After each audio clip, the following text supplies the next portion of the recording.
diplomacy, cultural preservation, and collaborative efforts towards sustainable development and global peace. Through this initiative, we aim to create a dignified platform for indigenous leadership rooted in ancestral wisdom, cultural legitimacy, and collaborative innovation, enhancing global dialogue and regional stability. The establishment of the UAN headquarters would position a host country at the forefront of a global movement promoting indigenous wisdom while creating significant economic opportunities for the nation and its people.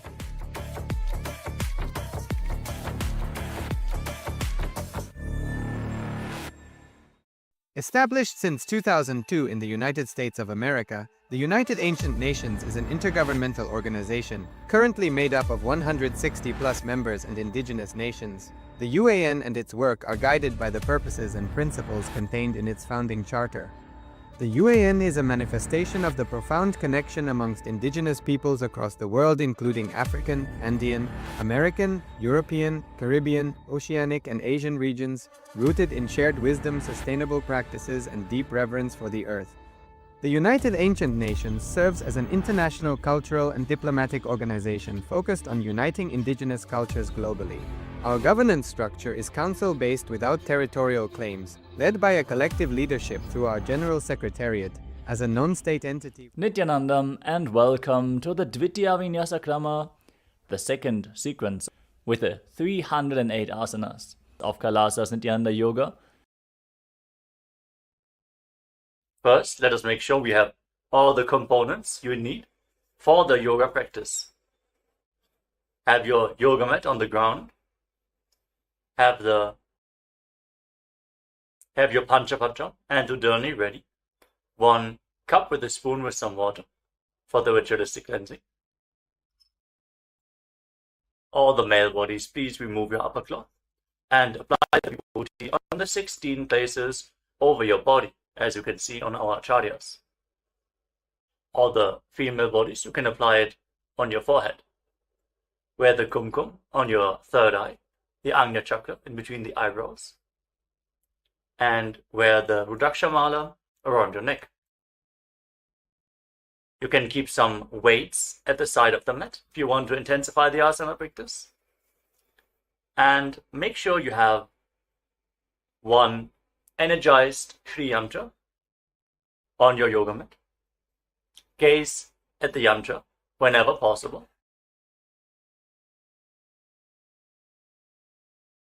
To mirror the macrocosmic energies into your microcosmos.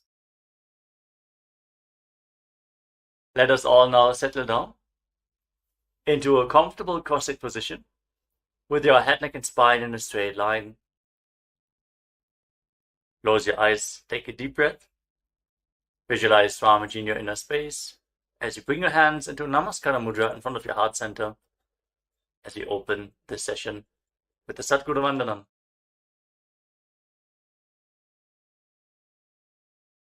Nityanandam Paramasukhadam Kevalam Jnanamurtim Dvandvatitam Gagana Sadrisham Sattvamasya Laksham Ekam Nityam Vimalamachalam Sarvadhi Sakshi Bhutam Bhavatitam Trigunarahitam Sadgurum Tam Namami.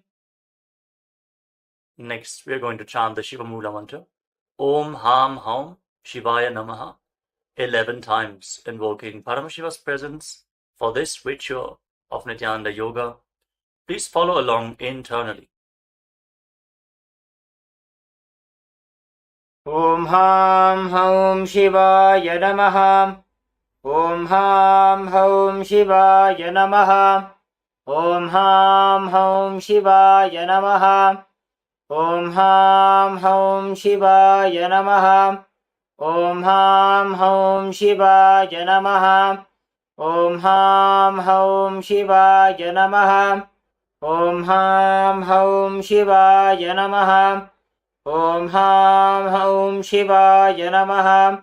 Om Ham Haum Shivaya Namaha. Om Ham Haum Shivaya Namaha. Om Ham Haum Shivaya Namaha. Let us now enter into the Tattvachamanam, the ritualistic cleansing. Take your Panchapatam and Udani. Keep your right hand in the Gokarna Mudra in the shape of a cow's ear. Take one Udani, 1 spoon of water, and pour it into your right palm. Each time the word Swadha is chanted, sip the water from the bottom of your palm and take another Udani of water into your hand for a total of 3 times. Om Atmatattvam Shodhayami Swadha. Om Vidyatattvam Shodhayami Swadha. Om Shivatattvam Shodhayami Swadha. Now wash your right hand with the water from the Panchapatam and wipe your lips twice with the bottom of your right thumb as we chant Om Ham Hridayaya Namaha. Wash your hand again. With your index, middle and ring finger joined together, touch above the upper lip and below the lower lip. Then wash your hand again. With your index finger and thumb joined together, touch your right nostril and your left nostril. With your ring finger and thumb, touch your right eye, your left eye, your right ear, and your left ear. Then wash your hand again. With your little finger and thumb, touch your navel, your right chest, and your left chest. And with all the tips of the fingers joined together, touch the crown of your head, the right shoulder, the left shoulder, and your heart center. Wash your hand again. Now place your right hand over the left and place both your hands on the right thigh. Sit straight, close your eyes, and make a conscious resolution. What you want to manifest in today's Nityananda Yoga session. Hold the visualization of what you want to manifest as we chant the Sankalpa mantra. Om Mamopatta Samasta Duritakshayadvara Bhagavat Sri Nithyananda Paramashiva Prityartham Sri Nithyanandeshwari Paramashiva Shakti Sameta Sri Nithyanandeshwara Paramashiva Prityartham Cha Shubhe Shobhane Muhurte Adya Brahmanaha Dvitiya Parardhe Shri Shvetavaraha Kalpe Vaivasvatamanvantare Ashtavimshatitame Nitya Yuge Prathame Pade Jambudvipe Bharatavarse Bharatakhande Meroho Dakshine Parshve Shakabde Asmin Vartabane Vyavaharike Prabhavadinam Shashtyaha Samvatsaranam Madhye Shubhanama Samvatsare Shubhayane Shubharitau Shubhamase Shubhapakshe Shubhaditau Shubhavasarayuktayam Shubhanakshatra Shubhayoga Shubhakarana Evam Gunavisheshana Vishishtayam Asyam Shubhadithau Shri Kailasonnada Dwadashanta Shyamala Pitharudha Shri Meenakshi Sundareshwara Bhinnaswarupam Parashivaputra Ratnakumara Gurumanyatulyavatar Shri Parvati Stanyapana Labdha Divyajnana Vishrutam Sakala Nigama Gamasara Bhuta Dravida Veda Pravaktre Srimad Paramashiva Karuna Samadhigata Mukta Maya Chaturashrayanam Gijamana Chatra Chamara Shri Jinnakahaladi Samasta Birada Valyalankrtam Jnana Vijnana Chakravarti Sarvajana Sangha Sadhyo Nirvana Diksha Vyajapa Varga Varsha Vishranaji Mutam Paramatakala Kesari Shaiva Siddhanta Sthapanacharya Shri Rajadhiraja Pandya Maharaja Guru Kshapana Shakyadi Mahandakara Nivarana Jnana Bhanu Vikshana Narharha Dajochetana Purvaka Srimad Rishabhadvaja Sthapaka Shaiva Samay Kartre Sarvajna Pitharudha Shri Jagat Guru Shri Jnana Sambandha Deshika Swami Vagisha Sundara Manikya Vachaka Swaminam Avatara Bhuta Shri Jnana Sambandha Swami Punaradrita Shyamala Pita Sarvajna Pita Trinavadyuttara Dvishatatama Guru Mahasannidhanam Arunagiri Yogeshwara Paramparagata Arunachala Sarvajna Pita Guru Mahasannidhanam Kailasa Paramparagata Kanchi Kailasa Sarvajna Pita Trayastrimshaduttara Dvishatatama Guru Mahasannidhanam Nityotsava Nitya Mangala Nitya Kalyana Nitya Rajita Kailasa Paramparagata Adi Kailasa Nityananda Pita Mahasamsthana Mahasimhasana Pita Kartre Sakshat Shri Paramashiva Samudbhuta Kailash परंपरागत वैवस्वतमनु इक्ष्वाकु हरिश्चंद्र भगीरथ श्रीरामचंद्र शूरसेन इत्यादि अनवच्छिन्न सार्वभौम चक्रवर्ती परंपरागत चतुष्षष्टि योगिनी मंडित चतुष्षष्टि संप्रदाय प्रवर्तक मनुधर्म शासन सूर्यवंश प्राप्त सर्वज्ञ पीठ सुरांगी साम्राज्य मूर्धाभिषिक्त चूड़ामणि साक्षात् श्री परमशिव समुद्भूत कपिल महागुरु पुनरुद्धृत महानिर्वाणिपीठ अष्टोत्तर सहस्र श्री महामंडलेश्वर साक्षात् श्री परमशिव समुद्भूत श्री महागणपति समारंभ अनवच्छिन्न पीठाधीश्वर गुरु परंपरा प्राप्त अटल पीठ अष्टोत्तर सहस्रतम अष्टोत्तर सहस्र श्री अटल पीठाधीश्वर धर्म मुक्ति स्वर्गपुर स्वर्ण पीठ त्रयोविंश गुरु महासन्निधान कैलास परंपरागत आदिपीठ सर्वज्ञ पीठ जगद्गुरु श्री कैलास पुनरुद्धारक श्री कैलास परमाचार्य श्रीमत् परमहंस परिव्राजकाचार्य वर्य सच्चिदानंद प्रणव स्वरूप श्रोत्रिय ब्रह्मनिष्ठ श्रीमद् जगद्गुरु श्रीलश्री भगवत् श्री नित्यानंद परमशिव श्री ज्ञान संबंध देशिक परमाचार्य स्वामिनां प्रीत्यर्थं तेषां पादारविन्दयोः भक्ति सिद्ध्यर्थं गुरुकृपा कटाक्ष सिद्ध्यर्थं क्षेम स्थैर्य वीर्य विजय आयुरारोग्य ऐश्वर्यानाम् अभिवृद्ध्यर्थं धर्मार्थ काम मोक्ष चतुर्विध बल पुरुषार्थ सिद्ध्यर्थं समस्त दुरितोपशान्त्यर्थं समस्त मंगल अवाप्त्यर्थं भगवत् श्री नित्यानंद परमशिव प्रसादेन सकुटुम्बस्य ज्ञान वैराग्य जीवन मुक्ति प्राप्त्यर्थं पूर्ण आरोग्य युक्त दृढ़गात्र यौगिक शरीर सिद्ध्यर्थं परमशिव शक्ति आविष्करणार्थं नित्यानंद योगाभ्यासं करिष्ये. Now wash your right hand once more. Om apa upasprisya. And keep your Panchapatam and Udani aside out of harm's way. The 108 asanas of KAILASA Nithyananda Yoga. We're now going to continue the sequence with the next asana. Now sit in a comfortable posture and place your hands on your knees in Bindu Mudra with index fingers and thumbs together. Relax and breathe deeply in Samana Kumbhaka. Fill your navel region with prana and hold your breath comfortably on and off. Visualize Swamiji in your inner space in Yathasana Ishtasana. Hold this posture for a few seconds. पर्यंकं तत्समाख्यातं यथसंस्थं यथा स्थितिः. And then in a cross-legged position with your hands on the knees in Bindu Mudra, start inhaling. We can cut this part out. In a comfortable cross-legged position with your hands on the knees in Bindu Mudra, start inhaling and exhaling as deeply as possible, as slowly as possible. Inhale and exhale as deeply as possible. Keep visualizing Swamiji in Samasana. इदानीं गर्भिणीनां योगाभ्यासो यथा लघु सुखप्रसवलाभाय प्रोच्यते प्राक्तनेपति दण्डपद्मभरद्वाज वीरवज्रसमानितो आसनानि सदा कुर्यात् सुदीर्घैरे च पूरकैः. Now place your left foot against your perineum and bring the right foot on top of the left foot. Keep your hands flat on your knees. Fix your gaze at the tip of your nose. Visualize yourself as a sage, liberated by the Supreme Pontiff of Hinduism. In Muktasana. निपीड्यसि विनीं सूक्ष्मां दक्षिणेतर गुल्भतः वामं याम्येन गुल्फेन मुक्तासनमिदं भवेत्. Now shift your gaze upwards towards your third eye. Maintain the position. Feel the stability of body and mind as you visualize Swamiji in Siddhasana. स्थानुस्यम्यमितेन्द्रियोचलदृशा पश्यन् भ्रुवोरन्तरं चैतन्मोक्षकपातभेदजनकं सिद्धासनं प्रोच्यते. Now shift your gaze to the ground in front of you. Intensely contract the perineal floor.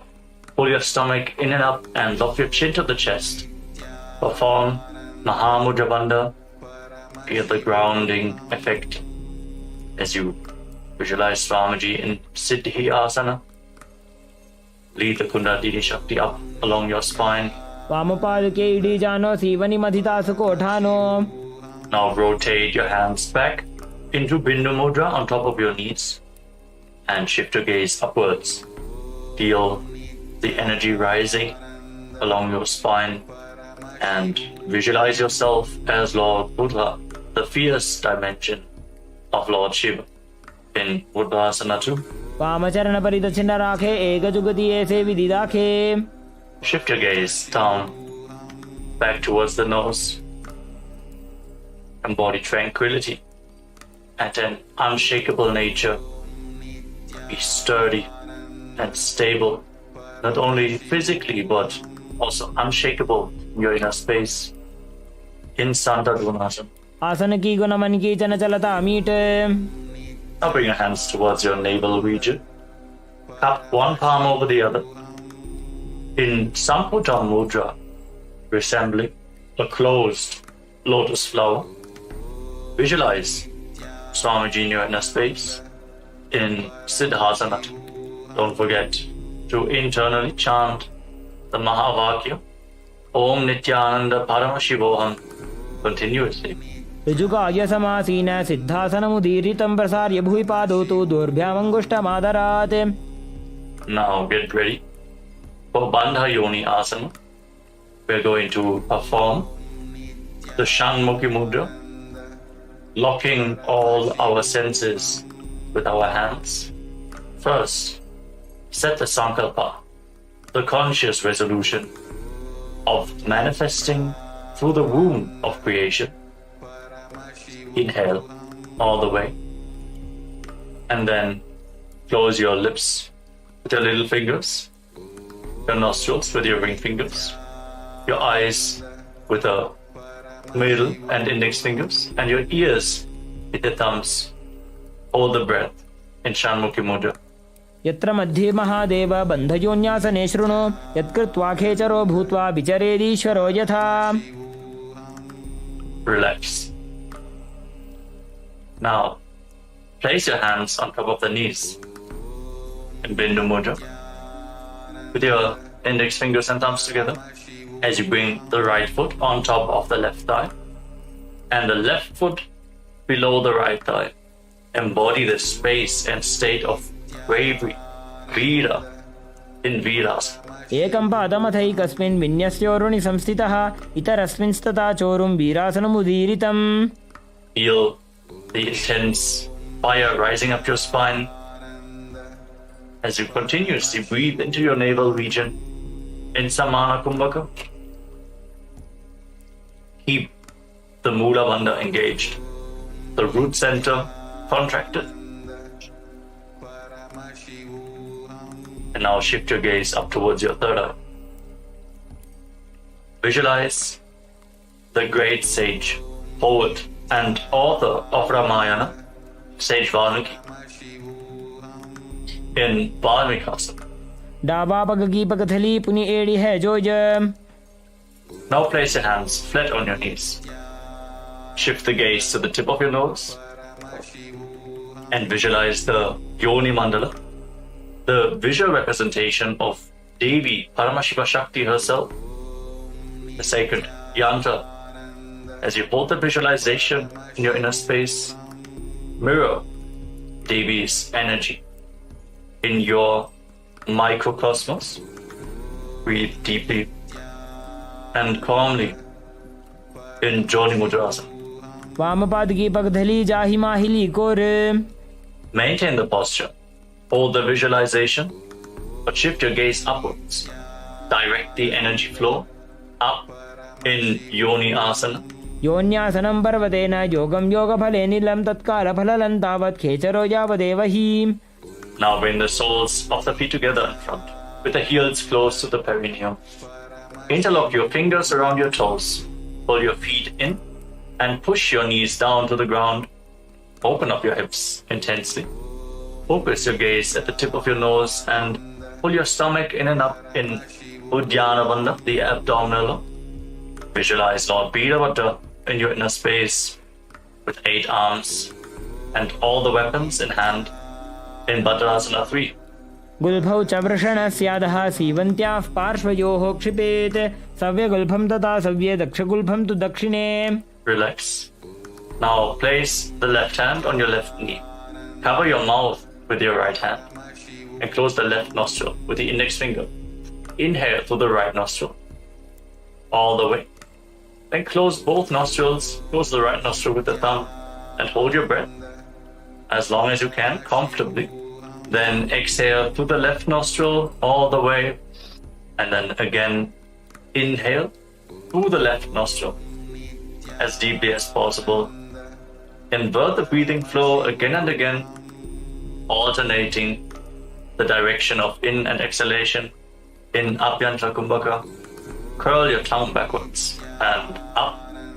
Lead it as high as possible in the Kechari Mudra, making you lighter than space itself. Gaze up towards your third eye and visualize yourself as an Agori in Agorasana. पूर्व को हो भिश्रिका जो जी वाही विधि जो की जैसो जी. Relax. Now, separate your heels. Keep your toes together and bring your elbows down on top of your heels. Rest your chin on your hands. Fix your gaze at the tip of your nose. Pull your stomach in and up. Perform Uddiyana Bandha as you exhale all the way and hold your breath in the exhaled state. On every exhalation, in Rechaka Kumbhaka, visualize yourself as a female elephant drinking water in Kanari Pavasana. ग्वाली पाव आसन कक्षो है जैसे Yahoo में जाने विधि तैसे. Now rise up. Slightly lift your feet off the ground as you scoop your hands below the feet. Interlock your fingers in front and then lift your feet up towards your chest in Padasana as you gaze to the tip of your nose. Hold the balance. Be stable in your inner space and visualize Swamiji in your inner space. Hold this position for a moment. ततोर्ध्वं रेचयेत् वायुं मृदुनिश्वास संयुतम्. And now interlock your fingers around the toes from the top. You can set them down for a moment. And then again, pull your feet up towards your chest. Rest your chin on the toes as you gaze to the tip of your nose and embody the state and space of a king in Gopichandasana. पूरव विधिपका का अंगूठा कंठ को पराशे. Now lower your legs down and once more scoop your hands below the feet. Interlock your fingers around the toes and bring your feet towards your chest. Bring your chin onto the fingers. Focus your gaze at the tip of the nose and visualize your body being completely healthy, free from any defects in Udarasana. Hold this posture. दोबो पगदली संपुट ठाने उभय हस्तकरी उर्द हिताने. Then slowly raise your feet higher in front of your face. Try to hold the balance here. Keep the interlocked fingers in front of your forehead and visualize yourself excelling in everything in Vishishtasana. दोबो पगदली जोड़ी संपुट करे. Relax. Bring your feet down. Now one by one, lift your legs over top of your shoulders. The knees bent.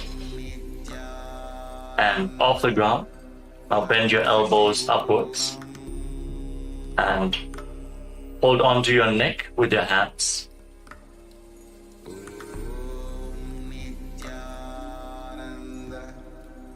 Visualize yourself as a cobra in Bhujasana.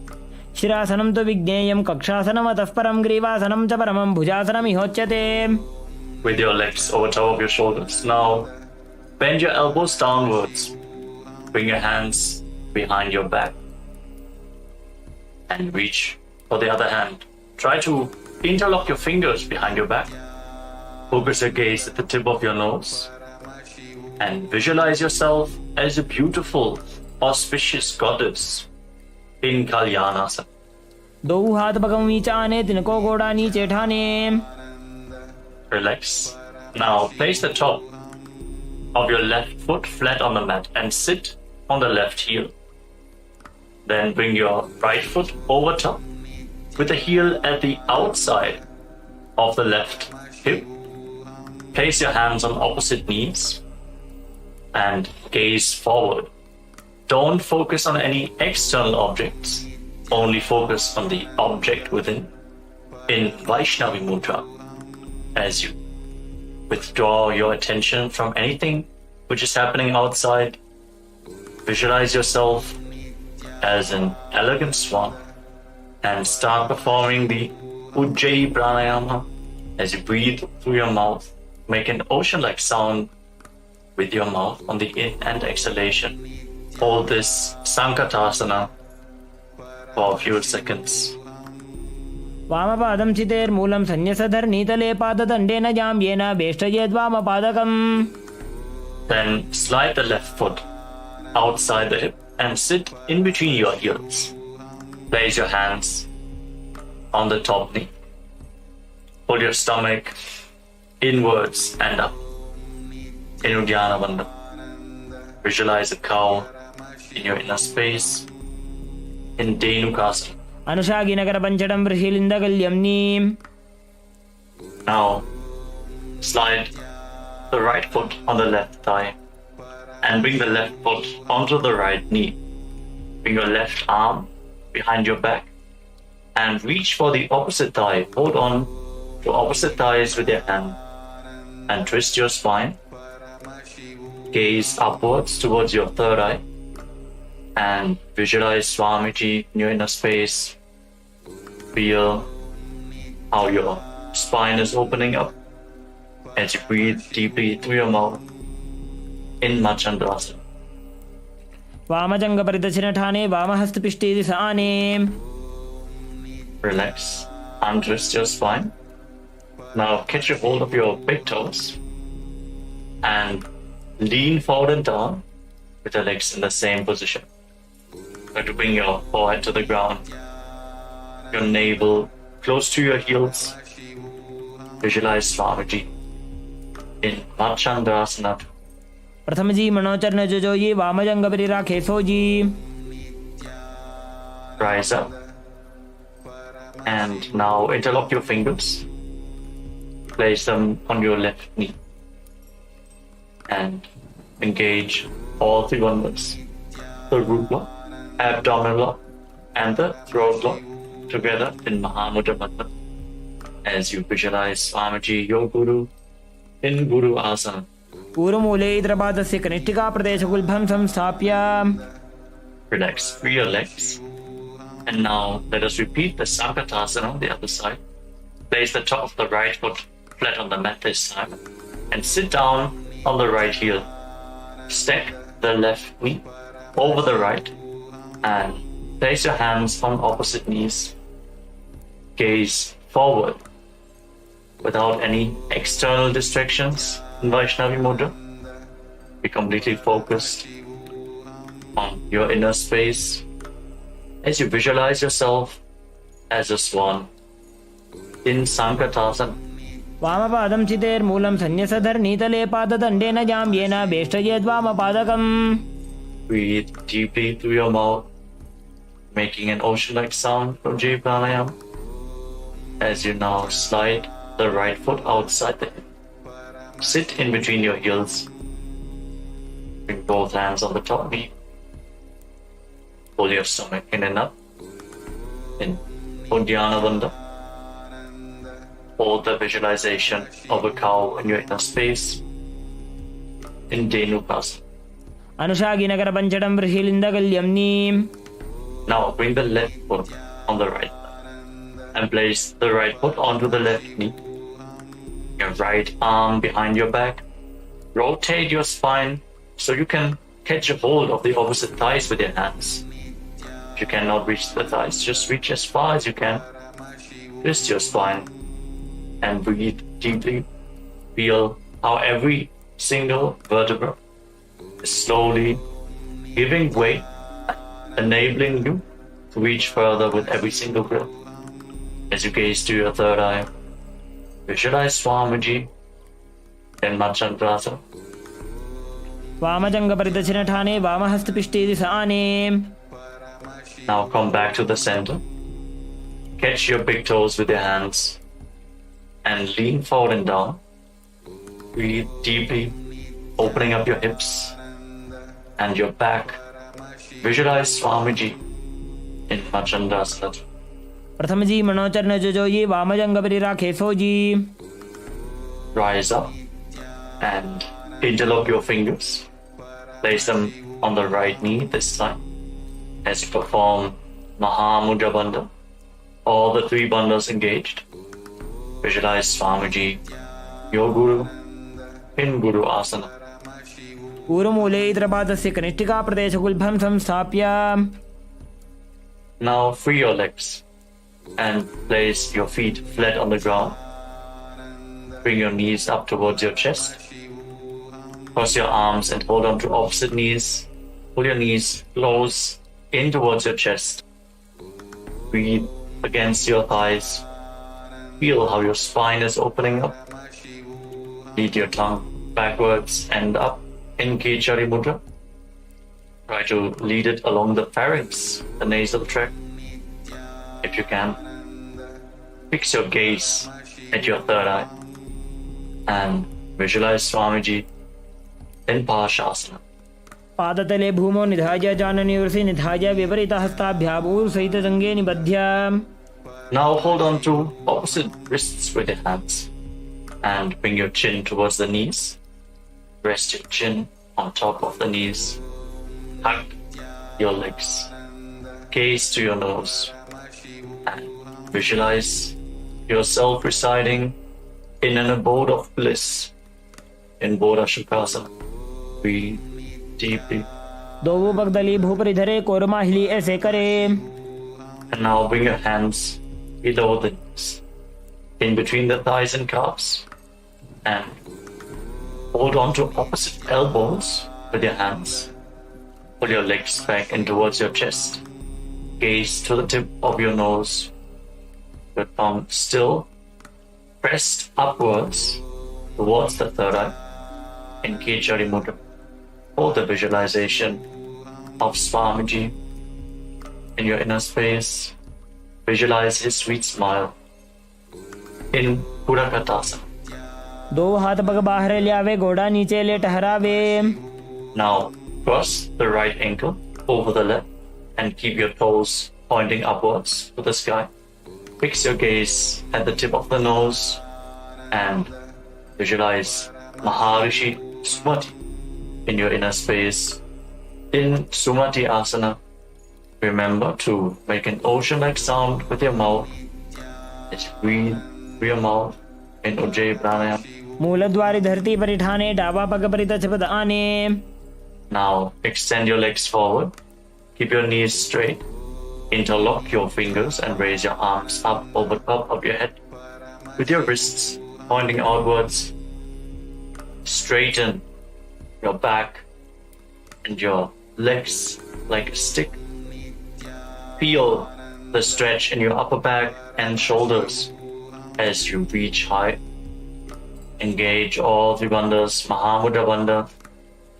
Fix your gaze at the tip of your nose with your tongue. Pause upwards in Kechari Mudra. Swamiji in your inner space in Dandasana. इदानीं गर्भिणीनां योगाभ्यासो यथा लघु सुखप्रसवलाभाय प्रोच्यते प्राक्तने पथि. Now lean forward and down. Catch a hold of your big toes in Prana Mudra with index fingers and middle fingers. Lean down as low as possible.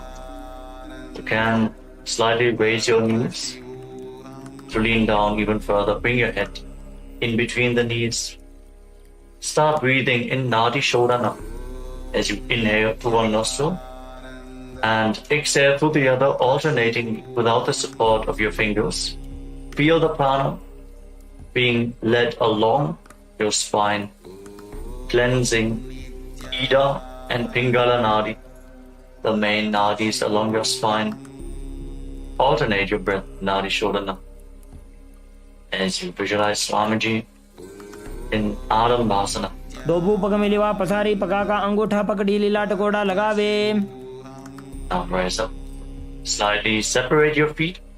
Raise your knees and bring your hands below the shins, holding on to the soles of your feet from the outside. Lean down as low as possible. Stretch your lower back, your upper back. Open your hips. You can literally pull yourself down as you catch a hold of your feet. breathe deeply, and with every exhalation, sink a little bit deeper into the stretch. Focus your gaze at your third eye. Take the energy upwards within your body. Visualize Swamiji in Vidukasana. प्रथम बेसीदो पाव पसारी कचक ऊर्तको कुरुडो डारे. Now rise up and bring the heels together in front. The feet still extended away from your body. Lead your hands underneath the shins. Keep the palms facing up. Your elbows on the mat. Bring your chin onto your heels. Lean down as low as possible. Gaze towards the tip of your nose. And visualize Swamiji in Jalandhari Pavasana. दो एड़ी मैली के दीजिए हाथ पसारी. Relax. Rise up. Straighten your legs. And now lift one leg upwards behind your neck. You cannot bring the leg behind your neck. You can just lift it over your shoulder or pull it towards your chest. You can even just press it over the opposite knee. Then lean forward and down and hold on to the front foot with both hands. Breathe deeply as we are moving to Pratyahara Kumbhaka. Visualize how the prana is flowing upwards to 9 points of your body as revealed by Mahadeva himself. These points are the soles of your feet, the regenerative organs, your navel, the heart, the throat, the uvula, the center of your eyebrows, the top of the forehead, and the Brahmaranda, the crown of your head. Feel the prana flowing upwards in your body continuously as you visualize Swamiji in Urdhva Paschimottanasana. पश्चिमतानवत् संस्थितिं कृत्वा एकं पादं ग्रीवायां धृत्वा तिष्ठेत्. Your leg behind your neck. Now rise up and lean back all the way. Try to lay down on your back with the opposite leg extended forward. Catch a hold of the foot behind your head. Fix your gaze on the tip of your nose. Tensely open up your hips. Just straighten your body. Gaze to the tip of the nose. And visualize yourself as infinite or endless, an eternal one in Anantasana. उत्तानशयनी एकैकम्पायी ग्रीवायां विन्यस्य इतरहस्तेन पावाग्रं गृहीत्वा. Hold this posture for a moment and then roll onto your side, the side of the hand which is holding onto the foot behind your head. Rest on the side as you fix your gaze at the tip of the nose. Feel in complete control in Ankushasana. उत्तानशयित एकैकं पादं ग्रीवायां कुर्वन् इतरहस्तं कर्णमूले स्थापयेत्. Now you can release the leg from behind your neck. Lay down flat on your back and pull your knees up towards your chest and circle them with your hands. Rock your body from side to side. Relax after this intense stretch. Free up your back. Breathe calmly. Feel the prana flowing upwards within your body and Pratyahara Kumbhaka. And visualize Swamiji in Tridushasana. उत्तानशयनं जानुनी हृदये वष्टम्भ जङ्घासहित ऊरूनि करद्वये बद्ध्वा सव्यापसव्यं लोडयेत्. दृशासनं भवति. Now again, straighten your legs as we are going to repeat Urdhva Paschimottanasana on the other side. So now lift the other leg behind your neck. Lean forward and down. Hold on to the foot. Pull yourself down as low as possible. Visualize Swamiji in your inner space. Hold this posture. Feel the intense opening of the hips and back. Stretch the hamstrings. पश्चिमतानवत् संस्थितिं कृत्वा एकं पादं ग्रीवायां धृत्वा तिष्ठेत्. As you lean back, the leg behind your neck. holding onto the foot with the opposite hand. Straighten the other leg forward. Gaze the tip of your nose and feel that you are without beginning or end, infinite, ananta, in anantasana. उत्तानशयनी एकैकम्पायी ग्रीवायां विन्यस्य इतरहस्तेन पावाग्रं गृहीत्वा. Now roll to the side of the hand which is holding onto your foot. Fix your gaze at the tip of your nose and relax, feeling in complete control in Ankushasana on the other side. Breathe deeply. उत्तानशयित एकैकम्पादं ग्रीवायां कुर्वन् इतरहस्तं कर्णमूले स्थापयेत्. Now lay on your back as you one by one bring your legs up behind your neck. Again, if you cannot bring your legs behind your neck, you can always just pull them towards your chest, opening up the hips.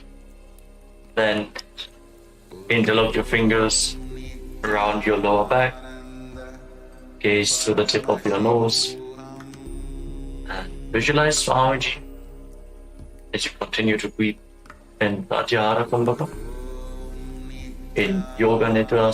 पादाभ्यां वेष्टयेत् कण्ठं हस्ताभ्यां पृष्ठबन्धनं तन्मध्ये शयनं कुर्यात् योगनिद्रा सुखप्रदा. Now bend your arms upwards. Keep the legs over top of your shoulders and try to interlock your fingers around your neck. And as you keep gazing at the tip of your nose, visualize Lord Vishnu is blessing with it in Atma Ramasana. आत्मा राम आसन प्रथमसोऽधोऽसो वे. Now relax. Lay down on your back and extend your arms out to the side at shoulder level. Pull your knees up towards your chest and keep the soles of the feet facing up towards the sky. Gaze the tip of the nose and visualize Swamiji in Kochikasana. दो हाथ छीदा सा करे तिनसो ube Sapa करे. Now lower down your lips and let's get ready for the Jatara Parivrit. As you lay down on your back with your arms extended out at shoulder level, pull your knees to your chest and then drop one knee to the side and extend the opposite leg down. Now bend both your knees to the side. Feel the rotational stretch in your spine. Breathe deeply. Extend your legs to the side. Get your hold of your feet with your hand and turn your head away from the feet. Rotate your spine intensely.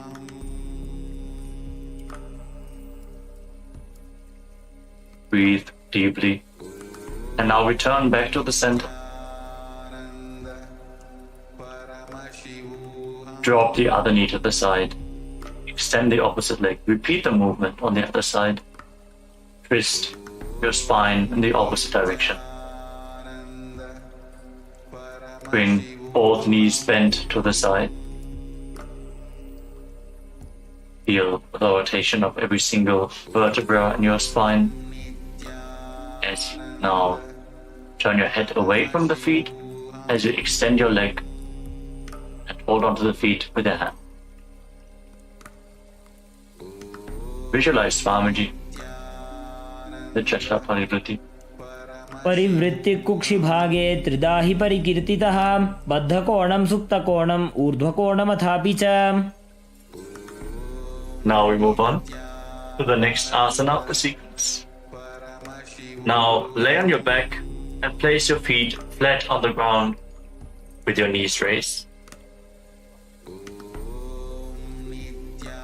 Get your hold of your ankles and push your hips up high off the ground. Lock your throat in Jalandhara Bandha and push the air upwards.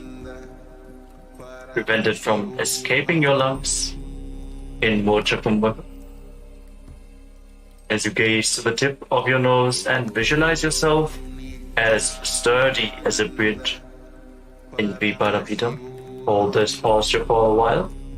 प्रतिक्रियायुतं द्वन्द्वपीठः सर्वबलप्रदं गर्भिणीनां दुर्बलानाम् इति Gargi जगादनु. And then bring your hands over top of your shoulders, the fingers pointing down towards your feet, and push your hips up off the ground. Raise your hips up high. Try to walk your hands and feet closer together. Breathe deeply through your nose. Try to relax in this posture as you visualize yourself as sturdy as stone furniture in Paryankasana. उत्तानशेन मस्ततलाभ्यां भूमिं वष्टभ्यां पादतलाभ्यां भूमिं धृत्वा. Now lay down on your back. Place your hands on the respective shoulders as you lift your knees towards your chest. Start rotating your hips in a circular motion as you visualize yourself as a dog playfully rolling around on its back in Shvotanasana. Keep breathing calmly through your nose. Katana along your spine. Feel the mobilization in your spine happening as you move your hips. शववत् शरीरं संस्थाप्य जानुनी सम्मील्य नाभुवानी च हस्ताभ्यां कन्दरां बद्ध्वा भ्रामयेत् श्वोत्तनं भवति. Now stop the movement. Place your arms flat on the ground next to your body and raise your legs, raise your hips, point your toes up towards the sky as we enter the Viparita Karani. Now start rotating your legs in a circular motion. Form the Mocha Kumbhaka with your throat locked completely. Visualize Swamiji and feel the Jataragni, the digestive fire, increasing this posture. भूतले सशिरोद्धत्वा खेनगे चरणद्वयं विपरीतकृतिश्चैषा सर्वतन्त्रेषु गोपिता.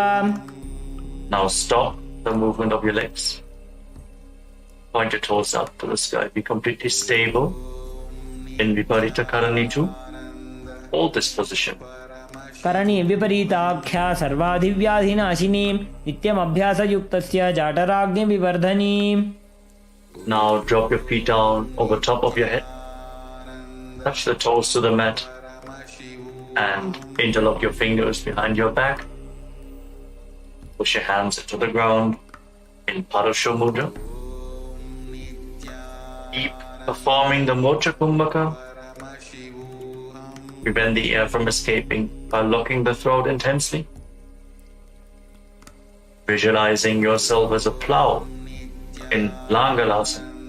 नरकासने स्थित्वा नासिकाप्रदेशे भूमौ पादपृष्ठे स्थाप्य हस्तद्वयं सम्मील्य लम्बीकुर्यात् ग्रीवाप्रदेशेन भूमिं कर्षयेत् लाङ्गलासनं भवति. Now move your hands up towards your feet. Hold onto your feet over top of your head. As you visualize Paramashiva in your inner space, eternally chanting Om Nityananda Paramashivoham continues. As this is one of the 84 asanas which have been revealed directly by Lord Paramashiva himself. Shaita Paschimatanas. तानं शयित्वात् कुर्वीत शयितपश्चिमतानकम्. Now make sure that your hips are above the shoulder level and then separate your legs wide to the side. Keep holding onto the feet in Supta Konasana as you visualize Swamiji in your inner space. परिवृत्ति कुक्षि भागे त्रिदाहि परिकीर्तितः बद्धकोणं सुप्तकोणं ऊर्ध्वकोणमथापि च. Now join your feet back together. Catch a hold of your ankles and then roll onto your back, keeping your arms and legs straight. Visualize yourself as a chakra, a wheel in Chakrasana. Keep the Jalandhara Bandha engaged, your throat locked. शवासनस्तद्वौ पादौ कुर्यान्मस्तकतः परो व्युत्क्रमेण ततः शीघ्रमेतत् सर्वस्य साधनम्. As you now lay down on your back, bring your legs vertically, pointing up towards the sky. Hold on to the big toes, your arms straight. Send your legs out of the side. Open up your hips. Feel the intense stretch. Slightly pull on the toes to move deeper into the position. Breathe firmly in Supta Prasadita Parangushtasana. As you return to making an ocean-like sound with your mouth in Ujjayi Pranayama. उत्तानपादं क्रौञ्चं च मरीचिं वीरभद्रकं नटराजं त्रिकोणं च सुप्ताङ्गुष्ठप्रसारणे. Now join your feet back together. Keep holding on to the big toes in Supta Parangushtasana. Try to straighten your knees. Feel the stretch in the hamstrings. As you visualize Swamiji. उत्तानपादं क्रौञ्चं च मरीचिं वीरभद्रकं नटराजं त्रिकोणं च सुप्ताङ्गुष्ठप्रसारणे. Now from Supta Parangushtasana, cross your legs into Padmasana. Place your feet on top of opposite thighs. Bring your knees down towards the ground and your hands above your head. Holding onto opposite elbows. Fix your gaze at the tip of your nose. Try to bring your back on the ground. Feel your pelvis rotating through your hip bones, opening up the hip rotators. Visualize Matsya, the fish avatar of Lord Vishnu in Matsyasana. मुक्तपद्मासनं कृत्वा उत्तानशयनं चरेत् कूर्पराभ्यां शिरो वेष्ट्या मत्स्यासनं तु रोगः. Place the back side of the right hand on top of the left palm over top of your head. With the legs in Padmasana. Gaze to the tip of your nose and visualize Lord Rama in your inner space in Parasharamasana. प्रथमकरे पद्मासन आचे सुधोसो वे भूपरिपाचे. Breathe deeply. Open up your hips. Now lift your knees off the ground. Raise your hips as you support your hips with your hands. Your elbows resting on the ground. Fix your gaze at the tip of the nose. Lock your throat. Visualize Swamiji in your inner space. In Sarvangasana. अथ वक्षेत्र संक्षेपात् सर्वांगासनमुत्तमं यत्कृत्वा योगनिपुणो विद्याभिः पण्डितो यथा. Now roll down onto your back. Free your legs from Padmasana. And place one foot onto the opposite thigh. As you raise your knees up towards your chest, extend your arms out over top of your head. Hook your fingers forward and raise your chin to the chest. Lock your throat. Fix your gaze at the third eye as you visualize yourself as a scorpion in Vrishchikasana. Hold this asana for a moment. प्रथमशयन सुधोषीशिकेशिकी सन्धि सुदाखे. Now lower your arms and legs. Place the other foot on the opposite thigh. Get ready to repeat Vrishchikasana. Bring your hands over top of your head. Fingers hooked forward like the stinger of a scorpion. Gaze to the third eye in Vrishchikasana. प्रथमशयन सुधोषीशिकेशिकी सन्धि सुदाखे.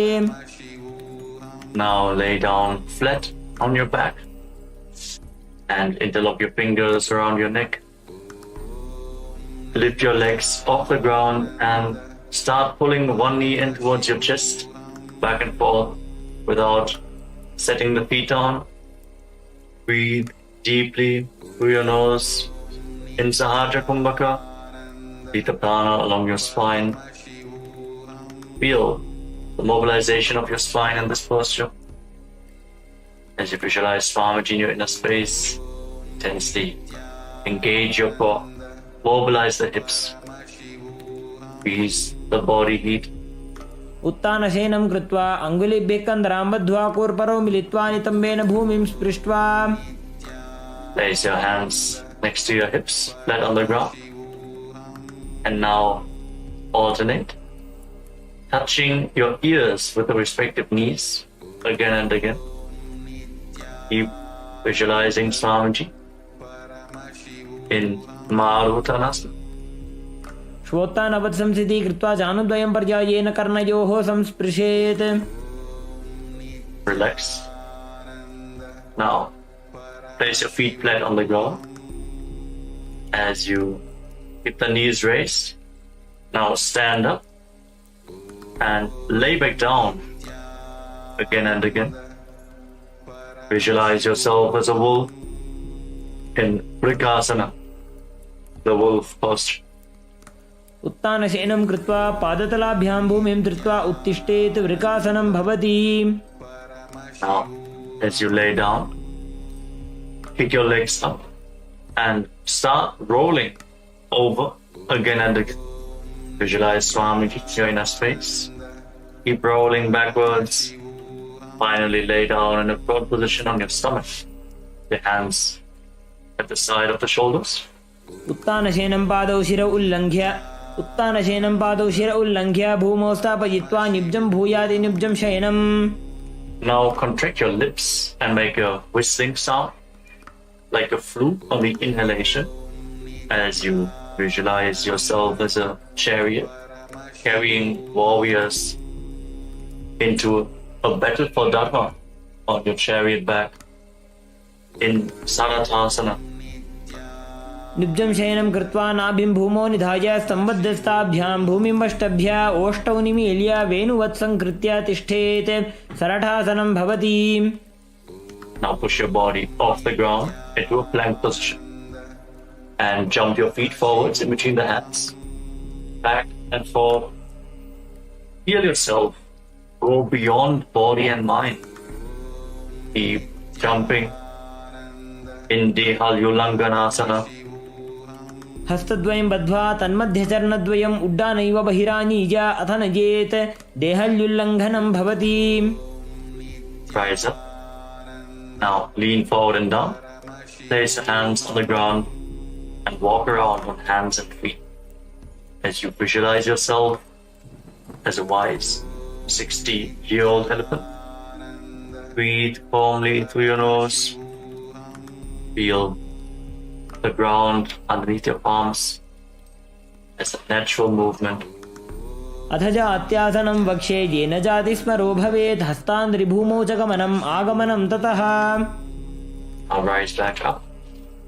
As you enter into the next kalana of the sequence, stand in the Arimandi posture. Heels together, toes pointing outwards and your knees bent. Bring your elbows up to the shoulder level. Tilt your head back. Open up your chest and start rotating your arms around your body as you move your head in all directions. In Lolitika Karana.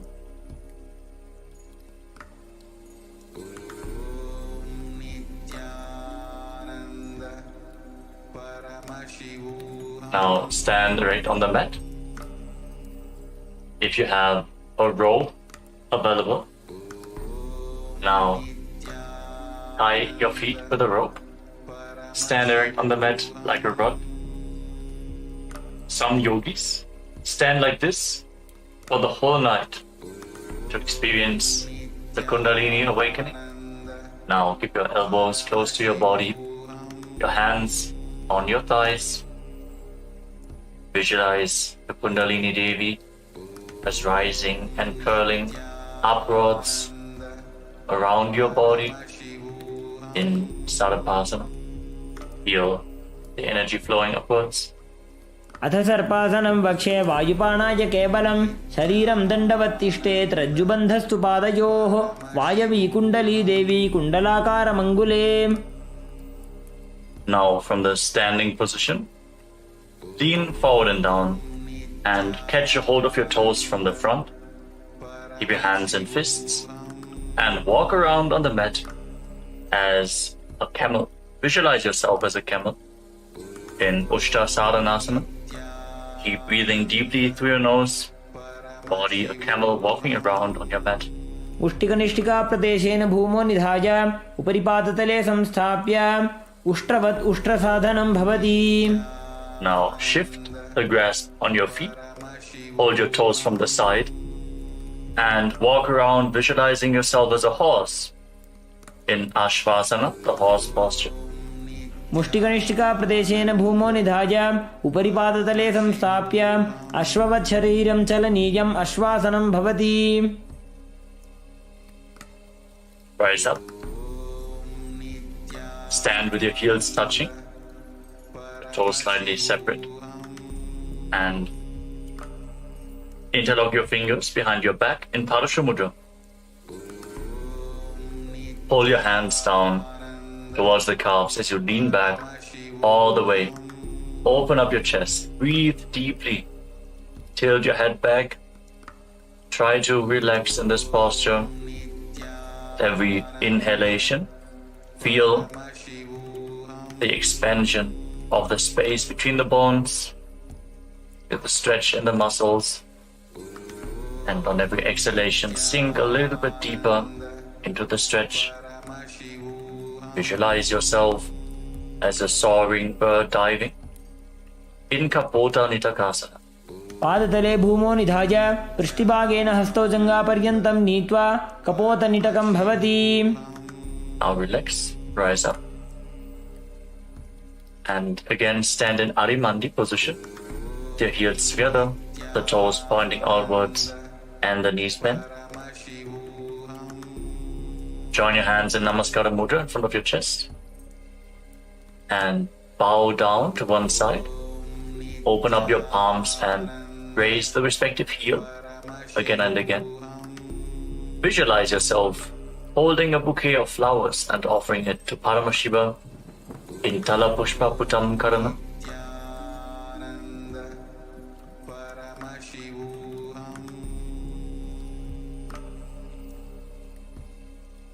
Next up is Khadgasana. As you stand on the mat, fix your gaze at the tip of your nose and visualize yourself as a rhinoceros. Then lay down on your stomach and jump your feet back up towards the hands and stand.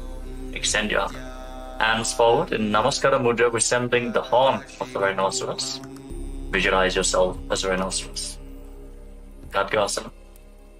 नुजसरतमासनं कृत्वा पादतलाभ्यां भूमिं वष्टभ्य उत्तिष्ठेत् खड्गासनं भवति. Now, as you stand on the mat, you can hold on to some weights to intensify this asana. Now sit down or squat down as low as possible and stand back up again and again. Gaze to the tip of the nose.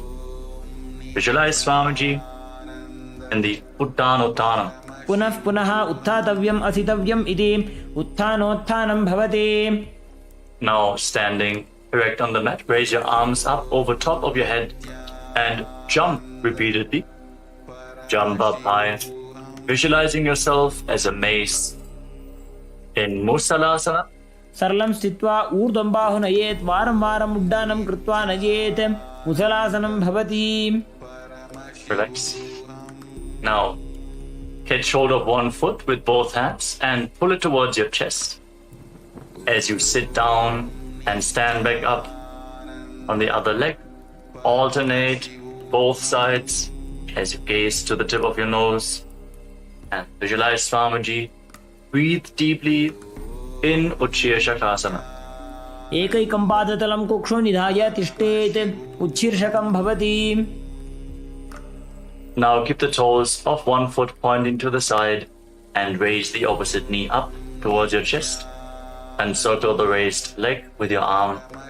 Keep the hand in a fist while placing the other hand on your inner thigh in Parshvajanu Karana.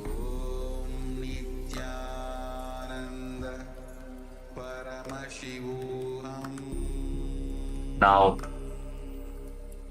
again, catch a hold of the weights as you extend your arms out forward. Extend the left leg and sit down and stand back up, visualizing yourself fiercely dancing as Lord Shiva in Tandavasana. एकेन पादेन स्थातव्यं ताण्डवासनं भवति. Now, raise the left foot towards the inner opposite thigh and stand relaxed with the hands by the side of the knees. Visualize yourself being blessed by Lord Brahma in Brahmanasana. Breathe calmly through your nose. ब्राह्मणासनमावक्ष्ये यत्कृत्वा ब्राह्मणो भवेत् एकपादमरो दत्त्वा तिष्ठेत् दण्डाकृतिर्भुवि. Then bring the left leg over and around the right knee. Tuck the toes of the left foot behind the right calf. Bring the left arm below the right and join your hands in Namaskara Mudra. Visualize yourself as Lord Garuda with big wings on your back in Garudasana 3. उत्तानकूर्मपीठं च संहस्गारुडमेव च वातायनं गोमुखं च भारद्वाजं त्रिविक्रमम्. Now slide the left foot onto the right thigh, still standing on one leg. Keep your hands by the side of the knees and visualize Swamiji in Ekapadasana. दक्षाङ्घ्रिं वामपादस्य जङ्घोपरि निधाय च. Now hold on to the left big toe with the left hand in Prana Mudra. Extend the leg out to the side. Keep the knees straight and start rotating on the standing leg, visualizing yourself as the North Pole Star in Dhruvasana, the Pole Star posture. एकेन हस्तेन दण्डरूपस्य एकस्य पादस्याग्रं धृत्वा इतरपादतलं भूमौ निधाय त्वरया भ्रमणं कर्तव्यं ध्रुवासनं भवति. Now lift one leg behind your neck. If you can't lift it behind your neck, you can pull it towards your chest or cross it over top of the opposite thigh. Then stand erect on the mat. Sit down and stand back up. Perform the 3 steps of Lord Vishnu as you visualize Lord Vishnu in your inner space in Trivikramasana. ग्रीवायां पादं संस्थाप्य स्थातव्यम् उत्थातव्यं त्रिविक्रमासनं भवति. Relax. Now point the left toes outwards and lift the right knee towards your chest. Repeat the Parshvajanu Karana. Hold the knee raised to your chest.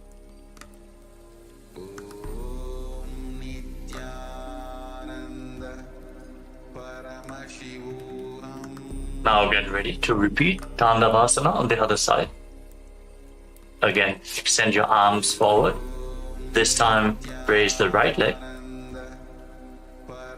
Visualize yourself dancing as Lord Shiva. As you sit down, stand back up in Tandavasana. एकेन पादेन स्थातव्यं ताण्डवासनं भवति. Now raise the right foot towards the inner left thigh with the heel close to the perineum. Hands by the side, visualizing yourself being blessed by Lord Brahma in Brahmanasana. Breathe calmly through your nose. Don't forget to chant the Mahavakya internally. Om Nithyananda Paramashivoham. ब्राह्मणासनमावक्ष्ये यत्कृत्वा ब्राह्मणो भवेत् एकपादमरो दत्त्वा तिष्ठेत् दण्डाकृतिर्भुवि. Now bring the right foot over and around the left knee, tucking the toes behind the left calf. Bring the left arm below the right and join your hands in Namaskara Mudra as you visualize yourself as Lord Garuda in Garudasana 3. उत्तानकूर्मपीठं च संहस्गारुडमेव च वातायनं गोमुखं च भारद्वाजं त्रिविक्रमम्. Move the right foot onto the left thigh, and keep your hands relaxed by the side. Visualize Swamiji in your inner space in Ekapadasana. दक्षाङ्घ्रिं वामपादस्य जङ्घोपरि निधाय च Now hold on to the right big toe and extend your leg out to the side. Straighten the leg and rotate quickly on the standing leg as you visualize yourself as the North Pole Star in Dhruvasana. एकेन हस्तेन दण्डरूपस्य एकस्य पादस्याग्रं धृत्वा इतरपादतलं भूमौ निधाय त्वरया भ्रमणं कर्तव्यं ध्रुवासनं भवति. Bring the right leg behind your neck or lift it towards your chest, whatever is possible for you, and then stand straight. You can hold on to a solid object for support if needed. Then sit down and stand back up. In Trivikramasana, visualize the blessings of Lord Vishnu. ग्रीवायां पादं संस्थाप्य स्थातव्यम् उत्थातव्यं त्रिविक्रमासनं भवति. Settle down. Stand with your heels touching and keep your toes pointing outwards, the hands at the side of your hips, your fingers pointing one by one. Breathe calmly in Samanakakarana.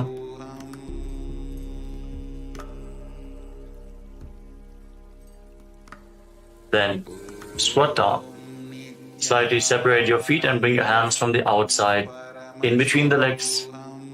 Interlock your fingers in front of your navel as you visualize Sage Goraknath, the founder of the Natha Yoga Hindu Sampradaya, perform the Jiva Chala Kumbhaka. As you inhale all the way, hold your breath, and by the force of your will, move the prana freely within your body. Move it upwards, downwards, through the limbs of your body. Lead your awareness through the different parts of your body and feel how the prana is following your guidance. Gain control over the flow of the prana within your body in Jiva Chala Kumbhaka as you perform Gorak Anjali Asana. प्रथम ही वो हो ये बाहुरी नीचो पुनि होवे. Now bring your hands behind your back. Maintain the squatting position. Visualize Swamiji in your inner space. Hold the balance in this posture. In Kanchi Asana. ऊरुमध्यात् हस्तौ निवेश्य नितम्बं धृत्वा पादतलाभ्यां भूमिं वष्टभ्य. Now bring the heels together close to your perineum and hold your hands behind your back. Try to sit upright and gaze towards your navel as you visualize Bhagavan Kala Bhairava, the Lord of Time, in Bhairuvasana. दोबू पग की थलिया की माहिली core मिला जी फना पानी उकड़ मोड़ वैसे. Now separate your toes and join your hands in Anjali Mudra. Raise them behind your neck with the fingertips pointing down towards the ground. Your elbows separate around your head. Gaze through the nose. Visualize yourself as a ball, which is one of the 10 incarnations of Mahavishnu, Varaha, in Varahasa. पागथली की माहिली core मिला जी फना पानी उकड़ वैसे. Now bring your hands into Prana Mudra. Catch onto the big toes and raise your hips up to the same level as your knees.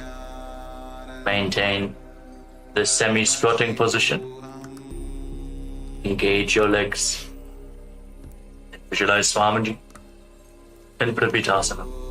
पार्श्वद्वय सम्मील्य स्थित्वा नितम्बं जानप्रदेश आनीय तिष्ठेत् प्रपीठासनं भवति. Now place your hands split on the ground, shoulder width apart. Bring your knees onto your arms, close towards your armpits. Raise your hips up and lean forward onto your arms. Balance with the feet lifted off the ground as you visualize yourself as a crow in Bakasana. Gauge your shoulders.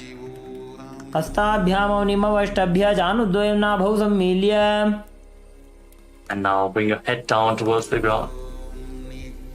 Your knees on your arms align your hips with the shoulders and raise your legs up, crossing your legs into Padmasana.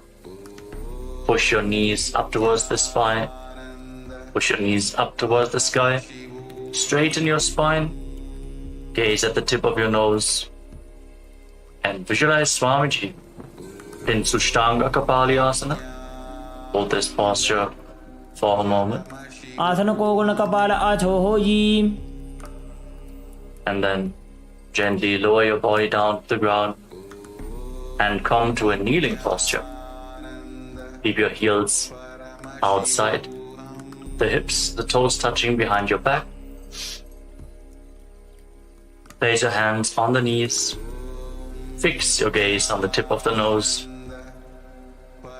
Visualize you are sitting in the secret seat with Paramashiva and Guru in Guptasana. जानोर्वोरन्तरे पादौ कृत्वा पादौ च गोपयेत्. Now place your hands on the ground and raise your hips up. Get ready for an inverted posture in Vrikshasana 2. Visualize roots growing from your hands. As you visualize yourself as a tree, raise your legs up. This asana purifies all the 7 chakras of your body. सप्तचक्रक्षालनाय vrikshasana विशेषकाञ्चन नेन्द्रियदादाढ्य कोणभेदान् समभ्यसेत्. Now, while you are in the handstand, fix your gaze at your third eye. Visualize Tejas, radiant energy flowing towards your third eye, rejuvenating your body, bringing the divine radiance to your being. Breathe deeply in Shiva Asana. दोबू पग जोड़ी माही Gulf मिलाए. Now lower your legs down, step your feet back, and come to a plank position. Lower your body down towards the mat and push yourself back up again and again. Visualize yourself as a fish in Matsyasana 2. नित्यं शयनं कुरु पार्श्वभागाय मूर्तकृत्य हस्ततलाभ्यां भूमिं वष्टभ्या वारं वारम् उड्डानं कुर्यात् मत्स्यासनं भवति. Lower your body down to the ground, lay flat on your stomach, and place your hands on the hips. Raise your head and chest from side to side, visualizing and moving your body like a snake as you calmly breathe through your nose. Mobilize your spine and your neck. Breathe deeply as you form Sarapasana 2. नित्यं शयनं कृत्वा हस्तौ नितम्बं संस्थाप्य पादौ दीर्घीकृत्य सम्मीलयन् उरसगन्तव्यं सर्पासनं भवति. Now bring your elbows down on the ground in front of you and rest your chin on the hands with the hands in Padma Mudra, the Lotus Mudra. Feel self-supported and completely independent as you keep the top of the feet flat on the ground. Relax in this posture. Open up your upper back and relax. कराभ्यां पङ्कजं कृत्वा तिष्ठेत् कुर्परया सुधीः मुखमुण्डमनुच्चायि निरालम्बनमासनं निरालम्बनयोगी स्यान् निरालम्बनमासनं निरालम्बनताध्यानं निरालम्बनमासनं. Now bring your hands flat on the ground in front of you and bend your knees, raise your feet. Then straighten your arms, push your upper back towards the feet as you visualize yourself as an umbrella protecting your guru from the sun rays in Chaturasana. All this intense stretch of your spine. अर्ध्यासनं स्थित्वा हस्ततलाभ्यां भूमिमष्टभ्या उन्नजात् छत्रासनं भवति. As you then come to a kneeling posture, place your feet down, sit on your heels with the feet flat. Extend your arms out in front of you. Place the palms and your forehead on the ground. Breathe against your thighs.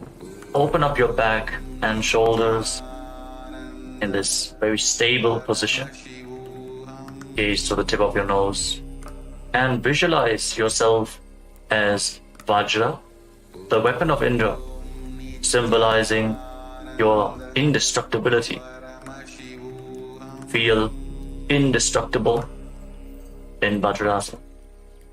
इदानीं गर्भिणीनां योगाभ्यासो यथा लघु सुखप्रसवलाभाय प्रोच्यते प्राक्तनेपथि दण्डपद्मभरद्वाज वीरवज्रसमानितो आसनानि सदा कुर्यात् सुदीर्घैरे च पूरकैः.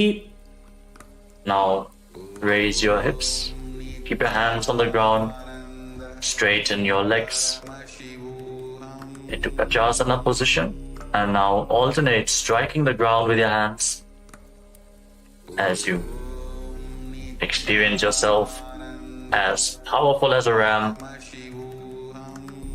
in Meshasana. गजासन संस्थितो एकैकं बाहुं भूमौ ताडयेत् मेषासनं भवति. Now, with your hands on the ground, raise your hips and lift your legs off the ground into a handstand position. Lower your face down towards the ground slowly as you visualize yourself as unborn, existing for all eternity in Ajasana. गजासन संस्थितो पादद्वयम् अन्तराळे कृत्य मस्तकेन भूमिं स्पृशेत्. Now come to a kneeling position with the feet flat on the ground. Hold on to the toes and pull them towards your perineum. Then place your hands flat on the knees.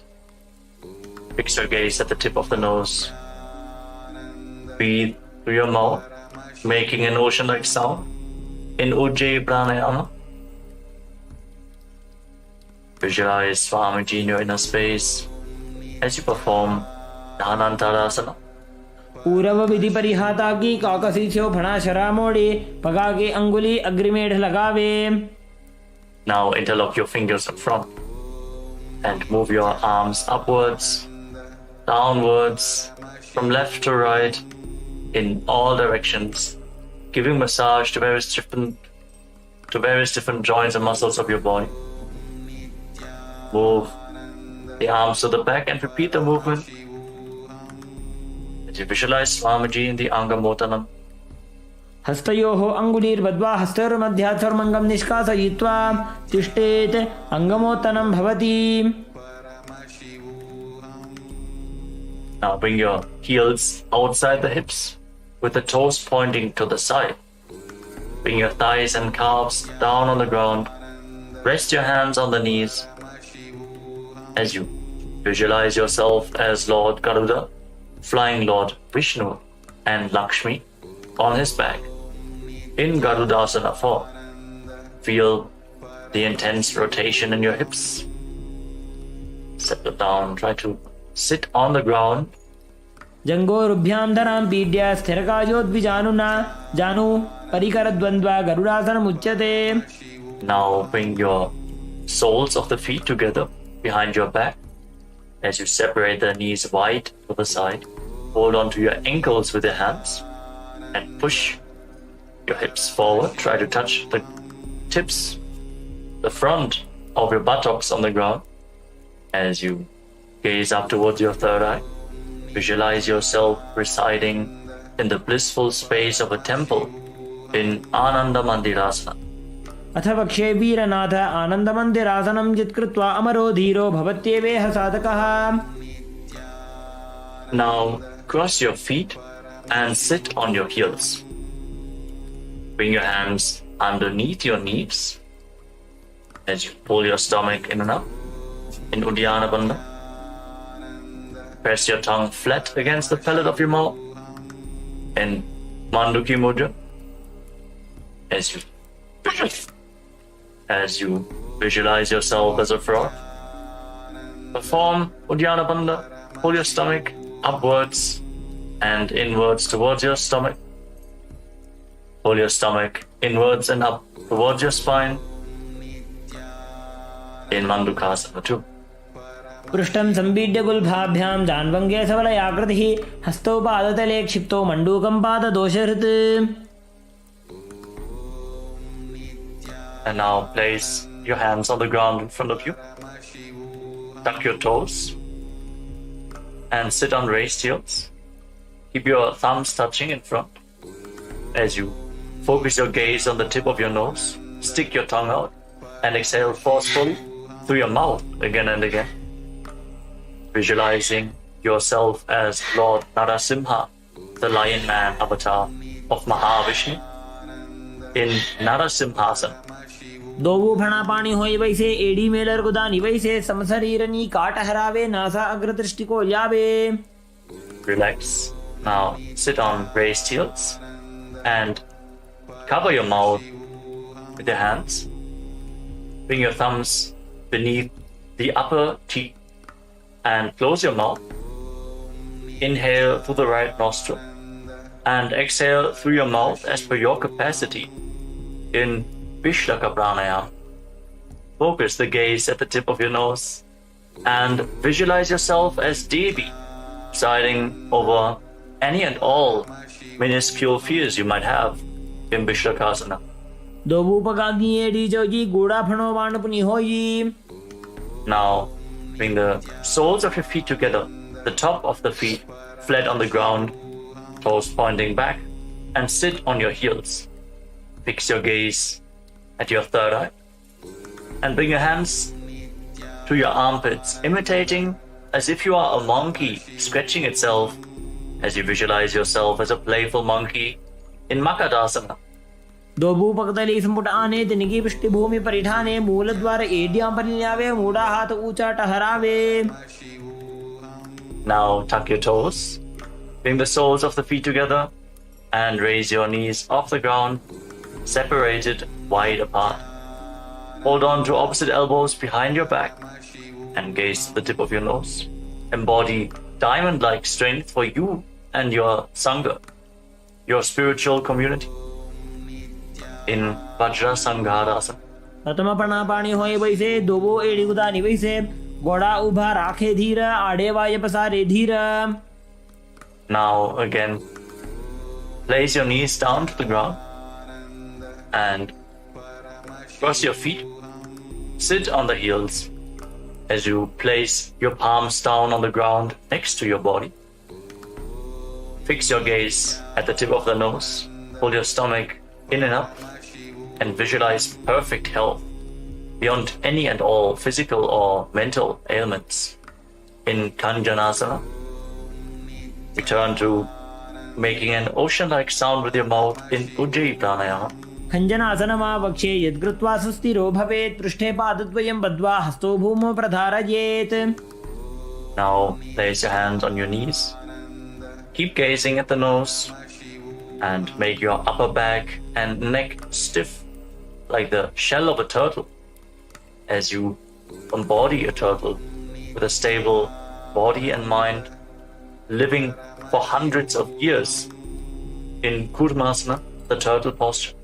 गुल्फौ च वृषणस्याधो विक्रमेण समाहितौ ऋजुकाय शिरो ग्रीवं कूर्मासनमितीरितम्. Now relax your upper back and neck.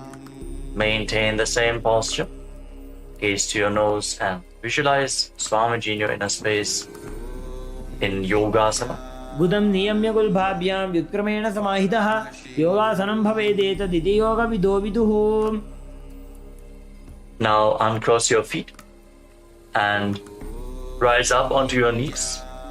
Cross your legs behind and bring your toes near the opposite knees. Bring your hands in between the thighs and calves and keep the thumbs outside. Hold on to your calves. As you gaze up towards your third eye, visualize a space of eternal oneness, Advaita, with your Guru Swamiji in Vijogasana. Hold the balance in this position. गोड़ा वामो वो हो जी गोड़ा आड़ा राखे दो जी दक्षी पाद के पानी रहावे फणो वाम गोड़ा ढिगल्यावे. Now bring the top of your feet flat on the ground, your knees closer together, and hold onto your heels as you lean back. Push your hips forward, tilt your head back, bend your back, open up your chest. Breathe deeply as you visualize yourself as a camel in Ustrasana 2. मेरुदण्डग्रन्थिदाढ्य संविवादैषु पुमान् कपोतोष्ट्रासनाभ्यास कुर्यान्वितहिताशनः. Now lean down, lower. Bring your elbows down to the ground, followed by the back of your head. Fix your gaze at the tip of your nose and experience yourself as a lotus blooming in Jatyasana 2. दोबू AD संपुट करे, सोले मूलद्वारी तर इधरे, फणा पानी उकड़ होए बैसे, बहुरी पिष्टि दिशि करे जो ऐसे. Now lay down on the ground, bring your back to the mat and rise up again and again. You can use the support of your hands if needed as you fix your gaze at the tip of the nose and visualize the healing of your causal body in Viranathasana. जंगा पृष्ठिभूमो निराज्य जंगोदरयोः ऊरुनी संस्थाप्य पृष्ठिवंशं वारं वारं स्पृशेत्. Now bring your hands over top of your shoulders and lean back all the way. Catch a hold of your feet and bring your head in between the heels. Push your hips up high, bend your back intensely. You cannot bring your head in between the feet. It is all right. Just lean down as far as possible. Visualize yourself as a beautiful dove in Kapotasana. मेरुदण्डग्रन्थिदाढ्य संविपादैषु पुमान् कपोतोष्ट्रासनाभ्यास कुर्यान्वितहिताशनः. Now slowly rise up onto your knees. Stand on your knees with your toes tucked and hold on to opposite arms in front of your body. As you fix your gaze at the tip of the nose, internally chant Om Nithyananda Paramashivoham. Verbalize the boon you want to receive. As you are in the boon fulfilling posture, receive your boon from Paramashiva in Varasana. जानुनी भूमौ संस्थाप्य हस्ताभ्यां बाहु परस्परं धृत्वा सर्वं तिष्ठेत्, वारासनं भवति. And lean forward and down. Place your forearms on the ground and rest your face on the hands. Visualize yourself as Varaha, the boar avatar of Lord Vishnu in Varahasana 2. सूर्यं चन्द्रं भेदनानि आसनानि निकथ्यन्ते. कोर्परो भूमौ स्थापयित्वा जानुभ्याम् अवनिमवष्टभ्य हस्तौ मस्तके संस्थाप्य पार्श्वनितम्बे संस्थाप्य तिष्ठेत्, वराहासनं भवति. Now let us get ready for another inverted posture with your forearms on the ground, elbows shoulder width apart. Interlock your fingers. Bring your head to the ground. Support your head with your hands. Raise your hips. Walk your feet forward. Align the hips with the shoulders and slowly raise your legs up in a controlled manner into a headstand posture. Keep gazing at the tip of the nose. Breathe calmly in Sahajra Kumbhaka, leading the prana along your spine. Visualize yourself as a lopped tree in Mundasana. अधो मुण्डासनं वक्षे सर्वेषां प्राणिनां सुखम्, ऊर्ध्वमार्गे पते दत्त्वा धारयेन्मारुतं सिद्धिः. Now slowly lower your legs down and come to a kneeling posture. With your feet flat, sit on your heels, slightly separate your knees and lean forward and down. Bring your head in between the legs.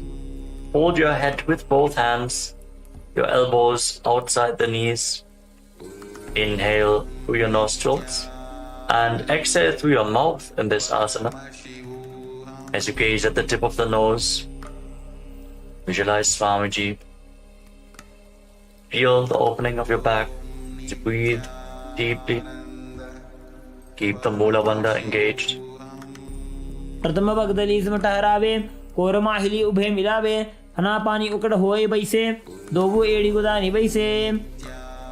Now lay down flat on your stomach and keep your hands extended out in front of you. Extend your arms out in front and lift your arms, your chest, your legs off the ground and hold. Tensely engage your back as you visualize yourself as a locust in Viparita Shalabhasana. शलभासन भेदाश्च नटभेरुण्ड नामके गण्डभेरुण्ड सहिते शीर्षदण्डासनं तथा. Relax. Now place your forehead on the ground, your hands by the side of your hips. Visualize yourself as a skull representing the mind with purified thoughts and the strong will to attain enlightenment as you lift your legs off the mat without lifting your chest. In KAILASA, the skull posture. कपालं भूमौ निधाय ऊर्ध्वं पादौ नयेत् कपालासनं भवति. The next asana is Akasha Kapotasana. Rotate as you lay on your stomach. Lift your legs up over top of your body and try to touch your feet to the ground in front of your face. Bend your back intensely. Visualize yourself as a free and open dove. उष्ट्रासने स्थित्वा चरणौ भूमेरुत्थाप्य मस्तकोपरि नीत्वा पृष्ठप्रदेशेन भूमौ स्थापयेत् आकाशकपोटं भवति. Slowly lay down again and come to a kneeling posture. Sit on top of your heels. As you lean forward and down, place your forearms on the ground and bring your navel towards the knees.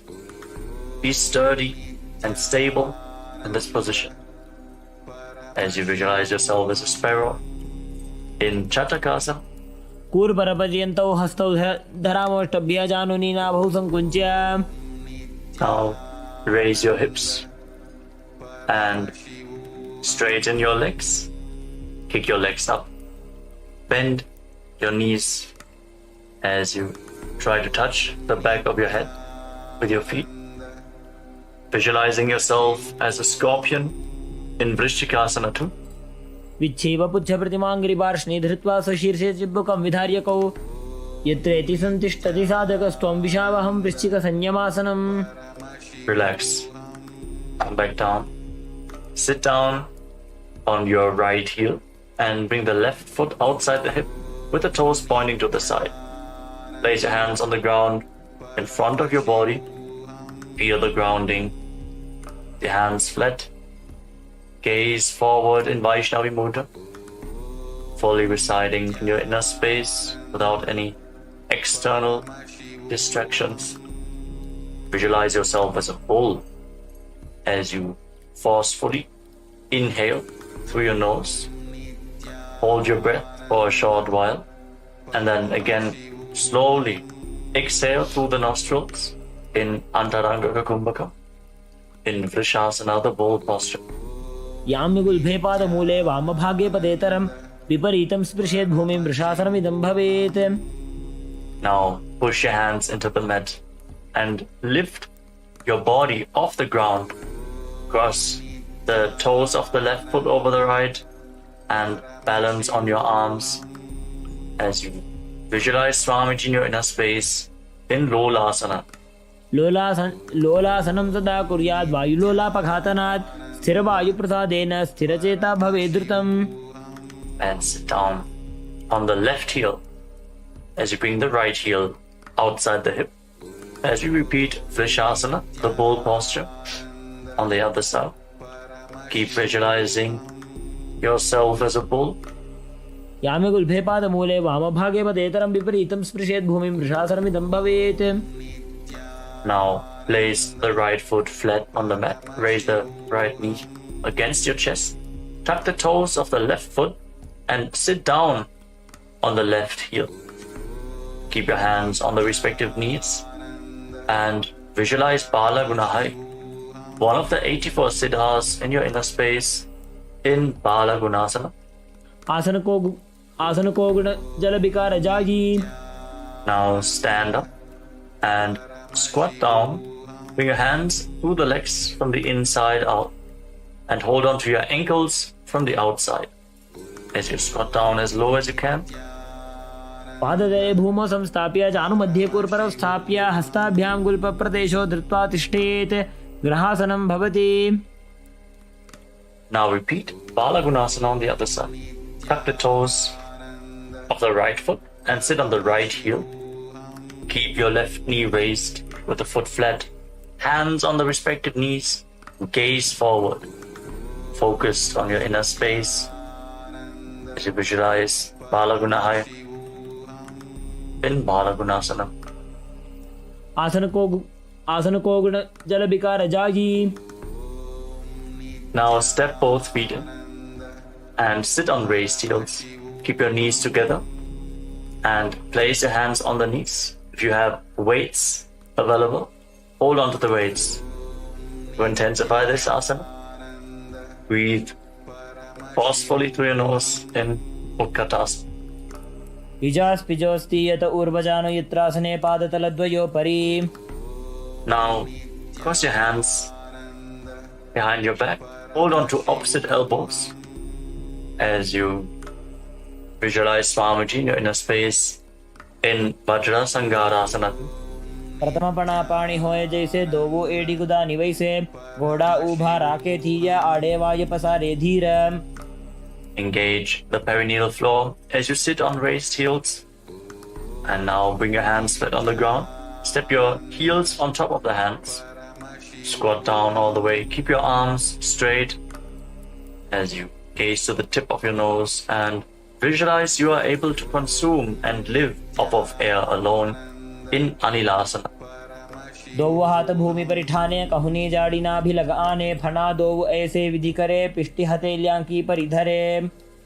Now place the back of your hands on the ground and step your feet on top of your palms. Wrap your hands around the feet like shoes and start walking around on the mat, visualizing that you are wearing padukas, performing a pada yatra all across India in padukasana. हस्ततलयोः पादतले कृत्वा तिष्ठेत् गच्छेत् पादुकासनं भवति. Now place your hands flat on the ground with your hips raised and kick your legs up and let them fall back down again and again. Visualize yourself as a rooster in Kukutoddanasana. हस्ततले भूमौ कृत्वा पादतले च ऊर्ध्वमुड्डानं कृत्वा भूमौ पतेत्. Relax. The next asana is Viparita Nrityasana. Viparita Nrityasana. Now place your hands on the ground, shoulder width apart, and raise your legs up into a handstand posture as you move your legs around. Dance on your hands as you feel yourself become free of all inhibitions. Breathe deeply through your nose in a relaxed manner in Viparita Nrityasana. हस्ततलाभ्यां भूमिं वष्टभ्य ऊर्ध्वपादाग्रे कुर्वन्. हस्ततलाभ्यां नर्तनं कर्तव्यं. विपरीतनृत्यं भवति. Now rise up and separate your feet. Place one hand on the ground with the elbows straight. Bring the other hand to the respective ear. Visualize Swamiji in your inner space in Kunjarasana. अथ पक्षे महादेव कुञ्जरासनमुत्तमं करेणैकेन पादाभ्यां भूमौ तिष्ठे चिरकरः. Hold this position for a while and then exchange the position of your hands. Feel the stability. Connect to the ground. अथ पक्षे महादेव कुञ्जरासनमुत्तमं करेणैकेन पादाभ्यां भूमौ तिष्ठे चिरकरः. As you then bring your feet together and squat down all the way. Your heels close to your body and raise your toes off the mat as you hold on to your ankles. Visualize yourself as a Kadamba tree, a pious tree that promotes a long life in Kadambasana. पार्श्वभ्यां भूमिं वष्टभ्य हस्तद्वयेन गुल्भौ धृत्वा तिष्ठेत् कदम्ब भवति. Now bring your feet flat on the ground and hold on to opposite knees. Pull your knees in close to your chest. Breathe deeply against your thighs. Feel the stretching, the opening of your back as you extend your chest. Inhale and exhale deeply. Visualize any excess vata releasing, balancing within your system in Pavanamuktasana. द्वयोस्तु पादयोः पाणिं लात्वा स्वस्वनितम्बके जानुनि वक्षसि साधुर्बभ्रतीकरबन्धनैः. Now extend your legs forward and bring one leg behind your neck. You can bring the leg behind your neck, don't worry. You can either pull it towards your chest or bring it over your shoulder, cross it over the other thigh. Then bring your hands to the side and lift your body off the ground. Gaze upwards towards your third eye. Hold this position, visualizing yourself as a powerful source of energy in Chakrasana. पूर्वतानं चतुष्पादपीठं वज्रासनं तथा चकोरक्रोञ्चशलभभुजङ्गमपि वृश्चिकम्. Now rest your body down to the ground. Keep one leg extended and hold on to the big toes of your feet in Prana Mudra with index and middle fingers. As you pull the other foot towards your ear, as if you're pulling a bowstring back, visualizing yourself as a bow in Dhanurasana. पादाङ्गुष्ठौ तु पाणिभ्यां गृहीत्वा श्रवणावधि. Now bring one leg over top of your shoulder and hook the other foot over top. Lean forward, extend your legs out to the side and balance on your arms as you visualize yourself as a flying crane in Ashtavakrasana. वासिष्ठमथ कौण्डिन्यमूर्धकुक्कुटमेव च अष्टावक्रमथोत्थानं मयूरं सेतुबन्धनम्. Relax, come back down to the ground and keep one foot flat as you bring the other foot on top of the opposite thigh, the knee raised. Bring your shoulder underneath the raised knee with a hand flat on the ground, the other hand pushing the respective knee to the mat. Gaze towards your third eye and visualize that you are immortal, able to exist slowly from prana in pranasana.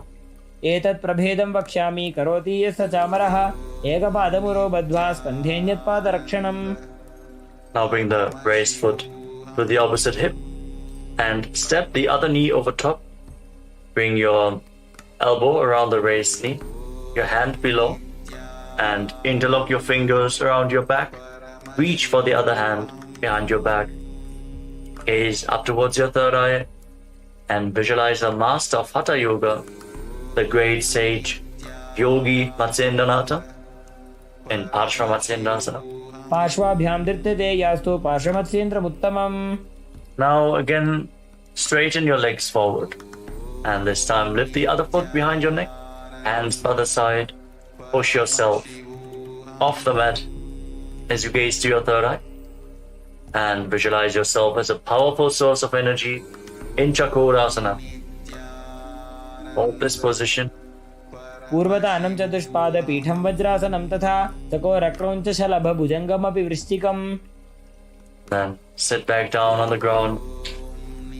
Now catch a hold of the big toes in Prana Mudra and pull the other foot towards your ear as if you're pulling a bowstring, visualizing your body as a bow in Dhanurasana too.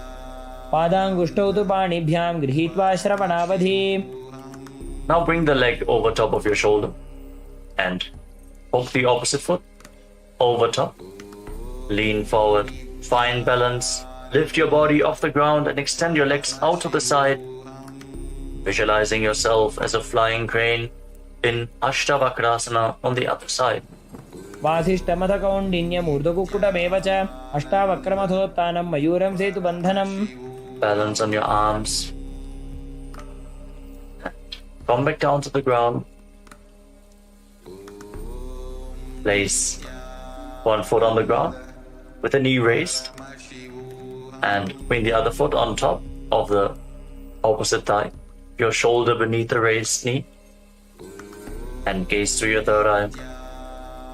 Visualizing yourself being immortal, able to live off of prana and pranasana.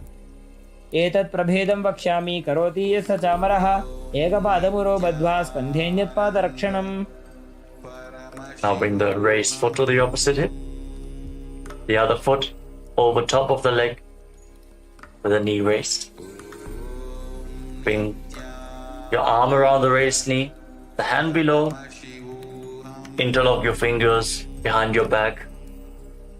Gaze up towards your third eye and visualize Sage Matsyendranath in Parshva Matsyendasana. पार्श्वाभ्यां धृत्यते यास्तु पार्श्वमत्स्येन्द्रमुत्तमम्. Feel the twist in your spine. Now extend your legs forward. Keep one heel at the perineum and lean forward and down, holding onto the front foot with both hands in Ardha Paschimottanasana. Perform the Jiva Chala Kumbhaka. Inhale deeply and hold the breath. Move the prana freely within your body. Control the flow of the prana within your system as you visualize Swamiji in your inner space. एकं पादं प्रसार्य एकं पादस्य पार्श्वनासीवनी सम्पीड्य हस्तद्वयेन प्रसारितपादाङ्गुष्ठं धृत्वा जानुभरिमस्तकं न्यसेत् अर्धपश्चिमतानं भवति. A stretch in your hamstrings. Rise up. Bring the right foot outside your hip with the top of the foot flat on the ground. Hold on to the left foot and raise it in front of your face. Keep your legs straight. Visualize yourself as a crane in Kraunchasana, the crane posture. उत्तानपादं क्रौञ्चं च मरीचिं वीरभद्रकं नटराजं त्रिकोणं च सुप्ताङ्गुष्ठप्रसारणे. Now lower your leg. Keep the other foot against the perineum as you keep the opposite leg extended forward. Lean forward and down. Hold onto the front foot and breathe in Jiva Chala Kumbhaka. एकं पादं प्रसार्य एकं पादस्य पार्श्वनासीवनी सम्पीड्य हस्तद्वयेन प्रसारितपादाङ्गुष्ठं धृत्वा जानुभरिमस्तकं न्यसेत् अर्धपश्चिमतानं भवति.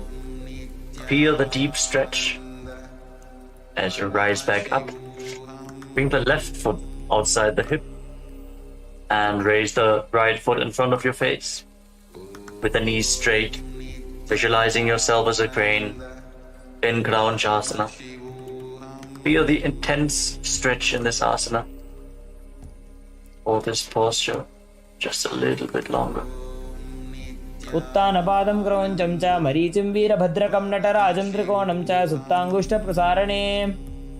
Now lower your leg down and come to a cross-legged position.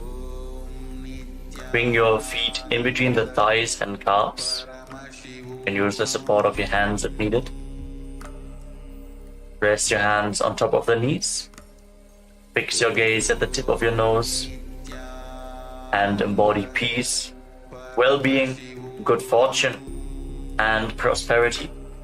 Visualize a swastika in your inner space in swastikasana. जानुर्वोरन्तरे सम्यक् कृत्वा पादतले उभे ऋजुकाय समासीन स्वस्तिकं तत् प्रचक्षते. Maintain the position of your feet, but cover your heels with your hands. Tuck your chin to the chest, lock your throat in Jalandhara Bandha. Gaze to the tip of your nose and visualize the great sage Goraknatha, the founder of the Natha Yoga Hindu Sampradaya in Gorakshasana. जानुर्वोरन्तरे पादौ उत्तानौ व्यक्तसंस्थितौ गुल्फौ छाछाद्य हस्ताभ्याम् उत्तानाभ्यां प्रयत्नतः. Now bring your left heel against the perineum and place the right foot on top of the left thigh.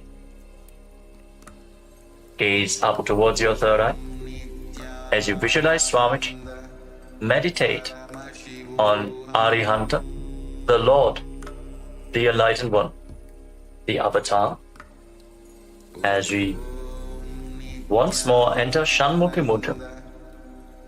Inhale deeply, hold your breath, and then lock all the five senses with your hands. Close your mouth with little and ring fingers, the nostrils with your middle fingers, eyes with your index fingers, and your ears with your thumbs. in Bhagasana 2. वामपार्श्वं गुदं संस्थाप्य दक्षाङ्घ्रिवामजगणे. Relax. Now place your feet onto opposite knees and bring your hands to the ground outside of your body with the palms facing upwards. Gaze to the tip of your nose and visualize Swamiji in your inner space as you bring your mouth into the shape of the beak of a crow. Inhale through your mouth and exhale through your nose in Kakachantra Kumbhaka. Keep the Mula Bandha engaged in Yogasana. उत्तानौ चरणौ कृत्वा संस्थाप्योपरि जानुनोः आसनोपरि संस्थाप्य चोत्तानं करयुग्मकम्. Now rotate your hands at the side of your body. Place your palms down. With your legs in Padmasana, lift your body off the ground. Pull your knees up. Visualize yourself as a rooster in Urdhva Kukkutasana.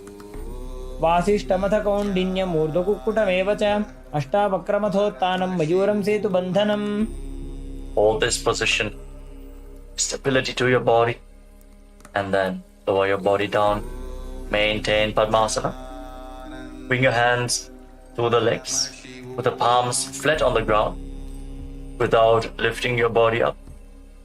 Stay seated on the ground. Fix your gaze at the tip of the nose. Visualize Swamiji in your inner space in Siddha Haratali Asana. प्रथम पद्मासन को करे हस्तुदो वो गोड़ासन दिदरे ube हथेले भूतरी राखे पोचा गोड़ासन दी में दाखे. Now push your hands into the mat. Lift your knees off the ground and balance on your arms.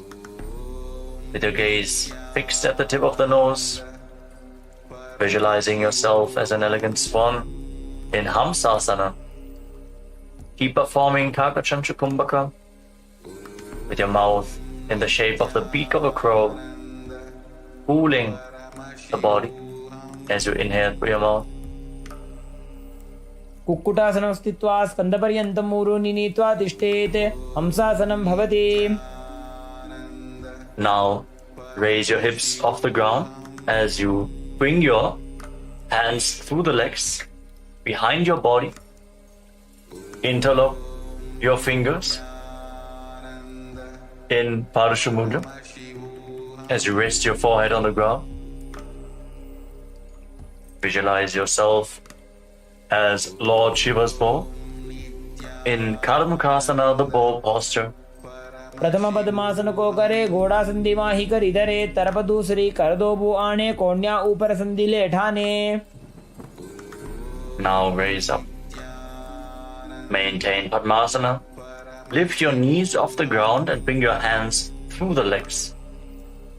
As you bend your elbows upwards to reach for your shoulders. Try to interlock the fingers around your neck. As you visualize yourself as a turtle with a stable body and mind to live for hundreds of years in Kurmasana too. By जंग पर दक्षिण पावा दाई जंग परिवा by लियावा. Balance in this posture. From the same posture now, tuck your chin to the chest and gaze towards the tip of your nose. Lock your throat. Jalandhara Bandha. Feel the intense stretch on your spinal cord as you cut through all the granthis, the knots in your energy channels. In Shiva's secret knot posture, Granthi Bedasana. अथ वक्षे नीलकण्ठ ग्रन्थिभेदासनं शुभं ज्ञात्वा रुद्रो भवे क्षिप्रं सूक्ष्मवायुनिषेवनात्. Now roll onto your back. Keep your hands in the same position and embody a turtle laying on its back as you fix your gaze at the tip of your nose in Uttana Kurvasana. कुक्कुटासनबन्धस्थं कराभ्यान्तृतकन्धरं पीठं कूर्मवदुत्तानमेतदुत्तानकूर्मकम्. Now kick your body back up into Padmasana. Bring your hands through the legs. Place one palm on the ground and hold its wrist with the other hand. Push your body off the mat. Balance on one arm. Visualizing yourself as a rooster as you pull your knees up as high as possible in Pangu Kukkutasana. कुक्कुटासने स्थित्वा एकेन हस्तेन अन्यस्य मणिबन्धं धृत्वा Lower your body down and exchange the position of your hands. Place the other palm flat, hold its wrist, and again lift your body off the ground and balance. Keep visualizing yourself as a rooster. कुक्कुटासने स्थित्वा एकेन हस्तेन अन्यस्य मणिबन्धं धृत्वा Lower down. And as you maintain the lotus posture, Padmasana, bring your elbows onto your toes. Interlock your fingers in Padusha Mudra. Rest your chin on the fingers and press your thumbs against your throat. As you visualize, you have gone beyond all greed and cowardice in Grudasana. जानोर्वोरन्तरे पादौ उत्तानो व्यक्तसंस्थितौ गुल्फौ छाछाद्य हस्ताभ्याम् उत्तानाभ्यां प्रयत्नतः. Rise up. Now place one hand over top of the other and place your hands in your lap. Gaze towards the tip of your nose. Sit in a meditative space as you perform Mahamudra Bandha. Engage all three bandhas together. Lock the perineum. Pull the stomach in and up and lock the throat. Lead the Kundalini Shakti up the higher energy centers and hold it there as you visualize Swamiji in your inner space in Padmasana 3. उत्तानो चरणो विधाय विधिवत् शक्तिस्थितो योगिरात्. Now bring your hands flat on top of your knees. Fix your gaze at the tip of the nose. Internally vibrate the Mahavakya Om Nithyananda Paramashivoham as you visualize Paramashiva in your inner space in Padmasana 4. एतत् पद्मासनं कुर्यात् प्राणवायु प्रसिद्धये शुभासनं सदा ध्यायेत् पुरजित्वा पुनः पुनः.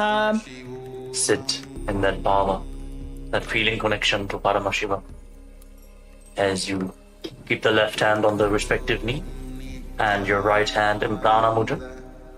Index and middle finger holding on to the big toe. Hold the elbow back as if you're pulling a bowstring. Move the big toe round and round and visualize yourself as Paramashiva's bow. Repeat the movement on the other side as well. In Karmukasana 2. अधान्यासनमावक्ष्ये योगपूरकरक्षणात् कृत्वा पद्मासनं पाद अङ्गुष्ठचङ्गयोस्थितम्. Now bring your feet in closer to your body, sitting in Padmasana. As we get ready for Karmukasana 3. Now cross your arms behind your back. Hold on to the big toes in Prana Mudra. Reach for the opposite feet. As you gaze to the nose, engage all three bandhas. And visualize yourself as Paramashiva's bow in Karmukasana 3. कार्मुकासनमाक्षित्य उदरे पूरयेत् सुखं तदा वायुर्वसो याति कालेन सूक्ष्मवायुना. Maintain this posture. Lift your head and chest. As you gaze to the tip of your nose, shift your gaze to your third eye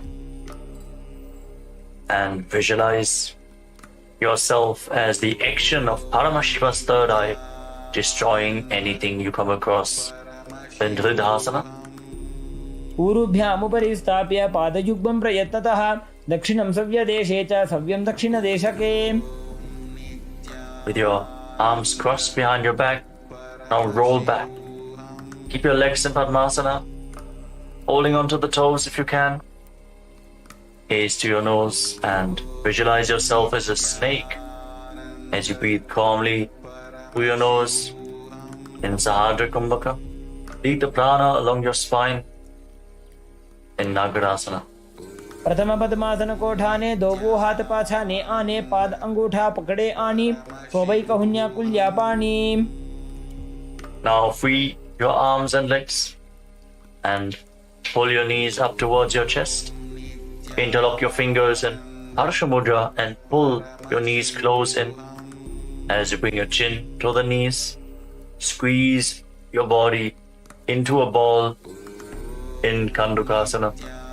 वेत्रासने स्थित्वा हस्तपादान् निष्कुष्य ऊर्ध्वं नयेत्, पृष्ठवंशेन भूमिं पोथयेत्, कन्दुकासनं भवति. Relax. Place your feet flat on the ground with the knees raised. Interlock your fingers around your neck and breathe deeply through your nose as you gaze to the tip of the nose and visualize Swamiji in your inner space in Urdhva Pavanasana. प्रथमे सूधो San करावे, गोड़ा उभा राशि मिलावे, गुल्फमा हिला अंगुष्ठ doji, करे एक समेल रसोजी. Now move your hands down, your palms facing up. Step your heels onto your hands and then push your hips off the ground. Contract the perineal floor and block your throat. Forcefully push the air upwards, but prevent it from escaping your lungs by keeping Jalandhara Bandha, the throat lock, engaged in Mocha Kumbhaka.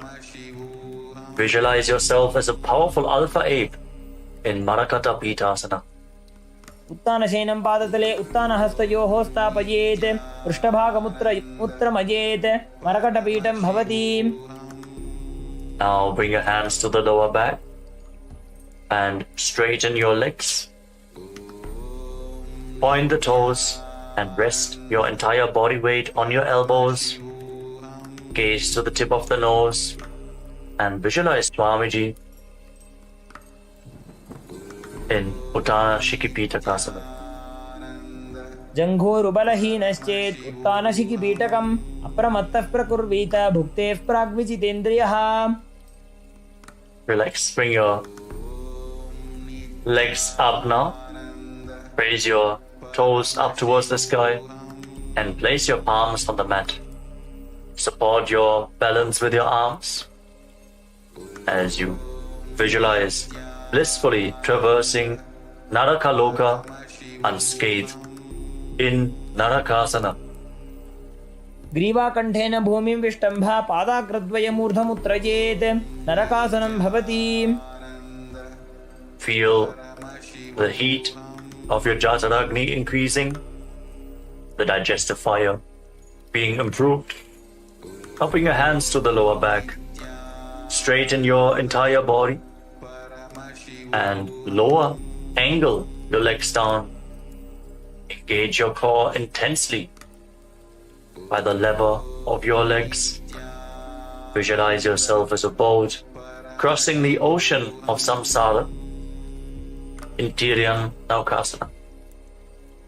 नौकावत् स्थित्वात् ऊर्ध्वं पादाग्रद्वयं नयेत्, तिर्यन्नौकासनं भवति.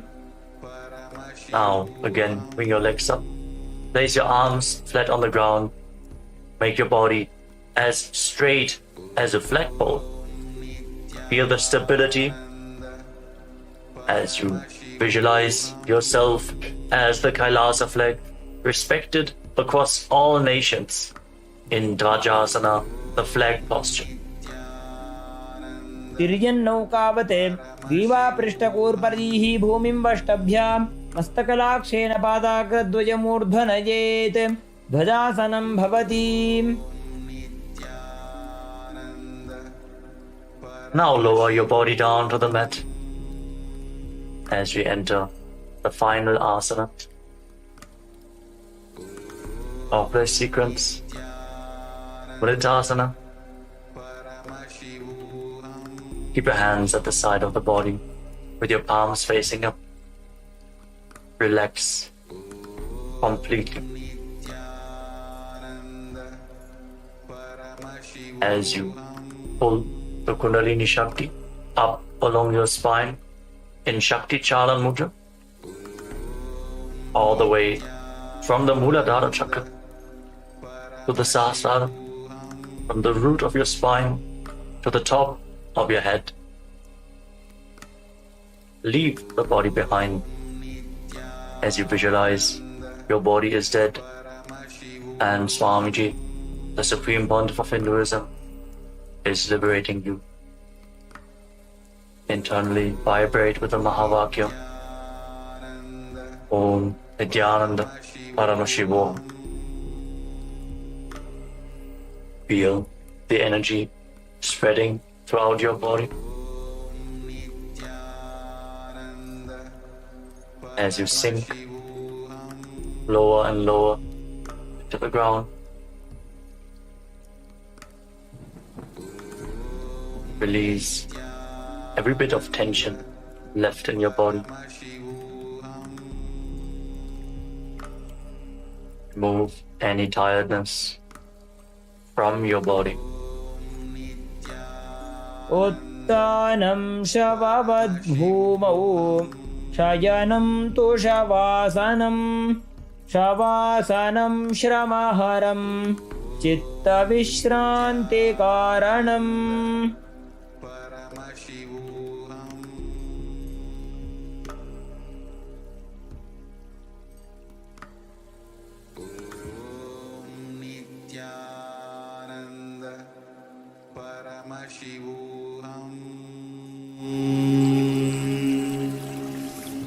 Om Nithyananda Paramashivoham.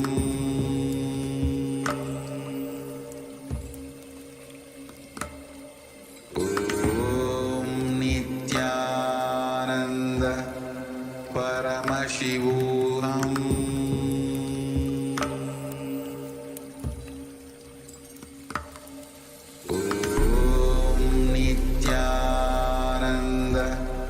Paramashivoham.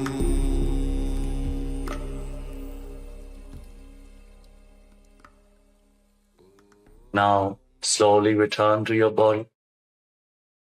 Start to wiggle your fingers and toes. Rotate your wrists and your ankles. Bend your elbows and knees. Pull your knees up and encircle them with your arms. Squeeze your body into a ball and rock from side to side. Slowly return to a comfortable seated position. Congratulations.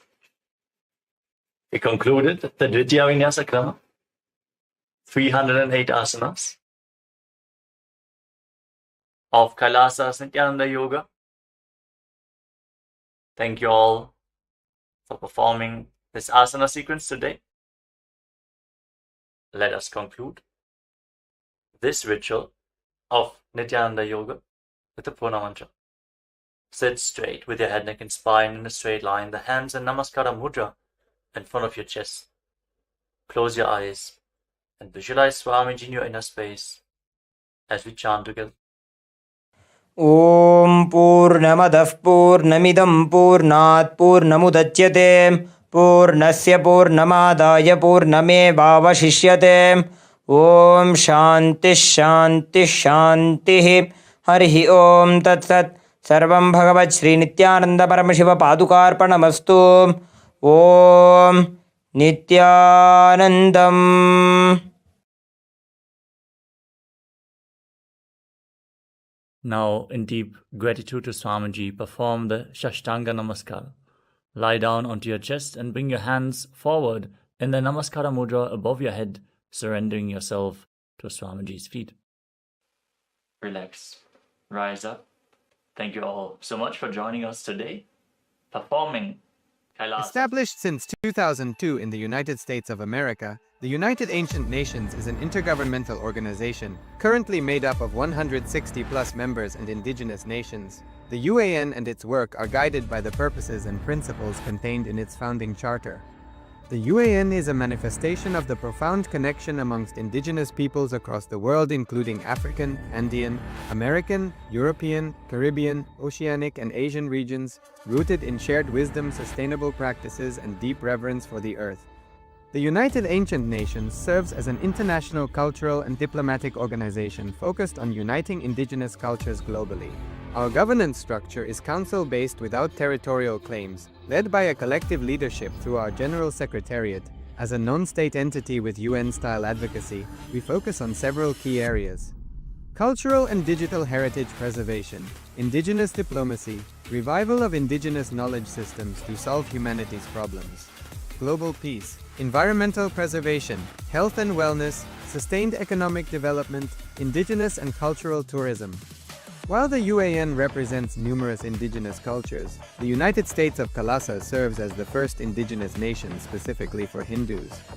KAILASA's mission is focused on the revival of the ancient enlightened Sanatana Hindu civilization, with a formal governance structure including a head of state, ministers, and ambassadors. Under the leadership of SPH, Supreme Pontiff of Hinduism, BHAGAVAN Nityananda Paramashivam, KAILASA has achieved recognition as a sovereign subject of international law, possessing distinctive attributes of juridical statehood. The United States of KAILASA is the main sponsor of the proposed UAN headquarters. This initiative would bring forth an estimated $100 million in revenue for the host country through summits, conferences, tourism, and development projects. The proposed UAN headquarters would represent the world's indigenous nations and peoples through its architectural design. It would blend the best of all worlds, featuring top modern architecture, the highest green building standards, and ancient Vastu architectural principles. This headquarters would serve as a central hub for indigenous diplomacy, cultural preservation, and collaborative efforts towards sustainable development and global peace. Through this initiative, we aim to create a dignified platform for indigenous leadership rooted in ancestral wisdom, cultural legitimacy, and collaborative innovation, enhancing global dialogue and regional stability. The establishment of the UAN headquarters would position a host country at the forefront of a global movement promoting indigenous wisdom while creating significant economic opportunities for the nation and its people.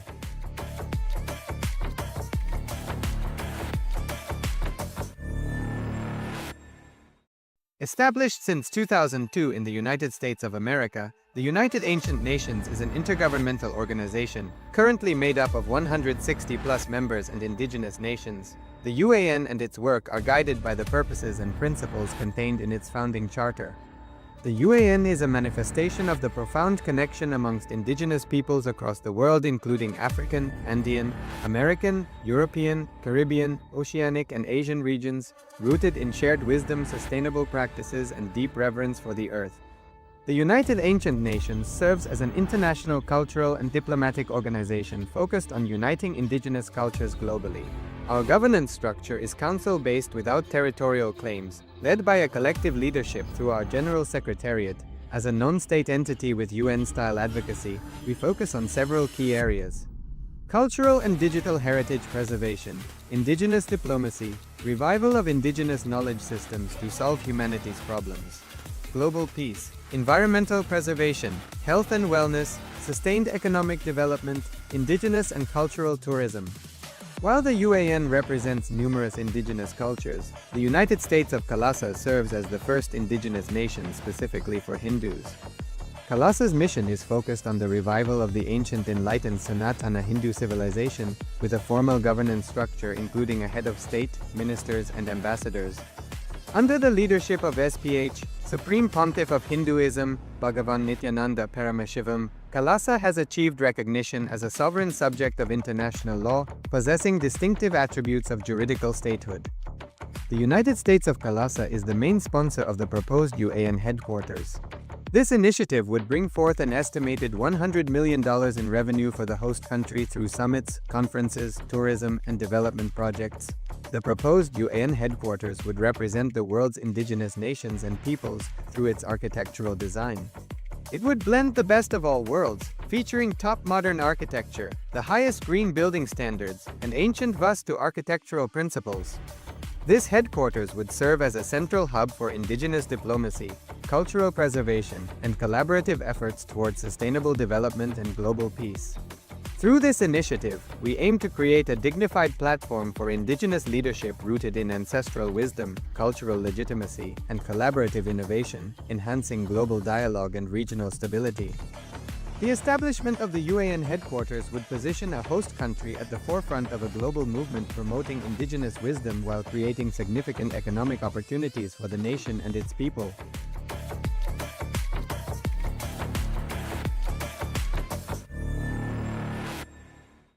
Established since 2002 in the United States of America, the United Ancient Nations is an intergovernmental organization, currently made up of 160+ members and indigenous nations. The UAN and its work are guided by the purposes and principles contained in its founding charter. The UAN is a manifestation of the profound connection amongst indigenous peoples across the world, including African, Andean, American, European, Caribbean, Oceanic, and Asian regions, rooted in shared wisdom, sustainable practices, and deep reverence for the earth. The United Ancient Nations serves as an international cultural and diplomatic organization focused on uniting indigenous cultures globally. Our governance structure is council-based without territorial claims, led by a collective leadership through our General Secretariat.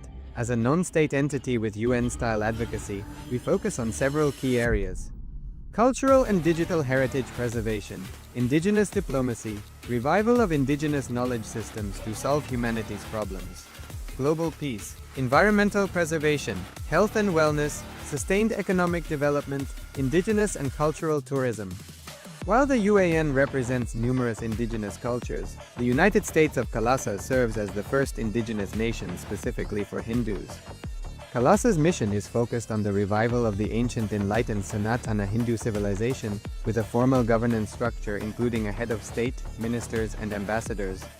Under the leadership of SPH, Supreme Pontiff of Hinduism, BHAGAVAN Nithyananda Paramashivam, KAILASA has achieved recognition as a sovereign subject of international law, possessing distinctive attributes of juridical statehood.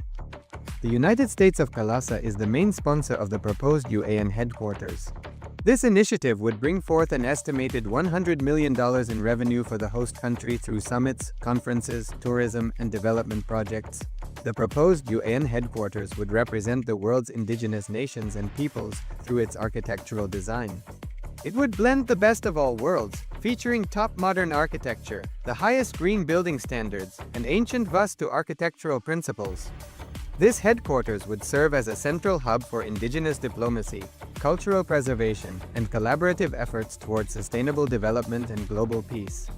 Through this initiative, we aim to create a dignified platform for indigenous leadership rooted in ancestral wisdom, cultural legitimacy, and collaborative innovation, enhancing global dialogue and regional stability. The establishment of the UAN headquarters would position a host country at the forefront of a global movement promoting indigenous wisdom while creating significant economic opportunities for the nation and its people.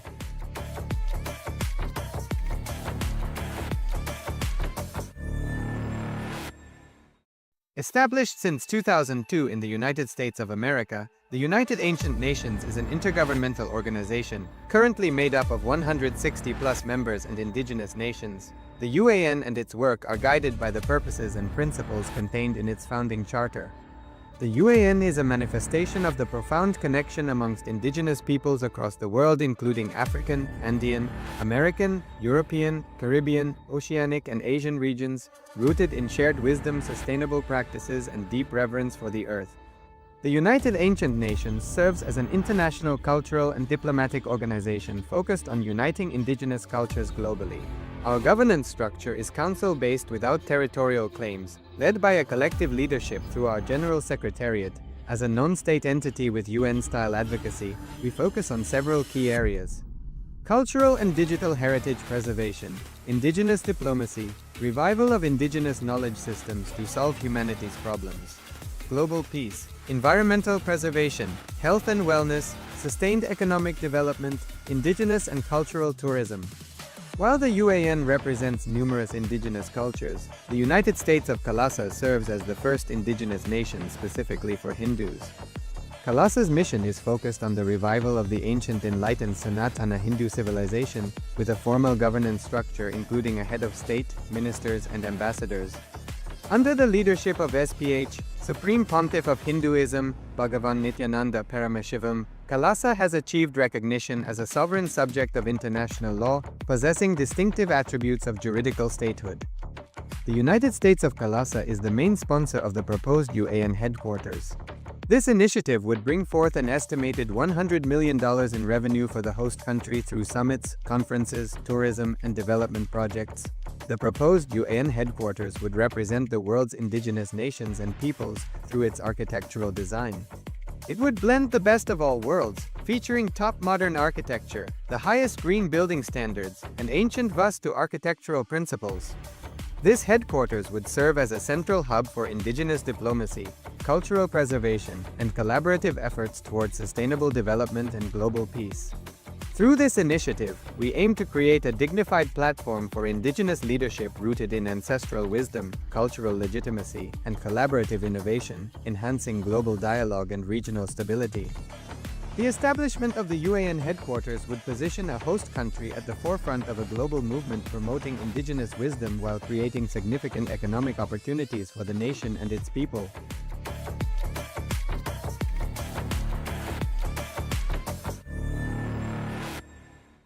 Established since 2002 in the United States of America, the United Ancient Nations is an intergovernmental organization, currently made up of 160+ members and indigenous nations. The UAN and its work are guided by the purposes and principles contained in its founding charter. The UAN is a manifestation of the profound connection amongst indigenous peoples across the world, including African, Andean, American, European, Caribbean, Oceanic, and Asian regions, rooted in shared wisdom, sustainable practices, and deep reverence for the earth. The United Ancient Nations serves as an international cultural and diplomatic organization focused on uniting indigenous cultures globally. Our governance structure is council-based without territorial claims, led by a collective leadership through our General Secretariat. As a non-state entity with UN-style advocacy, we focus on several key areas: cultural and digital heritage preservation, indigenous diplomacy, revival of indigenous knowledge systems to solve humanity's problems, global peace, environmental preservation, health and wellness, sustained economic development, indigenous and cultural tourism. While the UAN represents numerous indigenous cultures, the United States of KAILASA serves as the first indigenous nation specifically for Hindus. KAILASA's mission is focused on the revival of the ancient enlightened Sanatana Hindu civilization, with a formal governance structure including a head of state, ministers, and ambassadors. Under the leadership of SPH, Supreme Pontiff of Hinduism, BHAGAVAN Nithyananda Paramashivham, KAILASA has achieved recognition as a sovereign subject of international law, possessing distinctive attributes of juridical statehood. The United States of KAILASA is the main sponsor of the proposed UAN headquarters. This initiative would bring forth an estimated $100 million in revenue for the host country through summits, conferences, tourism, and development projects. The proposed UAN headquarters would represent the world's indigenous nations and peoples through its architectural design. It would blend the best of all worlds, featuring top modern architecture, the highest green building standards, and ancient Vastu architectural principles. This headquarters would serve as a central hub for indigenous diplomacy, cultural preservation, and collaborative efforts towards sustainable development and global peace. Through this initiative, we aim to create a dignified platform for indigenous leadership rooted in ancestral wisdom, cultural legitimacy, and collaborative innovation, enhancing global dialogue and regional stability. The establishment of the UAN headquarters would position a host country at the forefront of a global movement promoting indigenous wisdom while creating significant economic opportunities for the nation and its people.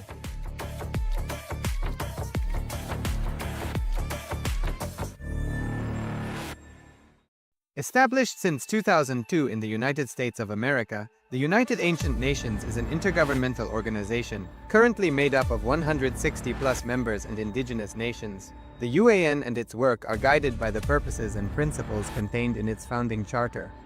The UAN is a manifestation of the profound connection amongst indigenous peoples across the world, including African, Andean, American, European, Caribbean, Oceanic, and Asian regions, rooted in shared wisdom, sustainable practices, and deep reverence for the earth. The United Ancient Nations serves as an international cultural and diplomatic organization focused on uniting indigenous cultures globally. Our governance structure is council-based without territorial claims, led by a collective leadership through our General Secretariat.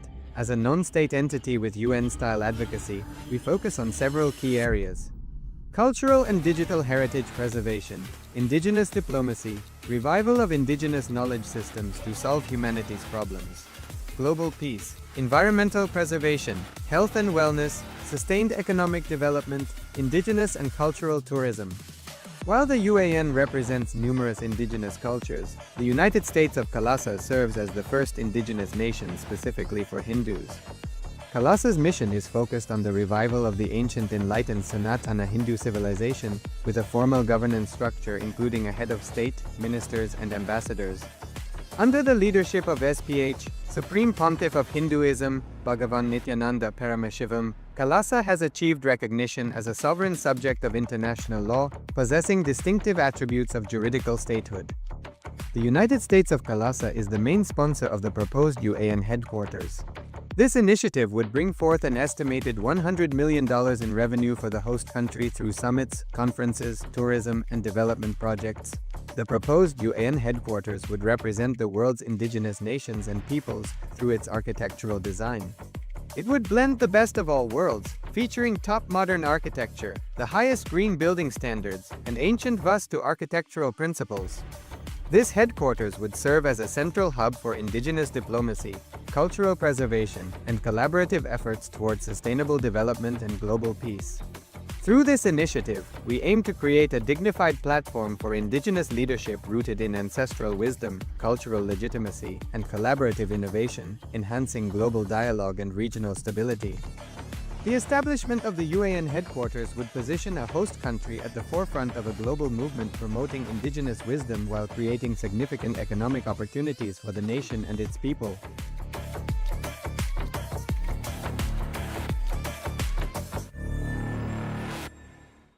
Established since 2002 in the United States of America, the United Ancient Nations is an intergovernmental organization, currently made up of 160+ members and indigenous nations. The UAN and its work are guided by the purposes and principles contained in its founding charter.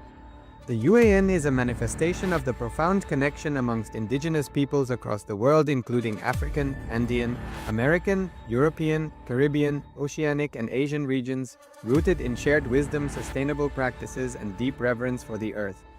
The United Ancient Nations serves as an international cultural and diplomatic organization.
Please sit in a space of deep gratitude.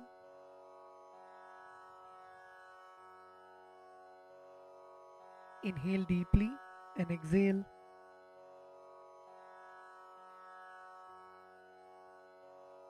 Feel the presence of the Master in your inner space. Feel the presence of Swamiji seated in front of you. Feel the presence of Swamiji in the Guru Padukas, alive, radiating.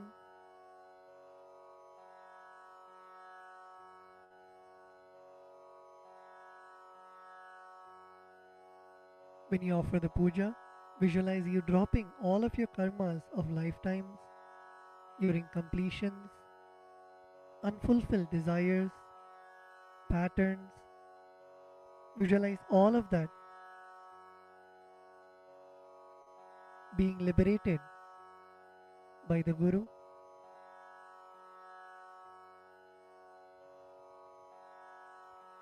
Come to a space of deep Guru Bhakti, the feeling connection with the Master.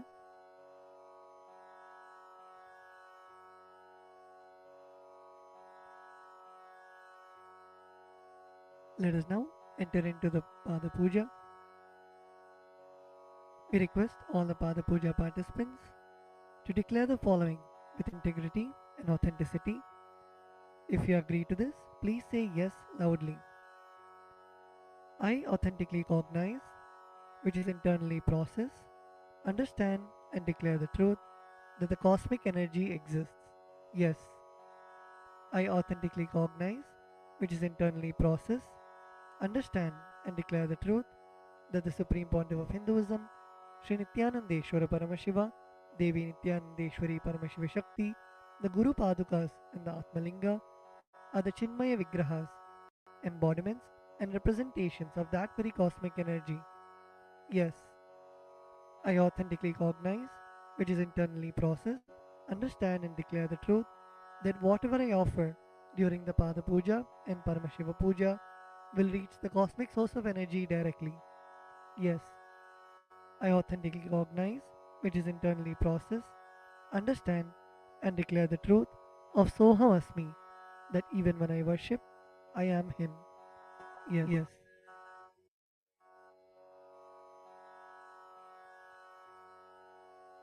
Let us now enter into the Pada Puja. We begin with the Sadguru Vandanam, in which we offer our gratitude to our Guru, our beloved Swamiji.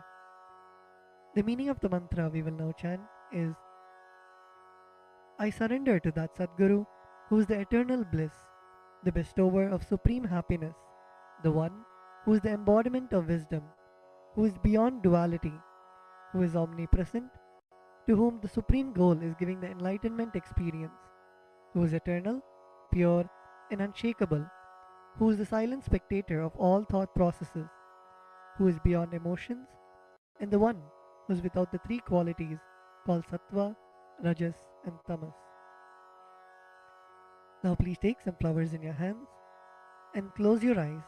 Place your hands in the Atmanjali Mudra and offer the flowers at Swamiji's Padukas at the end of the mantra. Nityanandam Paramasukadam Kevalam Jnanamurtim Dvandvatitam Gagana Sadrisham Tattvamasyaadilaksham Ekam Nityam Vimalamachalam Sarvadhi Sakshibhutam Bhavatitam Trigunarahitam Sadgurum Tam Namami.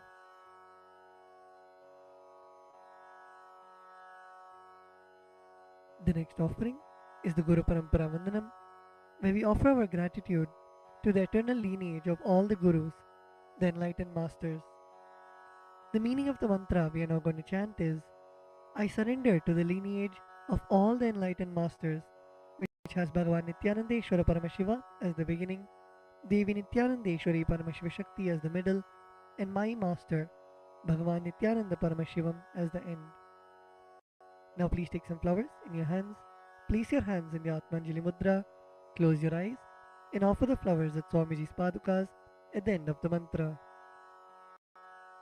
Nithyanandeshwara Paramashiva Samarambham Nithyanandeshwari Paramashiva Shakti Madhyamam Nithyananda Pariyantam Vande Guru Paramparam. The next is the offering of the Arunagiri Yogeshwara Vandanam, where we offer our respects and gratitude to Arunagiri Yogeshwara, who is the incarnation of Paramashiva. The meaning of the mantra we are now going to chant is the Arunagiri Yogeshwara, who is the Lord of all beings, who has the sacred musk paste applied on his forehead, who has a glittering stick, who has worn a loin cloth on his glittering hip, who has worn the Datura flower, the king cobra, and a crescent moon on his forehead. That Arunagiri Yogeshwara's presence happens. Now please take some flowers into your hands, place your hands in the Atmanjali Mudra, close your eyes, and offer the flowers at Swamiji's Padukas at the end of the mantra.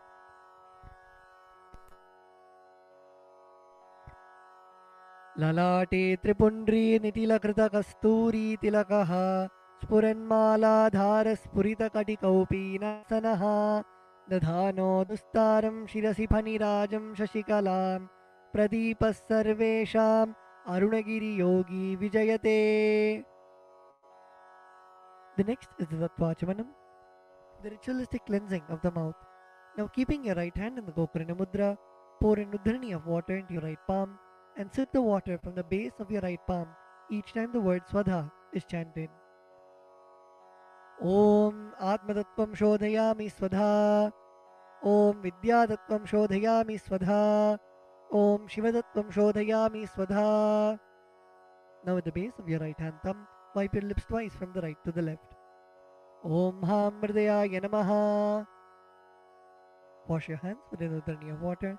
With the tips of your right hand index, middle and ring fingers touch above the upper lip and below the lower lip. Wash your hands.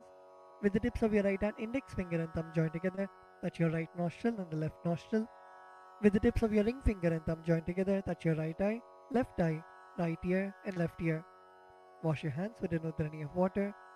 With the tips of your little finger and thumb join together, touch your navel center, the right chest and left chest. With all 5 fingers joined together, touch the top of your head, right shoulder, left shoulder and the heart center. Wash your hands with an udharani of water. The next mantra is Shuklam Bharadaram. We chant this mantra invoking the energy of Mahaganapati, the remover of obstacles. The meaning of the mantra we are now going to chant is I meditate upon the Lord Ganesha, who is clad in white garments, who is all pervading, who is as bright colored as the moon, who has a smiling, pleasant face, having 4 shoulders and hands, and who is the remover and pacifier of all obstacles. Now please take the akshata, the turmeric mixed rice in your hands, and a flower in your right hand. Keeping both your hands as fists, tap the sides of your forehead along with the mantra.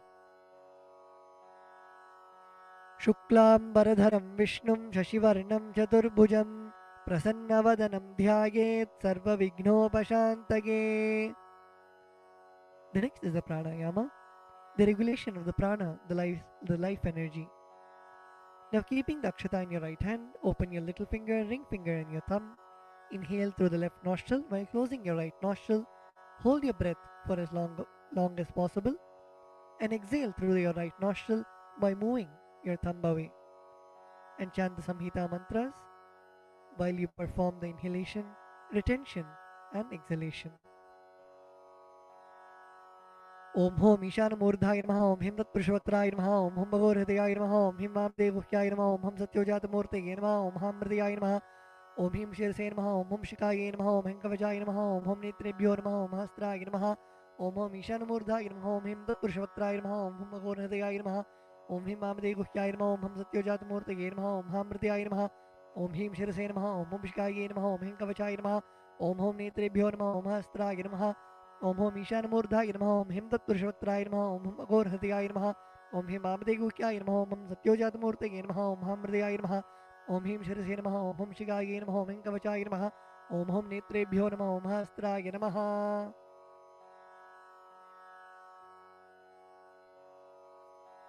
The next is the Sankalpa, the conscious resolution.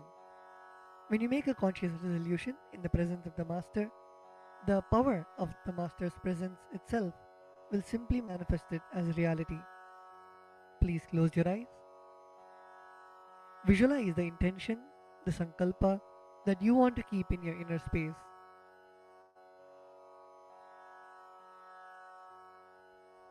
Visualize you're feeling connection with the Master. Visualize anything that you want to happen as reality.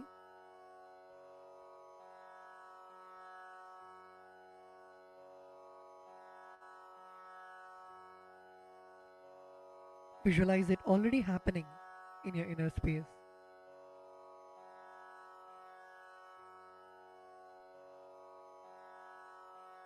Now with this intention, keeping the akshata in your left palm, close it with your right palm and keep both the hands on your thigh. We will now chant the Sankalpa mantra. Om Mamopatta Samasta Duritakshayadvara Bhagavat Sri Nityananda Paramashiva Prityartham Sri Nityanandeshwari Paramashiva Shakti Sameta Sri Nityanandeshwara Paramashiva Prityartham Cha Shubhe Shobhane Muhurte Adya Brahmanaha Dvitiya Parardhe Shri Shvetavaraha Kalpe Vaivaswatamanvantare Ashtavimshatitame Nitya Yuge Prathame Pade Jambudvipe भारतवर्षे भरतखण्डे मेरोः दक्षिणे पार्श्वे शकाब्दे अस्मिन् वर्तमाने व्यवहारिके प्रभवादीनां षष्ट्याः संवत्सराणां मध्ये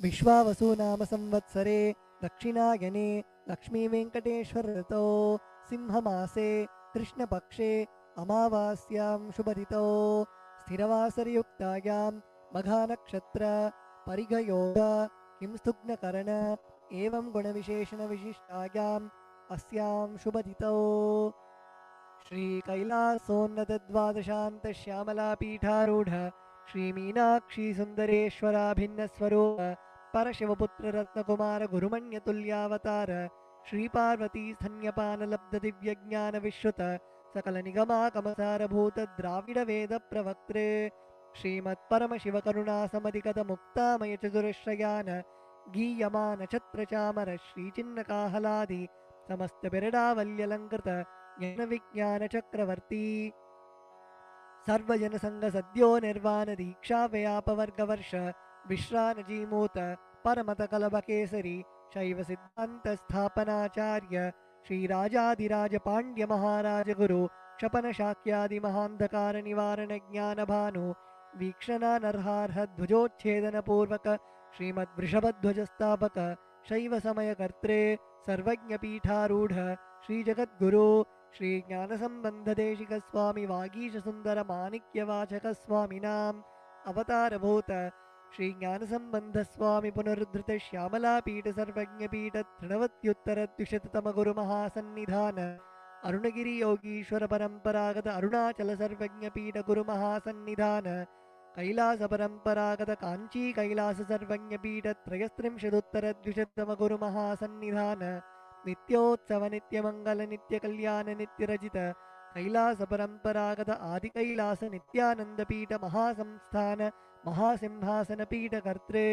साक्षात् श्री परमशिवसमुद्भूत कैलास परम्परागत वैवस्वतमनु इक्ष्वाकु हरिश्चन्द्र भगीरथ श्रीरामचन्द्रशूरसेन इत्याद्यनवच्छिन्न सार्वभौम चक्रवर्ती परम्परागत चतुष्षष्टि योगिनी मंडित चतुष्षष्टि संप्रदाय प्रवर्तक मनुधर्मासन सूर्यवंश प्राप्त सर्वज्ञपीठ सुरांगी साम्राज्य मूर्धाभिषिक्त चूड़ामणि साक्षात् श्री परमशिव समुद्भूत कपिल महागुरु पुनरुद्धृत महानिर्वाणि पीठ अष्टोत्तर सहस्र श्री महामंडलेश्वर साक्षात् श्री परमशिव समुद्भूत श्री महागणपति समारंभ अनवच्छिन्न पीठाधीश्वर गुरुपरंपरा प्राप्त अटलपीठ अष्टोत्तर सहस्र श्री अटलपीठाधीश्वर धर्म मुक्ति स्वर्गपुर स्वर्णपीठ त्रयोविंश गुरुमहान्निधान कैलास परंपरागत आदिपीठ सर्वज्ञपीठ जगद्गुरु श्री कैलास पुनरुद्धारक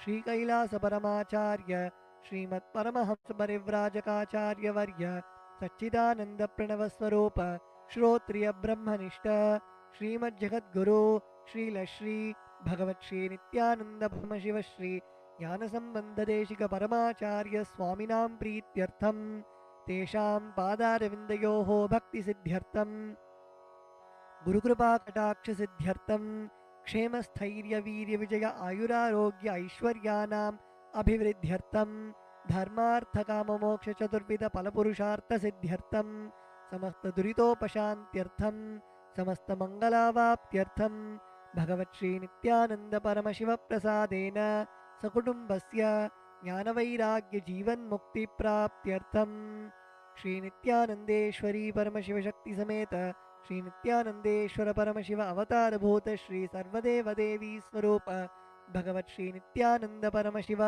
प्रत्यक्ष पाद पूजां करिष्ये।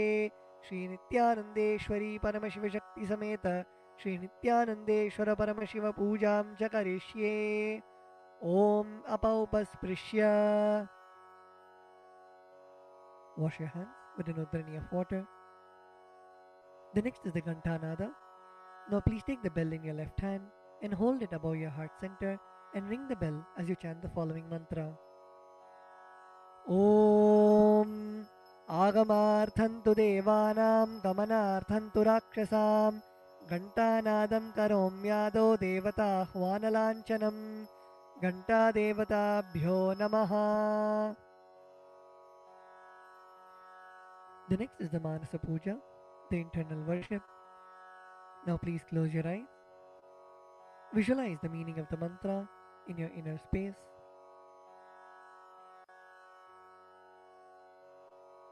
The meaning of the mantra we are now going to chant is: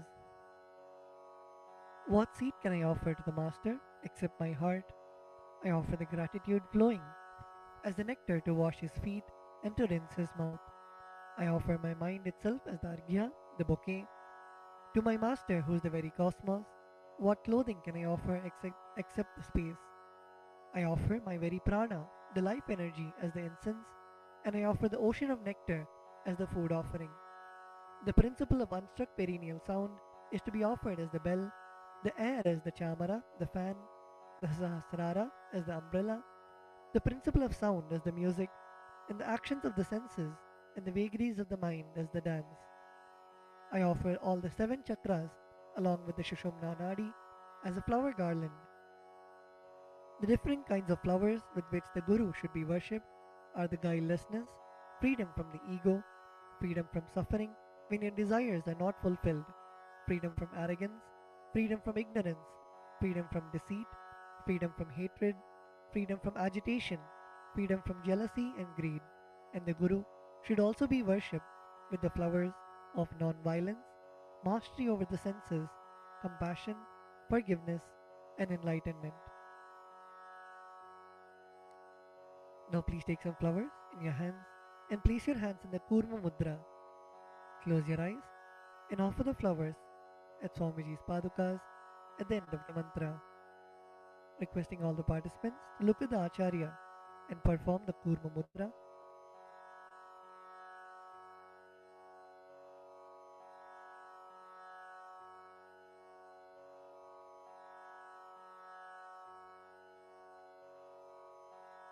Om Hridpadmamasanam dadyat Sahasrarachyutamritaihi Padyam Sharanayor dadyat Manastu Argyam Nivedayet Tena Amritena Achamaniyam Snaniyam Tena Chasmritam Akashatattvam Vastram Syat Gandhasyat Gandhatatvakam Chittam prakalpayet pushpam dhupam pranan prakalpayet tejastattvam cha deepartham naivedyam syat sudham buddhihi anahatadhvanirghanta vayutattvam cha chamaram sahasraram bhavet chatram shabdatattvam cha geetakam nrityamindriya karmani chanchalyam manasastatha Sumekhalam Padmamalam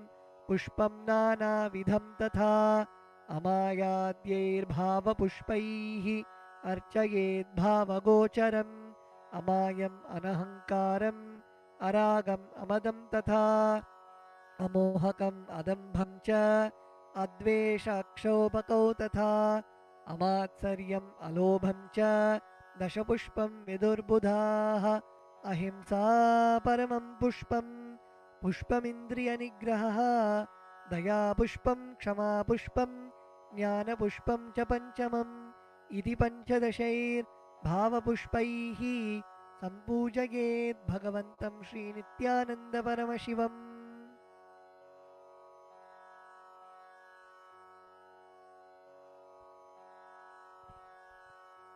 The next offering is the Upachara Puja, the external worship.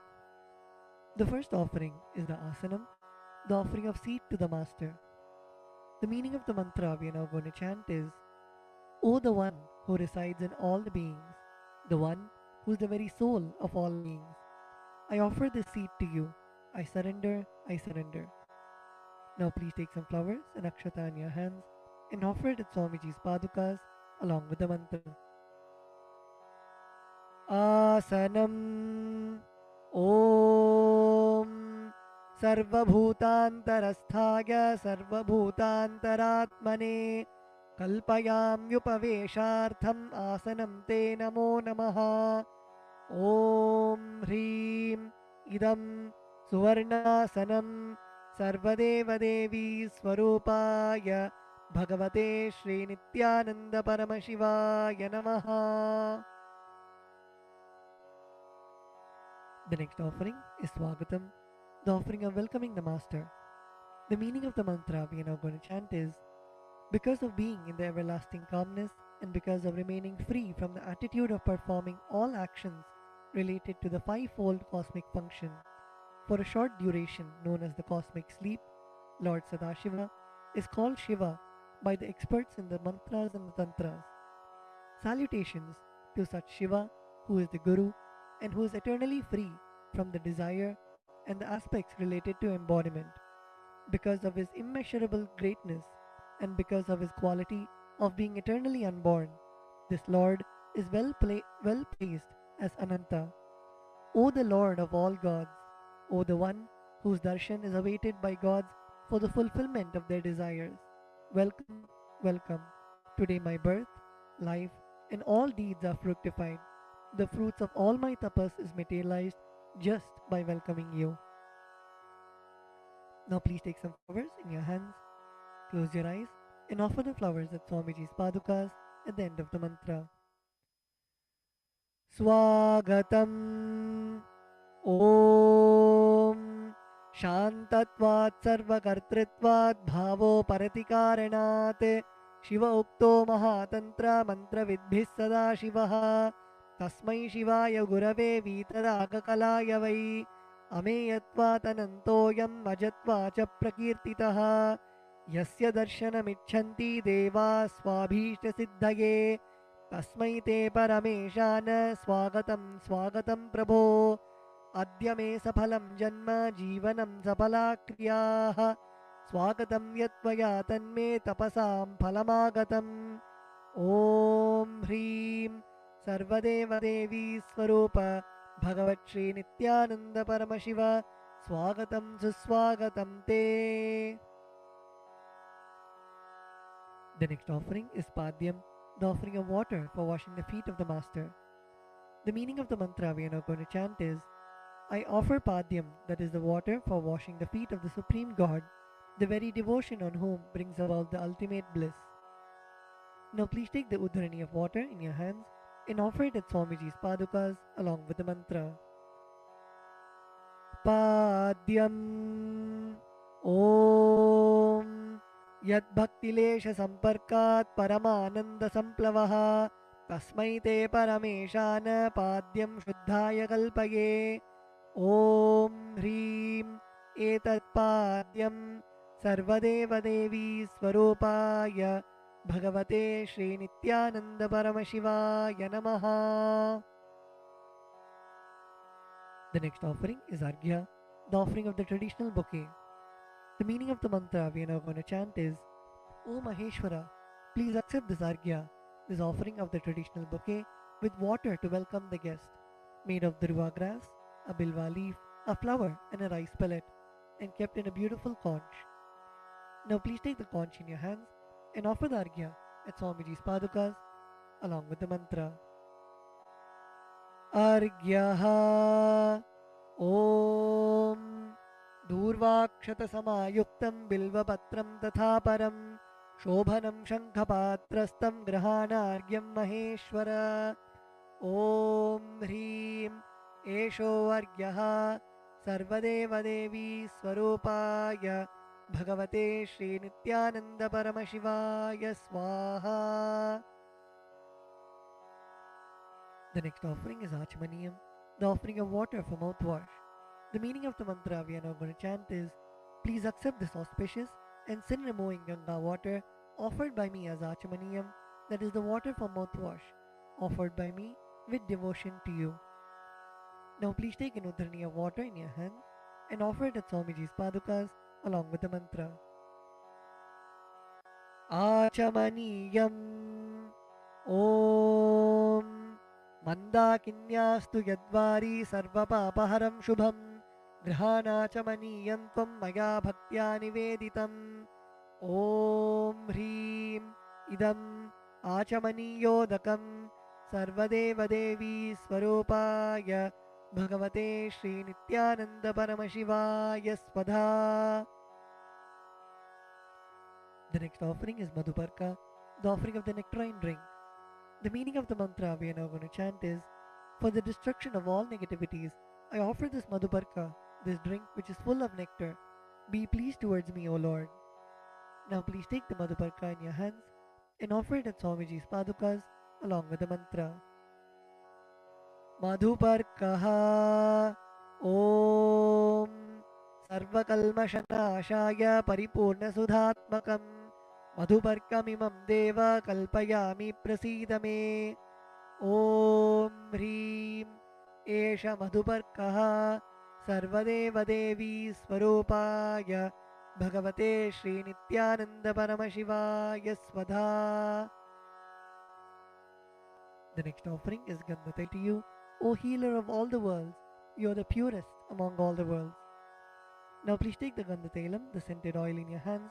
Om Sneham Grihana Snehena Lokanam Hitakaraka Sarvalokesha Shuddhastvam Dadami Snehamuttamam Om Hreem Idam Gandhatailam Sarvadeva Devi Swarupaya Bhagavate Sri Nithyananda Paramashivaya Nivedayami.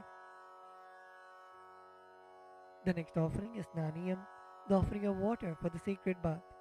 The meaning of the mantra we are now going to chant is, please accept this cool, pure and clear water which is capable of seizing my mind for your sacred bath offered by me with devotion to you. Now please take an udhrani of water in your hands and offer it at Swamiji's padukas along with the mantra as ring the bell as you do so.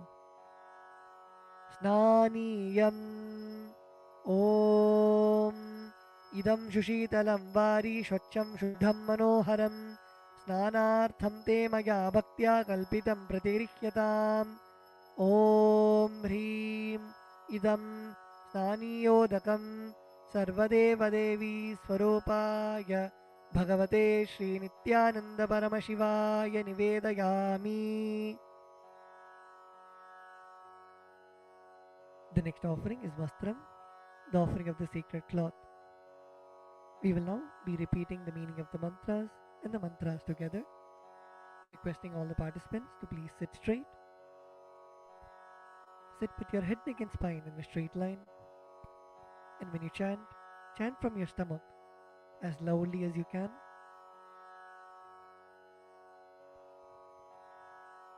The meaning of the mantra we are now going to chant is, I offer Vastram, I offer Vastram, this cloth offering, this cloth offering, to the Master to the Master who removes who removes the veil of Maya the veil of Maya or illusion, or illusion, the Master the Master who is the true who is the true light of enlightenment, light of enlightenment, who does not have a veil of Maya a veil of Maya and has has the very space the very space as the dress.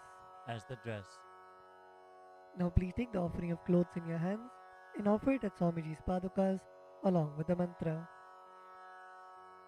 Vastram Vastram Om Om Maya Maya Chitra Chitra Patachanna Padachanna Nija Nija Guhyo Guhyo Rutejase Rutejase Niravarana Niravarana Vijnaya Vijnaya Vasaste Vasaste Kalpayamyaham Kalpayamyaham Om Om Hrim Hrim Idam Idam Vastrottariyam Vastrotarayam Sarvadeva Devi Sarvadeva Devi Swarupaya Swarupaya Bhagavate Bhagavate Sri Nityananda Sri Nityananda Paramashivaya Paramashivaya Nivedayami. Nivedayami. The next offering is Abharanam, the offering of the sacred jewelry. The meaning of the mantra we are now going to chant is I offer I offer this golden ornament this golden ornament to you, Master, to you, Master, who, who, by the very nature, by the very nature, has has a very a very gracefully gracefully beautiful body, beautiful body, and who is and who is the repository the repository of all powers. of all powers. May you be pleased. May you be pleased. Now please take the jewelry in your hands and offer it at Swamiji's padukas along with the mantra.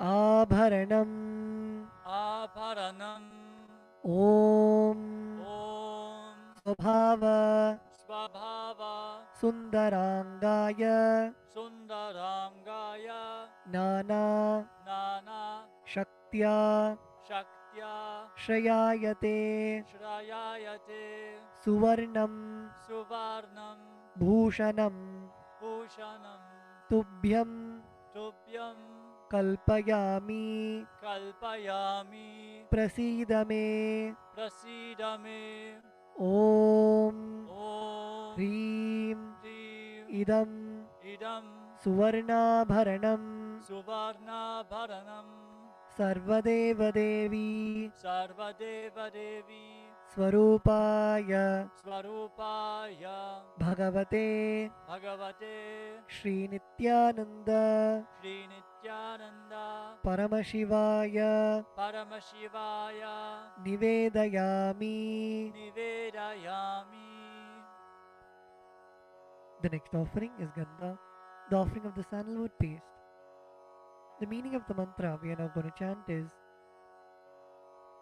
I neither know I neither know what your body is, what your body is, nor do I know nor do I know what your actions are. what your actions are.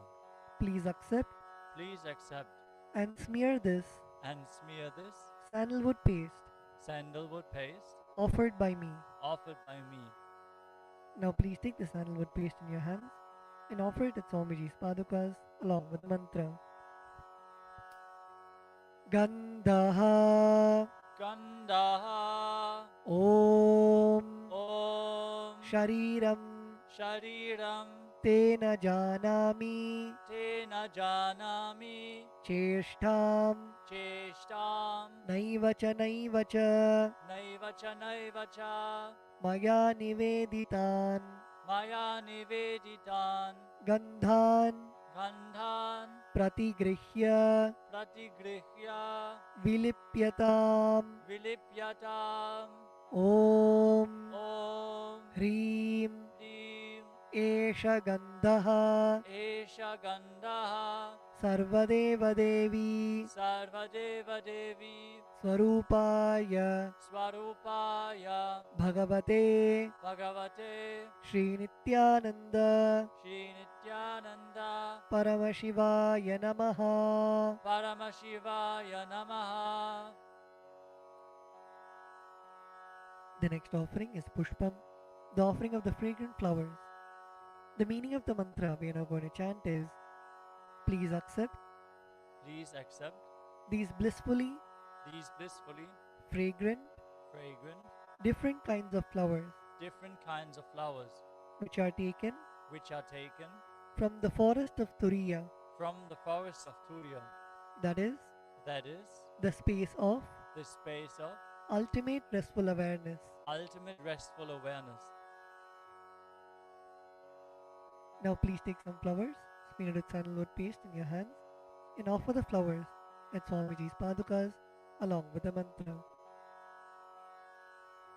Pushpam Pushpam Om Om Turiyavana Turiyavana Sampannam Sampannam Nana Nana Gunamanoharam Gunamanoharam Ananda Ananda Saurabham Saurabham Pushpam Pushpam Grihyatam Grihyatam Idamuttamam Idamuttamam Om Om Hreem Hrim Etani Etani Sachandana Pushpani Sachandana Pushpani Sarvadeva Devi Sarvadeva Devi Swarupaya Swarupaya Bhagavate Bhagavate Sri Nityananda Sri Nityananda Paramashivaya Vaushate. Paramashivaya Vaushat. The next offering is Bilva Patram, the offering of the Bilva leaves. The meaning of the mantra we are now going to chant is, I offer you, I offer you, O God of all gods, O God of all gods, this holy Bilva leaf this holy Bilva leaf, in which dwells in which dwells the goddess of richness the goddess of richness, and which is and which is so much loved so much loved by Lord Shiva. by Lord Shiva. Now please take the Bilva leaf smeared with sandalwood paste in your hands and offer it at Swamiji's padukas along with the mantra.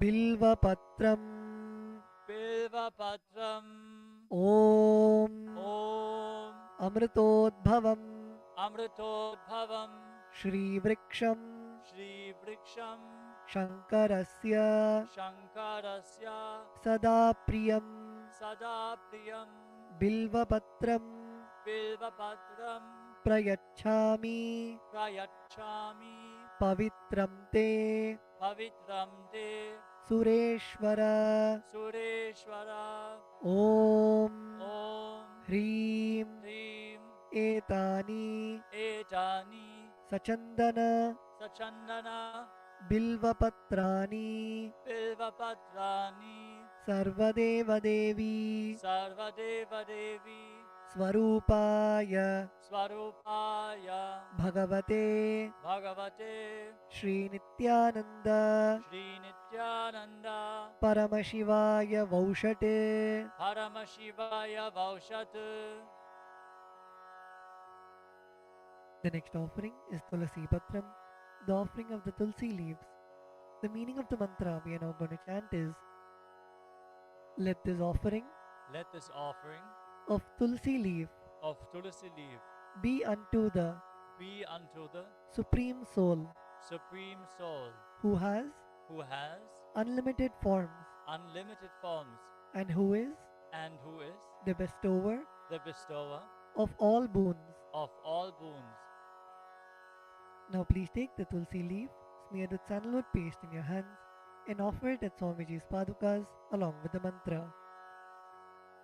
Tulasi Patram Tulasi Patram Om Om Namaste Namaste Bahurupaya Bahurupaya Varadamurtage Varadamurtaye Paramatmane Paramatmane Swaha Swaha Om Om Hreem Hrim Idam Idam Sachandana Sachandana Tulasi Patram Tulasi Patram Sarvadeva Devi Sarvadeva Devi Swarupaya Swarupaya Bhagavate Bhagavate Sri Nityananda Sri Nityananda Paramashivaya Namaha. Paramashivaya Namaha.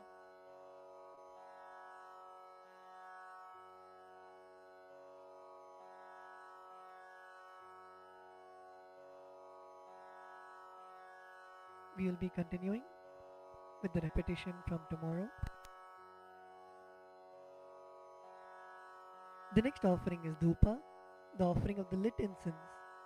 The meaning of the mantra we are now going to chant is, this incense smoke is made of the sacred herbs of intoxicating fragrance. Please accept this incense smoke fit to be inhaled by all the devas.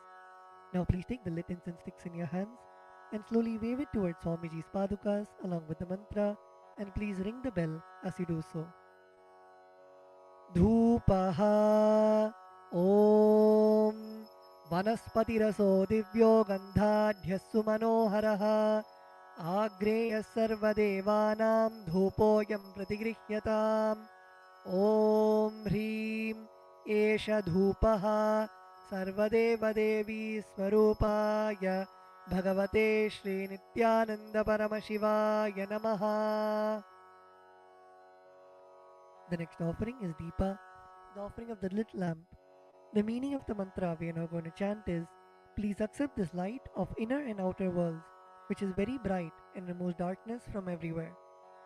Now please take the lit lamp in your hands and slowly wave it towards Swamiji's padukas along with the mantra, and please ring the bell as you do so. Deepaha Om Suprakasho Mahadeepaha Sarvatastimiراpaha Sabāhyābhyantara Jyotirdeepoyam Pratigrihyatam Om Hrim Esha Deepaha Sarvadeva Devi Swarupaya Bhagavate Shri Nityananda Paramashivaya Namaha. The next offering is Naivedyam, the offering of the food.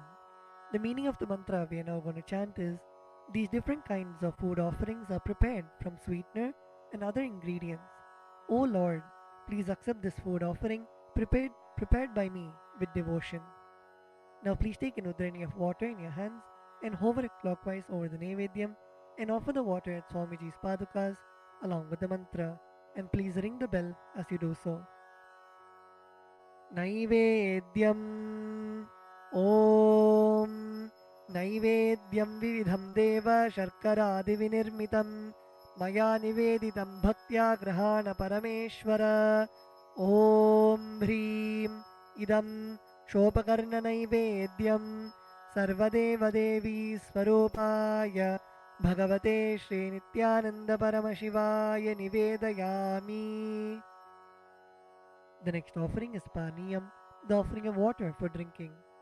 The meaning of the mantra we are now going to chant is, O God, the Lord of all demigods, the one who bestows deep fulfillment upon us, please accept this water full of infinite bliss. Now please take an udrani of water in your hands and offer it at Swamiji's padukas along with the mantra. Paniyam Om Samastadeva Devesha Sarvatriptikaram Param Akhandananda Sampurnam Grahana Jalamuttamam Om Hrim Idam Panarthodakam Sarvadeva Devi Swarupaya Bhagavate Shri Nityananda Paramashivaya Namaha. The next offering is Punarachamaniyam, the offering of water for drinking. Now please take the meaning of the mantra we are now going to chant is, I offer this water for washing the hands and the mouth to you, whose mere remembrance purifies everybody. Now please take an udrani of water in your hands and offer it at Swamiji's padukas along with the mantra. Punarachamaniyam Om Uchishtamapya Sujirva Yasya Smaranamatrataha Shuddhimapnoti Tasmai Te Punarachamaniyakam Om Hrim Idam Punarachamaniyodakam Sarvadeva Devi Swarupaya Bhagavate Shri Nityananda Paramashivaya Swaha. The next offering is Aratrikam, the offering of Arati to the Master. Now please take the lit camphor in your hands and slowly wave it towards Swamiji along with the mantra, and please ring the bell as you do so. Aratrikam Om Hrim Esha Deepamala सर्वदेवदेवी स्वरूपाय भगवते श्रीनित्यानन्द परमशिवाय नमः। ॐ साङ्ग्रहण्येष्ट्याय जते इमां जनतागुं सङ्गृह्णानीति द्वादशारत्नीरशना भवति। द्वादशमासा संवत्सरः संवत्सरमेवावरुन्धे मौञ्जी भवति। ऊर्ध्वै मुञ्जाः ऊर्जमेवावरुन्धे चित्रानक्षत्रं भवति। चित्रं वा एतत् कर्म कर्पूरगौरं करुणावतारं संसारसारं भुजगेन्द्रहारं सदा वसन्तं हृदयारविन्दे भवं भवानी सहितं नमामि। भवं भवानी सहितं नमामि। भवं भवानी सहितं नमामि। आरात्रिकं समर्पयामि भगवत् श्री नित्यानंद परमशिव चरणकमलेभ्यो नमः। The next offering is Pushpanjali, the offering of the fragrant flowers. The meaning of the mantra we are now going to chant is: Guru is the Brahma, who is the source of creation of the universe, Vishnu, who is the source of sustenance of the universe, and Shiva, who is the rejuvenation of the universe. I surrender to that Guru.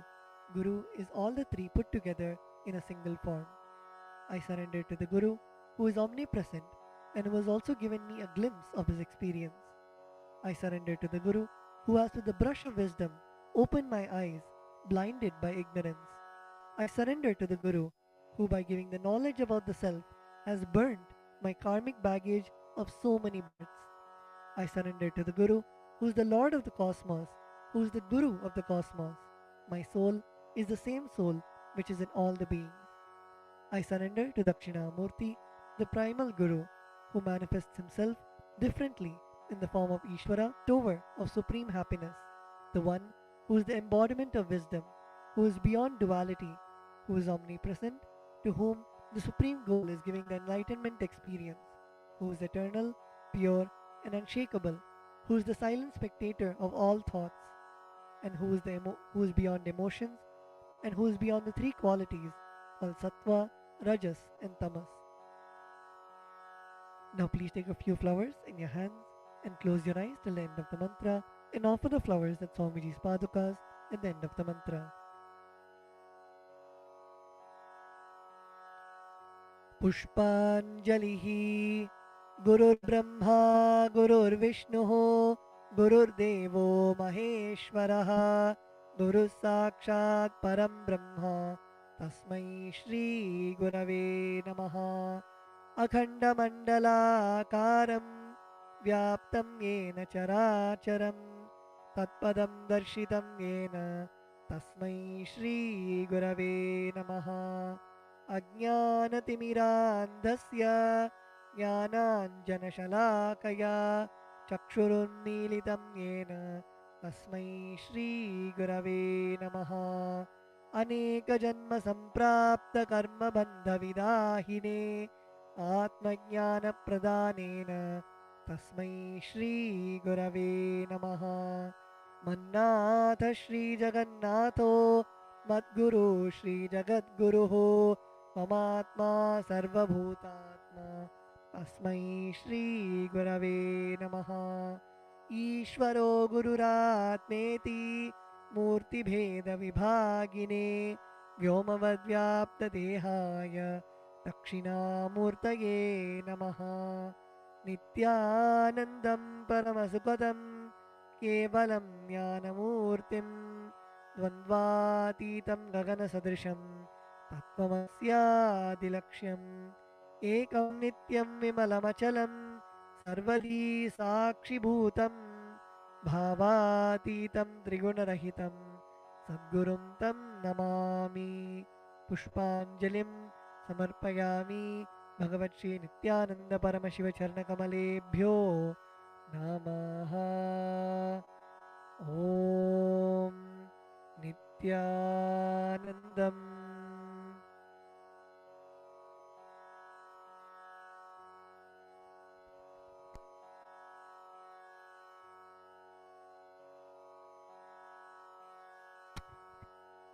We will now be beginning with the Paramashiva Puja. The first is the Tattvachamanam, the ritualistic cleansing of the mouth. Now keeping your right hand in the Gokarna Mudra, pour an udhrani of water into your right palm and sip the water from the base of your right palm each time the word Swadha is chanted. Om Atmadattvam Shodhayami Swadha. Om Vidyadattvam Shodhayami Swadha. Om Shivadattvam Shodhayami Swadha. Now with the base of the right hand thumb, wipe your lips twice from the right to the left. Om Ham Hridayaya Namaha. Wash your hands with an udhrani of water. With the tips of your right hand index, middle and ring fingers touch above the upper lip and below the lower lip. Wash your hands with an udhrani of water. With the tips of your right hand index finger and thumb joined together, touch your right nostril and the left nostril. With the tips of your right hand ring finger and thumb joined together, touch your right eye, right ear and left ear. Wash your hands with an udhrani of water. With the tips of your little finger and thumb joined together, touch your navel center, your right chest and left chest. With all 5 fingers joined together, touch the top of your head, right shoulder, left shoulder and the heart center.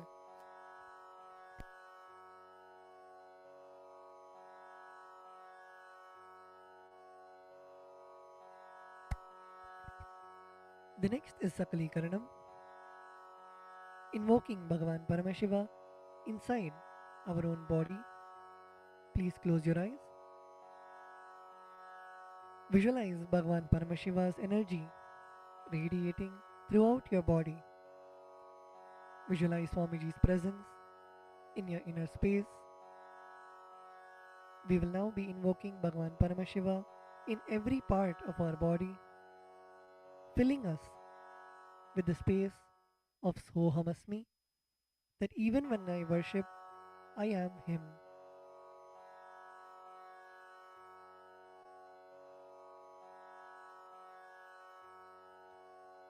Now, using your left hand, wipe the front and back side of your right hand once, and using your right hand, wipe the front and back side of your left hand twice. Om Hastraya Namaha. Now bring your hands in a Namaskara Mudra in front of your third eye. Om Ham Shaktaye Vaushate. Now keeping your palms together, bring your thumbs to the center of your palms. Om Ham Shivasanaye Namaha. Om Ham Shivamurtaye Namaha. Now with the tips of your thumbs, touch the tip of your little finger and move your thumbs down towards the base of your little finger. Om Ham Satyojatamurtaye Namaha. With the tip of your thumbs, touch the tip of your ring finger and move your thumbs down towards the base of your ring finger. Om Him Vamadevuhyaya Namaha. Now your middle finger. Om Hum Agora Hridayaya Namaha. Now your index finger.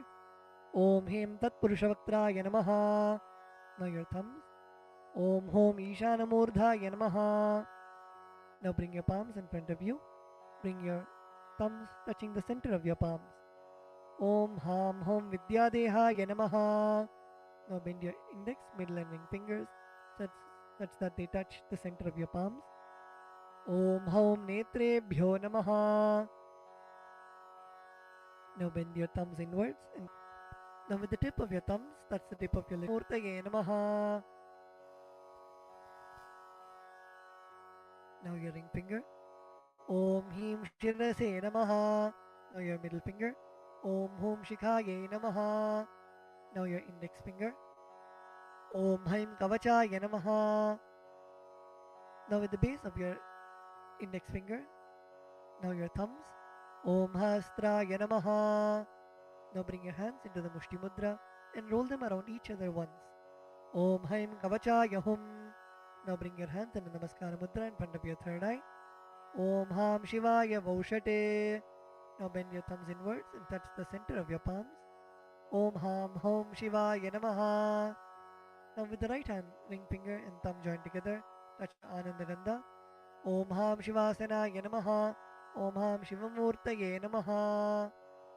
Now keeping your thumbs and little finger together, touch your respective knees.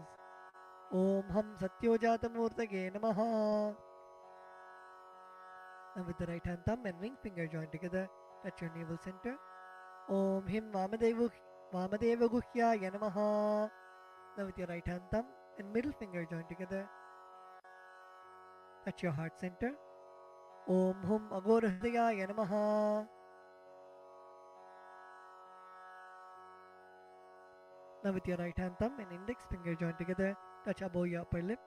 Om Hem Tat Purushavaktraya Namaha. Now with the tip of your right hand thumb, touch the top of your forehead. Om Hom Ishanamurdhaya Namaha. With your right hand thumb and ring finger joined together, touch your Anandagandha. Om Ham Hom Vidyadehaya Namaha. With the tip of your right hand index, middle and ring finger, touch your right eye, third eye and left eye respectively.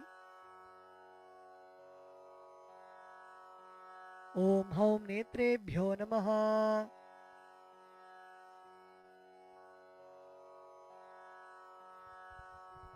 Now with the right hand thumb and ring finger joined together, touch your Anandagandha. Om Ham Hom Shivaya Namaha. With your right hand little finger and thumb joined together, touch your heart center. Om Ham Hridayaya Namaha. With your right hand thumb and ring finger joined together, touch your head. Om Him Shirase Swaha. With the right hand thumb and middle finger joined together, touch the back of your head. Om Hum Shikhaye Voshate. Now cross your left hand over your right hand in front of your chest, keeping your index finger in form of a hook, and uncross your arms, moving them around of your head and bringing them till your chest. Om Haim Kavachaya Hum. Now strike your right thumb onto your left palm and the left thumb onto your right palm. Om Hastaya Bate. Now with your right hand, index finger and middle finger, strike your left palm thrice. Om Hastraya Humpate. Using your right hand, index finger and thumb, snap in all the 10 directions around you, the 8 directions and down and up. Om Hastraya Pate.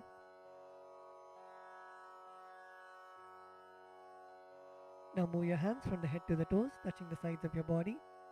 Om Ham Shivaya Vaushate.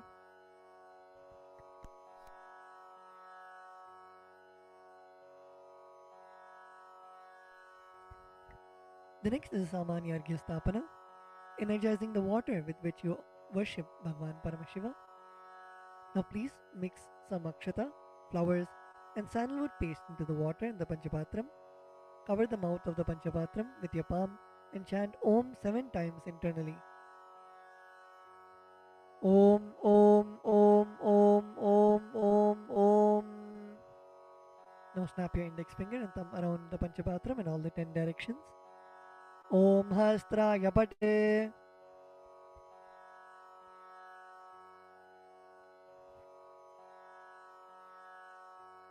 Now keeping your right hand in the Avakuntana Mudra, rotate your index finger around the Panchapatram once. Om Haim Kavachaya Hum. Now show the Dhenu Mudra to the water in the Panchapatram. Om Ham Shivaya Vaushate. Next, we'll be entering into the Avahana, invoking Bhagavan Paramashiva into our Atmalinga. Now offer a flower to your Atmalinga. Om Ham Shivasanaya Namaha. Now please take some flowers in your hands and place your hands in the Atmanjali Mudra, and we will now be chanting the Dhyana Shloka, meditating on the form of Bhagavan Paramashiva in your inner space. Lalate Tripundri Nitilakrita Kasturi Tilakaha Spuranmala Spurita Kadikopi Navasanaha Dadhano Dustaram Shirasi Panirajam Shashikalam Pradipas Sarvesham Arunagiri Yogi Vijayate Indhuni Papanchamuka Hastadashayuktam Shulamrigatankama Sivajrama Bayam Syat Pashavaradangkushamanijwalana Vame Shweta Kamalasana Sadashiva Swarupam. Om Ham Shivamurtaye Namaha. Om Ham Om Shivaya Namaha. Shri Nithyanandeshwari Paramashiva Shakti Sameta Shri Nithyanandeshwara Paramashivaya Namaha. Dhyayami Avahayami. Now please show the respective mudras for the mantras and invoke Bhagavan Paramashiva into your Atmalinga. Request him to receive all of your offerings. Now place your thumbs onto your respective palms and place your palms open facing upwards. Om Ham Shivaya Namaha Ityavahana Mudram Pradarshya. Turn your palms facing downwards. Sthapana. Bring your hands into fists parallel to each other. Sannidhana. Now place your thumbs inside of your fists. Nishthura Mudram Pradarshya. Now interlace your fingers inwards and clasp your hands, keeping your thumbs out. Astraya Humphat Iti Kalakanthi Mudram Pradarshya. Now hold your left thumb with your right hand and cover your right hand with your left hand. Om Ham Shivaya Namaha Iti Linga Mudram. Now bring your hands in the Namaskara Mudra. Namaskara Mudram. Now rotate your right hand, index finger around your Atmalinga in a clockwise manner. Om Haim Kavachaya Hum Iti Avakunthana Mudram Japradarshya. Now we will be entering into the Upachara Puja. Now please take some akshata in your hands and offer it at Bhagavan Paramashiva along with the mantra. Om Ham Hom Shivaya Namaha Shri Nityanandeshwari Paramashiva Shakti Sameta Shri Nityanandeshwara Paramashivaya Namaha Asanam Samarpayami. The next is the offering of Padyam, Argyam and Achamaniyam. Now please take an udrani of water and show it to Bhagavan Paramashiva's feet and offer it in the Padya Patram. Om Ham Shivaya Namaha. Now please take an udrani of water and show it to Bhagavan Paramashiva's mouth and offer it in the Achamana Patram. Om Ham Shivaya Swadha. Now please take an udrani of water and show it to Bhagavan Paramashiva's crown and offer it in the Arghya Patram while chanting the mantra. Om Ham Shivaya Swaha Shri Nityanandeshwari Paramashiva Shakti Sameta Shri Nityanandeshwara Paramashivaya Namaha Padyachamanargyam Dattva. The next offering is Naniyam, the sacred bath for Bhagavan Paramashiva. Now please take the water in your hands and offer it onto Bhagavan Paramashiva as you chant the following mantra, and please ring the bell as you do so. Om Ham Hom Shivaya Namaha Shri Nityanandeshwari Paramashiva Shakti Sameta Shri Nityanandeshwara Paramashivaya Namaha Snanam Samarpayami. Now please take an udrani of water and show it to Bhagavan Paramashiva's mouth and offer it in the Achamana Patram. Om Ham Shivaya Swadha Snananantaram Achamaniyam Samarpayami.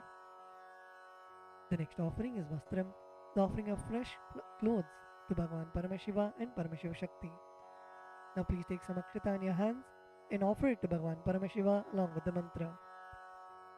Om Ham Hom Shivaya Namaha Shri Nityanandeshwari Paramashiva Shakti Sameta Shri Nityanandeshwara Paramashivaya Namaha Vastre Yagnopavita Uttari Abharanartam Akshatan Samarpayami. The next offering is Gandha, the offering of the sandalwood paste. Now please take the sandalwood paste in your right hand ring finger and offer it to Bhagavan Paramashiva. On top of the sandalwood paste, please offer the kumkum at the end of the mantra. Om Ham Hom Shivaya Namaha Shri Nityanandeshwari Paramashiva Shakti Sameta Shri Nityanandeshwara Paramashivaya Namaha Gandhan Dharayami. Gandhasyopari Haridra Kumkumam Samarpayami.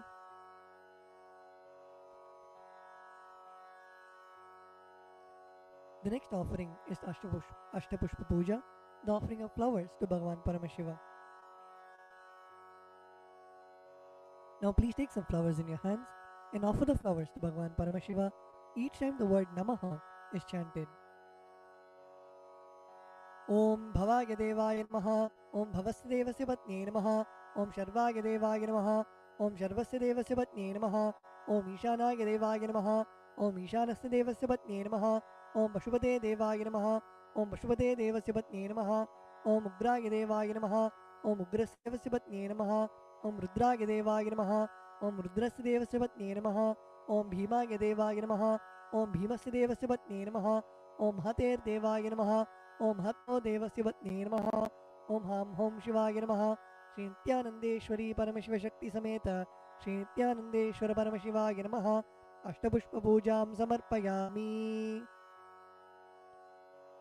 The next is the offering of Bilva Patram, the offering of the Bilva leaf. Now please take the Bilva leaf, smear the sandalwood paste in your hands, and offer it to Bhagavan Paramashiva. Om Ham Hom Shivaya Namaha, Shri Nityanandeshwari Paramashiva Shakti Sameta, Shri Nityanandeshwara Paramashivaya Namaha, Bilva Patram Samarpayami. The next is the offering of Dhupa, the offering of incense to Bhagavan Paramashiva. Now please offer a flower on the bell. Om Hastraya Namaha. Now sprinkle some water on the incense stick stand. Om Hastraya Pate. Now offer a flower on the incense stick stand. Om Hamrdayaya Namaha. Now please take the lit incense sticks in your hands and slowly wave it towards Bhagavan Paramashiva along with the mantra, and please ring the bell as you do so. Om Ham Hom Shivaya Namaha, Shri Nityanandeshwari Paramashiva Shakti Sameta, Shri Nityanandeshwara Paramashivaya Namaha, Dhupam Agrapayami. Now please take an uddarani of water and show it to Bhagavan Paramashiva's mouth and offer it in the Achamana Patram. Om Ham Shivaya Swadha. The next offering is Deepa, the offering of the lit lamp for Bhagavan Paramashiva. Now please sprinkle some water on the Deepa. Om Hastraya Pate. Offer a flower on the Deepa. Om Hamrdayaya Namaha. Now please take the lit lamp in your hands and slowly wave it towards Bhagavan Paramashiva along with the mantra, and please ring the bell as you do so. Om Ham Hom Shivaya Namaha, Shri Nityanandeshwari Paramashiva Shakti Sameta, Shri Nityanandeshwara Paramashivaya Namaha, Deepam Darshayami. Now please take an uddarani of water and show it to Bhagavan Paramashiva's mouth and offer it in the Achamana Patram. Om Ham Shivaya Swadha. The next offering is Naivedyam, the offering of food for Bhagavan Paramashiva. Now please sprinkle some water on the Naivedyam. Om Hastraya Pate. Please offer a flower on the Naivedyam. Om Hamrdayaya Namaha. Now please take an uddarani of water and hover it clockwise over the Naivedyam and offer the uddarani of water in front of Bhagavan Paramashiva at the end of the mantra. Om Ham Hom Shivaya Namaha, Shri Nityanandeshwari Paramashiva Shakti Sameta, Shri Nityanandeshwara Paramashivaya Namaha, Naivedyam Nivedayami. Now please take an uddarani of water and show it to Bhagavan Paramashiva's mouth and offer it in the Achamana Patram. Om Ham Shivaya Swadha. The next offering is Tambulam, the offering of beetle leaves. Now please take some akshata in your hands and offer it to Bhagavan Paramashiva along with the mantra. Om Ham Hom Shivaya Namaha, Shri Nityanandeshwari Paramashiva Shakti Sameta, Shri Nityanandeshwara Paramashivaya Namaha, Tambulam Samarpayami. The next offering is Aratrikam, the offering of Arati to Bhagavan Paramashiva and Paramashiva Shakti. Now please sprinkle some water on the Karpura Arati plate. Om Hastraya Pate. Please offer a flower on the Karpura Arati plate. Om Hamrdayaya Namaha. Now please take the Karpura Arati in your hands and slowly wave it towards Bhagavan Paramashiva along with the mantra, and please ring the bell as you do so. Om Ham Hom Shivaya Namaha, Shri Nityanandeshwari Paramashiva Shakti Sameta, Shri Nityanandeshwara Paramashivaya Namaha, Karpura Nirajanam Sandarshayami. Now please take a flower in your hands and hover it clockwise over the flame and offer it to Bhagavan Paramashiva along with the mantra Rakshandharayami. The next offering is Pushpanjali, the offering of fragrant flowers. Now please take some flowers, a durva grass and akshata in your folded hands and offer it to Bhagavan Paramashiva at the end of the mantra. Om Ham Hom Shivaya Namaha, Shri Nityanandeshwari Paramashiva Shakti Sameta, Shri Nityanandeshwara Paramashivaya Namaha, Pushpanjalim Samarpayami. The next is the Gayatri Mantra. Now please hold the Yajnopavita with your right hand and chant the Gayatri Mantra 11 times internally.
The next is the Mula Mantra Japa.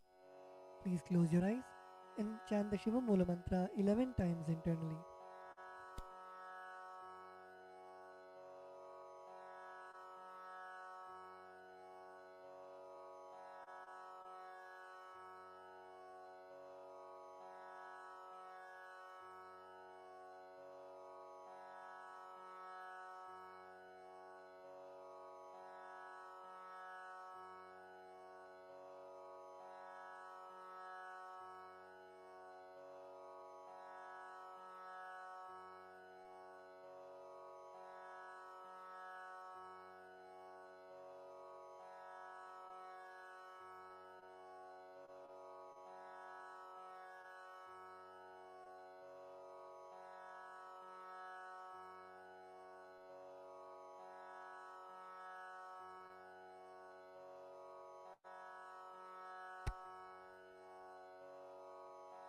The next is the Kshama Prarthana.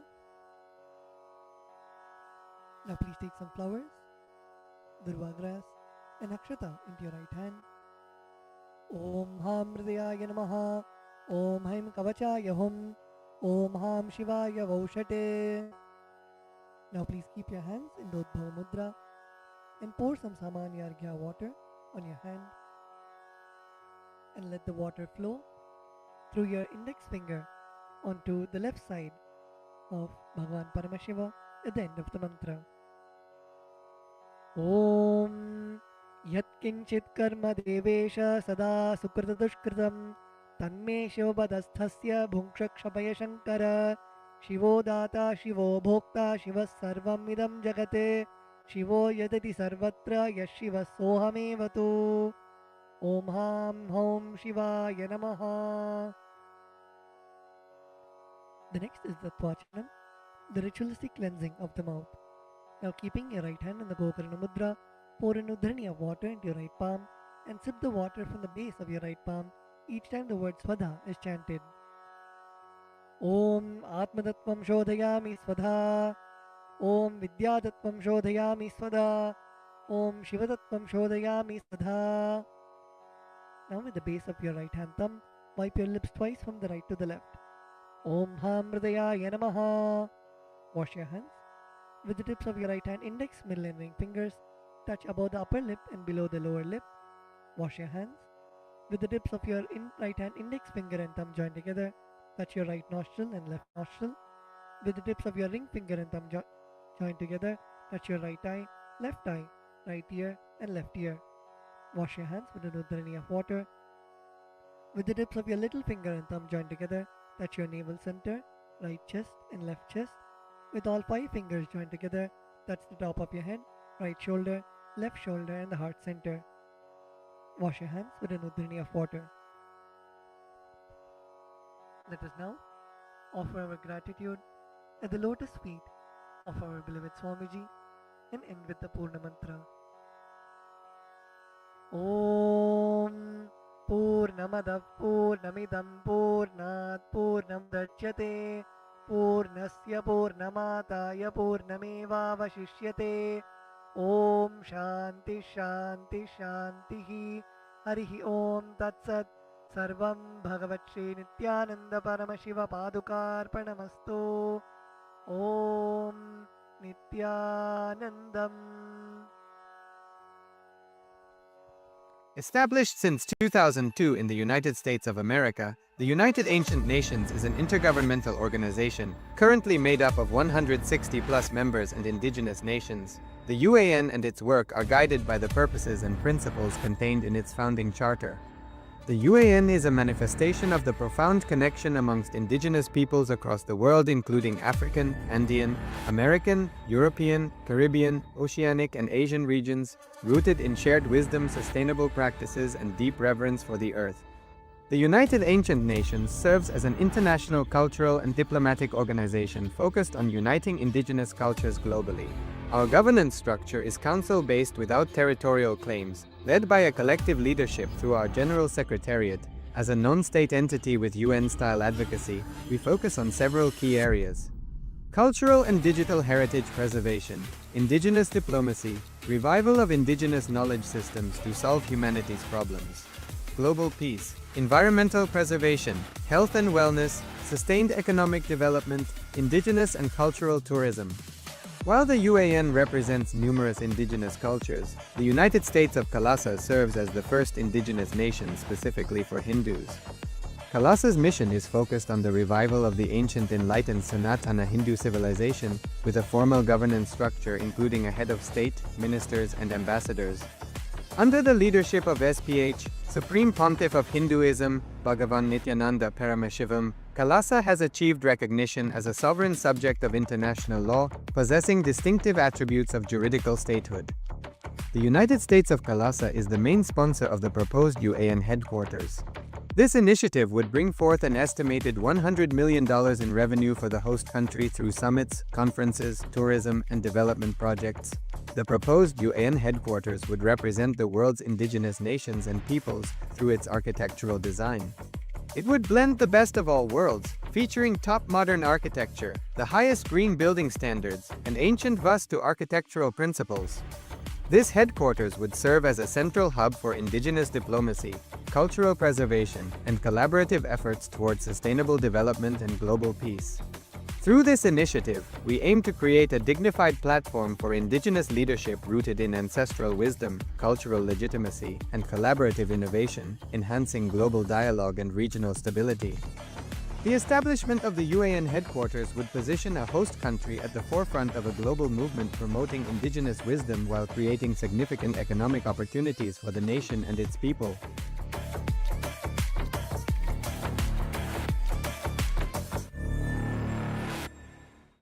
Established since 2002 in the United States of America, the United Ancient Nations is an intergovernmental organization, currently made up of 160+ members and indigenous nations. The UAN and its work are guided by the purposes and principles contained in its founding charter. The UAN is a manifestation of the profound connection amongst indigenous peoples across the world, including African, Andean, American, European, Caribbean, Oceanic, and Asian regions, rooted in shared wisdom, sustainable practices, and deep reverence for the earth. The United Ancient Nations serves as an international cultural and diplomatic organization focused on uniting indigenous cultures globally. Our governance structure is council-based without territorial claims, led by a collective leadership through our General Secretariat. As a non-state entity with UN-style advocacy, we focus on several key areas: cultural and digital heritage preservation, indigenous diplomacy, revival of indigenous knowledge systems to solve humanity's problems, global peace, environmental preservation, health and wellness, sustained economic development, indigenous and cultural tourism. While the UAN represents numerous indigenous cultures, the United States of KAILASA serves as the first indigenous nation specifically for Hindus. KAILASA's mission is focused on the revival of the ancient enlightened Sanatana Hindu civilization with a formal governance structure including a head of state, ministers, and ambassadors. Under the leadership of SPH, Supreme Pontiff of Hinduism, BHAGAVAN Nityananda Paramashivham, KAILASA has achieved recognition as a sovereign subject of international law, possessing distinctive attributes of juridical statehood. The United States of KAILASA is the main sponsor of the proposed UAN headquarters. This initiative would bring forth an estimated $100 million in revenue for the host country through summits, conferences, tourism, and development projects.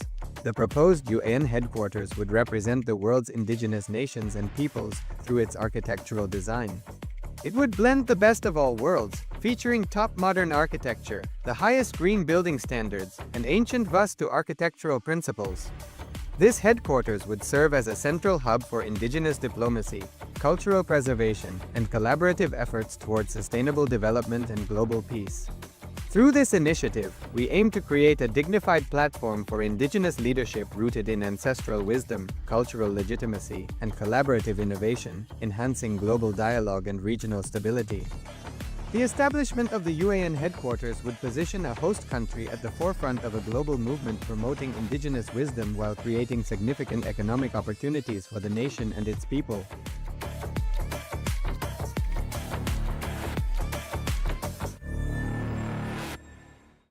Established since 2002 in the United States of America, the United Ancient Nations is an intergovernmental organization, currently made up of 160+ members and indigenous nations. The UAN and its work are guided by the purposes and principles contained in its founding charter. The UAN is a manifestation of the profound connection amongst indigenous peoples across the world, including African, Andean, American, European, Caribbean, Oceanic, and Asian regions, rooted in shared wisdom, sustainable practices, and deep reverence for the earth. The United Ancient Nations serves as an international cultural and diplomatic organization focused on uniting indigenous cultures globally. Our governance structure is council-based without territorial claims, led by a collective leadership through our General Secretariat.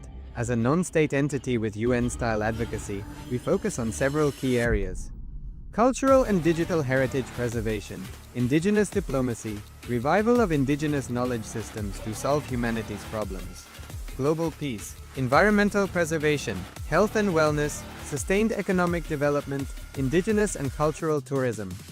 While the UAN represents numerous indigenous cultures, the United States of KAILASA serves as the first indigenous nation specifically for Hindus. KAILASA's mission is focused on the revival of the ancient enlightened Sanatana Hindu civilization, with a formal governance structure including a head of state, ministers, and ambassadors. Under the leadership of SPH, Supreme Pontiff of Hinduism, BHAGAVAN Nithyananda Paramashivham, KAILASA has achieved recognition as a sovereign subject of international law, possessing distinctive attributes of juridical statehood. The United States of KAILASA is the main sponsor of the proposed UAN headquarters.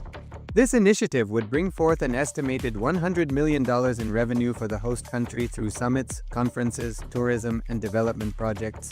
The proposed UAN headquarters would represent the world's indigenous nations and peoples through its architectural design. It would blend the best of all worlds, featuring top modern architecture, the highest green building standards, and ancient Vastu architectural principles. This headquarters would serve as a central hub for indigenous diplomacy, cultural preservation, and collaborative efforts towards sustainable development and global peace. Through this initiative, we aim to create a dignified platform for indigenous leadership rooted in ancestral wisdom, cultural legitimacy, and collaborative innovation, enhancing global dialogue and regional stability. The establishment of the UAN headquarters would position a host country at the forefront of a global movement promoting indigenous wisdom while creating significant economic opportunities for the nation and its people.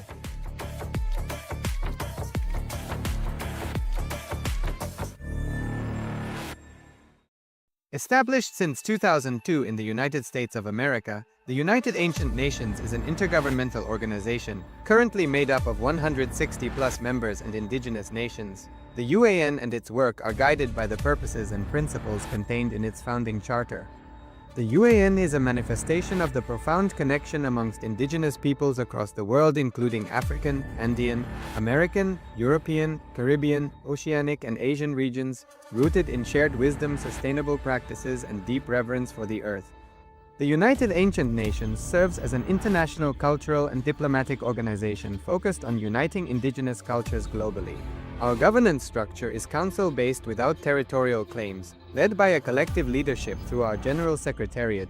As a non-state entity with UN-style advocacy, we focus on several key areas: cultural and digital heritage preservation, indigenous diplomacy, revival of indigenous knowledge systems to solve humanity's problems, global peace, environmental preservation, health and wellness, sustained economic development, indigenous and cultural tourism. While the UAN represents numerous indigenous cultures, the United States of KAILASA serves as the first indigenous nation specifically for Hindus. KAILASA's mission is focused on the revival of the ancient enlightened Sanatana Hindu civilization, with a formal governance structure including a head of state, ministers, and ambassadors. Under the leadership of SPH, Supreme Pontiff of Hinduism, BHAGAVAN Nithyananda Paramashivham, KAILASA has achieved recognition as a sovereign subject of international law, possessing distinctive attributes of juridical statehood. The United States of KAILASA is the main sponsor of the proposed UAN headquarters. This initiative would bring forth an estimated $100 million in revenue for the host country through summits, conferences, tourism, and development projects. The proposed UAN headquarters would represent the world's indigenous nations and peoples through its architectural design. It would blend the best of all worlds, featuring top modern architecture, the highest green building standards, and ancient Vastu architectural principles. This headquarters would serve as a central hub for indigenous diplomacy, cultural preservation, and collaborative efforts towards sustainable development and global peace. Through this initiative, we aim to create a dignified platform for indigenous leadership rooted in ancestral wisdom, cultural legitimacy, and collaborative innovation, enhancing global dialogue and regional stability. The establishment of the UAN headquarters would position a host country at the forefront of a global movement promoting indigenous wisdom while creating significant economic opportunities for the nation and its people.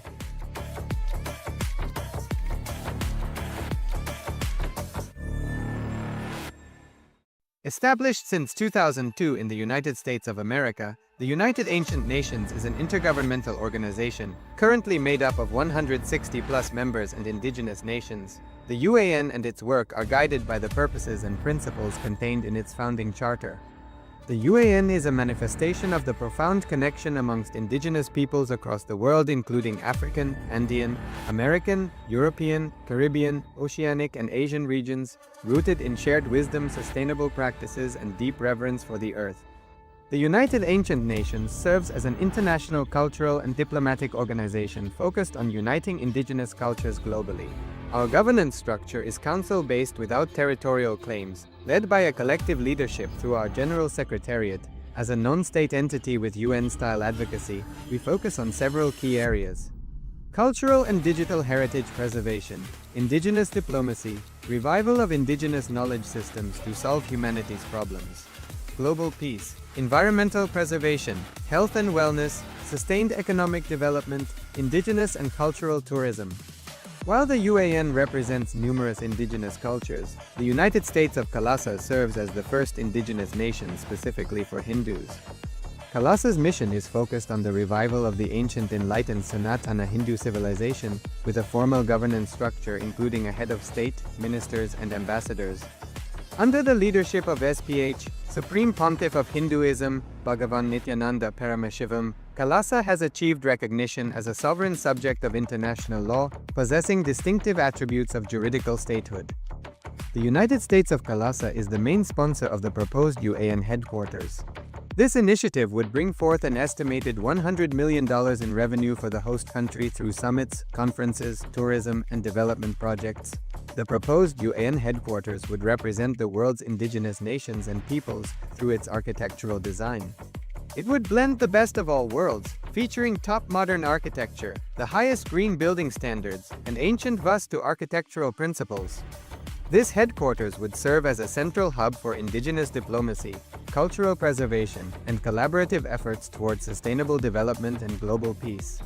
Through this initiative, we aim to create a dignified platform for indigenous leadership rooted in ancestral wisdom, cultural legitimacy, and collaborative innovation, enhancing global dialogue and regional stability.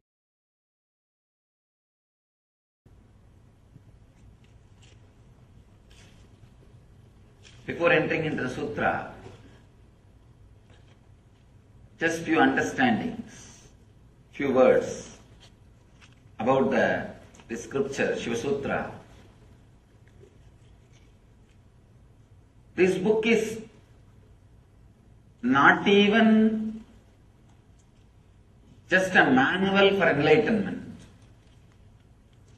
It is a manual to create spiritual traditions. The technique which we are going to enter today is the base of whole Buddhist tradition. Each technique, each meditation technique which is described in this book is a base for one religious tradition, one spiritual philosophy. Out of this one meditation technique, whole Buddhist tradition is born. Fortunately, this book is older. That is why we are able to say from this book it started.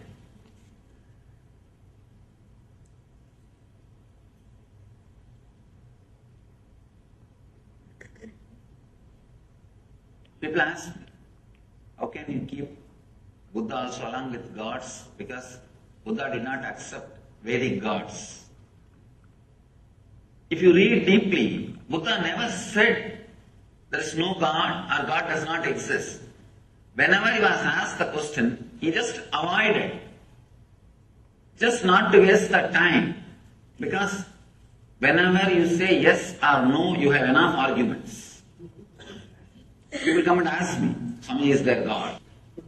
Atheism with a decent, cultured, responsible is straight path to enlightenment.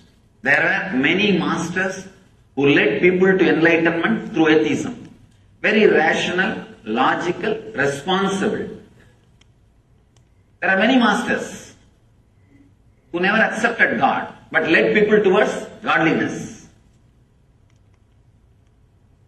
People ask me, is there God? I tell them God is not the thing to argue by saying yes or no. The moment I say yes, I'll have 1,000 more questions. The moment I say no, again 1,000 more questions. Both are not going to help you. Neither yes nor no is going to help you. Just give a technique through which he will realize. He himself will achieve the truth. Buddha did the same job. He never said yes, never said no. He just gave the method. He just gave the technique. And led people to achieve the enlightenment, achieve the truth. In a very beautiful way, without accepting the authority of the Veda, he contributed to Vedic tradition. See, there will always be 50% of the people saying no for everything. See, when you say no, it feels very juicy. Saying no is really very juicy. That is why, kids, why do you think constantly kids say no for anything and everything? Because it gives them the feeling that they are grown up now. Only when you say no, you feel you have freedom. There is something called positive freedom. Freedom of acceptance and saying yes, the ultimate freedom. But unfortunately, neither we are taught about it, nor we experienced it. I can tell you actually, this moment you can liberate yourself. All you need to do is accept you as you are in the outer world and the inner world. Suddenly you will see you are unclutched. You are clutched by only one thread, non-acceptance. Sutre Maniganaiva, Krishna says, I am the thread running through the whole existence. There is one thread in you which is running through the whole suffering of your life, non-acceptance. Just like a Lord is the thread. Krishna is the thread running, connecting the whole existence. Your non-acceptance is the thread running and connecting your whole sufferings. What you call as samsara roga, bhava roga, suffering of disease. This one moment, a simple acceptance. People ask me, I am not able to accept that I am not able to accept me, Swamiji. I tell them already, at least accept that you are not able to accept you. That's all. Even that is an acceptance. Even that acceptance can suddenly unclutch you. There is no need for thought flowing in you. There were one group of people who are very simple, who are able to straight away connect and accept and realize the truth. For that group, the Vedic tradition was helping. But slowly, unfortunately, a kind of a negative wave or negative group started developing because the spiritual techniques and the transmission of the spiritual enlightenment was not happening at one point. Transmission of enlightenment was not happening. So the antagonistic crowd, the crowd which started saying no to everything. If you say no logically, there won't be any problem. Saying no, just, I don't want, just for the sake of feeling strong. For that group, there is nobody to guide them. It is not that just because they have gone astray, they can be dropped or they can be completely thrown out. No. Somebody has to take care of them. So then, divine descends as Buddha, who gathers all the dropouts, gathers all the people who are saying constantly no. He also gathered all of them and said, yes, he played the same tune. He played the same tune. But I can say among the masters, Buddha is the master who contributed maximum number of enlightened beings to the planet Earth. Maximum number of enlightened beings are contributed to planet Earth from the Buddhist tradition. Directly from Buddha. When he was alive, fortunately he was in the body for more than, you can say, 80 years. He became enlightened around 40. 40 years enlightened public mission. He created at least 10,000 enlightened beings. I think even now, it's a achievement. I don't think anybody else has done much more than that. He contributed so much without directly saying yes or no to the question whether God exists or not.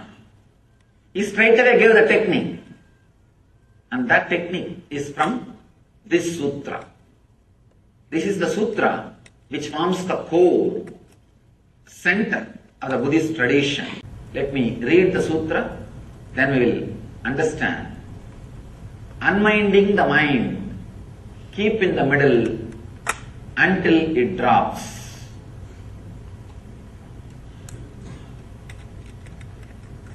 A very big problem with Shiva Sutras is it is too simple. It's too simple. Only an integrated person will be able to use these techniques. These are like a fire. Only a person who is ready will straightaway explode by the touch of the fire, by the touch of the Shiva Sutra. There's a beautiful Upanishad story. One disciple goes to the master and asks, Master, give me enlightenment. Just master repeats, Tattvamasi Svedagedo Tattvamasi, Tattvamasi Svedagedo Tattvamasi, that art thou, that art thou. 9 times he repeats and the disciple is enlightened. Story ends. Not 9 times, I don't know how many times I have to repeat. Why it is not happening? The reason is the Svedaketu was fully integrated, burning to receive the truth. That's a beautiful example Ramakrishna gives. The mother pearl will be waiting for the rainwater. The mother pearl makes the pearl with the rainwater. When the rainwater falls, he just carries the rainwater into his womb and goes down into the ocean. And whatever process he does on the rainwater only becomes pearl.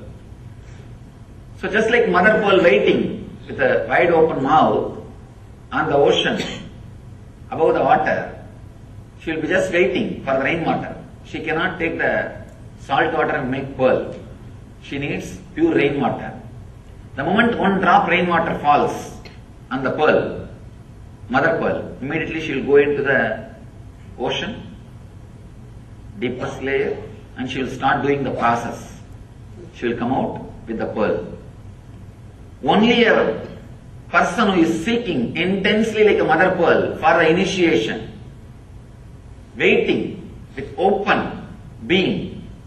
The moment master utters some words, those words straight away enters into him and he carries that word, goes and sits inside his inner space, starts doing the process, comes out with the pearl of enlightenment, opens himself with the pearl of enlightenment. Only that intense seeker, even few words are enough. Even few words are enough. you will see suddenly the being blossoming, expanding and expressing itself. It's a simple word, just like Tattvamasi. Tattvamasi is it's called as Mahavagya. That art thou, it's called as Mahavagya, means the word which straight away gives enlightenment. Vakya which straight away leads you to the experience of the Mahat, the cosmos, is Mahavagya. In this book, every line is a Mahavagya. Every word is a Mahavagya. He just says, unminding the mind, keep in the middle until it drops.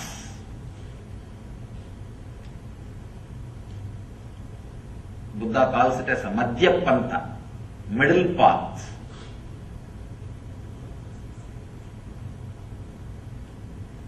Let's first understand how our life flows. Either it flows based on the greed, non-acceptance of your present state, non-acceptance of your present state, that becomes a driving force and starts moving. That's called rajas. We call this as a rajas, restlessness. The next thing, non-acceptance of the inevitability of the life and death, fear. When you don't accept the present moment, you start aspiring for more, and there comes greed, rajas, restlessness. When you are not ready to accept the future moments, that becomes fear, tamas. Understand? Non-acceptance of the present moment leads to greed. Non-acceptance of the future moments which may come leads to fear. When we can't understand, when we are not ready to relate to the inevitability of the life, you need to understand that word inevitability in a very deep way. That's a beautiful commentator, Bhashya, Swami Lakshman Ju. He was the one Swami whom I really wanted to meet, but he passed away. Just to meet him, I walked more than 9 months, but by the time I reached the place, I heard the news he passed away. He was the one great soul. I always repent by not taking the right decision at right time. Whoever I wanted to meet in my wandering journey, I never missed. I heard about him, I read one of his book, I had a very strong feeling to meet and started. Unfortunately, I had that foolish vow of not touching the money at that time. So I had to walk all the way. I felt that vow is supposed to help me towards enlightenment. That vow itself was finally disturbed me. It has become an impractical vow. By the time he was very old and he was sick, I also heard, I know that he was sick and I know he may pass away at any time. But somehow, I was walking. By the time I reached, he passed away. He beautifully comments. I wanted to remind and give the credit for this great treasure which is shared with the world, and offer my gratitude. That's the reason I remembered him now. He very beautifully explains the inevitability.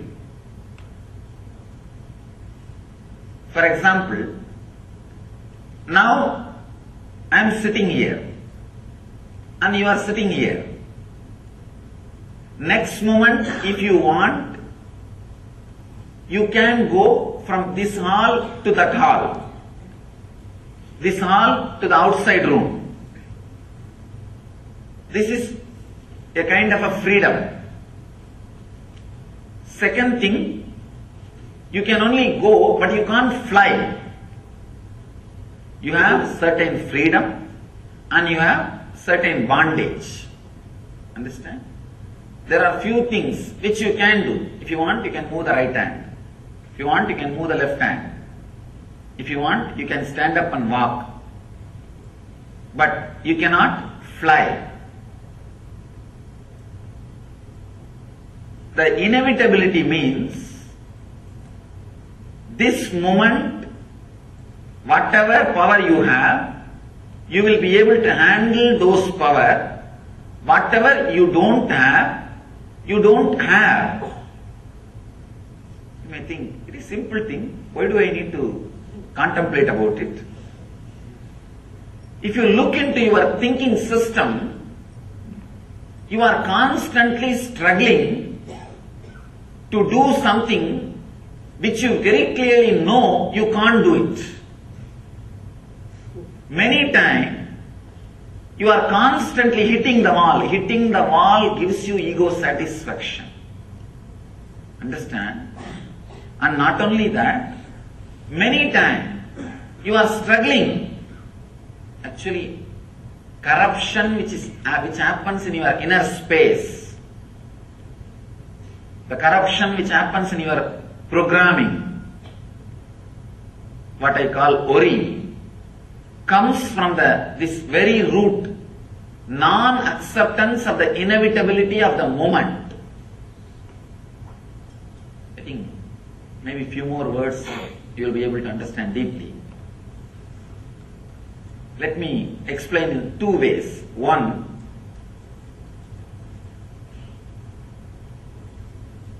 now, next moment if you want, you can go out or you can stand or you can be here. But this moment, you are already here. So this moment, what is inevitable. It is there. You can't avoid. Next moment, you may be able to change based on the availability of the power and freedom you have.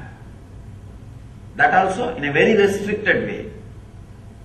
There is a beautiful example from Ramakrishna that will throw more deeper and clear light on this concept. Actually, this inevitability concept, this truth, can straightaway lead to psychological revolution in you. That is why it's very subtle, very subtle.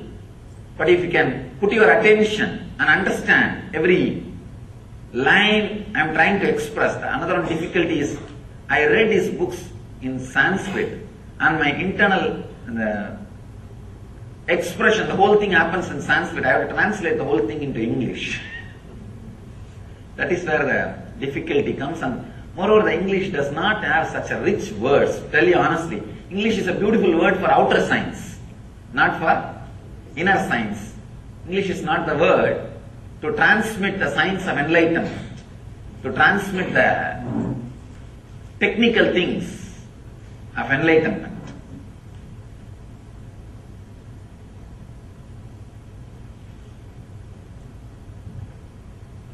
Somebody asked Ramakrishna, is everything in the life is a fate or individual freedom? Do we have individual freedom or everything is predestined? Ramakrishna says beautifully, if a cow is tied on a wall or a pole, 5 feet rope is there. The cow has a freedom to sit or stand or walk around inside that 5 feet radius, but not more than that. So there is a particular part which the cow can do. That beyond that limit, it cannot do. Beyond the limit, everything is fate. The cow has freedom to eat whatever is available inside the 5 feet. It has got some freedom. But if a lion comes and attacks, it is a fate. Cow cannot save itself.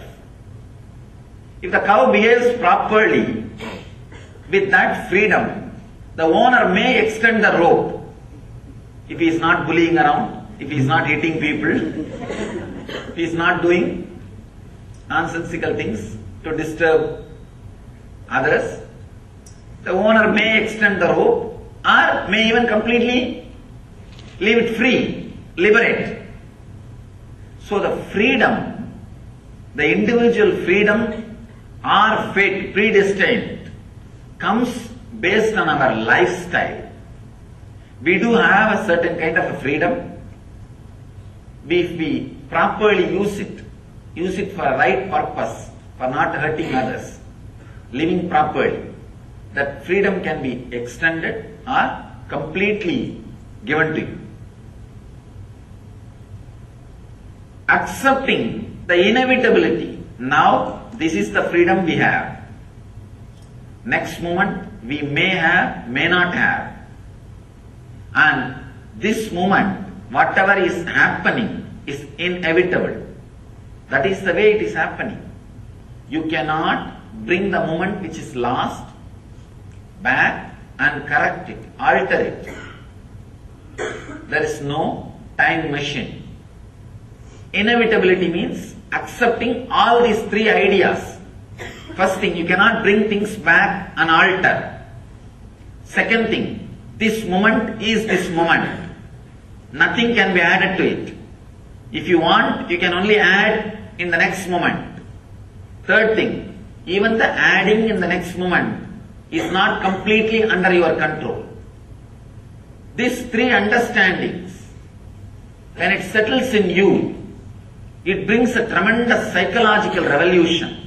Understand?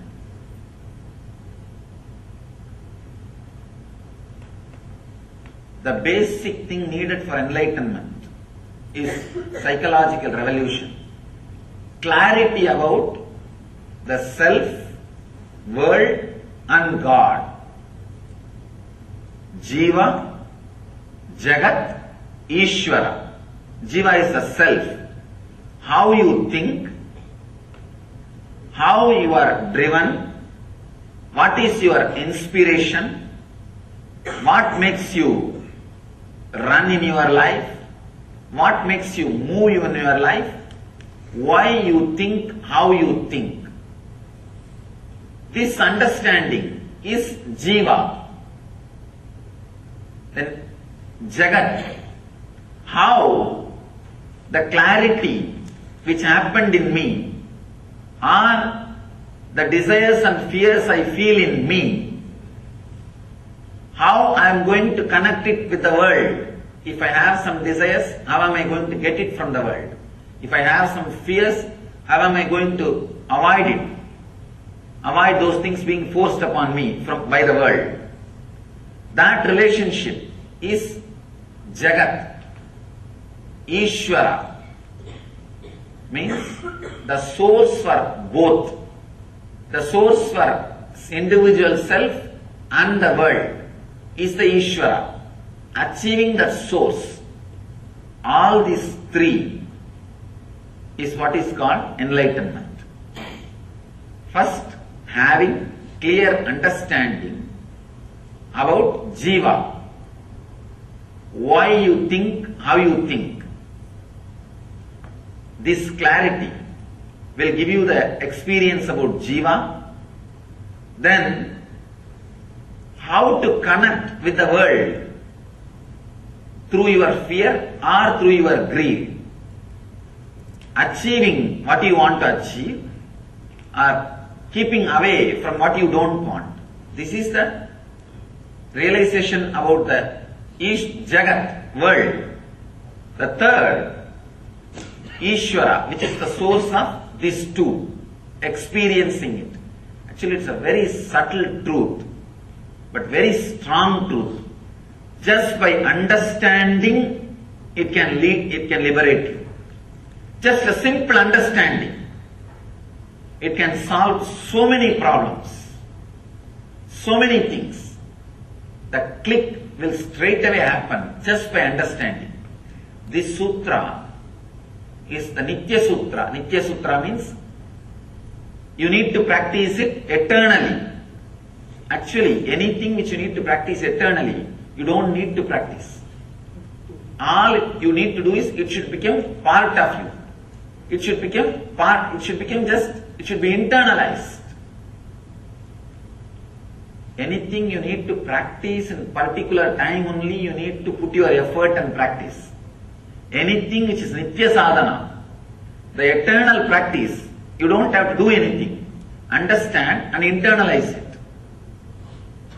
Very internalizing your thinking structure, your way of behaving, the whole thing will be totally transformed. Acceptance of the inevitability of every moment happening in your life. This moment you are sitting over. Next moment, if you want, you can stand. But you cannot fly. These three statements, if it is internalized, always your steps will be with a very clear idea of what you can do. It will never be too big jumping. It will never be crazy things.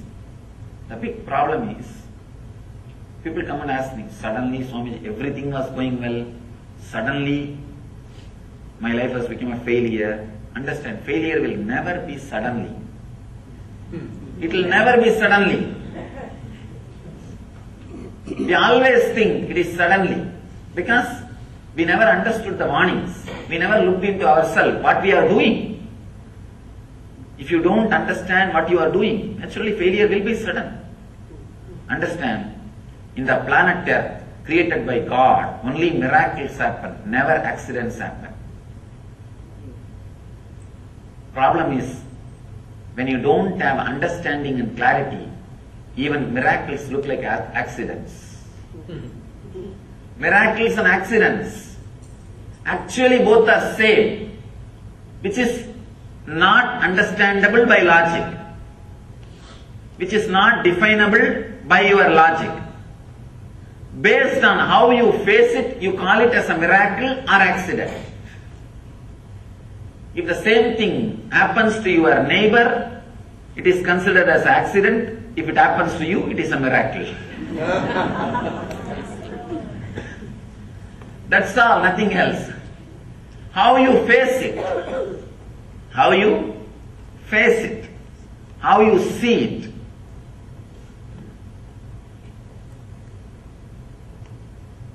If you have the deep passion, look into the life and accepting the inevitability of the moment, everything is miracle. You are still breathing, still your heart is beating, still you are alive. It's a miracle. Why should you be alive? What right you have? People tell me, Swamiji, that is my birthright. I tell them, birth itself is not your right. Where is the question of birthright? If you look with acceptance, the life with a little relaxed understanding, you will see everything is miracle. If you look with a restlessness, irritation, non-acceptance, everything is an accident. Everything is an accident. Your husband will look like an accident happened in your life. Your kids will look like biggest accidents happened in your life. And your house will look the worst accident happened in your life. Everything will look like a big accidents happened in your life. Actually, all you need is a simple psychological revolution happening inside your system. Just this one idea. Acceptance and realizing the inevitability of the moment. See, inevitability of the moment you don't need to accept. Whether you accept or not, it is going to be that way, that's all. If you are intelligent enough, enjoy. Otherwise it's okay, that's all. There's nothing else. You cannot do anything about it. Whether life is an accident or miracle depends on you. That is why the Upanishad says the person who is initiated, the initiated person, for him whole world is heaven. Amritasya, immortal heaven. The person is uninitiated. See, understand the word initiation. It means not that doing some ceremony or ritual. Initiation means the click happening in you. When a master expresses the truth, the realization, if the click happens in you, if suddenly you feel, oh God, right, what he says is right. I was always thinking this. He put it in the right way. If you feel, whatever I am speaking, always you thought about it, but I am verbalizing it. I am properly putting it in word. Initiation is happened. That is the scale, whether initiation has happened or not. If the initiation happens, the whole world is heaven. If the initiation is not happening, then the whole world is hell. All you need to understand is this two quality. When you do not accept this moment, starts the greed. When you do not accept the moments which may come, there starts fear. Out of greed, the quality of rajas gets added into your system. Out of fear, the quality of tamas gets added into your system. All you need to understand, the more and more time you spend in the middle path means accepting the inevitability and accepting your present moment, accepting you as you are now, understanding the inevitability of the life which may happen in you, happen for you. When you have these two understanding, that is what we call sattva, means relaxed, restful middle path. Neither you are driven by the non-acceptance of the present moment, nor you are driven by the non-acceptance of the future moments. Non-acceptance of the present moment and future moment are the root of rajas and tamas, restlessness and fear, restlessness and inertia. This simple understanding, this psychological revolution, actually, the moment initiation happens in you, every word which comes out of the master rings bell in your heart, and that becomes a strong, clear programming in you. Programming your life based on the Vedic knowledge. Even the Vedic knowledge seems to be too small word. The right word is the true knowledge. Actually, Vedic knowledge is true knowledge. But in course of time, people have started thinking Vedic knowledge is something like a branding. No. All of us need to understand the word Veda. Veda means the knowledge which comes out of your inner space when you are unclutched. When you are unclutched and relaxed, whatever research and development happens automatically inside you without you contributing or you interfering. That is Veda. If you just keep quiet, Veda will happen in you. That's all is the basic truth.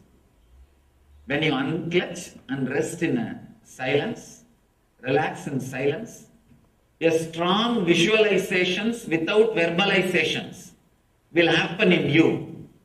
Those truths are only called Vedas. There is a beautiful description about who is Rishi in Sanskrit. Mantra drashta is Rishi. Understand? Not the person who heard the mantra, but the person who sees the mantra. Mantra drashta. Drashta means who sees. Means the whole knowledge and truth will happen in you as a visualization, not as a verbalization. When you drop from verbalization, unclutch from verbalization, mantra drashta will happen. Now we are all only listening the mantra. Means like a sound. either from outside or from inside, it comes out only as a verbalization, then you are not Rishi. Relax. Then it is not Vedas. It is not the true knowledge. It is perverted knowledge. In Sanskrit, we use the word. The perverted knowledge means half truth or perverted truth. When you unclutch from the verbalization which is constantly happening, your strong visualizations beyond your verbalization will come out. All you need to do is put all your effort and relax from unclutching. Suddenly you will see a very strong visualizations will start happening in you. Those visualizations are only called as visions. Mantra drashta. You will see the mantras. Mantra means knowledge, truth. You will see the mantras. You will see the truth. That is what is called Veda.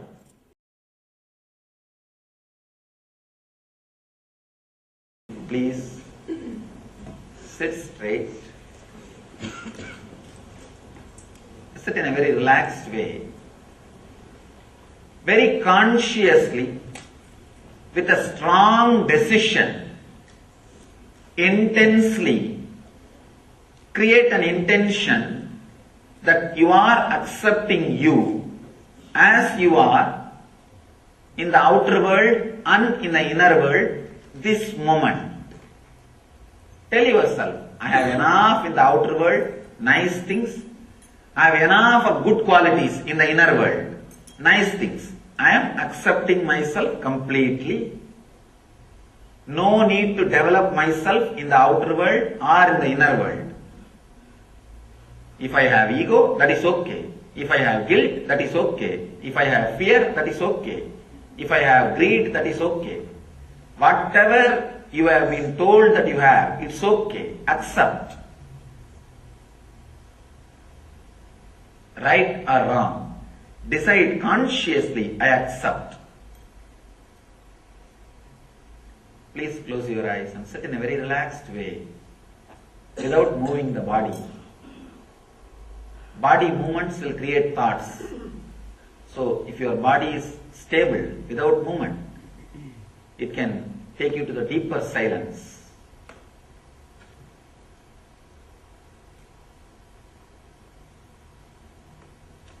Whatever objection your mind raises, no, I can't accept me, I can't accept this, at least accept that. Accept that also.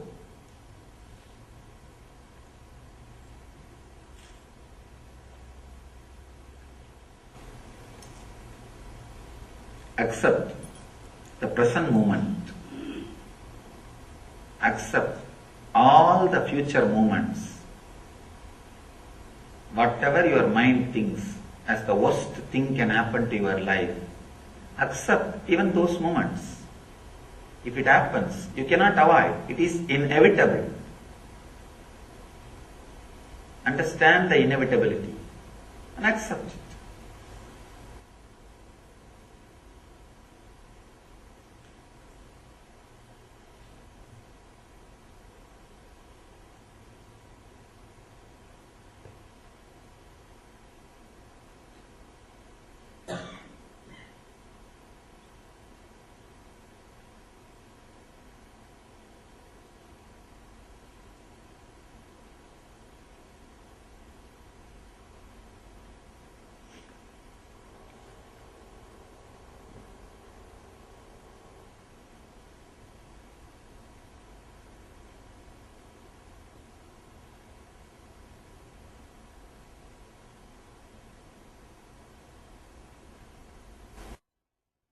Do not try to do anything.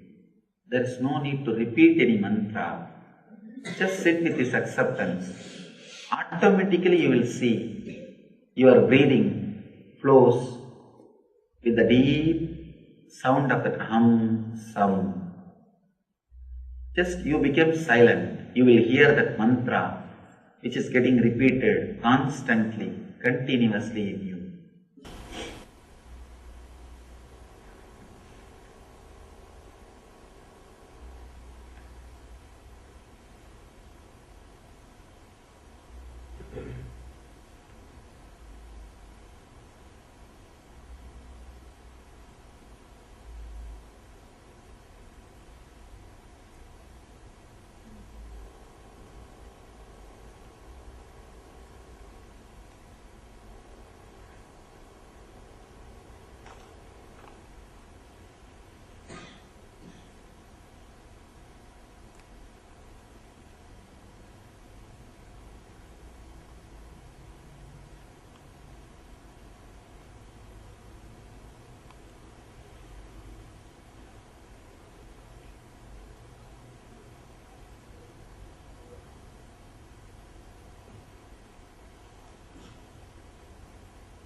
Do not try consciously to add the sound. If it happens, you just be silent, carrying this deep understanding of acceptance in your being. Let the tamas and rajas be balanced. Let you be in sattva.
The moment you accept you, there will not be any thought.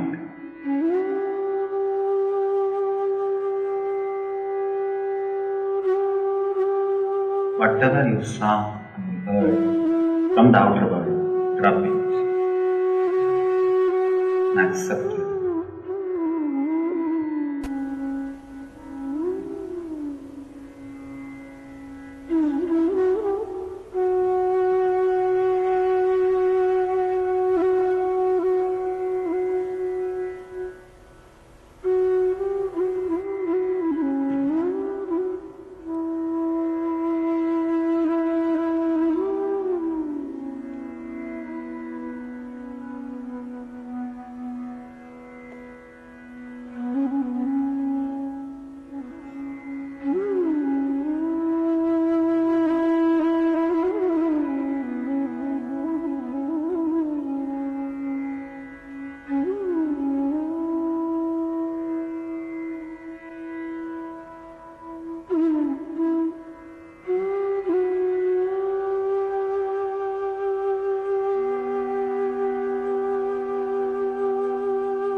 Let the sound of the ajapa amsam happen by itself. Try to add sound. Do not try to repeat the mantra. Just relax with the deep acceptance in your heart.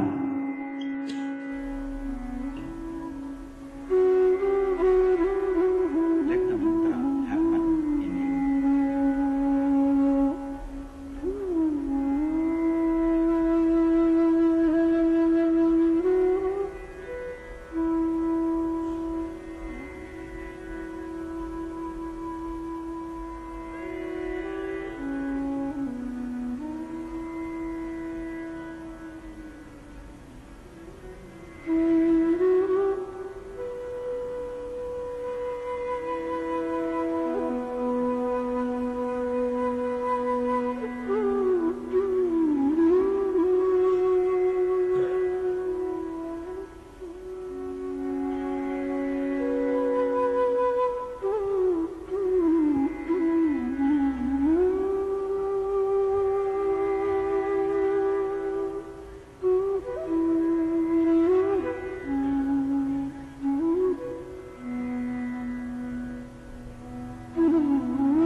Let the Hamsa mantra repeat itself deeply.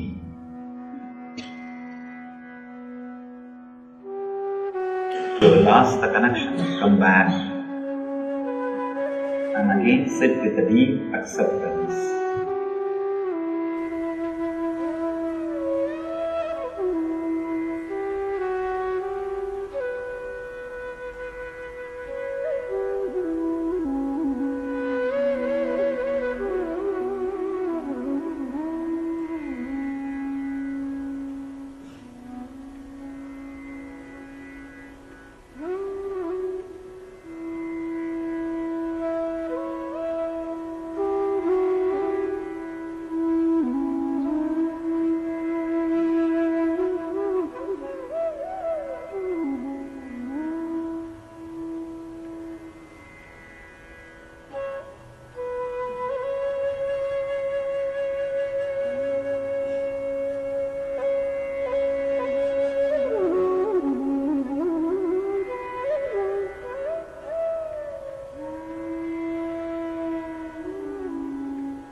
continuously.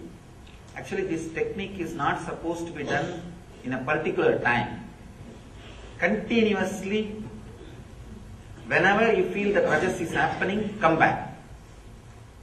Even otherwise, come back and be in that middle path, madhyapanta, in the sattva.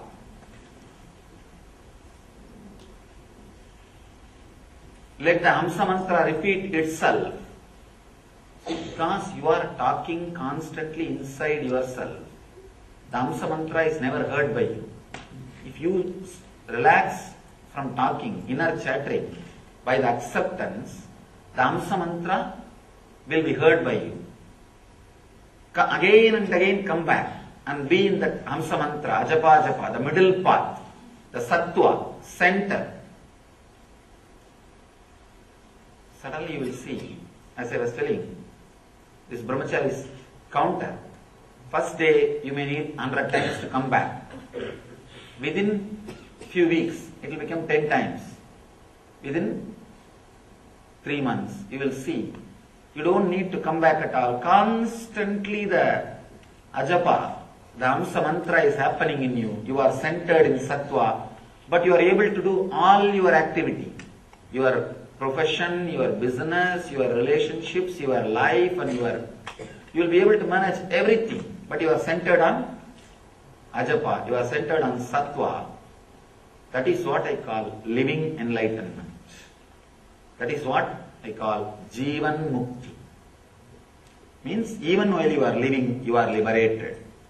Because of you are centered on the sattva, you will have a clear understanding about the jiva, means the self.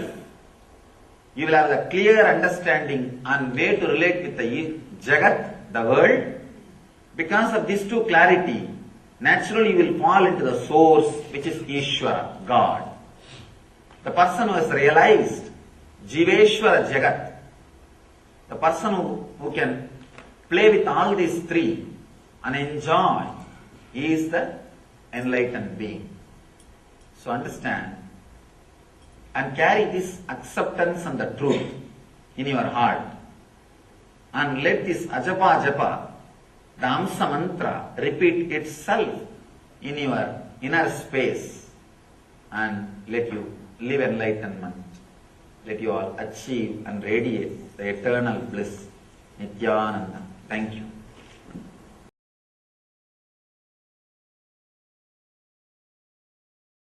Even the wars, when the wars are described in our scriptures, in our Mahabharata and Ramayana, they say with the arrow, when they concentrate on a person, they will create a particular vibration, mantra. For every astra there is a mantra. Varunastra or Nagastra or Brahmastra, for every weapon there is a mantra. They will create that vibration. That vibration will do the effect. The vibration will carry this arrow powerfully and do that effect, create that effect. Mastering the science of vibration is only taught in the Gurukulas. In the Gurukulas, kids, when they were learning under the enlightened masters, you see, to become a master of archery, you don't need to go to an enlightened being. To become a master of killing others, you don't need to go to an enlightened being. But in those days, even archery, even fighting with a sword, all the martial arts, everything is taught by an enlightened being. Why? Because it is not just physical. Something more than physical was involved. That is why they went to Dronacharya. They went to Kripacharya, who are enlightened beings, who are able to handle the power of vibrations, who knows the technique, method to handle the power of vibration, who can teach students to handle the power properly and to use that science of sound. Understand? 20 years ago, if somebody would have told you that if you just type few words in the computer, you can get to know about anything you want in the world. Nobody would have believed. But today you can do it. Just type any word and search in the net. Anything. You name it, you have it. Anything. 20 years ago, nobody would have imagined this is possible. But today, it is possible. Understand? Same way, just because we are not seeing few things, never think it never existed. Just like a computer passwords are our olden days mantras. Those days mantras are just like computer passwords. If you now just type anything in the search in the internet, you will get the whole information. You will be able to do so much.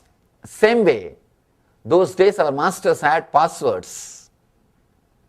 Passwords for particular vibration, to handle particular thought, to handle particular sound.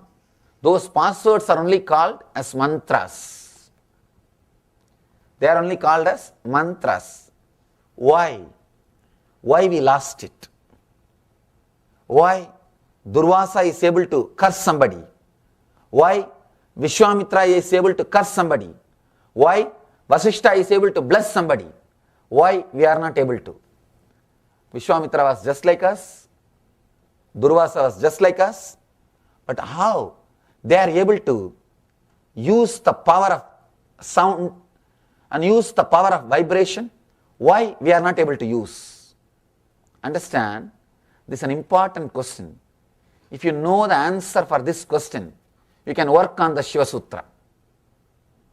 Now Shiva is giving technique, solution, just for this question. He is answering just this single question. Why Vishwamitra or Durvasa were able to use the power of vibration? Why we are not able to use? Understand? The answer is cerebral layer. Let me explain that word. Please understand. Let me explain how we are corrupted even in our lust, how we are corrupted even in our anger. Even in our anger, we are not pure. We are not authentic. Even in our lust, we are not pure. We are not authentic. If Vishwamitra is angry, if Durvasa is angry, he will not sit and calculate whether the guy in front of me is my boss or subordinate. You will calculate. Understand?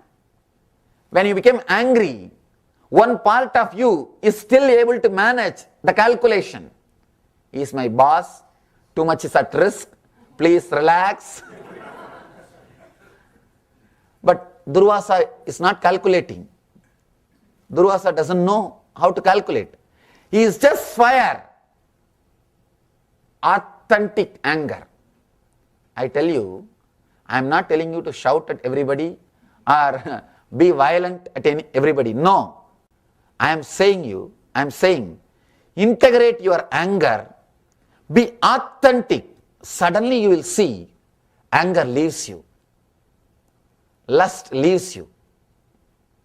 Somebody came to me and asked, Swamiji, I am addicted to smoking. I don't know what to do. Few days ago, I read a book and then dropped. I asked him, did you drop the smoking? No, I dropped reading books like that, which are confusing. Please do something. I told him, do one thing. First tell me, how did you start? He told me, when I was 15 or 16, I was standing in a shop with my friend. My friend was smoking. From a distance, my father saw, he misunderstood. He mistook that I am only smoking. The smoke was coming from me. So when I went back to home, he was shouting and he started beating me. In India, kids will be beaten. He was beating me. I thought, oh fellow, you already punished me, then why not smoke? I already received the punishment, then why not start smoking? Just my anger towards him, I started smoking.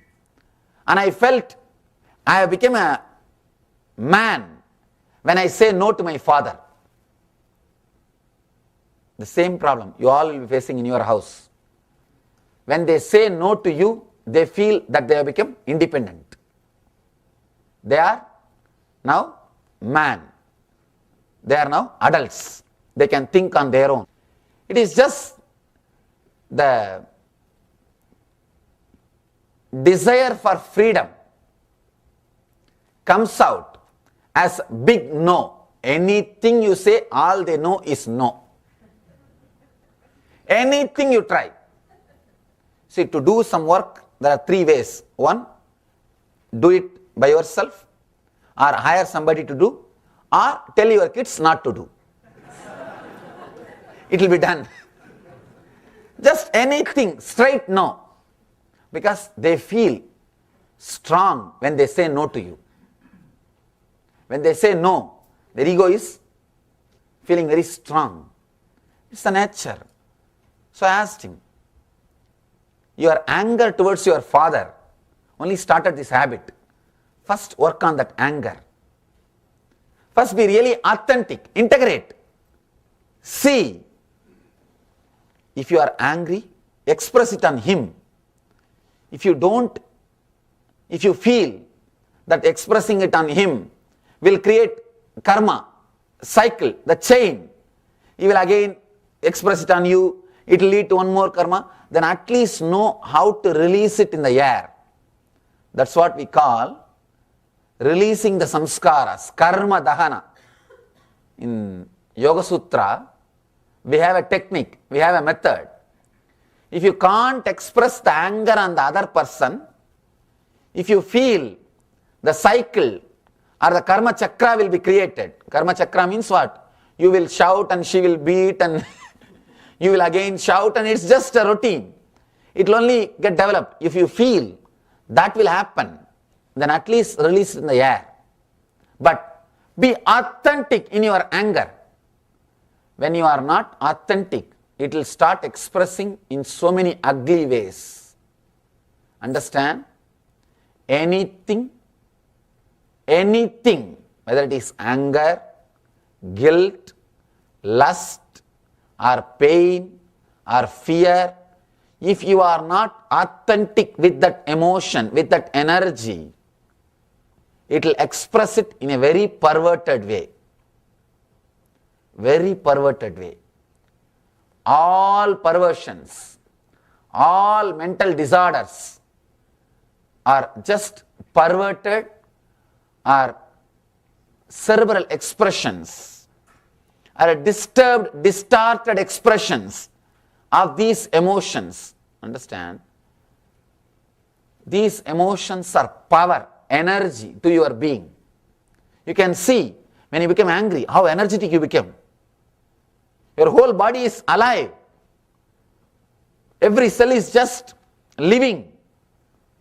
Your whole energy is alive. When you are filled with lust, you can see, when you are filled with lust, the fear won't be there. You won't have fear. No fear will be there.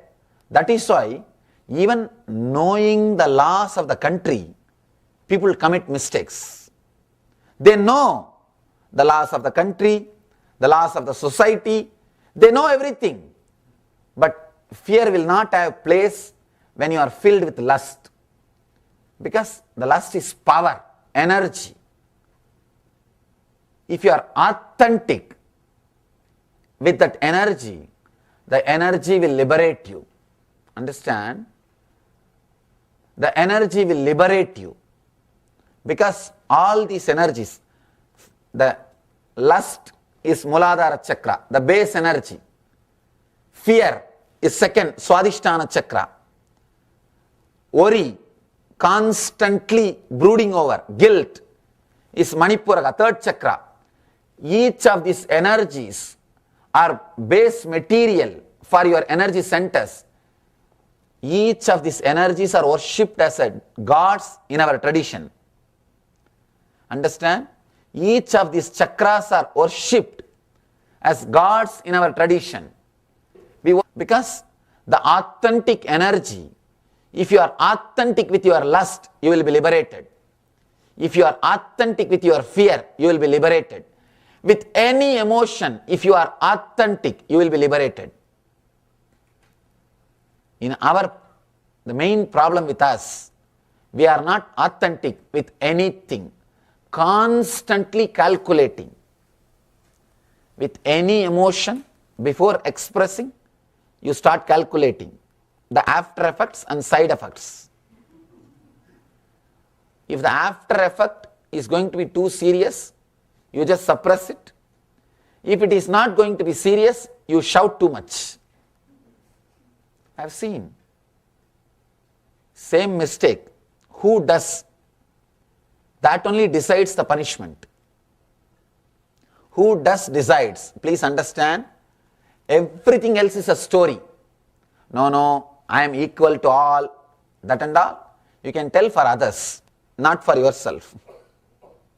At least with yourself, be authentic. Integrate. One more thing, person who never looks into his problems, person who constantly believes he is integrated, person who thinks I am okay, person who is not ready to look into his problem will never be able to achieve the truth. Authenticity. See one thing, at least you should know the accounts properly. At least you should know the accounts properly. To others you can tell stories. To others you tell stories, no problem. I have this, I am that. At least for you, you should know the accounts. You should know the truth. You should know the fact. Let you know the facts about you completely. Sit and analyze.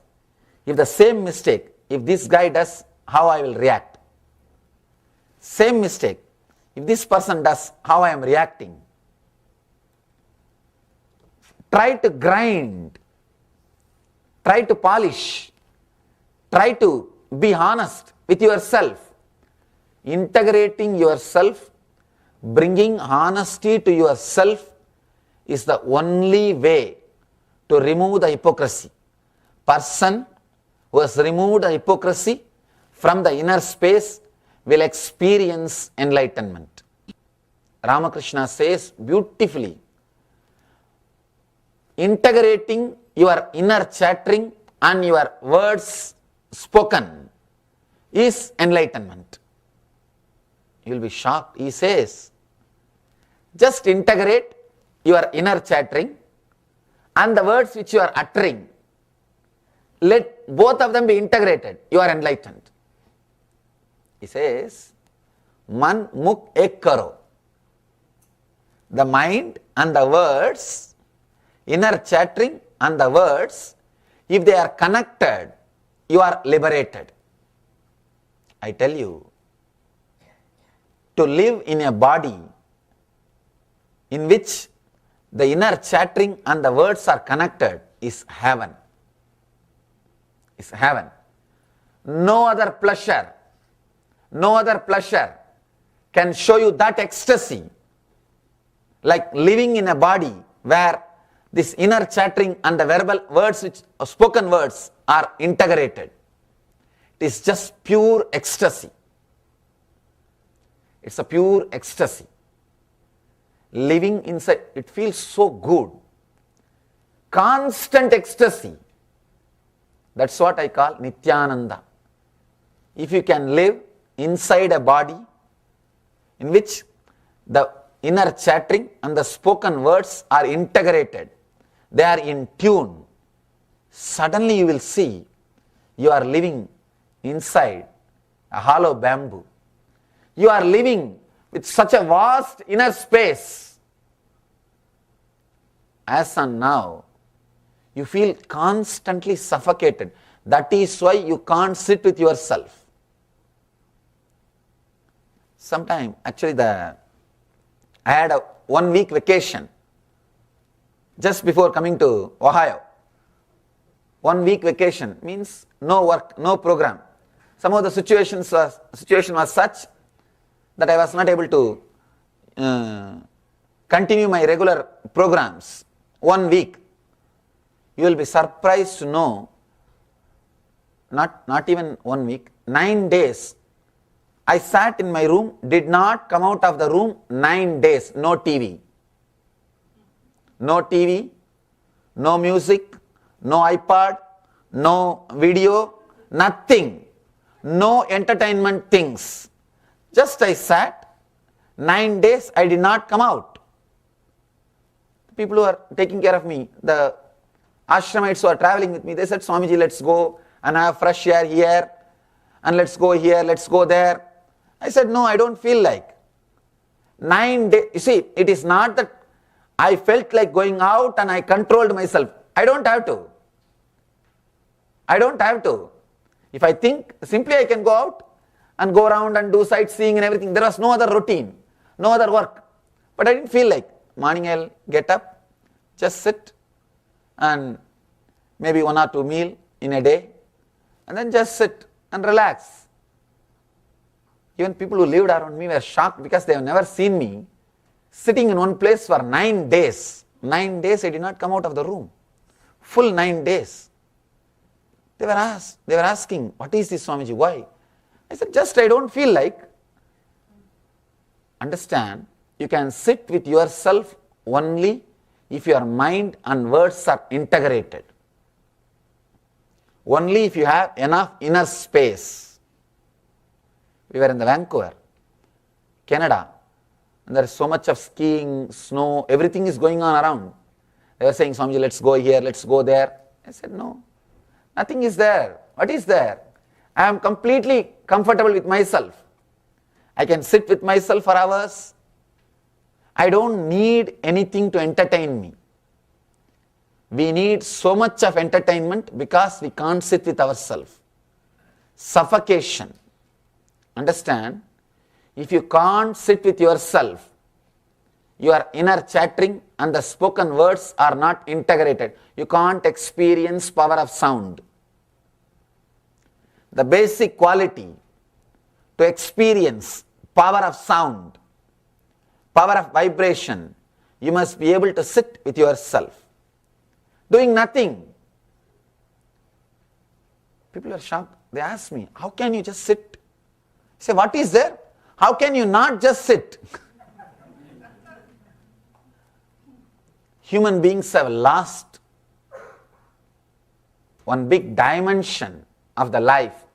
If you can't sit with yourself, be very clear, you have lost one major dimension of your life. Person who is born blind, he can't understand what he is missing. You can't explain to him. Person who is blind from birth, can you explain to him what he is missing? Even if you try to explain, he will only misunderstand. A small story. One blind guy, born from birth, from birth. One friend came to him and said, my child died. He asked, why? Why did your child die? No, we gave little milk, and that milk, because of that milk he died. Milk means what? No, it will be white, liquid. White means, don't you know? It's like a bird, it's like a crane. Crane means what? How it will be? Oh, he just put the hand to explain and told that blind friend, touch and feel, like this only it will be there. Crane. Then the friend felt the hand and said, such big thing, if you give it to child, it will die only. How can it swallow?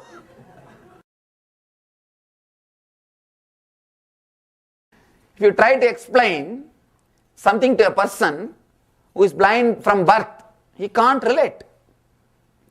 And you can't even make him understand what he is missing. Same way I tell you, if you can't sit with yourself, What you are missing, I can't explain. Not able to sit with themselves means does not have so much of inner space, so much of suffocation, Get all the unnecessary furniture and junk from your inner space out. See, now it's like you got too many furnitures, not only furnitures.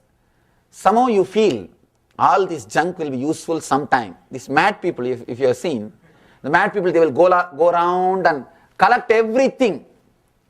Every cover, bag, all the things from the road.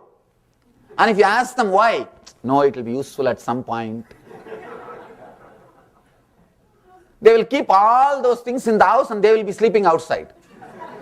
Now that is what we are doing. We have collected enough furnitures and junk. Furniture means which you are using now. Junk means which you are thinking you will use it in the future. But you will never use it. Collecting everything and keeping in the inner space, and you are sleeping outside. You are never able to enter in your inner space. So much smell. It is so dirty. You always live outside with your TV, with your iPad, with your laptop, with your car, or with some other entertainment programs.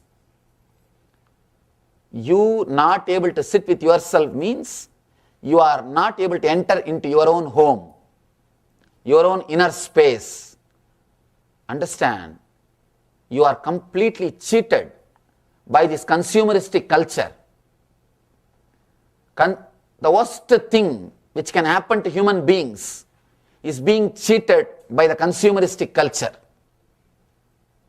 Consumeristic culture means you can have anything, have more. What to do? That later on will take care. That will think later on. Now have more. You are bombarded with desires. You are blasted with advertisements. Constantly. So much of please don't mistake me. I am not disrespecting, but I am telling you the truth. So much of advertisement for food and medicine is not good. See, constantly you are seeing the restaurants. You see, I am not comparing or criticizing. Everywhere, so much of advertisement for food. What will happen? Every time when you see a food, such big burger photographs, and you will think, why not have one? So much of consumeristic attitude, life. Understand, you lose your inner space. Inner space is lost. You can't sit with yourself because you are constantly, one more thing, you are taught, you are conditioned. If you are sitting with yourself, you are lazy, useless. I am not telling you to be lazy. I am not encouraging you to be lazy. But I am saying, when you want, you should be able to sit with yourself. You should have integrity, clarity, freedom, energy, just to sit with yourself. Person who can't sit with himself, he may have anything, he will not have his self. You may have anything. You may can't. Why people need so much of entertainment? I have seen the people in India, I have seen, they will be 80 or 85. They would have got married, their sons would have got married, their grandkids would have got married, nothing to do. Even they can't sit with themselves.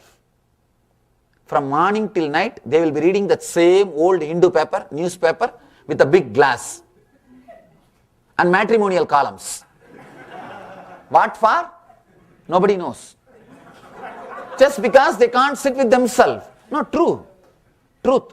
All the old magazines they will collect and they will be sitting and reading. What is there in the old newspaper? No, what else is there to do? Because running so much, you lost the ability to sit with yourself. You lost the ability to sit with yourself. The cerebral layer means disintegrated being, unconnected being, completely disconnected with yourself is the reason why we are not able to experience the power of sound. Understand?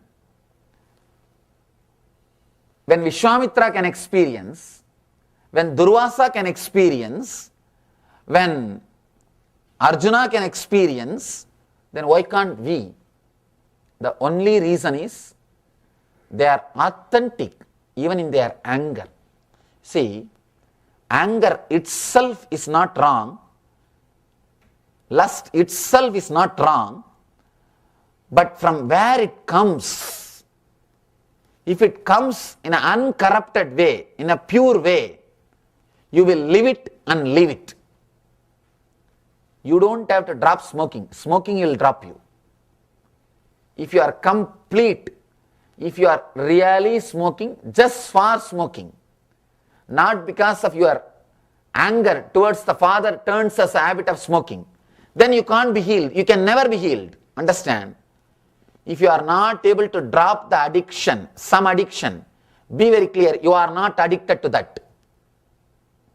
The root of the addiction is somewhere else. People come and tell me, I am addicted to alcohol. Swamiji, please heal me, cure me. I tell them, what do you mean by the word addiction? Do you want to drink? No. Then why do you drink? At that point, I want to drink. Why? You know you don't want to drink. How can you say you are not able to control? People ask me, please, you control me, Swamiji. What do you mean by it? You want me to take away your car key? And what do you mean by you control me? You are intelligent enough. Just understand, difficulty is they are not directly addicted to alcohol. Some other anger or vengeance, some other emotion got perverted, and that is associated with addiction. Like a story I told you, that boy is not directly addicted to cigarette. No. His anger took a perversion and he started smoking. Whenever he smokes, his unconscious feels satisfied. He is taking revenge on his father. He always says, when I leave that smoke, I feel I am leaving it on my father's face. I am blowing it on my father's face. His unconscious feels satisfied when it uses the anger in some other way. He feels satisfied. I am Paramashivoham Om Nityananda Paramashivoham Om Nityananda Paramashivoham Om Nityananda Paramashivoham Om Nityananda Paramashivoham Om Nityananda Paramashivoham Om Nityananda Paramashivoham Om Nityananda Paramashivoham Om Nityananda Paramashivoham Om Nityananda Paramashivoham Om Nityananda Paramashivoham Om Nityananda Paramashivoham Om Nityananda Paramashivoham Paramashivoham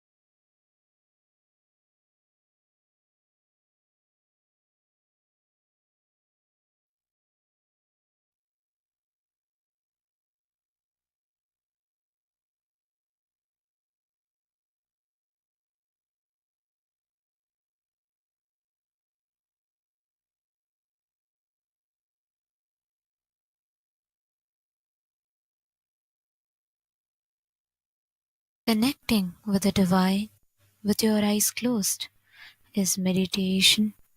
Connecting with the divine with your eyes open is darshan. Come, let us all now move from meditation to darshan. Slowly, very slowly, please open your eyes. அருட்பெருங்கடலே Annamalai தந்த ஆண்டவனே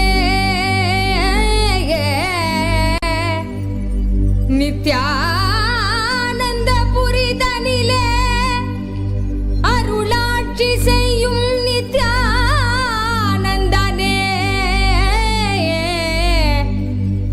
ஞானச்சுடரே தியான திருவுருவே நித்யானந்தனே சத்குருநாதனே அருள் தாரும் நித்யானந்தனே.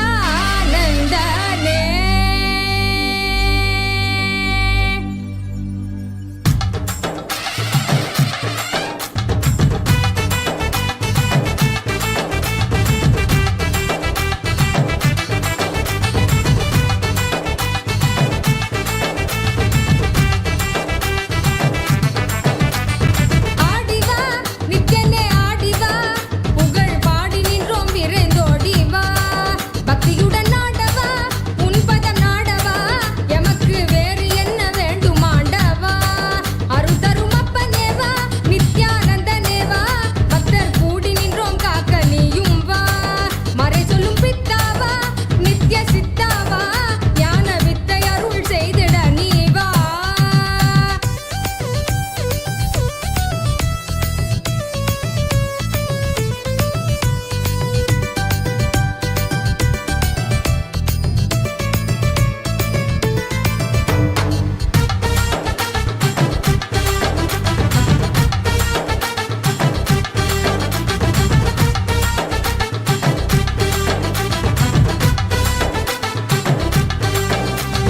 மாயை மனம் தன்னை மறைந்தோடச் செய்தாய் நீ தேடும் உயர் வாழ்வை தயை செய்ய வந்தாய் நீ மாயை மனம் தன்னை மறைந்தோடச் செய்தாய் நீ தேடும் உயர் வாழ்வை தயை செய்ய வந்தாய் நீ ஆசையச்சம் யாவும் வென்றாலே அந்த நன்னாளில் ஆண்டவனாய் எம்மை மாற்றுவாய் அருட்கண்ணாலே பேசுகின்ற தெய்வச் சொல்லாலே உயர்மை ஞானம் ஓசையின்றி உள்ளம் தன்னிலே இதை செய்வாயே குருவின் வடிவில் இறைவன் இறங்கி உயர்ந்த நிலையை அறியும் முறையை உணர்வில் கலந்து உணர்த்தும் இனிய கருணம் நித்யானந்த ஸ்புரண கொண்டாட்டம் தெய்வீக கொண்டாட்டம் நித்யானந்த ஸ்புரண ஆனந்த கொண்டாட்டம் அருள் தரும் அப்பனேவா நித்யானந்தனேவா நித்யானந்த ஸ்புரணம் அருள நீயும் வா.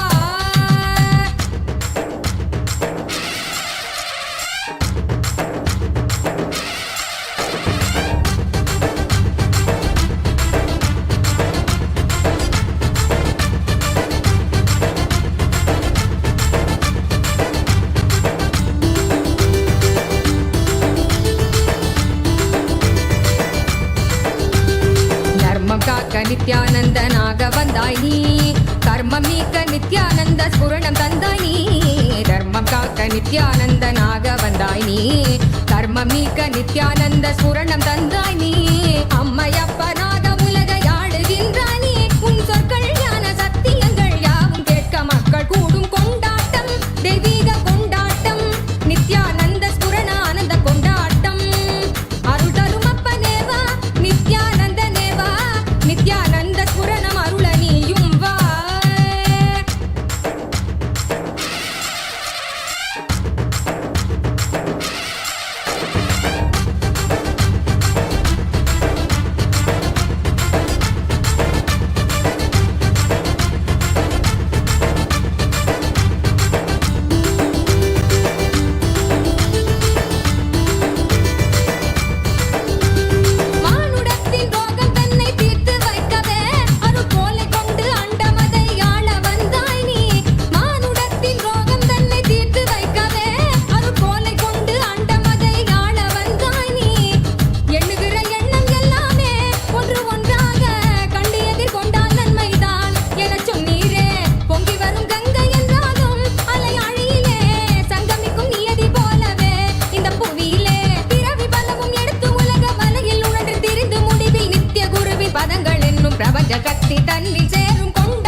नित्यानन्देश्वर परमशिवसमारम्भाम् नित्यानन्देश्वरि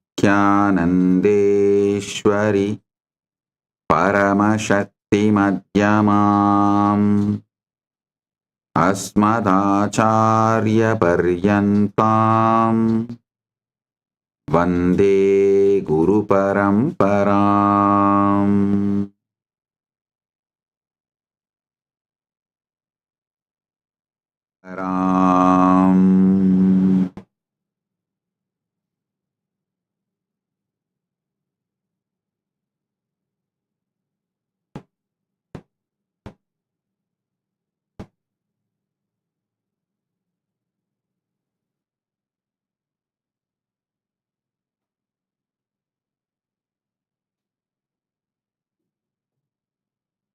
உங்கள் அனைவர் வணங்கி வரவேற்கிறேன்.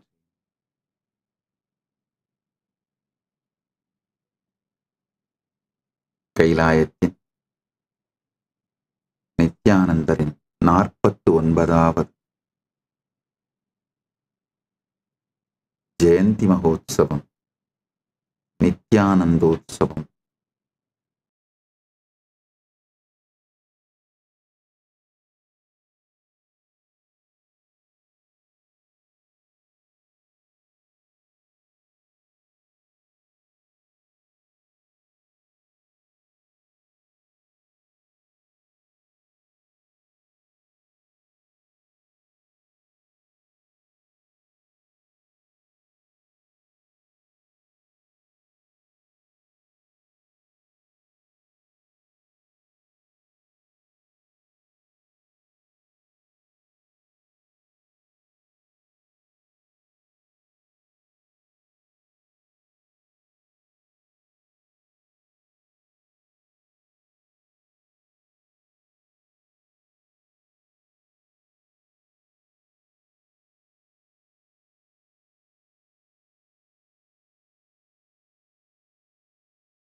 incompletions, insecurities, nothing is needed for you to exist.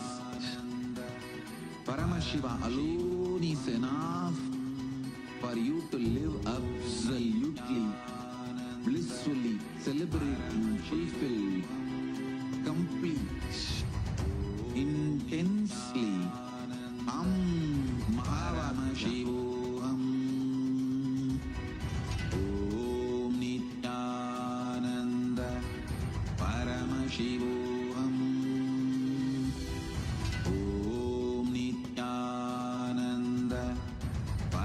Paramashivoham. Om Nityananda Paramashivoham. Om Nityananda Paramashivoham. Om Nityananda Paramashivoham. Om Nityananda Paramashivoham. Om Nityananda Paramashivoham.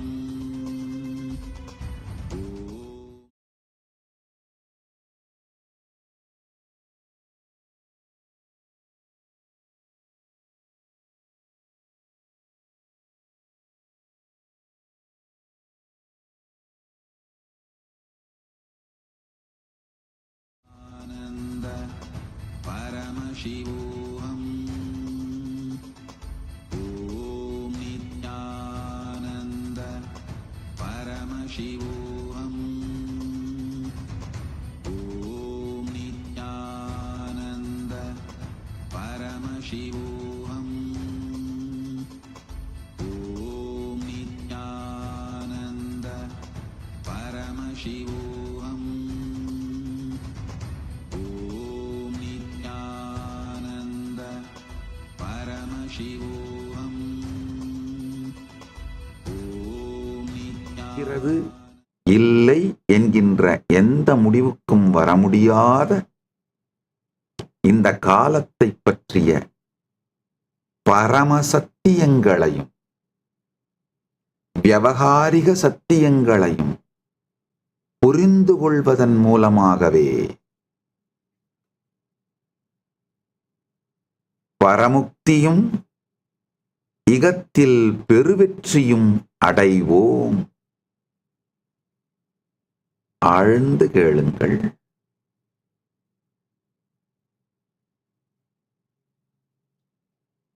காலத்தின் இருப்பு இருப்பின்மை இதை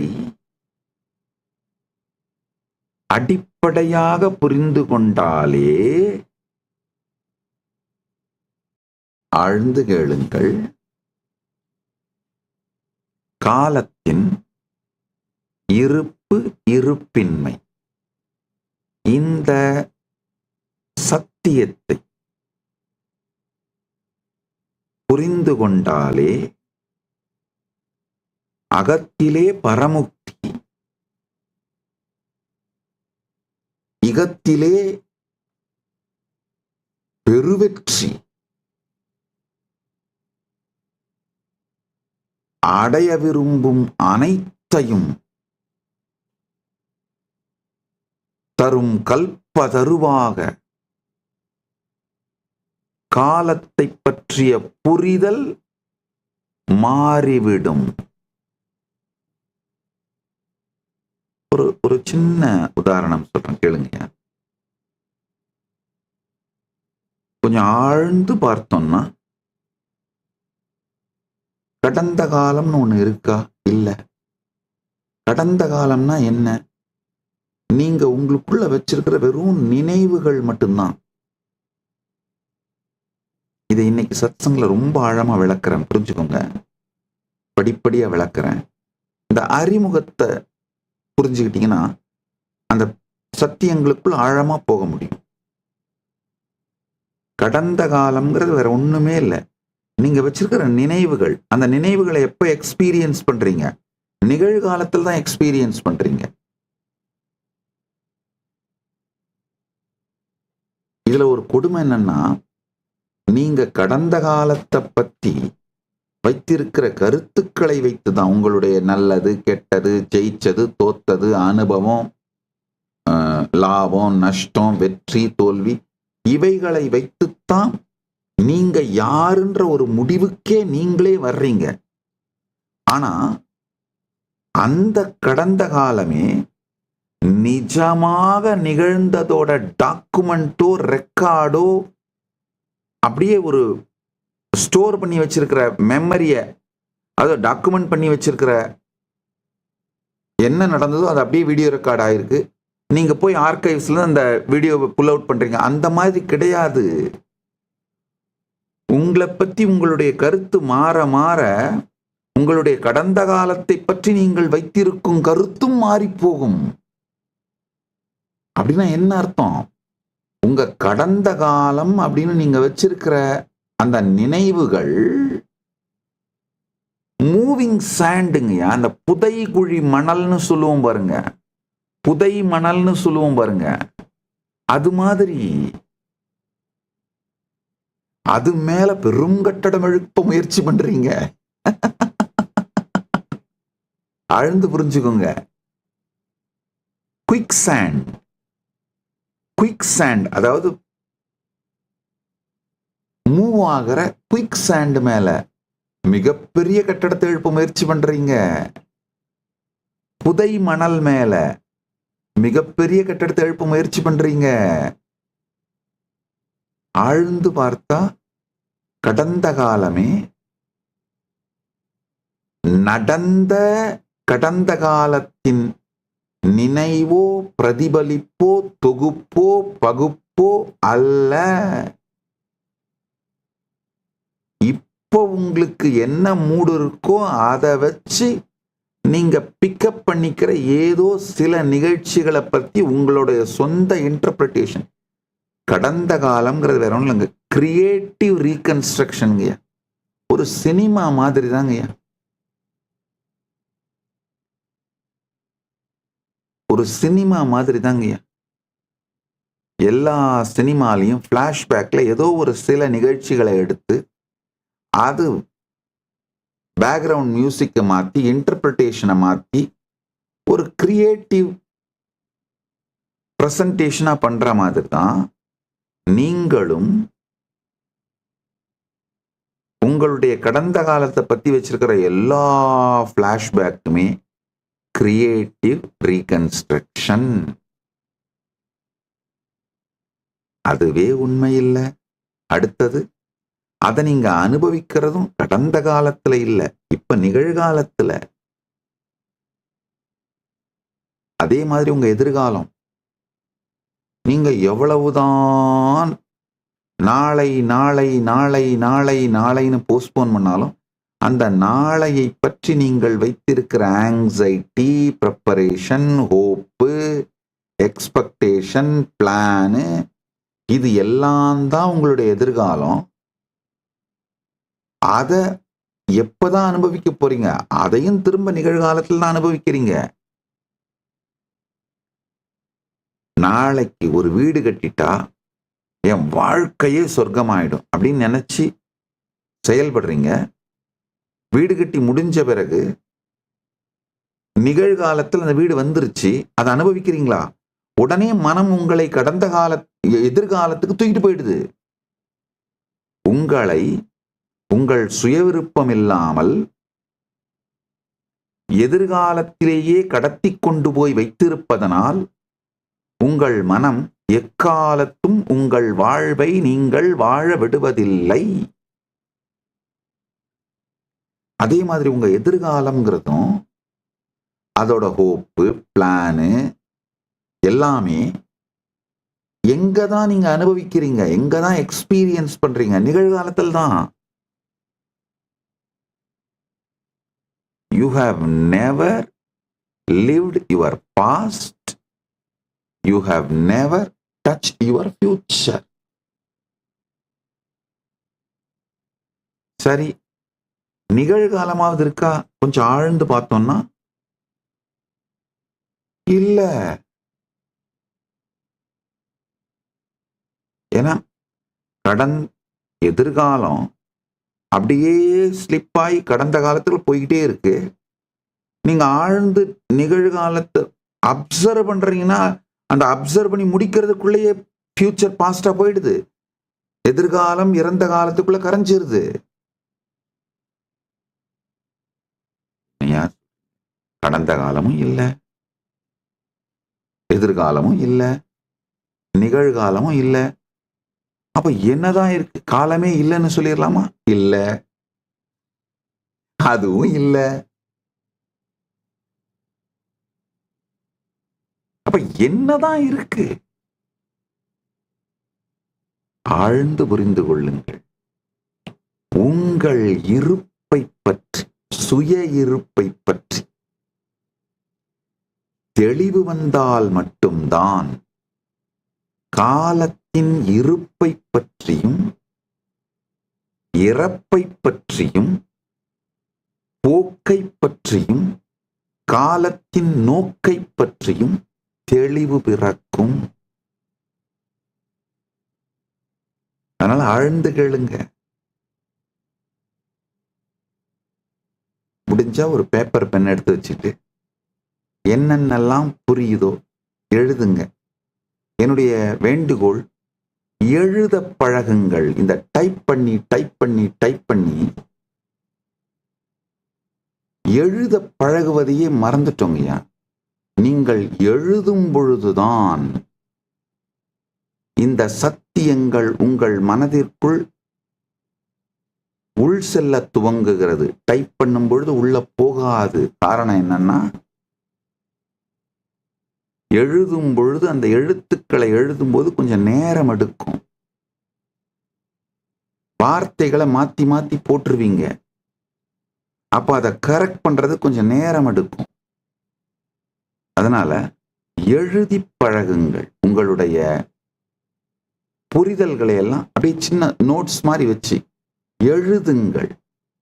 அந்த எழுதுனதை அப்படியே ஸ்கேன் பண்ணி போஸ்ட் பண்ணுங்க. பெஸ்ட் நோட்ஸுக்கு சிறந்த பரிசுகளும் உண்டு. உங்களுடைய கேள்விகளுக்கு பதில்களும் உண்டு. ஒரு ஃபியூ செகண்ட்ஸ் கொடுக்குறேன். பேப்பர் பென் வேணா எடுத்துக்கணும்னா எடுத்துக்கோங்க. எடுத்து ரெடியாகி உட்காந்துருங்க.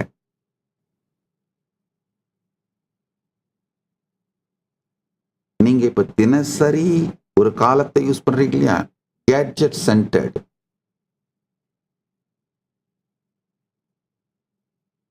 நாளை காலையில் 8 மணிக்கு மீட் பண்ணலாம். 15ஆம் தேதி மத்தியானம் லஞ்சுக்கு மீட் பண்ணலாம். 18ஆம் தேதி ஈவினிங் மீட்டிங் பண்ணலாம். இந்த மாதிரிலாம் பிளான் பண்றீங்க பாருங்க. அந்த கேலண்டரை பத்தி நான் இப்ப பேசல. ஆனா உங்க எக்ஸ்பீரியன்ஸா நீங்க வாழறீங்களே, அந்த டைமை பத்தி தான் நான் பேசுறேன். நல்லா புரிஞ்சுக்கோங்க. ஒரு மேகத்தை நீள அகல உயரம் இதையெல்லாம் அளப்பதனால் மேகத்தை பற்றி புரிந்து கொள்ள முடியாது. அது மாதிரி உங்கள் வாழ்க்கையை கேட்ஜெட் காட்டுற டைம் மூலமா அளக்கிறது மூலமா உங்கள் வாழ்க்கையை புரிந்து கொள்ள முடியாது. ஃபேசினேட்டிங்கான 1 ஹவரும் எக்ஸ்ட்ரீம்லி இரிட்டேட்டடான போர் அடிச்சு போயிருக்கிற 1 ஹவரும் ரெண்டும் கிளாக் படி ஒரே குவான்டிட்டி டைம் தான், ஒரே டைம் தான். ஆனா உங்க எக்ஸ்பீரியன்ஸ் படி ரெண்டும் ஒண்ணா? ரொம்ப பிடிச்சவங்க, ரொம்ப இனிமையான ஸ்வீட்டான உங்களுடைய ஃப்ரெண்டோ இல்ல பாய் ஃப்ரெண்ட் கேர்ள் ஃப்ரெண்டோ, இல்லை இப்பெல்லாம் இந்த ஜென்சி யூஸ் பண்றீங்களே புது புது வார்த்தைங்க, பாய் பெஸ்டி கேர்ள் பெஸ்டி, இந்த வார்த்தைங்களாம் எனக்கு புதுசு புதுசா இருக்கு. ஆக்சுவலா இதை இப்பவே சொல்லிடணும்னு நினைக்கிறேன். நான் திருவண்ணாமலையில மரபு பாடம் கேட்டப்போ நான் கற்ற தமிழ் மரபு தமிழ், மணிப்பிரபாளம்னு சொல்லுவோம்.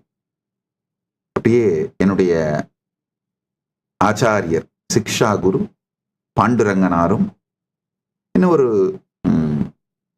என்னை சுற்றி இருந்த என்னுடைய குருமார்கள் ஆச்சாரியர்கள் எல்லாரும் கற்றுக் கொடுத்தது இந்த சாஸ்திரங்கள் எல்லாவற்றையும் மரபு தமிழ்ல தான் படித்தேன்.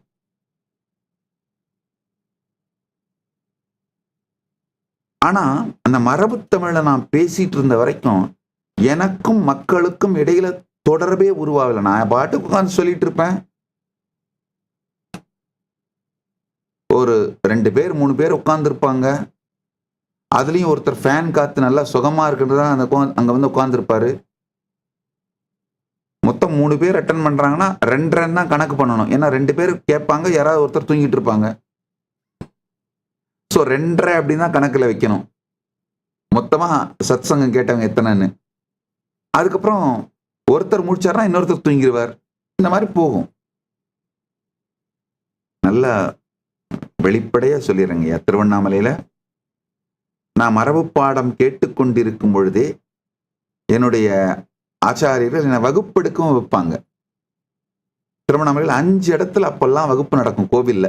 ஒரு காலத்துல அது ஒரு லிவிங் ஃபங்க்ஷனல் குருகுலமா இருந்தது.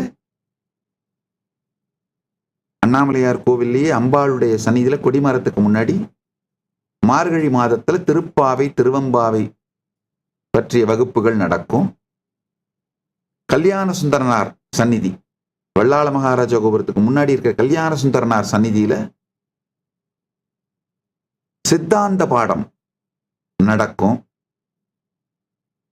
இந்த பக்கம் கோபுரத்திலேனார் சந்நிதியில திருப்புகழ், கந்தர் அனுபூதி இந்த பாடங்கள் நடக்கும். வல்லாள மகாராஜ கோபுரத்துக்கு உள்ள ஒரு சின்ன ஹால், ஸ்டுடியோ மாதிரியே இருக்கும். சிவ ஒலி மண்டபம்னு மேல லவுட் ஸ்பீக்கர் வச்சு, அந்த கோபுரத்து உச்சியில லவுட் ஸ்பீக்கர் வச்சு இங்க கீழே இருந்து பாடி மேல லவுட் ஸ்பீக்கர் வழியா ஒளிபரப்புவாங்க. தேவாரம், திருவாசகம், திருப்புகழ், இந்த சிவபெருமானை பற்றி ஸ்தோத்திரங்கள், முருகப்பெருமானை பற்றிய ஸ்தோத்திரங்கள். திருவண்ணாமலை அப்படிங்கிறதுனால திருப்புகழும் பாடுவார்கள். ஏன்னா அருணகிரிநாத பெருமான் திருவண்ணாமலையில பிறந்தவர். ஸோ இதெல்லாம் பாடுவார்கள். இந்த மாதிரி பல இடங்கள்ல கோவில்ல கிருத்திகை மண்டபத்துல யோகா வகுப்பு நடக்கும். இந்த மாதிரி பல இடங்கள்ல கோவில்கள்ல வகுப்புகள் நடக்கும்.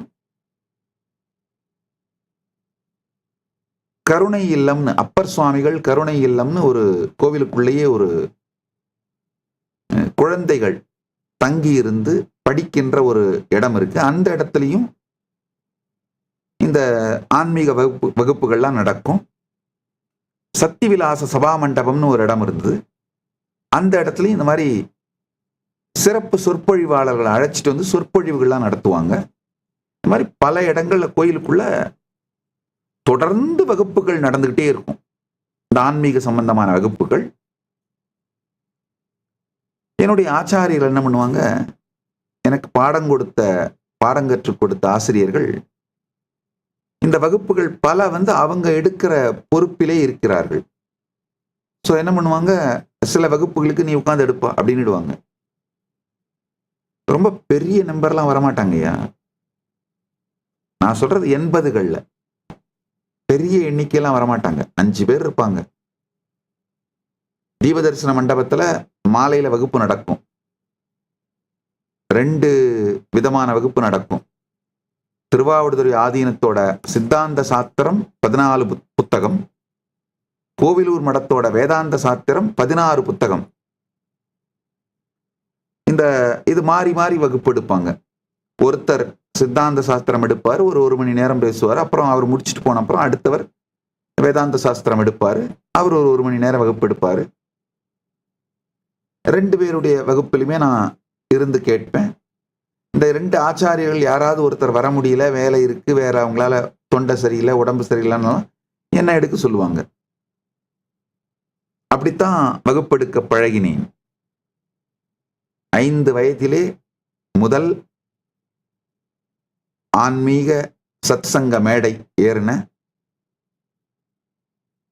தினந்தோறும் அன்றிலிருந்து ஏதாவது ஒரு விதத்துல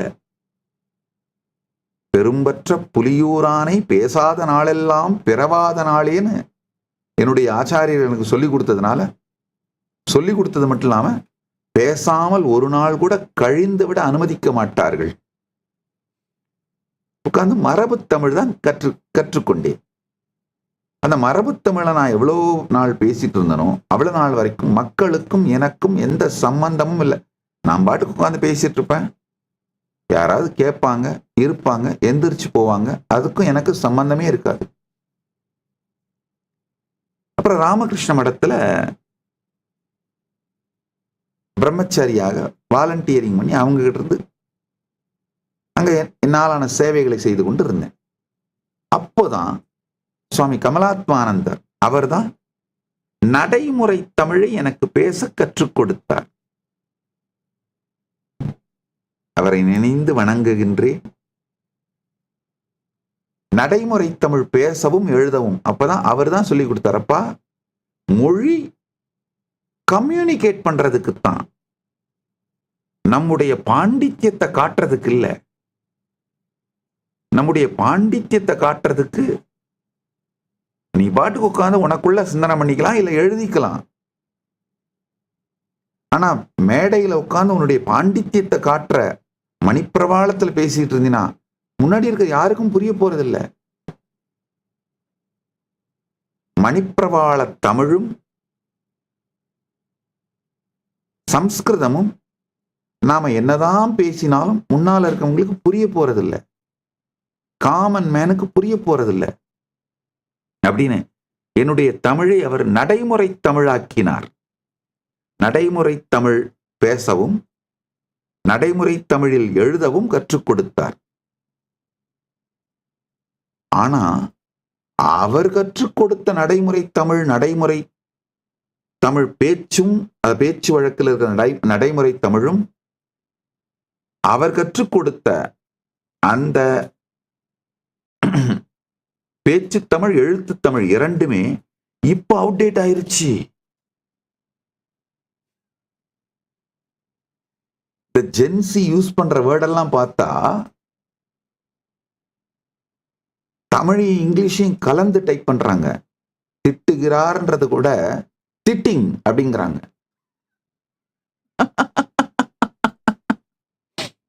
வெட்டினார் அப்படிங்கிறத வெட்டிங். அது வெட்டிங்கா இல்ல வெட்டிங்கான்னு புரிய மாட்டேங்குது. ஏன்னா இங்கிலீஷ்லயே தமிழ் டைப் பண்றாங்க. ஜென்சியோட தமிழ், ஜென்சி யூஸ் பண்ற வார்த்தைகள், இந்த பாய் பெஸ்டி கேர்ள் பெஸ்டி.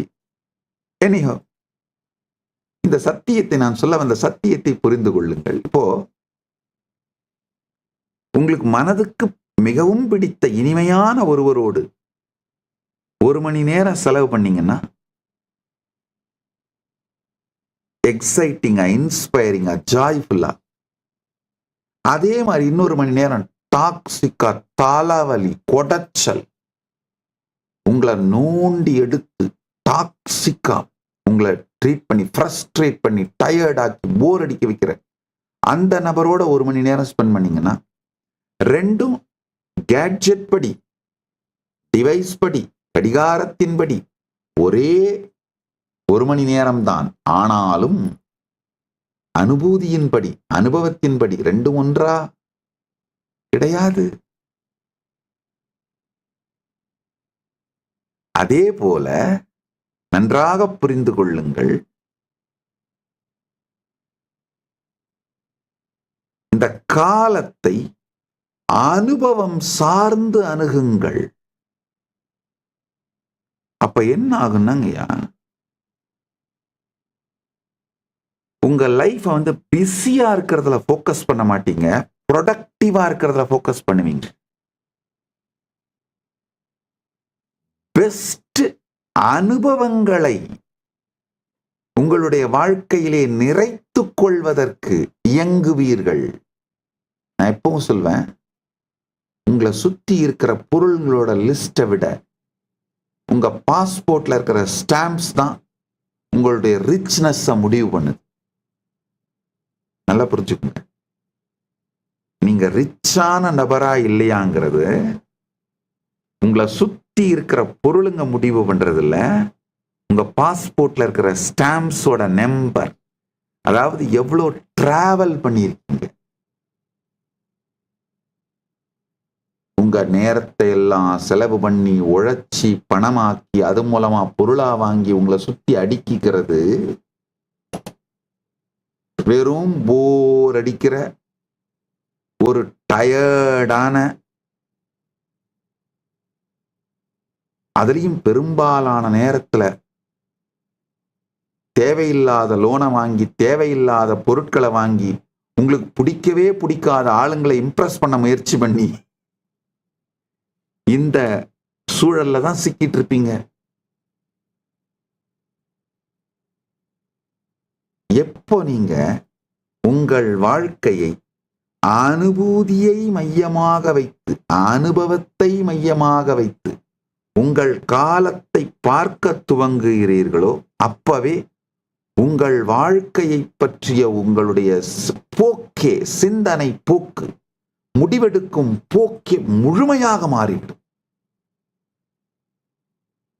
அனுபவங்களை சார்ந்த, அனுபவங்களை கொடுத்து உங்களை முதிர்ச்சி அடையச் செய்கின்ற, முழுமையடையச் செய்கின்ற அது மாதிரியான படிப்பு, அது மாதிரியான வேலை, அது மாதிரியான லைஃப், இதையெல்லாம் செய்ய ஆரம்பிச்சிருவீங்க. ஆழ்ந்து கேளுங்கள். இந்த காலகட்டத்தில்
Paramashivoham. Om Nityananda Paramashivoham. Om Nityananda Paramashivoham. Om Nityananda Paramashivoham.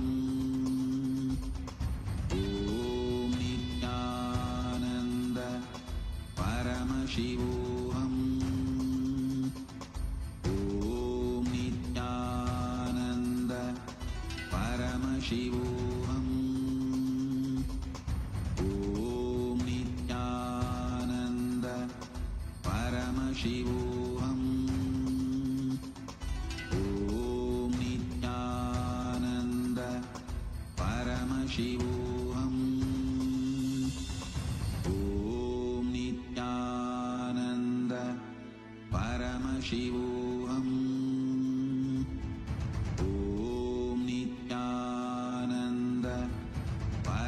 Paramashivoham. Om Nityananda Paramashivoham. Om Nityananda Paramashivoham. Om Nityananda Paramashivoham. Om Nityananda Paramashivoham. Om Nityananda Paramashivoham. Om Nityananda Paramashivoham. Om Nityananda Paramashivoham. Om Nityananda Paramashivoham. Om Nityananda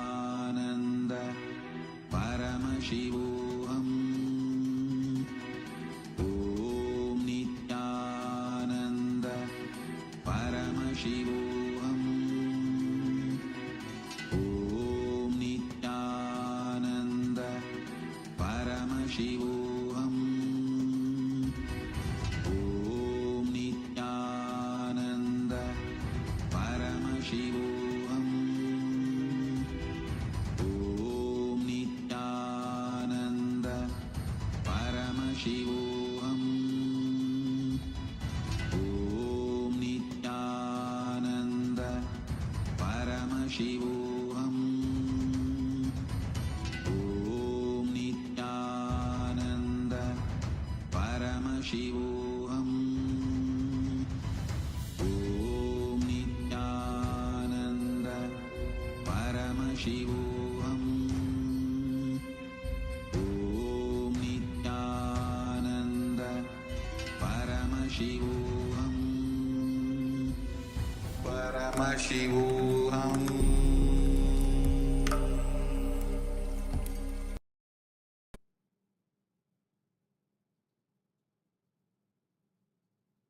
நம்ம எல்லாருமே அந்த தலைகீழா அந்த கோலை பிடிச்சி தொங்கிட்டு இருக்கிற பறவை மாதிரி தாங்கய்யா. வேற ஒண்ணுமே இல்லைங்கய்யா. ஜஸ்ட் அந்த கோலை விட்டுட்டு நம்மளை பேலன்ஸ் பண்ணிக்கிற அந்த 2-3 செகண்டு, அந்த பேலன்சிங் டைம் நம்மளால பண்ணிக்க முடியுமோ முடியாதோ, என்னாகுமோ இப்படி ஆகுமோ அப்படி ஆகுமோ, கீழே விழுந்து மண்டை உடைஞ்சிருமோ, மண்டை உடைஞ்சா நம்மளை யார் ஹாஸ்பிட்டலுக்கு கூட்டிட்டு போவாங்க, நம்மளை யார் காப்பாற்றுவாங்க, ஏதேதோ கற்பனையினால அந்த கோல்லையே தொங்கிட்டு இருக்கும். யமன் எனும் வேடன் வந்து பறித்து உயிர் கொண்டு போகும் வரை அந்த கோல்லையே தொங்கிட்டு இருக்கும். அந்த ஒரே வேலையில் தொங்கிட்டு இருக்கிறது. இந்த பாதுகாப்புங்கிறதுக்காக ஒரே வேலையில் தொங்கிட்டு இருக்கவனும் தலைகீழா தொங்கிட்டு இருக்கிற அந்த பறவையும் ஒண்ணுங்கய்யா. இந்த ஒரு வருஷம் கொஞ்சம் யோசிச்சு யோசிச்சு யோசிச்சு அனுபவத்தாலே பேக்டா எக்ஸைட்டடான இன்ஸ்பயரிங் தினந்தோறுங்கய்யா. உங்க நாளை வாழ்ந்து முடிச்சுனே அவவா பாரு. இந்த ஜாப் சாட்டிஸ்ஃபேக்ஷன் அது இருக்கு பாருங்க, அது உங்க வாழ்க்கையை நித்திய நிகழ்விலே இருக்க வைத்து உங்களுக்கு மிகப்பெரிய ஆன்மீக மலர்ச்சியை அளிக்கும் சக்தி வாய்ந்தது. இந்த தொழில்தான் நல்லது, இந்த தொழில்தான் கெட்டதுன்னு சொல்றதுக்கு யாருக்குமே தகுதி இல்லைங்க. பிறர் பொருள் களவு கொள்ளாதீர்கள், அவ்வளவுதான். அதாவது மற்றவர்களுக்கு உரியதை அபகரிக்காதீர்கள், அவ்வளவுதான். அது தவிர எந்த தொழிலாக இருந்தாலும் சரி, உங்களுக்கு முழுமை அளிக்கின்ற உங்களை எக்ஸைட் பண்ற, இன்ஸ்பயர் பண்ற அந்த செயல்களை தேர்ந்தெடுத்து உங்க வாழ்க்கை முறையா மாற்ற துவங்கினீர்களானால் கடிகாரம் பார்த்து காலத்தை கடத்துகின்ற கொடும் நரகத்தில் விழாதீர்கள். ஒரு நாளைக்கு எத்தனை தரம் கடிகாரம் பார்த்து என்னடா இன்னும் டைம் ஆகல, எப்படா இது முடியும், நம்ம வெளியில போலான்ற அந்த சூழ்நிலையில வாழ ஆரம்பிச்சிங்கன்னா கான்சியஸா மந்தமாயிடுவீங்கயா. நீங்க செய்கிற செயல் ஐயோ டைம் ஆயிருச்சு அதுக்குள்ள அந்த மாதிரி இருக்கணுங்கய்யா. என்னடா இந்த டைம் மூவ் ஆக மாட்டேங்குது, அப்படி இருக்கக்கூடாது.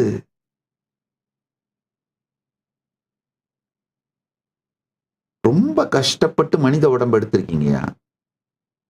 இத தருதரம் பிடிச்ச மேனேஜருங்களுக்கெல்லாம் தார வாத்துறாதீங்கய்யா.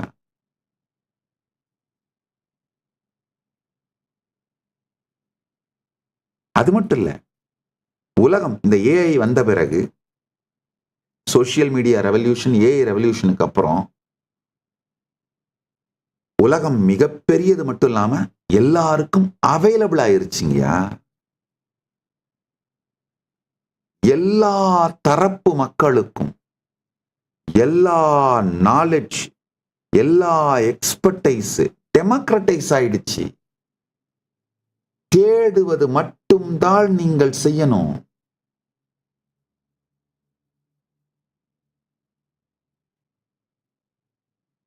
அடுத்த சத்தியத்தை புரிஞ்சுக்கோங்க. இப்ப இந்த மாதிரி உங்க லைஃப் ஆர்கனைஸ் பண்ணிக்கிற ஃப்ரீடத்தோட அவுட் ஆஃப் த கிரிட் லைஃப்னு சொல்றாங்க. ஆஃப் த கிரிட் லைஃப்னு வெஸ்ட்லாம் இப்ப ஆரம்பிச்சிட்டாங்க. ஆஃப் த கிரிட் லைஃப்னா என்னன்னா, தனியா ஒரு வீட்டை வாங்கி அதுக்கு இஎம்ஐ கட்டிக்கிட்டு அதுக்கு சகல விதமான வாழ்க்கையே அந்த வீட்டுக்காக அர்ப்பணிச்சுட்டு வாழ்ந்துட்டு இருக்கிறது பதிலா மூவிங் ஆர்வி ஹவுசஸ், வேற வேற இடத்துக்கு போகலாம். ஏன்னா மோஸ்ட் ஆஃப் த ஜாப் இப்பெல்லாம் ஒர்க் ஃப்ரம் ஹோமாக தான் மாறிடுச்சு. உங்களுக்கு ஒரே ஒரு தேவை, ஸ்டார்லிங்க் மட்டும்தான், வேற எதுவும் வேணாம். ஸ்டார்லிங்கை மட்டும் ஃபிக்ஸ் பண்ணிக்கிட்டா போதும். டிராவல் பண்ணிக்கிட்டே உங்க எக்ஸைட்மெண்ட், என்ஜாய்மெண்ட் இதெல்லாம் அனுபவிச்சுக்கிட்டே வாழ்க்கையை நல்லா அனுபவங்களோட பேக்ட், எக்ஸைட்டிங்கான எக்ஸ்பீரியன்சஸோட பேக்ட் இன்டென்ஸான லைஃபாகவும் சைட்ல செல்வ வளத்தை பெருக்கிக் கொண்டே போவதாகவும் மாற்றிக்கொண்டு வாழுகிற வாழ்க்கையை தான் ஆஃப் த கிரிட் லைஃப்ன்றோம். எதிர்காலத்துல மக்கள் இப்படிதான் வாழ போறாங்க. இப்பவே யார் யார் இந்த வாழ்க்கையை வாழ ஆரம்பிச்சிருங்களோ அவங்கெல்லாம் புத்திசாலிங்க. அப்படின்னா உங்க சொந்த ஊர்ல எவ்வளவு நாள் வாழணும்னு நினைக்கிறீங்க, நீங்க பாட்டுக்கு வாழலாம். உங்க ஃப்ரெண்ட்ஸ், ரிலேட்டிவ்ஸ், சொந்த ஊரு இதை என்ஜாய் பண்ணிட்டு, போர் அடிக்குதா உடனே நீங்க கிளம்பி வேற டிராவல் பண்ணிட்டு உங்களுக்கு பிடிச்ச இடங்களுக்கு போயிட்டு அதை வாழ்ந்துகிட்டே உங்களுடைய செல்வ வளத்தையும் கவனிக்கலாம். இந்த மாதிரி உங்க வாழ்க்கைய அமைச்சுக்கிறது, ஆர்கனைஸ் பண்ணிக்கிறது அதிகபட்சமா 1 வருஷம் தாங்க ஆகும். இந்த வருஷத்தை அந்த மாதிரி ஆர்கனைஸ் பண்ணிக்கிட்டு டிரான்சிஷன், ஸ்மூத் டிரான்சிஷன், இப்ப இருக்கிற வாழ்க்கையிலிருந்து அந்த வாழ்க்கைக்கு ஸ்மூத் டிரான்சிஷன் நடக்கிறதுக்கு இந்த 1 வருஷத்தை பிளான் பண்ணிக்கோங்க. நல்லது. இப்போ டைம், காலத்தை பற்றி புரிந்து கொள்ளும் வாங்க.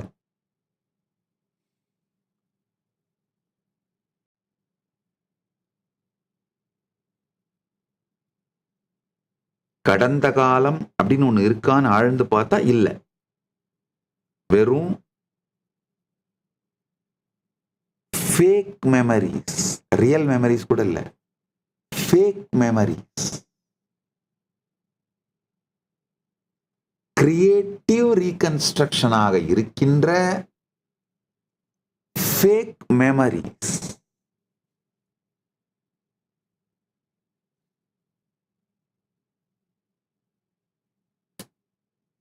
அதுவும் ப்ரெசன்ட்ல தான் என்ஜாய் பண்ணிட்டு இருக்கோம், எக்ஸ்பீரியன்ஸ் பண்ணிட்டு இருக்கோம். ஃபியூச்சர்னு எடுத்து பார்த்தா நம்ம ஹோப்ஸ், ஆஸ்பிரேஷன்ஸ் அதுவும் ப்ரெசன்ட்ல தான் எக்ஸ்பீரியன்ஸ் பண்ணிட்டு இருக்கோம். ப்ரெசன்ட் என்னன்னு பார்த்தா ஆல்வேஸ் எலூசிவ், எலூஸ் ஆகிட்டே போயிட்டு இருக்குது. ஆழ்ந்து கேளுங்கள்.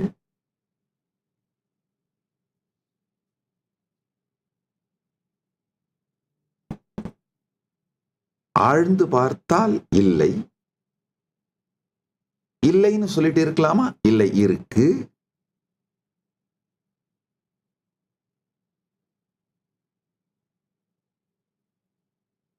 எப்படி இந்த டைம் இல்யூஷன் கிரியேட் ஆகுதுன்னு பாருங்க.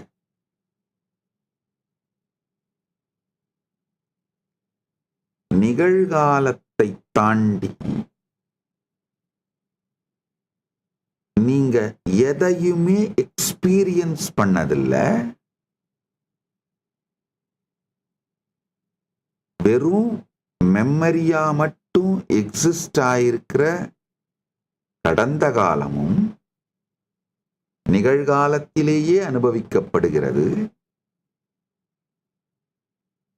ஆன்டிசிபேஷனா இருக்கிற, ஹோப்பா இருக்கிற எதிர்காலமும் நிகழ்காலத்திலேயே அனுபவிக்கப்படுகிறது.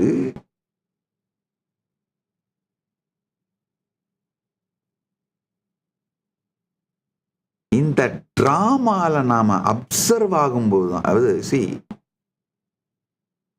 we get so absorbed in this drama, we mistake this drama for reality. ஆழ்ந்து கேளுங்க. அதாவது இந்த கடந்த காலம் உங்களுக்குள்ள பொங்கி எழுந்து உங்களை இழுத்து அது ஒரு நிஜம் அப்படிங்கிற மாதிரியான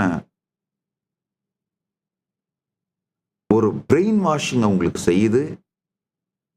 அதே மாதிரி எதிர்காலம் உங்களை பிடிச்சு இழுத்து அது நிஜம்னு, நிஜமான அனுபவம் ஒரு பிரெயின் வாஷிங் உங்களுக்கு ஏற்படுத்துது. இந்த டிராமா, இந்த டைம் இல்யூஷன் எப்படி உங்களுக்கு தொடர்ந்த சஃபரிங் கொடுக்குதுன்னு பாருங்கயா. இந்த டைம் இல்யூஷன்ல உங்களை மாட்டி விட்டு செக்கு மாடு மாதிரி சுத்த விட்டு வர்ற அந்த செக்குல இருந்து வர்ற எண்ணெயை மட்டும் உறிஞ்சி எடுத்துட்டு அந்த புண்ணாக்க தூக்கி போடுற மாதிரி, புண்ணாக்க விட மோசமா உங்களை சமூகம் தூக்கி போட்டுருதுங்கய்யா. கடைசியில ஒரு 60 வயசு 70 வயசுல நீங்க திரும்பி பார்த்தீங்கன்னா என்னடா பண்ணோம்? ஒரே ஆபீஸுக்கு தினம் காலையில போய் செக்கு மாடு மாதிரி அந்த ஆபீஸ்ல உட்காந்து சுத்தி ஒரு 50-60 கையெழுத்தை போட்டு, இல்ல ஒரு 7-8 மணி நேரம் பிடிக்காததை டைப் பண்ணி, பிடிக்காதவங்களோட ரிலேட் பண்ணி, திரும்ப வந்து உட்கார்ந்து வெறும் செக்கு மாடு, கொஞ்சம் லார்ஜர் ரவுண்ட் அடிக்கிற செக்கு மாடு, அவ்வளவுதான். இந்த டைம் இல்யூஷன் எப்படி கிரியேட் ஆகுது? அதாவது எப்படி கடந்த காலம் தன்னை உங்களுக்கு நிஜம் போல காட்டிக் கொள்ளுகின்றது, எதிர்காலம் எப்படி உங்களுக்கு தன்னை நிஜம் போல காட்டிக் கொள்ளுகிறது, அதனால உங்களுடைய வாழ்க்கையை எப்படி இழக்கிறீங்க.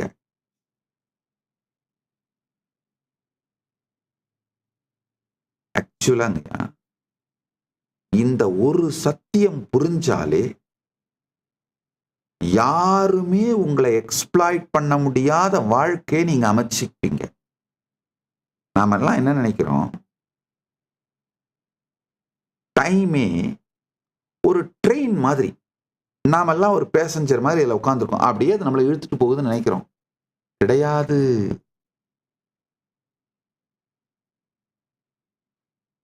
நாம தான் ட்ராக்கு, டைம் நம்ம மேல போயிட்டு இருக்கு. அதான் உண்மை. நல்லா புரிஞ்சுக்கோங்க. டைம் ஒரு ட்ரெயினா உருவகப்படுத்துனீங்கன்னா, நீங்க உங்களை ட்ரெயினுக்குள்ள உட்கார்ந்துருக்கிற பேசஞ்சரா நினைக்கிற வரைக்கும் வாழ்க்கையில உருப்பிட மாட்டீங்க. டைம் அப்படியே போயிட்டு இருக்குது, நாம எல்லாம் அந்த பேசஞ்சரா ட்ரெயின்ல உட்கார்ந்துட்டு இருக்கோம், அது போயிட்டு இருக்குது அப்படின்னு நினைக்கிற வரைக்கும் டெல்யூஷன்லயே தான் இருப்பீங்க.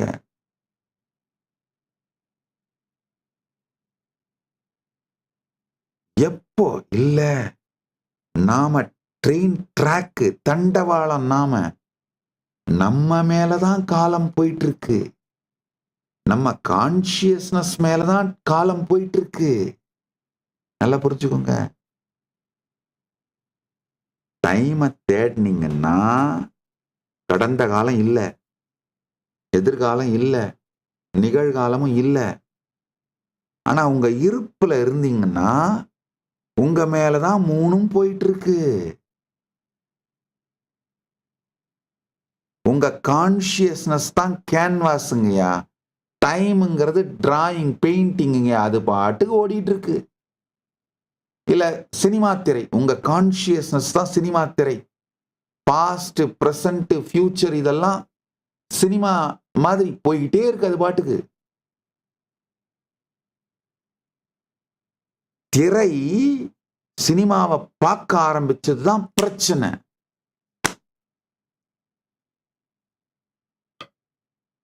திரை சினிமாவை பார்க்க ஆரம்பிச்ச உடனே திரையில எரியற மாதிரி காட்சி வந்தனே திரை ஐயோ ஐயோ நடிச்சுக்கிட்டான், ஐயோ நான் எரியறேனேன்னு.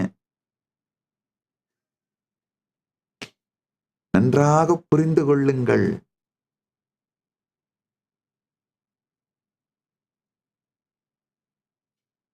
நாம் திரை என்பதை தெரிந்து கொண்டீர்களானால், இந்த காலம்ங்கிற சினிமா நம்ம மேல ஓடிட்டு இருக்குன்னு புரிஞ்சுக்கிட்டீங்கன்னா,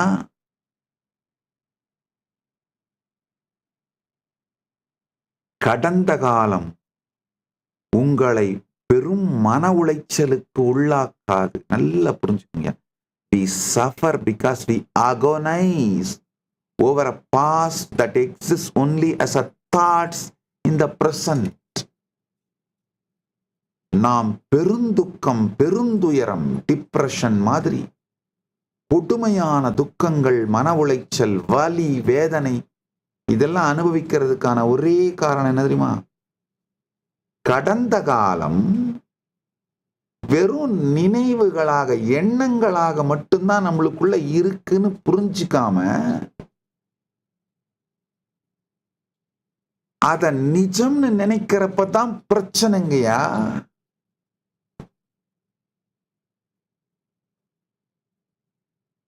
கடந்த காலம் வெறுமனே எண்ணங்களாக மட்டும்தான், நினைவுகளாக மட்டும்தான் உங்களுடைய பிரசன்ட்ல இருக்கே தவிர அதுக்கு எந்த எக்ஸிஸ்டென்ஷியல் இருப்பு வேல்யூவும் இல்லைங்கய்யா. எக்ஸிஸ்டென்ஷியல் வேல்யூவே கடந்த காலத்திற்கு இல்லை.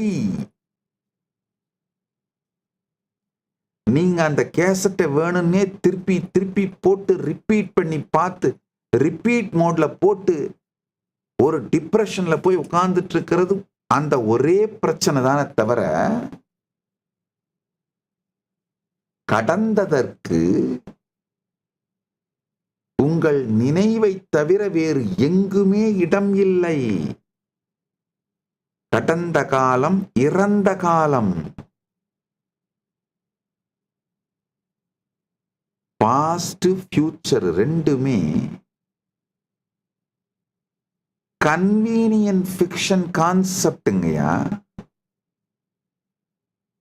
பாஸ்ட், பிரசன்ட், பாஸ்ட், ஃபியூச்சர் ரெண்டு கான்செப்டுமே ஒரு convenient fiction that exist only in the mind. மனத்தில் மட்டுமே இருக்கக்கூடிய ஒரு ஃபிக்ஷன், புனை கதை தான் உங்களுடைய பாஸ்டும் உங்களுடைய ஃபியூச்சரும்.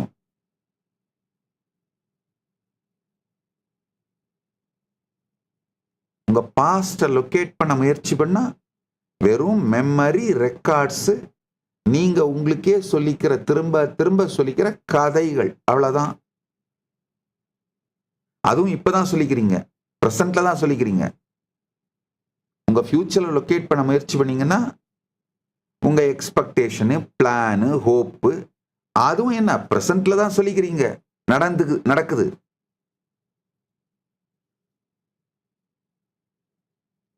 பார்த்திட காலம் இல்லை, இருந்திட உங்கள் மீதுதான் காலம் செல்லுகிறது என்கிற தெளிவு வரும்.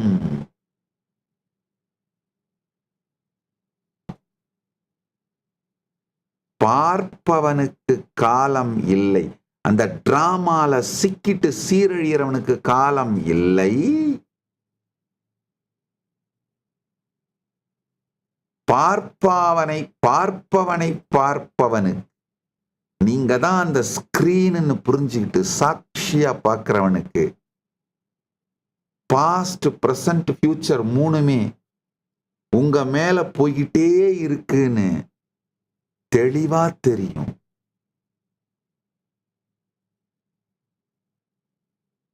காட்டப்படும் படம் நிஜமும் அல்ல, இல்லாமலும் இல்லை. பார்த்தால் அதுல சிக்கிக்கிட்டீங்கன்னா நிஜம் இல்லாத ஒரு காலம் உங்களை சீரழித்து வாழ்க்கையை அழித்து விடும். அதுல சிக்காம தள்ளி நின்னு பார்த்தீங்கன்னா நிஜமான காலம் அது பாட்டுக்கு வரும், இருக்கும், போகும். அப்ப என்ன ஆகும்னா உங்க வாழ்க்கைய நிஜமான காலத்தை அருமையான ஆனந்தமான வாழ்க்கையாக மாற்றிக்கொள்ளுகின்ற கான்ஷியஸ் ஸ்ட்ரென்த் உங்களுக்கு வரும். இதுக்கு அடுத்த ஒரு நிலை இருக்கு. அது என்னன்னா, வெளியில எப்படி இருக்கு அப்படிங்கிறத நீங்க மாத்த கூட வேண்டியதில்லை. உள்ளுக்குள்ளேயே உங்களால ரீஆர்கனைஸ் பண்ணிக்க முடியும். உங்களுக்கு தேவையான அனுபவங்களை உங்களால மேனிஃபெஸ்ட் பண்ணி வாழ முடியும். கான்ஷியஸ்னஸோட ஸ்ட்ரென்த் அதிகமானா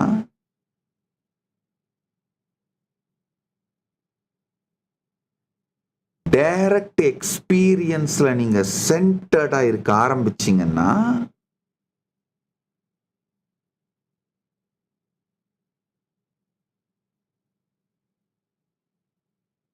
நல்லா புரிஞ்சுக்கோங்க,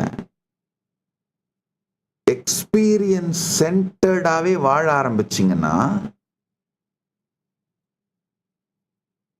உங்க கான்ஷியஸ்னஸுக்கு எந்த எக்ஸ்பீரியன்ஸ் வேணாலும் எக்ஸ்டர்னல் ஸ்டிமுலி இல்லாமலே, எக்ஸ்டர்னல் ட்ரிகர் இல்லாமலே மேனிஃபெஸ்ட் பண்ணி பார்க்கவும் வாழவும் முடியுங்கிறது புரிஞ்சதுன்னா அப்ப நடக்கிறது தான் முழு சுதந்திரம். Conscious sovereignty.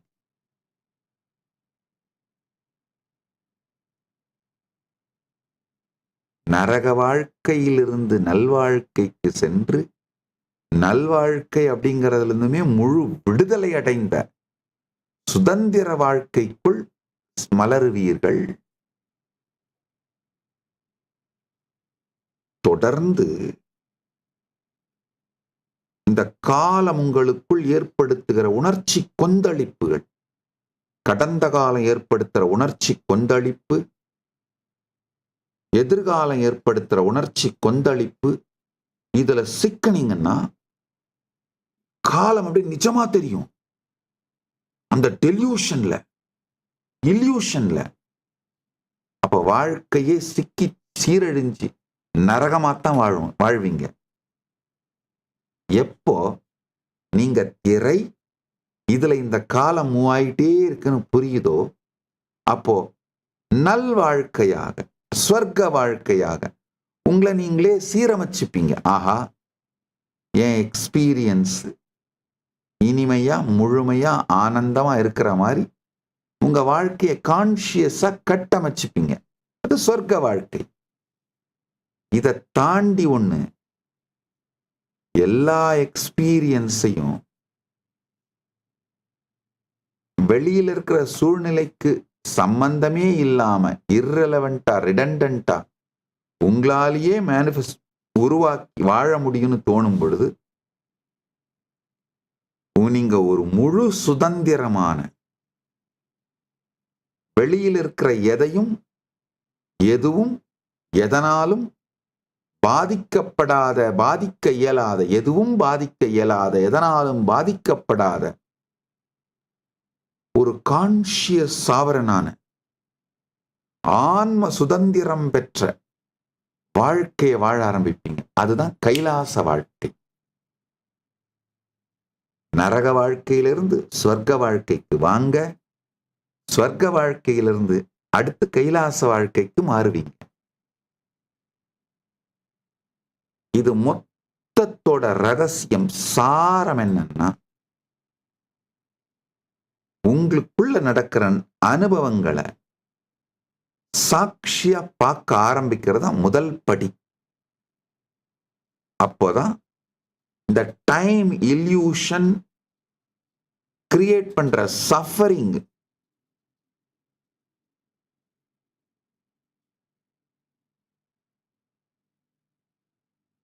தெளிய வச்சு அடிக்கிறாயான்னு சொல்றாங்க பாத்தீங்களா? அது மாதிரி வாழ்க்கை உங்களை தெளிய வச்சு அடிச்சிட்டு இருக்கிறது உங்களுக்கு புரியும்.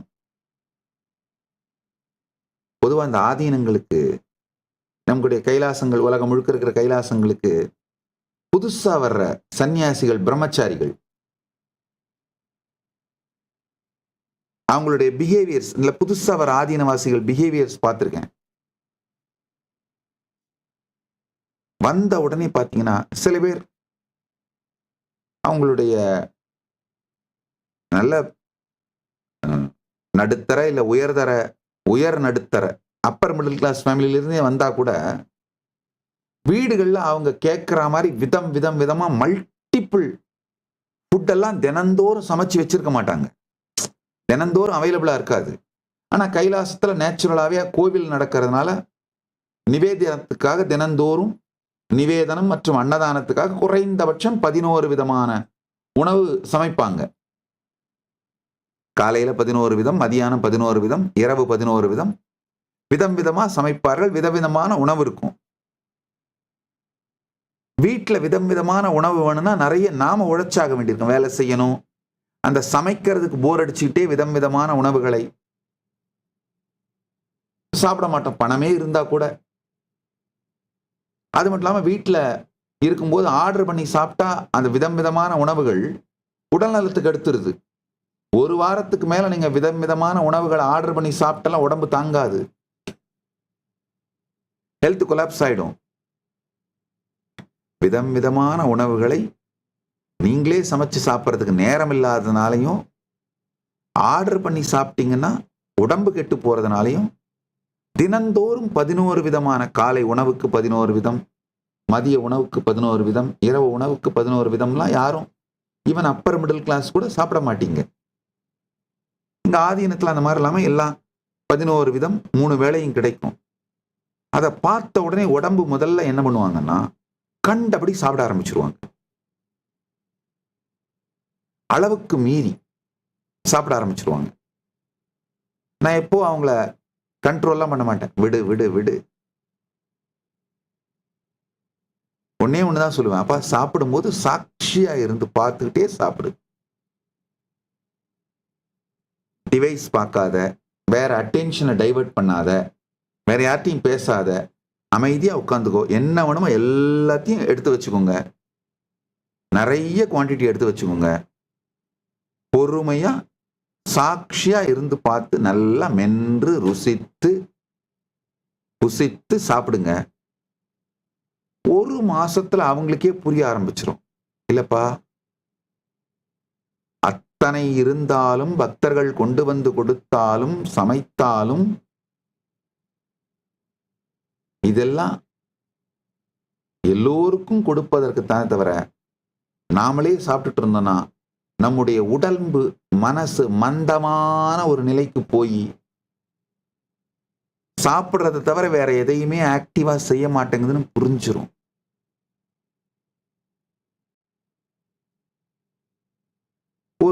ஒரு மாசம் 2 மாசத்துல அவங்களே அலைன் ஆயிப்பாங்க வாழ்க்கைய. இல்ல இது சரியில்லை.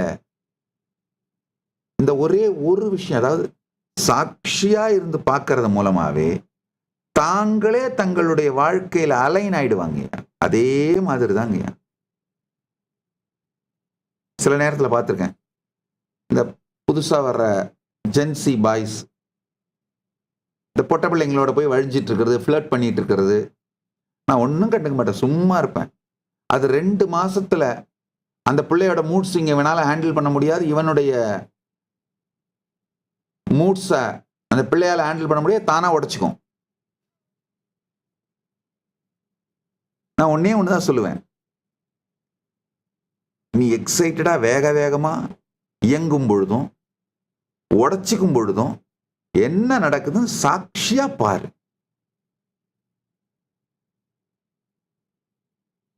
உள்ளேயும் வெளியிலையும் என்ன நடக்குதுன்னு சாட்சியா பாரு, புரிஞ்சிரும். இதே மாதிரிதான் கடந்த காலமும் எதிர்காலமும் உங்க வாழ்க்கையில ரணகளத்தை பண்ணுதுங்கய்யா. பெரிய ரவுடிசம் பண்ணிட்டு இருக்கு. அமைதியா பாருங்க.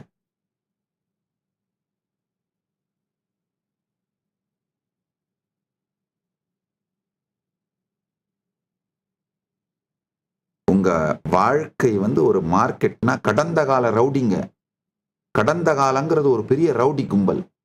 அது டாய் டூயின்னு அடிச்சு துவச்சு மெரிச்சு அத்தனையும் சின்ன பின்னமாக்கிட்டு வசூல் குடுறா மாமூல் குடுறா அப்படின்னு அழிச்சிட்டு துவச்சிட்டு போகும். நீங்க ஐயோ என்னடா இதுன்னு மெதுவா உங்க வாழ்க்கையை உங்க கடையை திரும்ப அடுக்கி வச்சுட்டு உட்கார ஆரம்பிக்கும் போது இன்னொரு ரவுடி கும்பல் அந்த ரவுடி கும்பல் அப்படிதான் பண்ணிட்டு இருக்கானுங்க, அவனுங்க கிட்ட இருந்து பாதுகாப்புனா நீ எனக்கு மாமூல் கொடு அப்படின்னு இவனுங்க அடிச்சு துவச்சு, அது எதிர்காலம். அது அடிச்சு துவச்சிட்டு அவன் போவான். கடந்த காலத்துல இருந்து நான் பாதுகாப்பு கொடுக்கறேன்னு சொல்லி எதிர்காலம் உங்களை ஏமாத்தி அடிச்சு துவைக்கும். எதிர்காலத்தை எங்க ஒண்ணும் பண்ண முடியாதுடா, நான் தான்டா கிங் அப்படின்னு கடந்த காலங்கிற அந்த ரவுடி கும்பல் திரும்ப அடிச்சு துவச்சிட்டு போகும். ஆனா இவங்க 2 பேரும் ஒரு நாளும் ஒருத்தன் அடிச்சுக்க மாட்டான். 2 பேரும் சேர்ந்து உங்களை மட்டும்தான் அடிச்சு துவச்சிட்டு இருப்பான்றது உங்களுக்கு எப்ப புரியுதோ அப்ப முழிச்சுக்கிட்டாரே. கடந்த காலம் எதிர்காலம் 2 ரவுடி கும்பலையும் நம்மளைத்தாண்டா அடிச்சு துவைக்கிறானுங்க. அவனுங்க ஒருத்தனுக்குள்ள அடிச்சுக்கவே மாட்டானுங்கடா. எதிர்காலம் உங்களை கன்வின்ஸ் பண்ணும், கடந்த காலத்தை நம்பாத, நான் உன்னை பாரு வேற மாதிரி மாத்திரம் பாரு அப்படின்னு.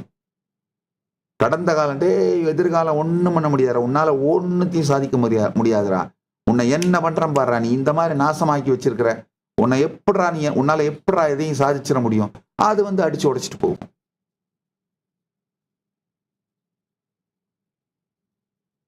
ரெண்டு பேரும் அடிச்சு உடைச்சிட்டு போறதை பார்த்துக்கிட்டு நீங்க சும்மா தேமேன்னு உட்காந்துருக்க வேண்டியதுதான். இது புரிஞ்சுதுனாலே கடந்த காலம் எதிர்காலம்ங்கிற இந்த 2 இல்யூஷன் உங்களை அழிப்பதை நிறுத்திவிட்டு சாட்சியா இருந்து பார்த்து அந்த அகோனி பெயின் அதுல இருந்து விடுபட்டுருவீங்க.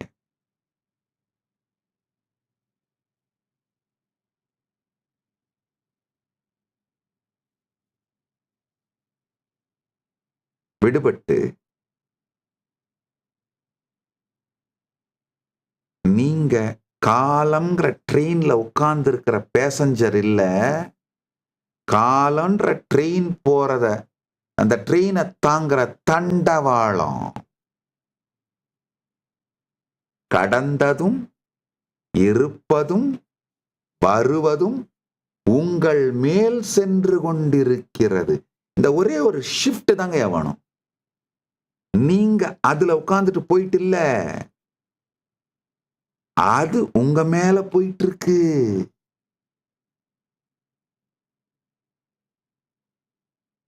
நீங்கள் பயணி அல்ல, தண்டவாளம். காலம் எனும் ரயிலில் அமர்ந்திருக்கும் பயணி அல்ல, காலம் எனும் ரயில் செல்லுகிற தண்டவாளம் நீங்கள் அப்படின்னு புரிஞ்சுக்கிட்டு பார்த்தீங்கன்னா, காலம் வரும், காலம் இருக்கும், காலம் போகும், காலம் உருவாக்கும் அனுபவங்கள் வரும், இருக்கும், போகும். இதுல உங்களுக்கு ருசியான, இனிமையான, ஆனந்தமான அனுபவங்கள் எதுன்னு பார்த்து அதை நீங்கள் மலர்த்திக் கொள்வதற்கான வாழ்க்கை முறையை அமைத்துக் கொண்டு வாழ்வது ஸ்வர்க்கம்.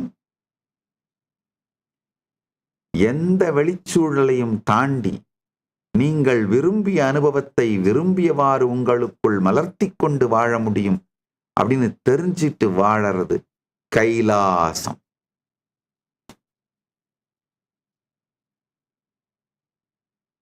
ஒரு கொடுமைங்கயா.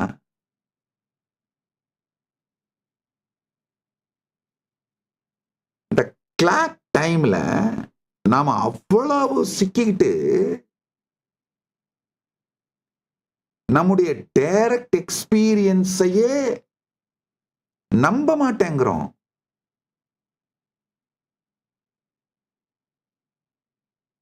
ஓ, அதுக்குள்ள 3 மணி ஆயிடுச்சா? It can be 3 o'clock. அது 3 o'clock தான், என்னையா பண்றது?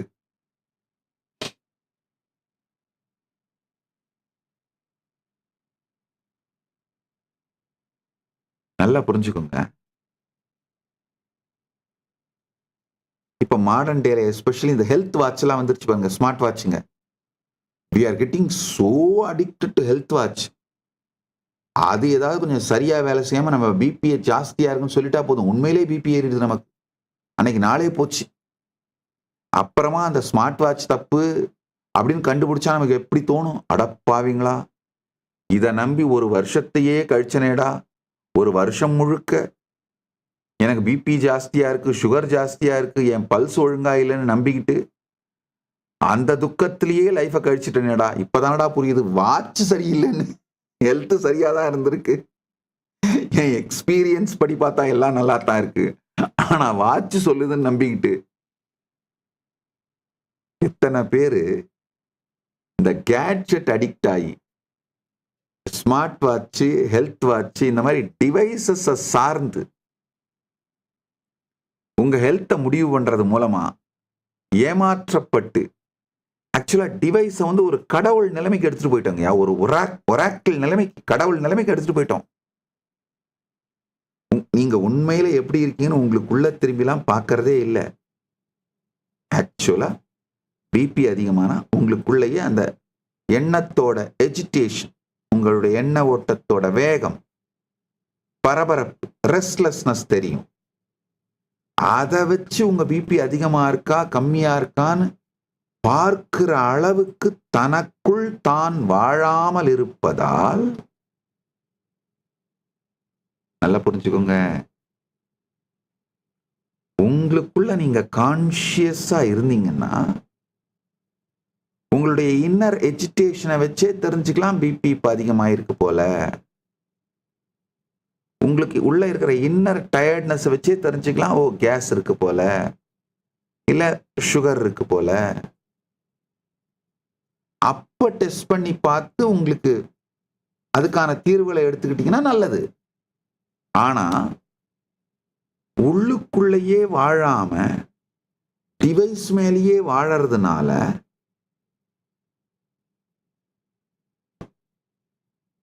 இந்த டிவைஸுங்கயா, அது உங்களுக்கு பிபி இருக்குன்னு சொல்லுச்சுன்னா அப்படியே நம்புறீங்க, பிபி உண்மையா வந்துருது. அது உங்களுக்கு டயபெட்டிஸ் இருக்குன்னு சொல்லுச்சுன்னா அப்படியே நம்புறீங்க, டயபெட்டிஸ் வந்துருது. அது உங்களுக்கு ஹார்ட் அட்டாக்கான பாசிபிலிட்டி அதிகமா இருக்குன்னு சொல்லுச்சுன்னா அப்படியே நம்புறீங்க, வந்து போயிருது.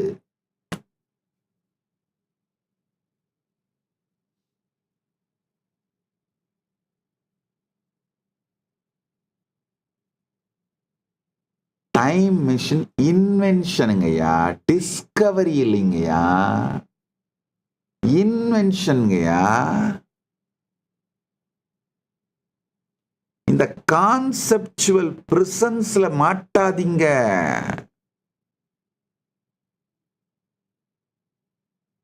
உள்ளுக்குள்ள இருக்கிற அந்த கான்ஷியஸ் சுதந்திரத்துக்கு வாங்க.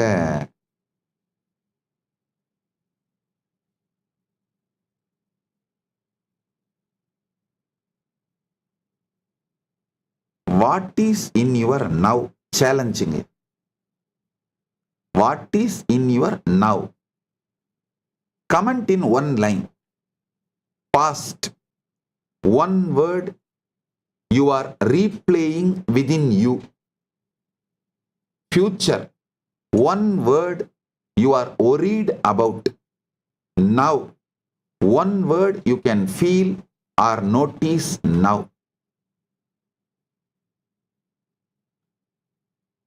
This is what is in your now. Challenging. Comment in one line. பண்ணுங்க பாப்போம். Catch the now. That is neither the past nor the future.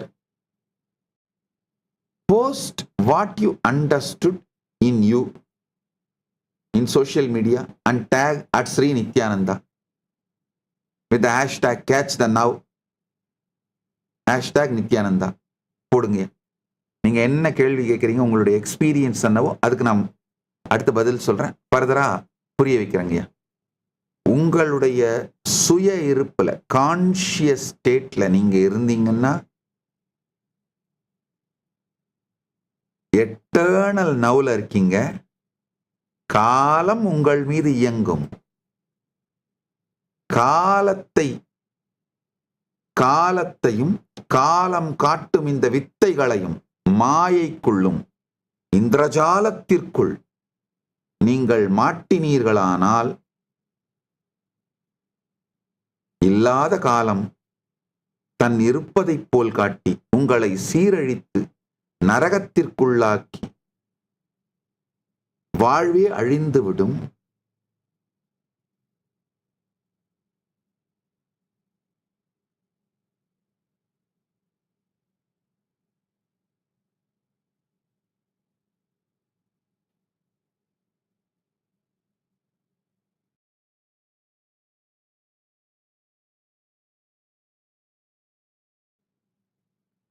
சற்றே புரிந்து கொள்ளுங்கள்.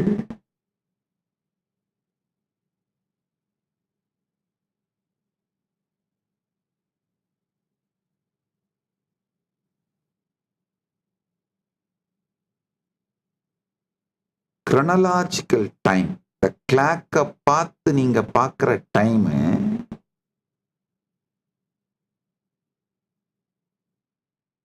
உங்க வாழ்க்கையோட டெக்ஸ்சர், குவாலிட்டி,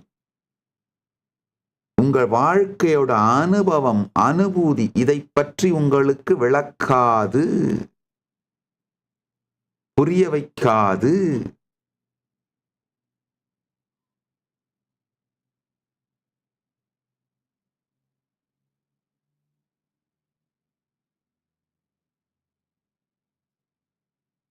உங்களுடைய கான்ஷியஸ்னஸ், அதாவது முழுமையான அவேர்னஸ், நீங்கள் உங்களுடைய கான்ஷியஸ்னஸ்ங்கிற பார்ப்பவனை பார்க்கின்ற இந்த இருப்புக்குள்ள வந்தீங்கன்னா ஒரு மிகப்பெரிய விஷயம் புரியும். உங்களுடைய ஐடென்டிட்டியே இந்த ரெண்டு டைமும், பாஸ்ட், பிரசன்ட், ஃபியூச்சர் அடிச்சுக்கிட்டு மாயிற அந்த கேப்ல உருவான ஃபேக் ஐடென்டிட்டினுங்க.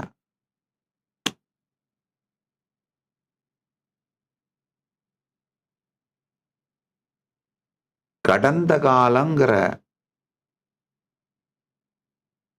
ரவுடி கும்பல் உங்களுடைய மார்க்கெட்டை அடிச்சு நொறுக்குது, கடைய. அவனுங்க போன பிறகு எதிர்காலங்கிற ரவுடி கும்பல் அடிச்சு நொறுக்குது. ஒரு கொடுமை என்னன்னா, எதிர்காலன்ற ரவுடி கும்பல் இருக்கிற வரைக்கும் கடந்த கால ரவுடி கும்பல் வரமாட்டானுங்க. கடந்த கால ரவுடி கும்பல் வரப்போறானுங்கன்னு தெரிஞ்சுன்னு எதிர்கால ரவுடி கும்பல் ஓடி போயிடுவானுங்க. ஆனா இவனுங்க ரெண்டு பேருமே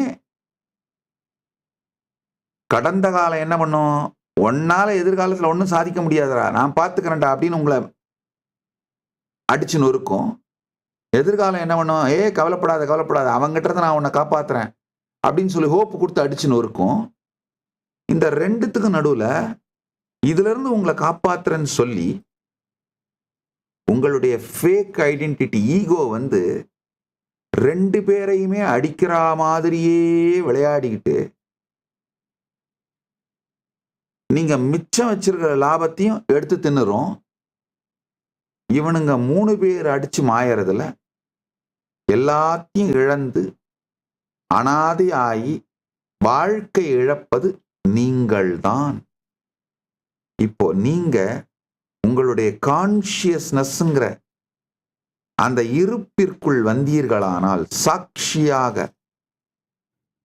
சாட்சியை சாட்சியாக பார்த்து சமாதியில் இருக்க ஆரம்பிச்சிங்கன்னா, கடந்த காலம்னு வந்து அடிச்சு உடைக்கிற ரவுடி கும்பலும் போலி, எதிர்காலம்னு வந்து அடிச்சு உடைச்சிட்டு போற ரவுடி கும்பலும் போலி. இந்த 2 பேரையும் அடிச்சு உடைச்சிட்டு உங்களை காப்பாத்துறேன்னு பொய் சொல்லிட்டு இருக்கிற இந்த ஈகோவும் போலி அப்படிங்கிறது அனுபவமாக புரியும்.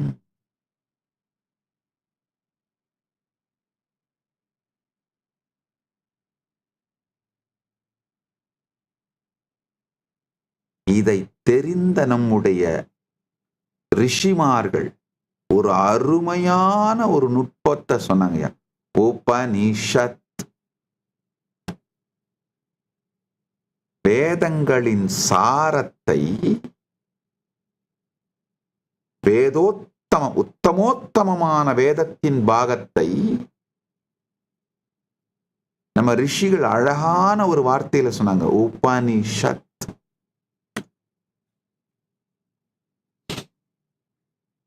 ஒண்ணுமில்ல, எதிர்காலத்தை தேடாமல், கடந்த காலத்தில் காயாமல், நிகழ்காலத்தில் மாயாமல் உங்கள் இருப்பிலே சாட்சியாக அமருங்கள். இந்த 3 உங்களுக்குள்ள வந்துட்டு போய்கிட்டே இருக்கிறத பாருங்க. இந்த உபனிஷதத்தில் அமருவது, உபனிஷத்னா வேற ஒண்ணும் இல்ல, ஜஸ்ட் சிட்டிங்.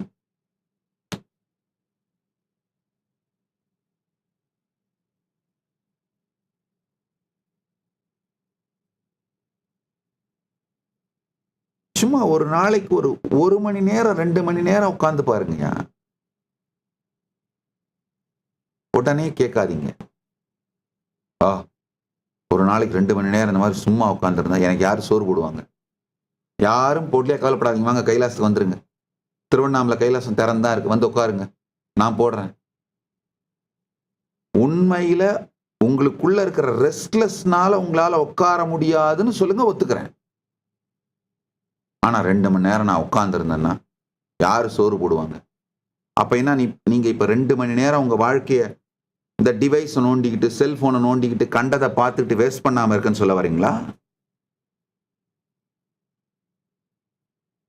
பல மணி நேரத்தை உங்க வாழ்க்கையில எண்ட்லெஸ் டிஸ்ட்ராக்ஷன்ஸ்ல பாழடிக்கிறீங்கயா. அதை மட்டும் விட்டுட்டு ஒரு 2 மணி நேரம் உட்கார்ந்து பழகினீங்கன்னா, உபநிஷத்துல உட்கார்ந்தீங்கன்னா, காலையில 1 மணி நேரம், மாலையில 1 மணி நேரம், உங்கள் வாழ்க்கை மாறிவிடுங்கய்யா. உங்களை பிடிச்சிருக்கிற பெரும் பேய்கள் ஒழியுங்கய்யா. இந்த சினிமால காட்டுற பேய்கள்லாம் உங்களை பிடிக்கலைங்க. அதை விட மோசமான பேய்களான கடந்த காலம் எனும் போலி பேயும், எதிர்காலம் எனும் பேயும், உங்கள் இந்த 2த்துல இருந்து உங்களை காப்பாத்துறன்னு சொல்ற உங்களுடைய அகங்காரங்கிற உங்களுடைய ஹீரோ பேயும் 3-4 பேய்ங்க உங்களை பிடிச்சி நசுக்கிட்டு இருக்குங்கய்யா. அது எல்லாமே அப்படியே மெல்ட் டவுன் ஆகி விழறத உங்களால பார்க்க முடியும். உபநிஷத்துல உட்கார்ந்துருந்தீங்கன்னாங்கய்யா, உபநிஷத்துல உட்காருங்க, ஆழ்ந்து கேளுங்கள்.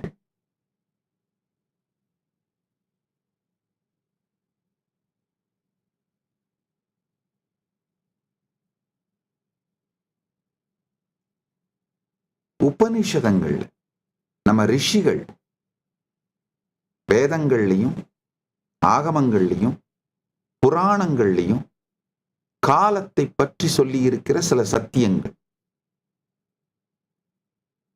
இதை ஆழ்ந்து புரிஞ்சுக்கிட்டீங்கன்னா இன்னமும்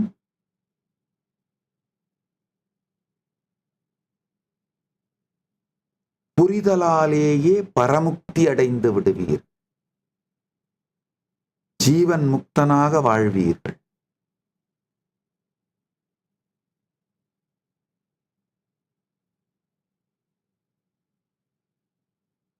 ஐயா, ஒரு விஷயம் நல்லா தெரிஞ்சுக்கோங்க.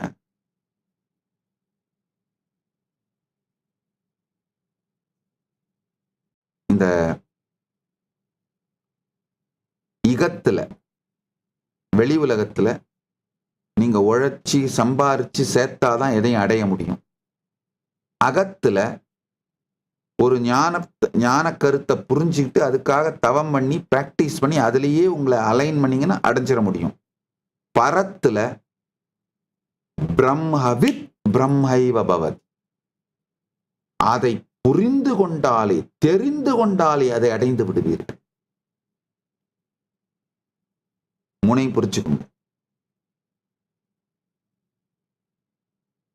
இகத்தில் புரிந்து தெரிந்து உழைக்க வேண்டும், அகத்தில் புரிந்து சாதனை புரிய வேண்டும், பரத்தில் தெரிந்து கொள்ளுதல். பிரம்மவித் பிரம்மைவ பவத்.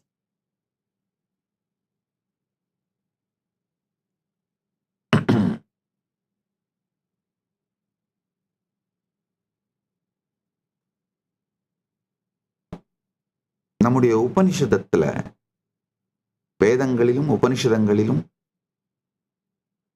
ஆகமங்களிலும் புராணங்களிலும் காலத்தை பற்றி நம் முன்னோர்கள் செய்து வைத்திருக்கின்ற மிக தெளிந்த சத்தியங்கள், அந்த காலத்தை பற்றிய மிகப்பெரிய சத்தியங்களை நம்ம முன்னோர்கள் வெளியிட்டிருக்காங்க.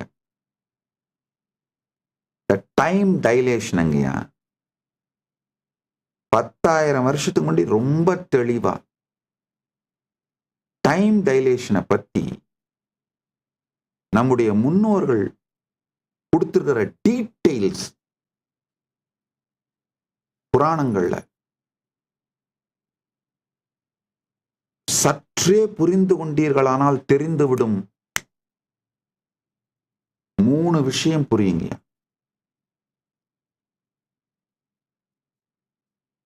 நம்முடைய புராணங்கள் சத்தியங்கள். அவைகளை உள்வாங்கி புரிந்து கொண்டு வாழ்ந்தால் நம் வாழ்க்கை மிகப்பெரிய வாழ்க்கையாகிவிடும். அதை புரிந்து கொள்வது பரத்திற்கு மட்டுமல்ல, இகத்திலேயே நமக்கு மிகப்பெரிய வெற்றிகள் நன்மைகளை அளிக்கும். இப்ப சொல்ற இந்த சில சத்தியங்களை கேளுங்க. ஏஐ வந்துட்டதுனாலங்கயா, இந்த சூப்பர் கம்ப்யூட்டிங் சாத்தியமானதுனால நம்ம புராணங்கள்ல சொல்ற டைம் டைலேஷன். எத்தனை பேர் இந்த ரேவதியும் குகுத்னியும், ரேவதியும் அவங்க அப்பாவும் பிரம்மலோகத்துக்கு போற கதையை படிச்சிருப்பீங்கன்னு நினைக்கிறேன். இல்லை நானே சொல்லியிருக்கேன் பல சத்சங்கங்கள்ல. அது பிறகு பாகவதத்துல வர்ற ஒரு நிகழ்வு. பிரம்மா கோபியர்களையும் மாடுகளையும் கன்றுகளையும் கடத்திட்டு போய் ஒரு வினாடி, பிரம்மலோகத்தோட ஒரு வினாடி பிளிங்க் காலம் பிரம்மலோகத்துல வச்சுப்பார். இங்க கிருஷ்ணர் அவரே எல்லாமாகவும் மாறி இந்த விளையாட்டை நடத்துவார். இதை பற்றிய சத்தியங்கள், இந்த மாதிரி மொத்தம் ஒரு 3 நிகழ்வை பற்றி உங்களுக்கு நான் விளக்க போறேங்க. இதை பற்றி புரிஞ்சுக்கிட்டீங்கன்னா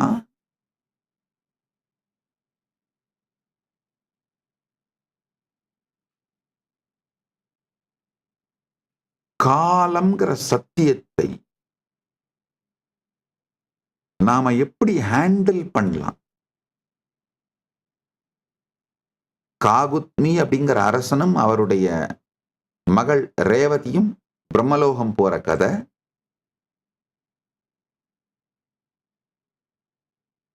பிரம்மா இந்த கோபியர்களையும் மாடுகளையும் கடத்தி சென்று ஒரு வினாடி பிரம்மலோகத்திலே சிறை வைத்துக் கொள்ளுகின்ற கதை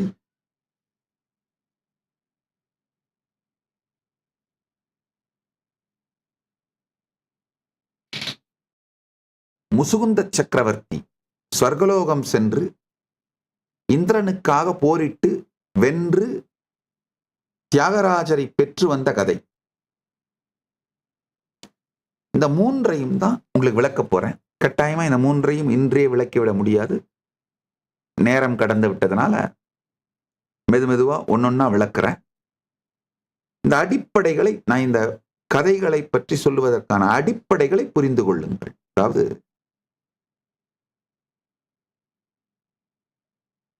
டைம் டைலேஷன். இங்க காகுத்மியும் ரேவதியும் பிரம்மலோகம் போறாங்க. சும்மா அங்க ஒரு சில நிமிடங்கள் தான் ஸ்பெண்ட் பண்றாங்க. பிரம்மா கிட்ட வந்து நல்ல கணவனா ரேவதிக்கு கண்டுபிடிக்கணும், நீங்களே பார்த்து சொல்லுங்கன்னு கேட்குறாங்க. பிரம்மா அந்த நேரத்துல தியானத்துல இருந்து அந்த வேத மந்திரங்களை சாண்ட் பண்ணி கிரியேஷன் பண்ணிட்டு இருந்தால கொஞ்சம் வெயிட் பண்ண சொல்றாரு. இவங்க வெயிட் பண்றாங்க. அவர் அதை முடிச்சுட்டு இவங்களுக்கு பதில் சொல்ல வராரு. அப்போ இவங்க கேட்கறாங்க, பெருமானி இந்த மாதிரி ரேவதிக்கு நல்ல மணமகன் வேண்டும், நீங்களே தேர்ந்தெடுத்து சொல்லுங்க. என்னையா பண்ணீங்க, அதுக்கு போயா இங்க வருவீங்க? நீங்க இப்ப இங்க வெயிட் பண்ண இந்த காலத்துல கீழே பூலோகத்துல பல யுகங்கள் கழிந்து விட்டன. இப்ப நீங்க போகும் பொழுது நீங்க விட்டுட்டு வந்த உலகமே இல்லை, யுகமே இல்லை. இப்ப இருக்கிற யுகத்துல பலராமர் அவதாரம் எடுத்திருக்காரு, அதுதான் பெஸ்ட், அவரை கல்யாணம் பண்ணிக்கோங்க அப்படின்னு சொல்லி அனுப்பிடுறாரு. இந்த டைம் டைலேஷனை பலாயிரம் ஆண்டுகளுக்கு முன்பாகவே ப்ரிசைஸா டாக்குமெண்ட் பண்ணியிருக்காங்க. அதுலயும் சைக்கிளிக் டைம் எப்படி யுகம், மன்வந்தரம், கல்பம் இதெல்லாம் நடக்குது. நம்ம முன்னோர்கள் ரொம்ப தெளிவா சொல்றாங்க, டைம் வந்து not only spiral, not only cyclic but spiral.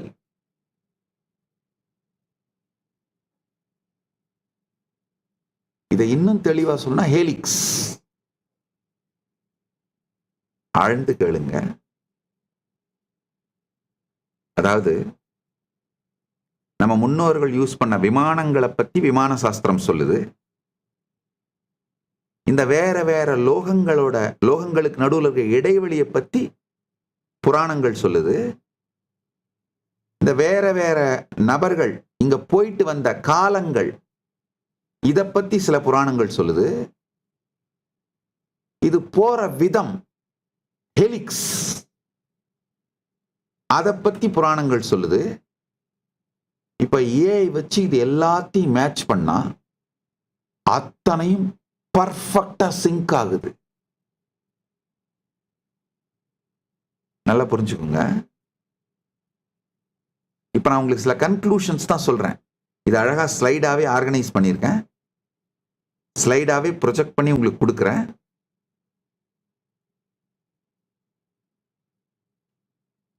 ஏன் நீங்க இதை தெரிஞ்சுக்கணும் அப்படின்னா, உங்களுடைய உள்ளுக்குள்ள கான்சியஸ்னஸோட டெப்த் அதிகமாக்குனீங்கன்னா எண்ட்லெஸ் டைம் உங்களுக்கு அவைலபிளா இருக்கு. அதாவதுங்கய்யா, கான்சியஸ்னஸ் தான் மூலப்பொருள், ரிசோர்ஸ், சோர்ஸ் மெட்டீரியல், காட்டன். அதுல இருந்தா டைம்ன்ற த்ரெட் எவால்வ் ஆகுது. நீங்க இப்ப கம்மியான கான்சியஸ்னஸ் வச்சிருந்தீங்கன்னா டைமே இல்லைன்ற அதுலயே வாழ்வீங்க. உங்க கான்சியஸ்னஸோட டெப்த்தை இன்க்ரீஸ் பண்ணீங்கன்னா வாஸ்ட் டைம் உங்க முன்னாடி அவைலபிளா இருக்கும். ஏன்னா ஃபண்டமெண்டலா நம்முடைய ஆயுள் எல்லாம் ஒரு குறிப்பிட்ட காலம்னு நிர்ணயிக்கப்பட்டது கிடையாது. நம்முடைய ஆயுள் நம்முடைய சுதந்திரம். இந்த ஆயுள் நிர்ணயிக்கப்பட்டதுன்னு சொல்றதுதான் மிகப்பெரிய டெல்யூஷன். உங்களுடைய கான்சியஸ்னஸோட குவாலிட்டியை அதிகமாக்குனீங்கன்னா நீங்க கான்சியஸா சாட்சியாக உங்களுக்கு உள்ளும் வெளியிலும் நிகழ்வதை பார்க்கின்ற இந்த சாட்சித்தன்மையை அதிகமாக்குனீங்கன்னா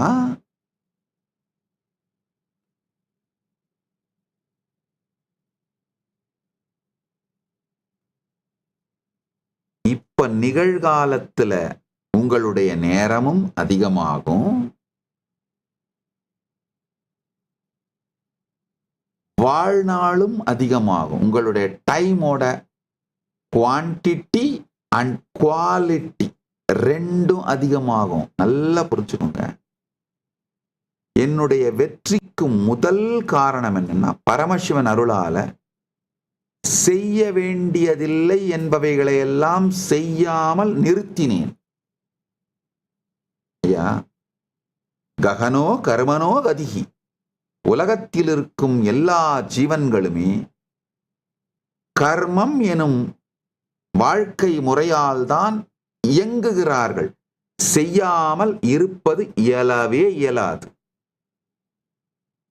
தேவையில்லாததை செய்யாமல் இருப்பதை செய்தீர்களானாலே, தேவையில்லாததை செய்வதை நிறுத்தினீர்களானாலே தேவையானவைகளை செய்து கொண்டே இருப்பீர்கள், வெற்றி அடைந்து விடுவீர்கள். கடந்த காலத்துல சிக்கி சின்னாபின்னமாவறதும் எதிர்காலத்துல ஏங்கி சின்னாபின்னமாவறதும் தேவையில்லாதவை. ஆனா அதை நாம செஞ்சுக்கிட்டே இருக்கிறோம். என் வாழ்க்கையில இந்த ரெண்டையும் செய்யறத நான் நிறுத்தினேன், அவ்வளவுதாங்கய்யா. பரமசிவன் அருளால கடந்த காலத்துல சிக்கி சின்னாபின்னமாவறதையும் எதிர்காலத்துல ஏங்கி ஏங்கி ஏமாந்து தவிக்கிறதையும் நிறுத்தின, அவ்வளவுதான். செய்ய வேண்டியதை செய்து கொண்டே இருக்கின்றேன், வெற்றி நிகழ்ந்து கொண்டே இருக்கிறது. உண்மையில நீங்க செய்ய தேவையில்லாதவைகளுக்கு நோ சொல்ல மட்டும் கத்துக்கிட்டா போதும், வாழ்க்கையில ஜெயிச்சிருவீங்க. ஏன்னா செய்ய வேண்டியவைகளை செஞ்சுக்கிட்டே தான் இருப்பீங்க. ஏதோ ஒரு விதத்துல நீங்க இயங்கிக்கிட்டு தான் இருப்பீங்க, வேற வழி இல்லைங்க. செய்ய வேண்டியதில்லை அப்படின்ற அந்த டைரக்ஷன்ல இயங்குறத நிறுத்தினீங்கன்னா போதுங்க. செய்ய வேண்டிய டைரக்ஷன்ல தானா போயிட்டே இருப்பீங்க, ஜெயிச்சிருவீங்க. செய்ய வேண்டியதில்லைன்றது என்னன்னா, கடந்த காலத்தில் சிக்கி சின்னாபின்னமாய் சீரழிந்து வாழ்க்கை தொலைப்பதும், எதிர்காலத்தின் ஏக்கத்தில் தவித்து தவித்து நாசமாய் வாழ்க்கை அழிவதும், இந்த ரெண்டும் தான் செய்ய வேண்டாதவை. அவைகளை செய்வதை நிறுத்துக. ஆழ்ந்து கேளுங்கள்.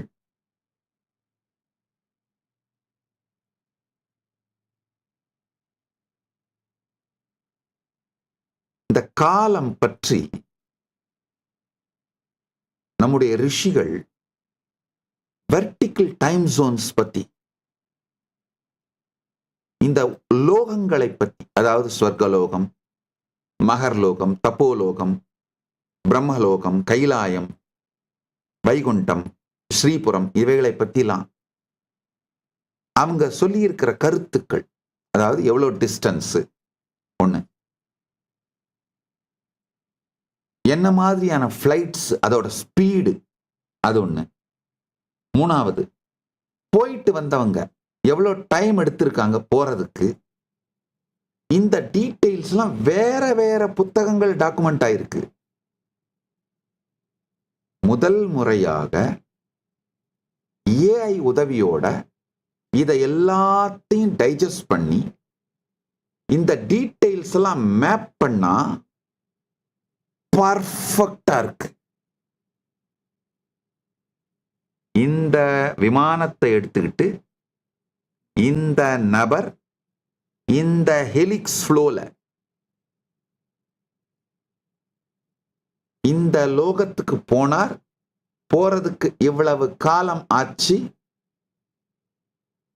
அந்த லோகத்துல இவ்வளவு காலம் இருந்தார், அதுக்குள்ள அவர் திரும்பி வந்த பிறகு பூலோகத்துல இவ்வளவு நாள் கழிஞ்சிருந்தது. இந்த கணக்குகளை எல்லாம் எடுத்து போட்டு பார்த்தாங்கயா. நன்றாக புரிந்து கொள்ளுங்கள், சனாதன ஹிந்து தர்மம் சத்தியம்னு புரியுதுங்கயா. நம் புராணங்கள் சத்தியம். ஏன்னா இந்த வேற வேற நூல்கள்ல சொல்லப்படுற இந்த விஷயங்கள் எல்லாம் இவ்வளவு பர்ஃபெக்டா மேப் ஆகி மேட்ச் ஆகிறது சாத்தியமே இல்லை. இவங்க போயிட்டு வந்து டிராவல் விளாக் மாதிரி டாக்குமெண்ட் பண்ணலன்னா இது மேட்ச் ஆவறதுக்கு சாத்தியமே இல்லை.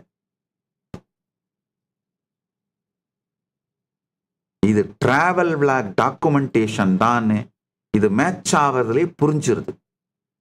ஒருவேளை யாராவது இல்ல சோமரசம் குடிச்சுட்டு ஏதோ கற்பனையில வந்ததை எழுதி வச்சிருக்கானுங்க, போயிட்டுலாம் வரல, ஒருவேளை போயிட்டு வராம கற்பனையில அவங்க எழுதியிருந்து அது இவ்வளவு பர்ஃபெக்டா மேட்ச் ஆகுதுன்னா அவங்க கிரேட்டஸ்ட்.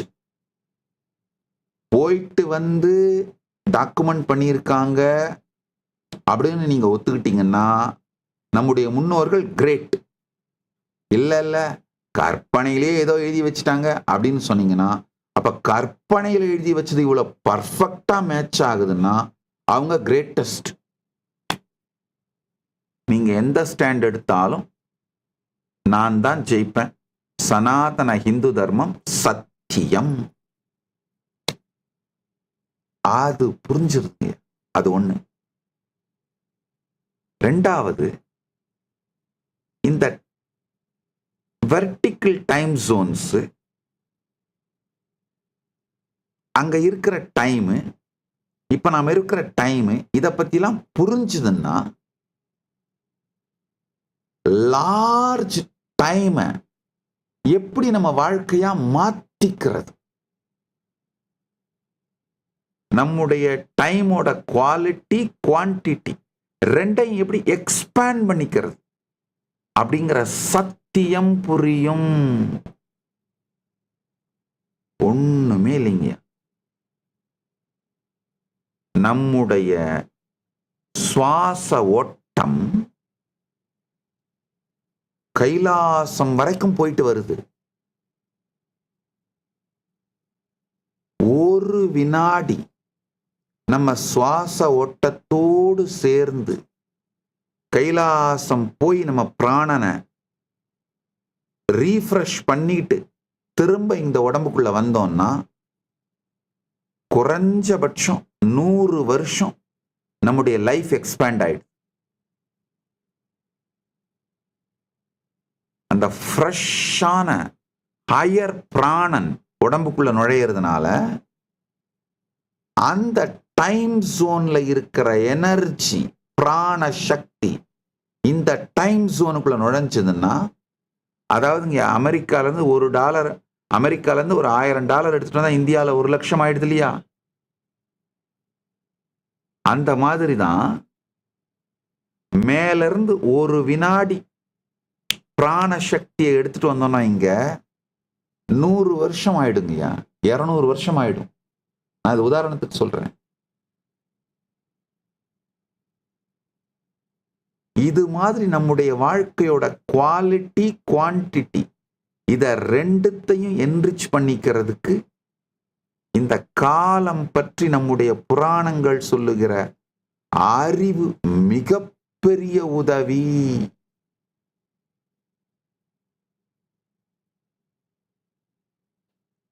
அந்த ஏஐ மூலமா இதை மொத்தத்தையும் மேட்ச் பண்ணி பார்த்துட்டேன்.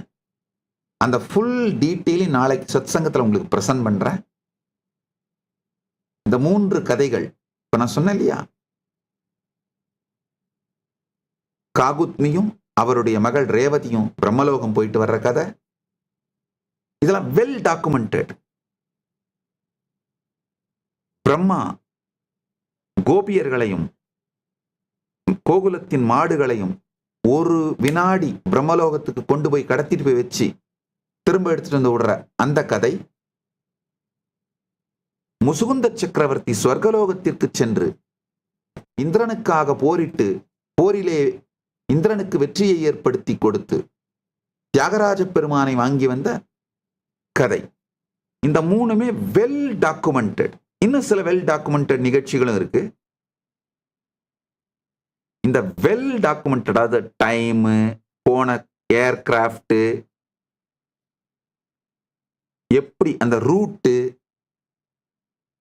இது எல்லாத்தையும் மேட்ச் பண்ணி பார்த்தா பர்ஃபெக்டா மேட்ச் ஆகும்.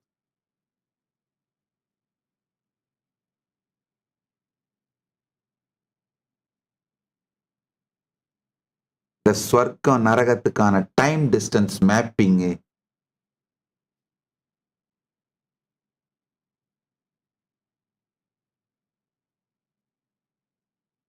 direct narrative representation of the relativistic time dilation across the lokas.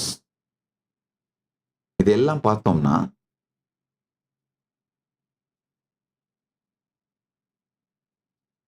நம் புராணங்களை பற்றியும் சனாதன இந்து தர்மத்தை பற்றியும் நாம் நினைத்து கூட பார்க்க முடியாத பிரமிப்பை ஏற்படுத்துகிறது. சனாதன இந்து தர்மத்தில் பிறந்தவர்களே, அதை வாழ்பவர்களே, புரிந்து கொள்ளுங்கள், நீங்கள் ஆசீர்வதிக்கப்பட்டவர்கள், அதிர்ஷ்டசாலிகள். நமக்கே உரிய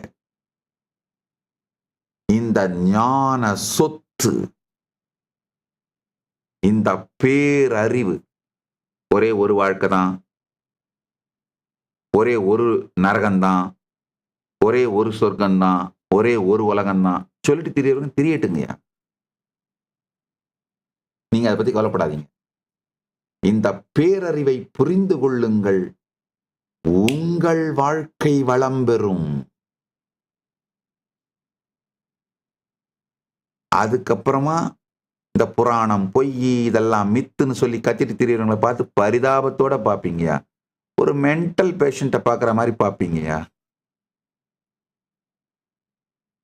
பாவம் அப்படின்னு பார்ப்பீங்க. இந்த பேரறிவு தொடர்ந்து அடுத்தடுத்த சத்சங்கங்களில் வழங்கப்படும். அடுத்தடுத்த சத்சங்கங்களில் இதை உங்களோடு பகிர்ந்து கொள்ளுகின்றேன். இப்பொழுது இன்றைய சத்சங்கத்தின் நேரம் முடிந்ததனால் அடுத்ததாக நம்முடைய உலகம் முழுவதிலும் இருக்கும் கைலாயத்தின் ஆலயங்களிலே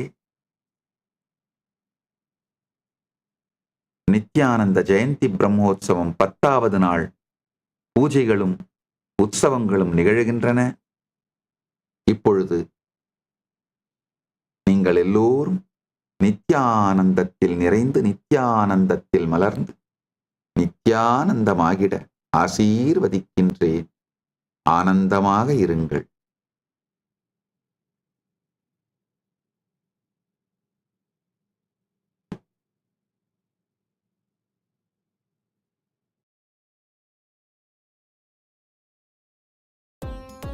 Nithyanandam, thank you for watching, and if you found the video enlightening, Please give it a like, share it with your loved ones, and subscribe to stay connected with us. don't forget to click the bell icon to receive the notifications.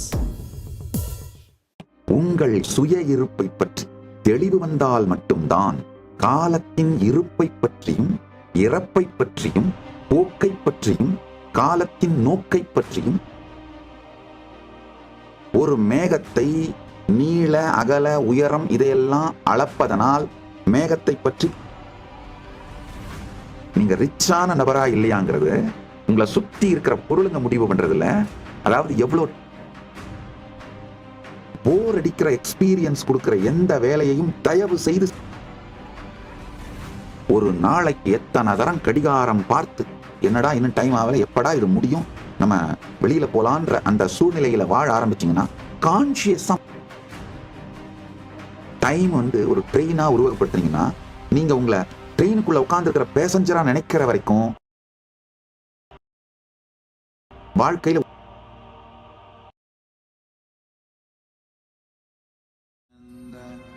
Paramashivoham.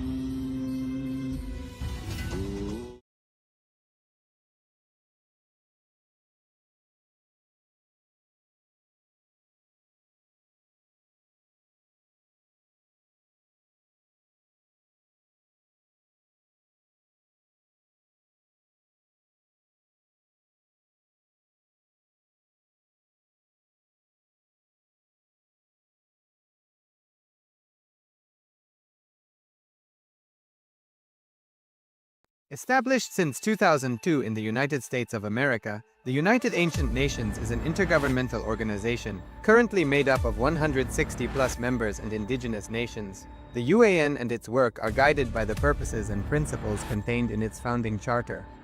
The UAN is a manifestation of the profound connection amongst indigenous peoples across the world, including African, Andean, American, European, Caribbean, Oceanic, and Asian regions, rooted in shared wisdom, sustainable practices, and deep reverence for the earth. The United Ancient Nations serves as an international cultural and diplomatic organization focused on uniting indigenous cultures globally. Our governance structure is council-based without territorial claims, led by a collective leadership through our General Secretariat.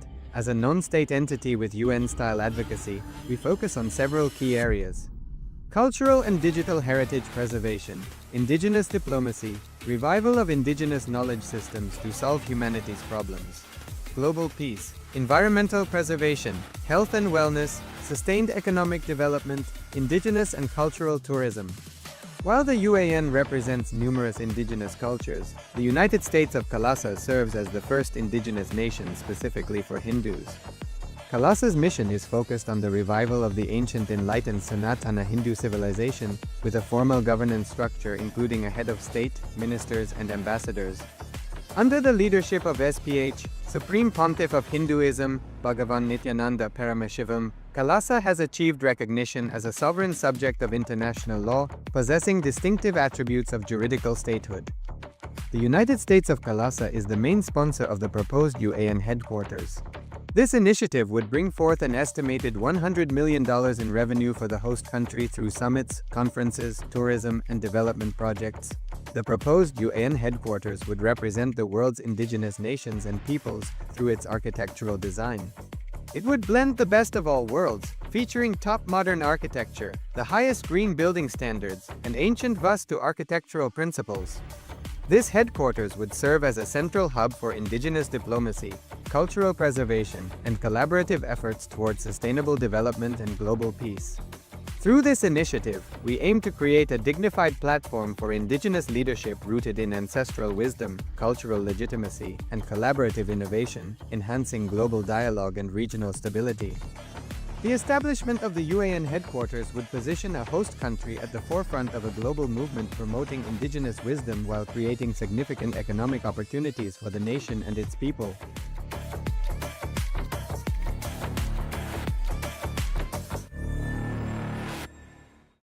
Established since 2002 in the United States of America, the United Ancient Nations is an intergovernmental organization, currently made up of 160+ members and indigenous nations. The UAN and its work are guided by the purposes and principles contained in its founding charter.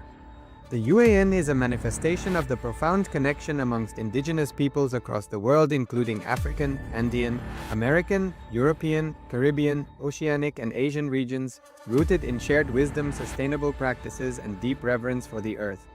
The United Ancient Nations serves as an international cultural and diplomatic organization focused on uniting indigenous cultures globally. Our governance structure is council-based without territorial claims, led by a collective leadership through our General Secretariat. As a non-state entity with UN-style advocacy, we focus on several key areas: cultural and digital heritage preservation, indigenous diplomacy, revival of indigenous knowledge systems to solve humanity's problems, global peace, environmental preservation, health and wellness, sustained economic development, indigenous and cultural tourism. While the UAN represents numerous indigenous cultures, the United States of KAILASA serves as the first indigenous nation specifically for Hindus. KAILASA's mission is focused on the revival of the ancient enlightened Sanatana Hindu civilization, with a formal governance structure including a head of state, ministers, and ambassadors. Under the leadership of SPH, Supreme Pontiff of Hinduism, BHAGAVAN Nithyananda Paramashhivam, KAILASA has achieved recognition as a sovereign subject of international law, possessing distinctive attributes. Impossible. You can't drop addiction. You can't drop addiction unless you are authentic, unless you are able to understand to what you are addicted. I told him, you are addicted to the anger, vengeance to your father. You are not directly addicted to smoking. Heal that. Smoking will drop you. You don't have to drop smoking. Smoking will drop you. If you are addicted to something, understand, if you are not able to drop something through your logical analyzing, be very clear, you have the perverted emotions. You have the perverted being. Your inner chattering and the spoken words are not integrated, are not clearly connected. They are not directly relating with each other. The power of sound can be experienced only if your spoken words and the inner chattering is directly connected. Durvasa is not bothered when he comes, when the anger fills him. He doesn't bother who is cursing. He cursed Shiva. You know that? He cursed Shiva, Mahadeva. He did not even bother who is cursing. When he is filled with anger, he is authentic. When Vishwamitra was filled with lust, he was authentic. When he was filled with guilt, he was authentic. When you are authentic with any emotion, when you are directly connected to that emotion will liberate you. It will liberate you. No emotion will bind you. They will bind you only when you are not facing them face to face. Only when you are not connecting with them directly. Even fear. When you go into the fear, you will be liberated. Here, Shiva is giving a beautiful technique to work on the power of sound. Let me read the sutra in Sanskrit, then we will know the meaning and how to use this technique. Understand? Now we all know there is something called power of sound. Means the sound can transport you to a different plane of existence. There were masters who used this science, and I told you even experiences from my life. And now we have a technique how to use it in our life, and we know why they were able to use and we are not able to use. The reason why they were able to experience the power of sound and why we are not able to experience. Here we have the technique for the problem also. We have the solution for that problem. Just understand these three things. Through the power of sound, you can be transported to a different plane of existence, and it is possible. Many have lived. Second fact, we are not able to live. Something is wrong with us. How we can achieve that same power? How we can how we can relate, connect with that power. Here Shiva is giving us the technique for two things. One, how to connect yourself, elevate yourself to the level where you can use the power of sound. And the second, how to use that power of sound and achieve enlightenment. Two things. He is first going to help you to integrate.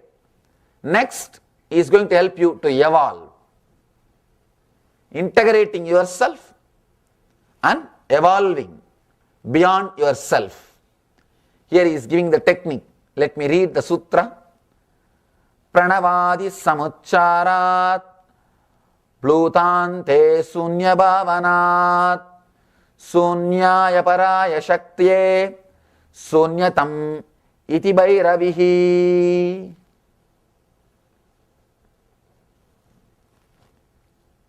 Again, the big problem is translation. Sanskrit is such a poetic language. You can't translate poems. Even from English poems to English prose. No. You can't translate. If you translate, you can say what he means, but you can't say what all he wants to express. Maybe you can express only one dimension. Poem is like a 360-degree vision. Prose is like a 120-degree vision. Poem is like a 360-degree vision. Prose is like a 120-degree vision. Only one slice of a pizza. One bit. You can't express the whole truth. And here I am trying to translate a Sanskrit poem to English. Maybe I will try to give the technique, that's all. I don't think I will be able to translate the sutra completely. Intone a sound, O Bhairavi, as Om, the A-U-M, A-U-Ma, the Pranava. Slowly, as sound enters the soundfulness, let you also enter and become enlightened. Very simple sutra.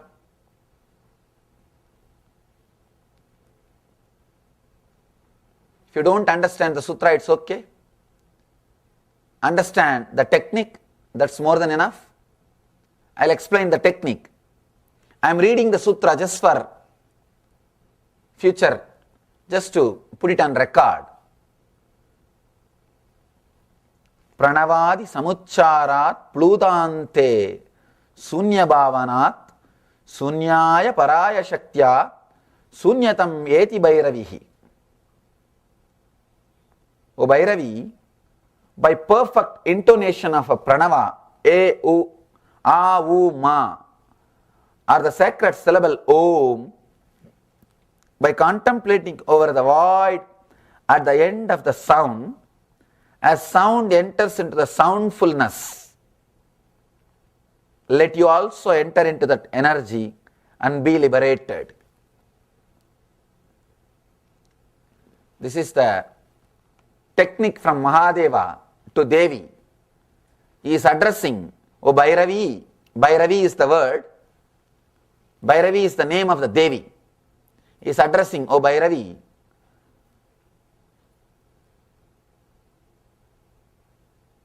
use this technique and experience, let the people experience enlightenment. This technique is given for us through Devi. Devi is enlightened, no doubt. It is given to us so that we will become enlightened. This Murti is made out of the Dhyana Sloka from this book. In this book, it describes Devi was sitting in the lap of Shiva and he was teaching the Shiva Sutras. The same way this Murti was designed. Because I feel this is the book of the books. This book is beyond, incomparable. No other book can claim that they have solution for all possible problems. Here, practically Shiva solves all the existing, existed and yet to exist problems. He gives solution for everything. He says, intone a sound as A-U-M, Om, A-U-Ma, slowly. As sound enters soundfulness, let you also enter and liberate. Let's understand the technique first. And let me connect how this is going to directly help to integrate our inner chattering and verbalization. How it is going to create more inner space. How it is going to integrate us. And how it can elevate us to different plane of existence. How it can elevate us to different plane of existence. Understand? When you create a particular sound, your mind will be occupied only with that sound. Especially loudly. If you are creating internally, you will be doing 2-3 things. I always tell people, don't close your eyes and sit here. People think, no, Swamiji, I am meditating and listening. No. Good listener is a person who is thinking about something else. You will be sitting and acting as if a good listener. What you will be doing? He is lost somewhere else. If you are using the words internally, your whole being will not be integrated. No.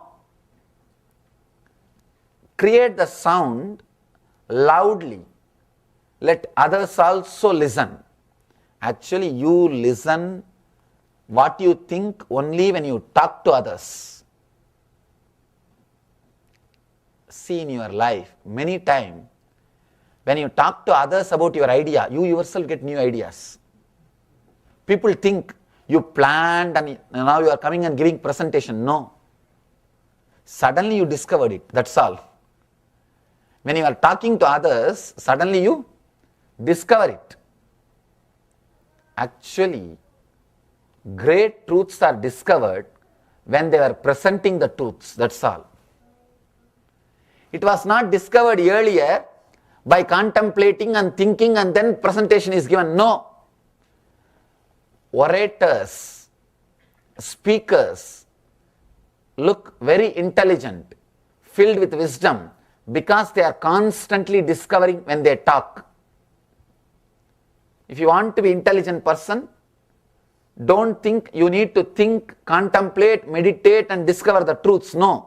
Just start talking to the people as if you know the truth.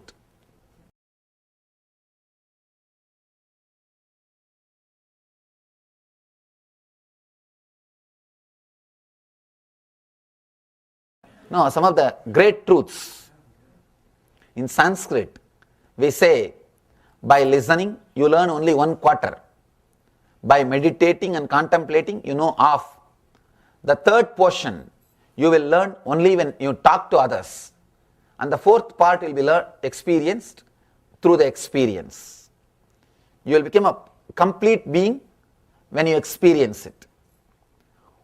25% of truth and the knowledge and the new things can happen to you if you talk loud. If you talk to others, 25% new things can happen to you. That is why people go on talking. Now, because once you found the neck, God, when I am talking, new things are coming up into my being. I am expressing new things. You start enjoying talking. Even if you don't have somebody, just catch somebody. Or you have pets who can't run away. Start talking. Start giving your presentations. And you will see, suddenly you are talking too many intelligent things. And things are falling in tune. Here, Shiva also says, start loudly, only then you will be listening. You won't listen if you are chanting internally. People ask me, Swamiji, if I chant inside silently, it will be nice. No. You will feel nice because you have fallen asleep. People come out and tell me, no, Swamiji, I chanted very silently, it was so great. It was such a great experience. Don't think it is a meditative experience. You would have slept, maybe a good sleeping pill. Chanting some mantra internally, inside the mind, may be a good technique for sleeping, not for falling into meditation. Falling into meditation, start with a loud voice. And slowly you will see your whole inner being is filled with that voice.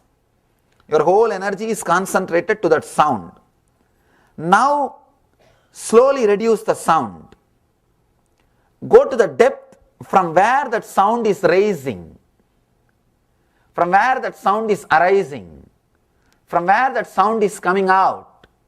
Go to that source. Go to that being. You will see your inner space filled with soundfulness. I want all of you to know, silence is not soundlessness. Soundlessness, absence of sound, is dead silence. If you are jumping, if you are working towards the soundlessness directly, you will only be constantly disturbed, irritated by other sounds. People, the so-called meditators, the silent meditators, they will create such a hell to the whole house. They will tell, hey, keep quiet, switch off the cell phone, switch off the telephone. The noise which they make, and they will be so filled with irritation.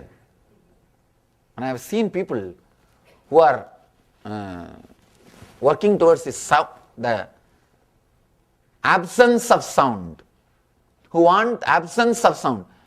For them to meditate for 10-20 minutes, they will turn the whole house upside down. They will shout at this person, that person, and after shouting, before sitting for meditation, they will shout, go around, keep quiet, keep quiet, keep quiet, keep quiet. After coming out of the meditation, they will come and shout, you didn't have sense when I was meditating, you did that, you did that. Even if you do something, create some noise, and other times they won't record so clearly. It means what? When they were sitting in meditation, they were recording like a voicemail. Whatever was going on was getting recorded. People who work for the soundlessness, and even when they were sitting, they will be so irritated. Ramakrishna, Ramakrishna, Ramakrishna. Ramakrishna, Ramakrishna, Ramakrishna. Don't you have a sense? I am meditating. Keep quiet. Ramakrishna, Ramakrishna, Ramakrishna, Ramakrishna, Ramakrishna. When you are working towards the dead silence, even a small sound will irritate and disturb you. You are bound to be, because you are excluding. Anything which you exclude will take revenge on you. Anything you exclude will take revenge on you. And you will see purposely sounds are coming towards you. They are traveling. Sometime, even if the sounds don't come, you will be waiting for them. A small story like this. One great guy who is trying to work with that absence of sound. The dead meditators, I call them. With a long face, serious, and they can't tolerate even a small sound. They need absolute silence. Absolute means pin drop silence. One fellow, like this guy, sitting in the banks of lake, the village tank and meditating. That's where people usually meditate after taking bath. They will sit there and meditate. One day I heard the sound of anklets. One girl came to fetch water. First anklet up, the sound of anklets. When they put the pot in the lake, when the pot gets filled, that sound. That fellow opened the eyes and saw. Irritated, shouted, "Don't you have sense? I am meditating here. Why don't you come without anklet?" Next day she came without anklet. But the water fetching, that sound, he got irritated. He shouted, "Why don't you come with some other vessel which will not create sound?" The third day he was sitting in meditation, just expecting the anklet sound and the water sound. The third day, even if you don't get the sound, you will be just expecting to get irritated, to get that sound. You will be waiting for some sound.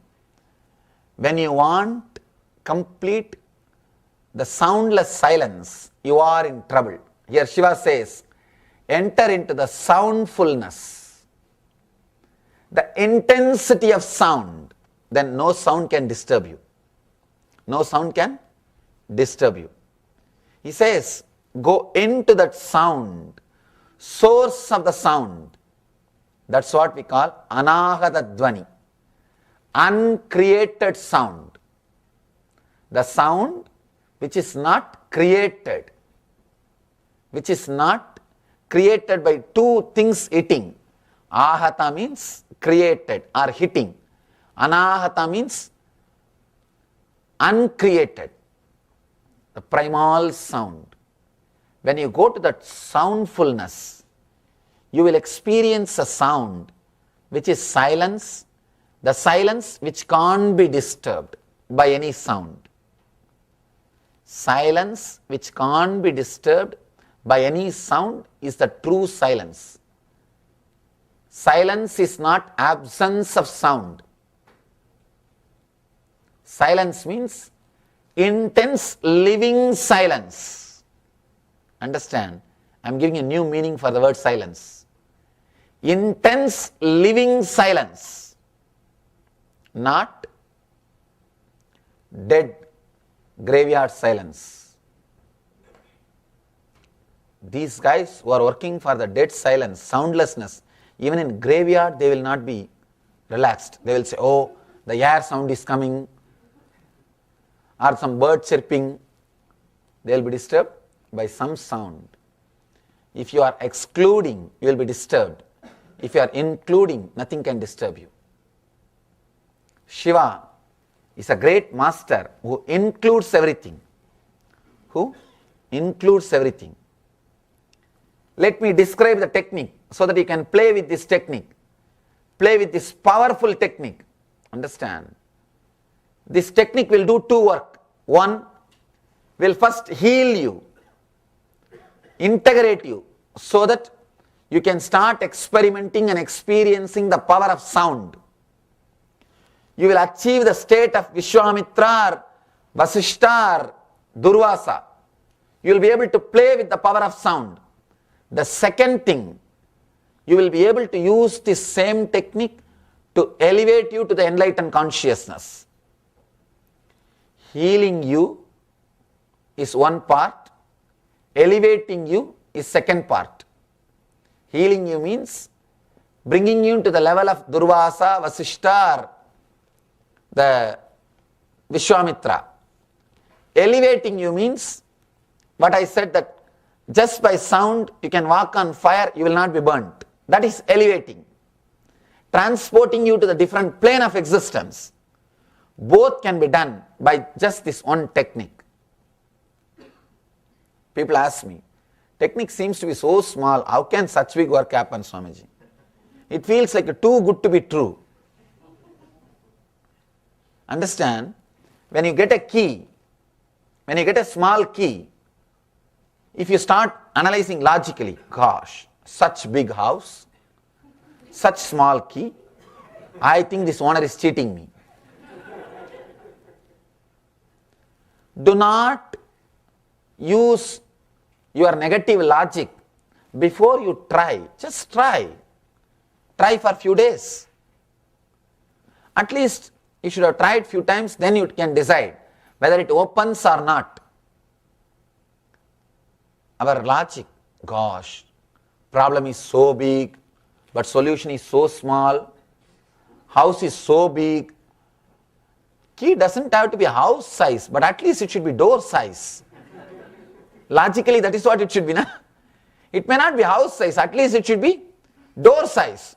But it is too much. 20 feet tall house and just 3-inch key. How can this open? My problems are so big, and the Swami is giving half an hour discourse, and he says, I can become Vasishta, I can become Vishwamitra. What he means by it? Understand, I am not here to give you any false promise. No. I am not here to give you something which is too good to be true. I am here just to share the things which I experienced, and just to share the technology which millions have experienced. Millions have experienced. This technology is developed by at least 2 million inner scientists with 10,000 years of research and development, practiced by 1 billion people around the world. This is the essence of the Vedic tradition. Vedic tradition boasts at least 10 million inner scientists and 10 million inner science laboratories. In India, we have 1 crore temples and ashrams. 1 crore temples and ashrams where every day congregation happens. We don't believe in holiday religion. No. Every day congregation happens. 1 crore inner science laboratories and 10 million, same way, 1 crore inner scientists who are working with this technology, who are working with these mantras, with these great truths, and 1 billion people following this technology. Understand, I am expressing the experience of the great masters. All you need to do, just play with these techniques. You don't even have to be a serious meditator. Serious meditator is a guy who is depressed. No, really. All the so-called serious meditators, depressed fellows, they can't laugh. No, really. Just go to the serious meditators' places, they can't laugh.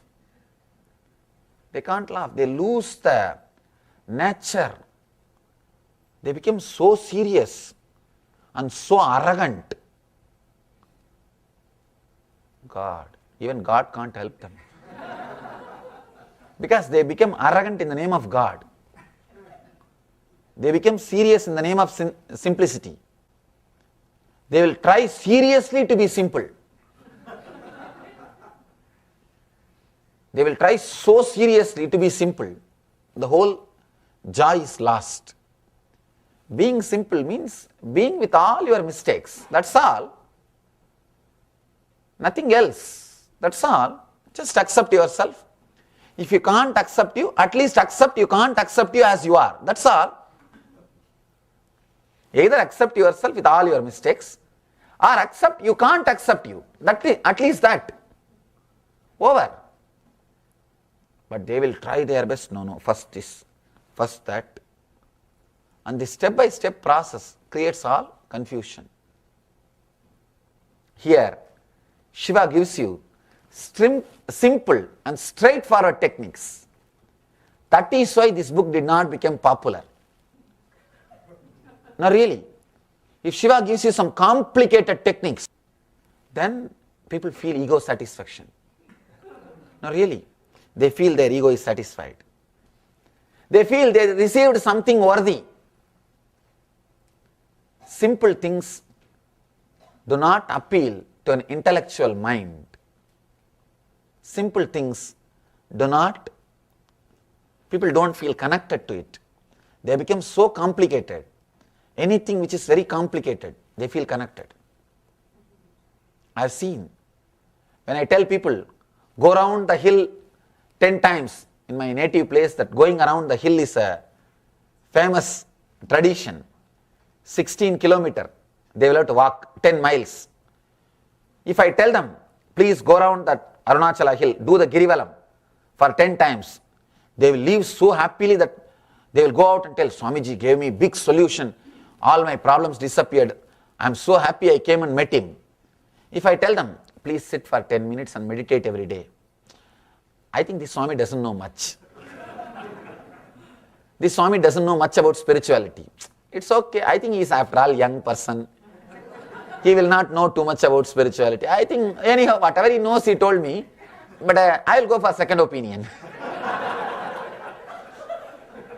See, when you tell something which is straight, people feel, it's okay.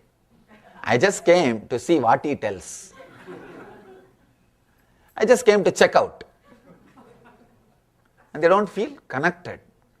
And if you teach them, if you nicely blast them, actually you should beat them, then they are happy. They are quite happy. Yes, I paid $200, I got some material. I learned something. But here Shiva is straight away giving a simple technique. He says, chant the Omkara loudly with that same loud expression. Go into the source from where the sound is coming from your being. He is not telling you how to sit. He is not even telling you you should not lie down. You can even lie down. He is not putting any condition.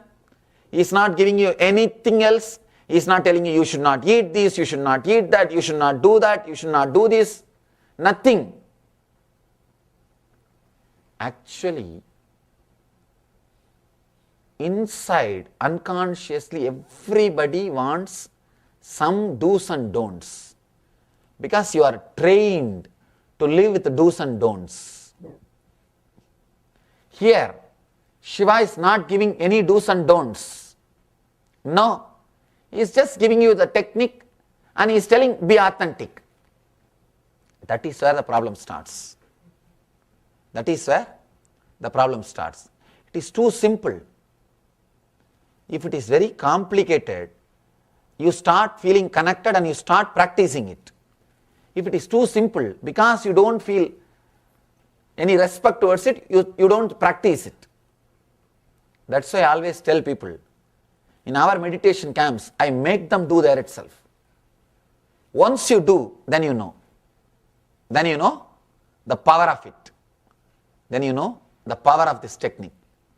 Today, we will also, just for 10 minutes, we will try this technique and see the power of it. See, if I just give you the glimpse of this meditation, only one experience with this meditation, you will not stop doing it. You will never miss it. Giving one glimpse of this great technique is what we call initiation, diksha. Diksha means making the person experience at least once, so that he will continue. He will continue to experiment. See, if you experience once, that's enough. You will continue to experience. You will continue to practice.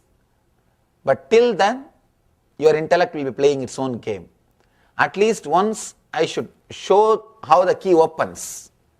Then if I hand over the key, you know, yes, this key opens this house. Then you can be inside the house or outside the house. You will have confidence. This key opens. Even if once I don't show, you will not even have the confidence to use the key.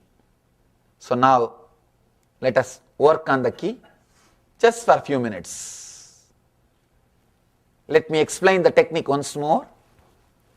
You will create intense, deep sound of Omkara. Om.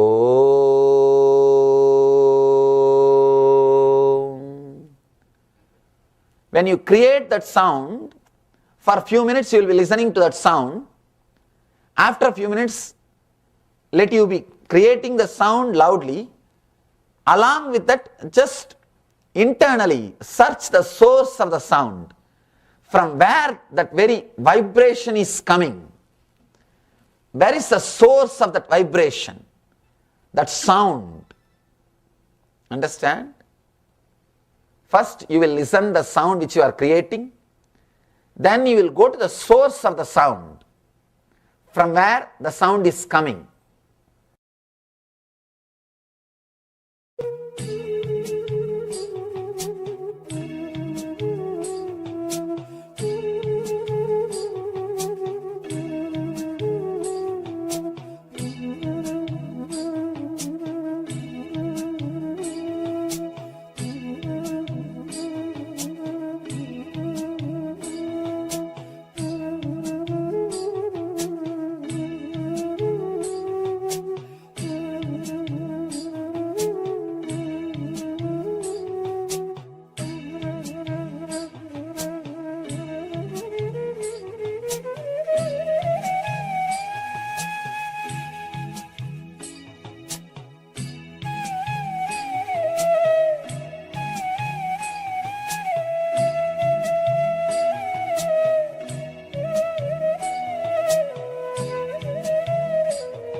Today's subject is disengage from the I. It's one of the Shiva Sutra discourses. I'm commenting on the Shiva Sutras every day on one sutra. Let me give introduction about this book, just few words, and we'll enter into the book. We'll enter into the Shiva Sutras. It is a 5,000 years old book. It is the essence of inner science technology, the essence of the science of enlightenment. It is the essence of 5,000 years of research and development by more than 1 million inner scientists and more than 1 million inner science laboratories. In India, we have more than 1 million inner science laboratories, means temples and ashrams which are alive, which are maintained. More than 1 million temples which receives everyday worship. Please understand, I am not talking about the temple which are in the dilapidated condition. I am talking about the temples which receive everyday worship, which is used by people. More than 1 million inner science laboratories and more than 1 million full-time dedicated inner scientists. India has got at least 10 lakh Swamis who are dedicating their whole life to the research and development. I am not speaking about the Swamis who are living in the streets or who are not living in the monasteries. In that way it goes to something like a crore, 10 million. I am speaking about the people who are staying in one place and dedicating their life for research and development of this inner science. That alone is 10 million, 1 million, 10 lakh, and 1 billion people following this technology. This is the strength of this great inner science. This book is the essence of this inner science. Inner science developed for 5,000 years by 1 million inner scientists in 1 million inner science laboratories and practiced by 1 billion people. Ageless truth, ageless wisdom, that's what we call Sanatana Dharma. The ageless truths. This book is the essence of that wisdom, essence of that technology. This book gives 112 meditation techniques to experience the bliss, to experience the peace, joy, which is eternal in every one of us. This book gives the ultimate techniques to experience the ultimate bliss which is inside our being, which is in our inner space. This gives so many beautiful meditation techniques. Today we will see one sutra. Not only we will see, we will experience that one sutra, Shiva's beautiful technique. Let's enter into the sutra, then we will see the meaning. In a moving vehicle, by rhythmically swaying experience, or in a still vehicle, by letting yourself swing in slowing invisible circles, let you experience the consciousness beyond the body. This is the sutra, means English translation of the sutra.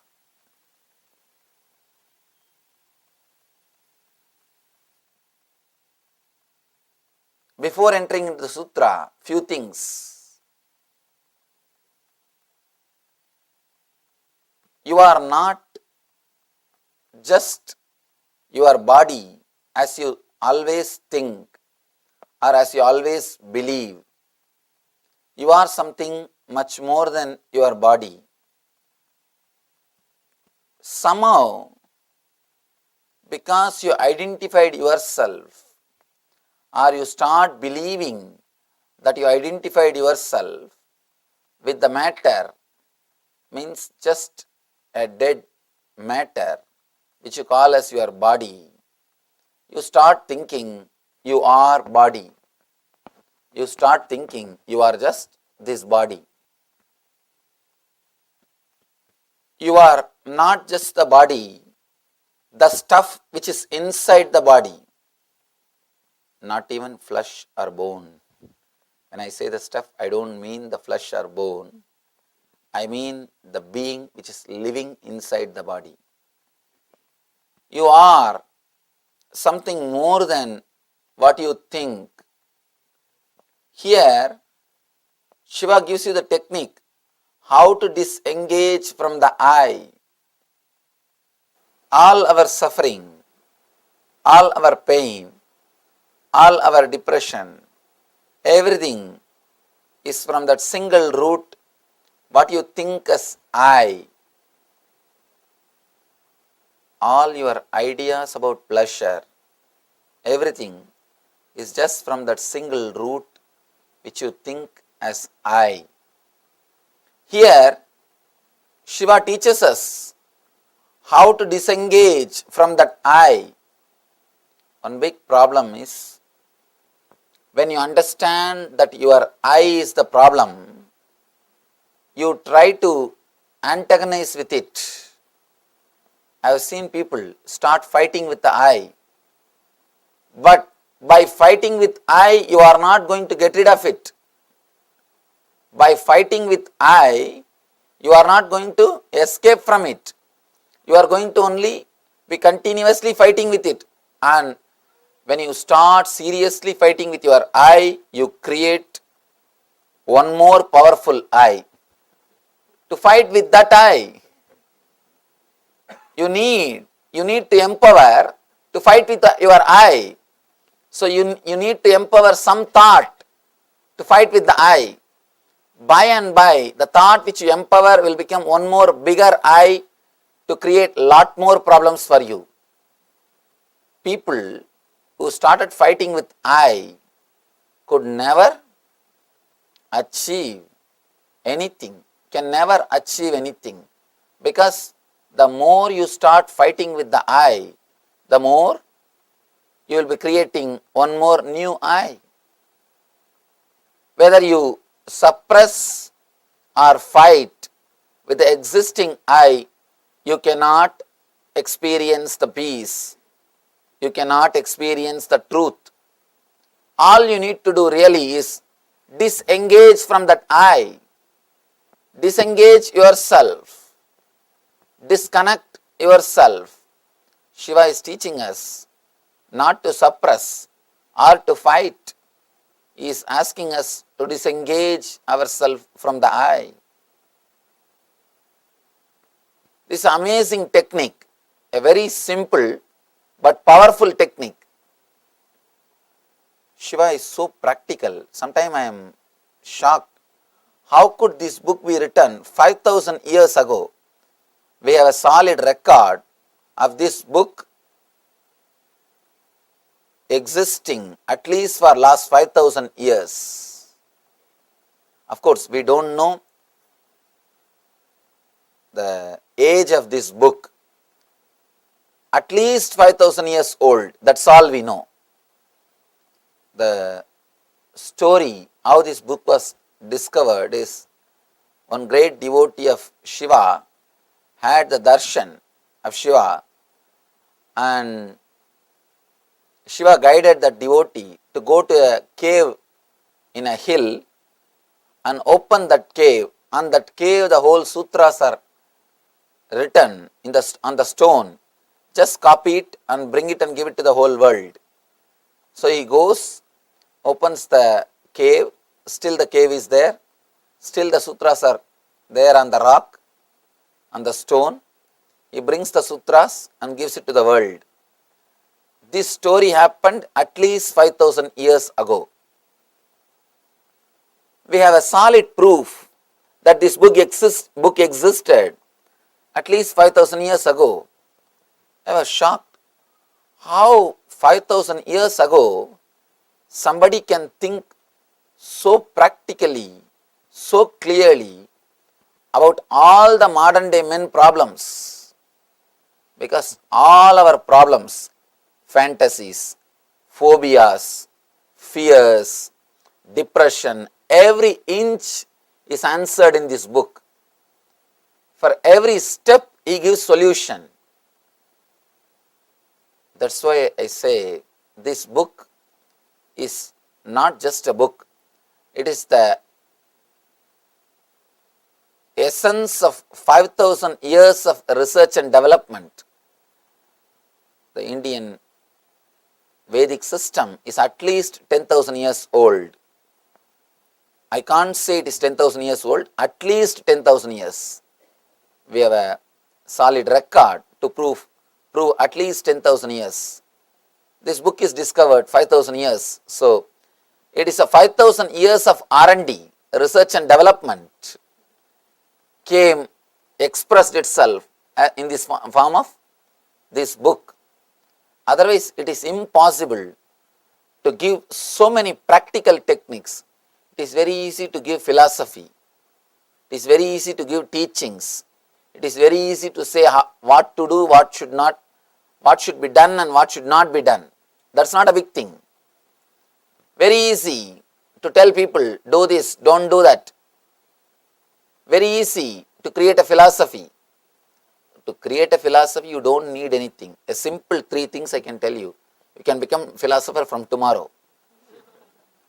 All you need is just criticize anything and everything. Whatever you see in front of your eyes, just start criticizing. Do not bother about what you are criticizing. And second thing, never create a system which people can understand.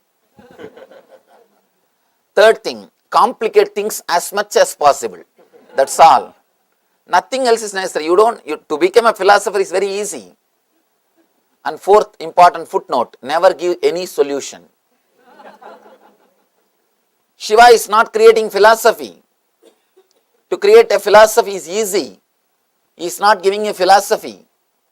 He is giving you the techniques, technology, how to. He is not saying what to do, what not to do. He is saying how to do. Straight away he is giving you the technology to experience the inner consciousness, to experience the ultimate consciousness, to experience the Shivatva, means the consciousness of Shiva, experience of Shiva. He is straight away teaching us the techniques, not just words. That is why I say this is one of the ultimate book, amazing book, which gives straight teachings and techniques to experience the ultimate consciousness. Beautiful sutra, he says, in a moving vehicle, by rhythmically swaying, experience it, or in a still vehicle, by letting yourself swing in slowing invisible circles, let you experience the consciousness beyond body-mind.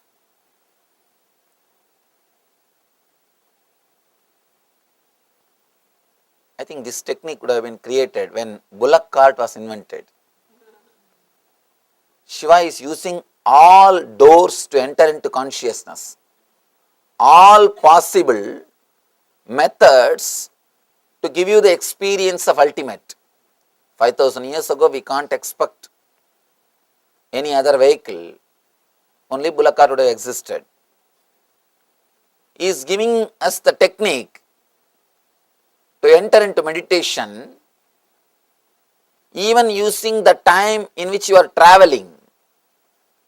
He knows after 5,000 years, People will come and ask, Swamiji, no time to meditate.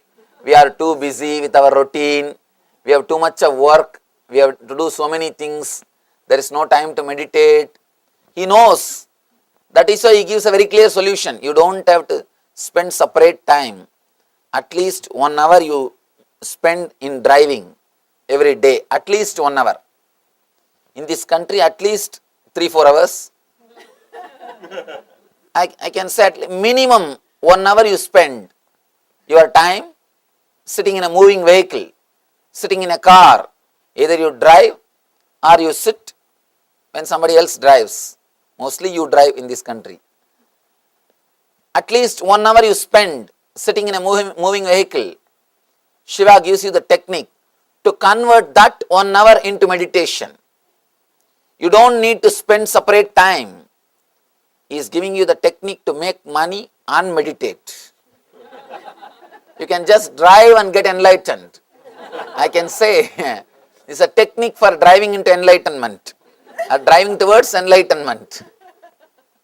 He gives you such a wonderful technique to use the time in which you are driving. Actually, he gives technique to work on everything. The tomorrow's technique is how to use your pain towards enlightenment. Any of you have arthritis and cursing the disease, suffering with the disease, you can come tomorrow. That is a technique for you to use, and use that same pain and enter into enlightenment. Not only the technique heals the pain, it leads you to a next level of consciousness, the higher level of consciousness.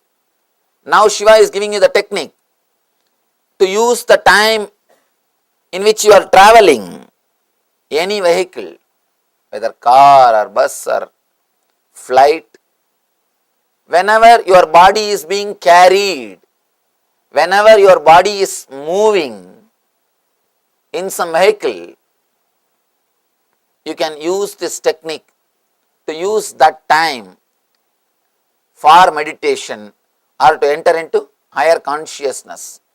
Shiva has used all possible methods. Practically, in this 112 sutras, he covers all possible situations which can happen in human beings' lives. He has used all situations to enter into the experience of enlightenment. He gives us the technique, knack, how to use that time, how to use that moment to take a quantum jump into the consciousness. Now he is teaching us how to meditate in a moving vehicle. In moving vehicle, how your body is, how your consciousness is, how you can use the time to disengage from yourself, to disengage from the I, ego, and to move to the next level. I can say technique to drive you into enlightenment. When you are driving, you can drive into enlightenment.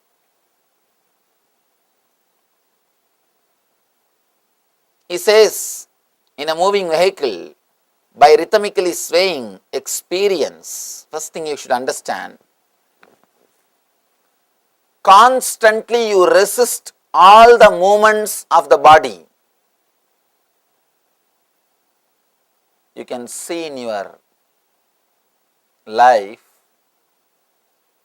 whether you are in car or train or flight, constantly you resist the natural movement. Why do you think you become tired by traveling in train?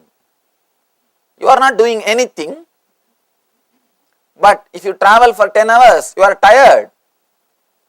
The reason is you are constantly resisting the flow. You are not allowing, you are not relaxing, you are constantly holding on. You can see in your life even when you are driving. If the vehicle is taking this side turn, you always move the body this side to balance.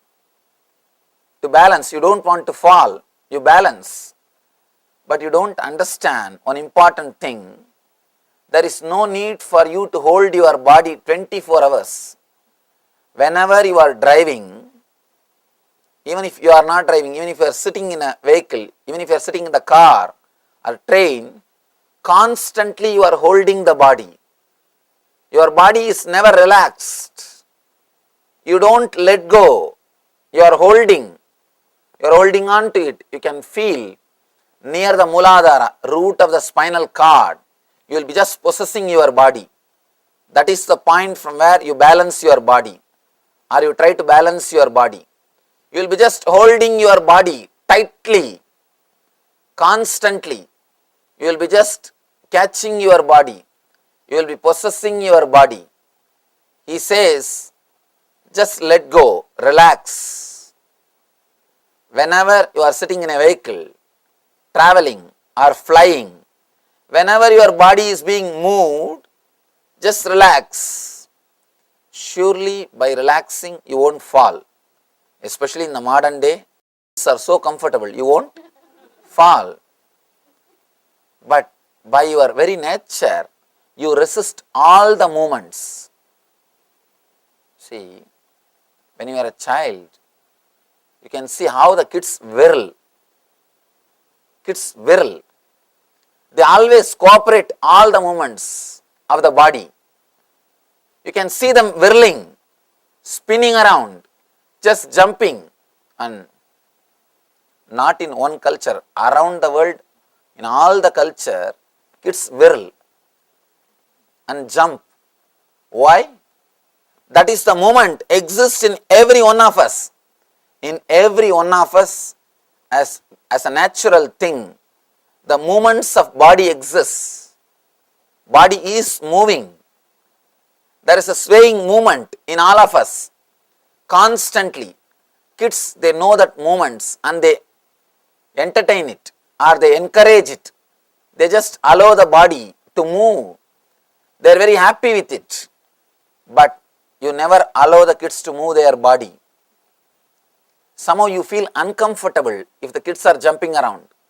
You are afraid they may hurt themselves. You don't understand an important secret. When kids fall, they don't hurt themselves. Only when you fall, you hurt yourself. Please understand, you fracture your bone not because of weight, but because of resistance. There are thousands of researches done. The same force, the same distance. If kids fall, they don't hurt themselves. If you fall, you break your bones. One more, you may say, we are heavy, Swamiji. No. They even calculated. See, for you, if you fall from 10 feet height, what impact is created on your body? To create the same impact on the kid's body, they may have to fall a few feet more. Even if they fall from that height, the injury is only 10%. There are so many researches done by the doctors, and moreover, when you drop the kids in the water, they automatically start swimming. Only after growing, you make them forget that they know swimming. When body movements are arrested by the so-called training, they forget they know swimming by their nature. Recent researchers show when kids are put in the water tub, immediately after birth, they start swimming. They are swimming. By your very nature, your body is liquid. It flows. It moves.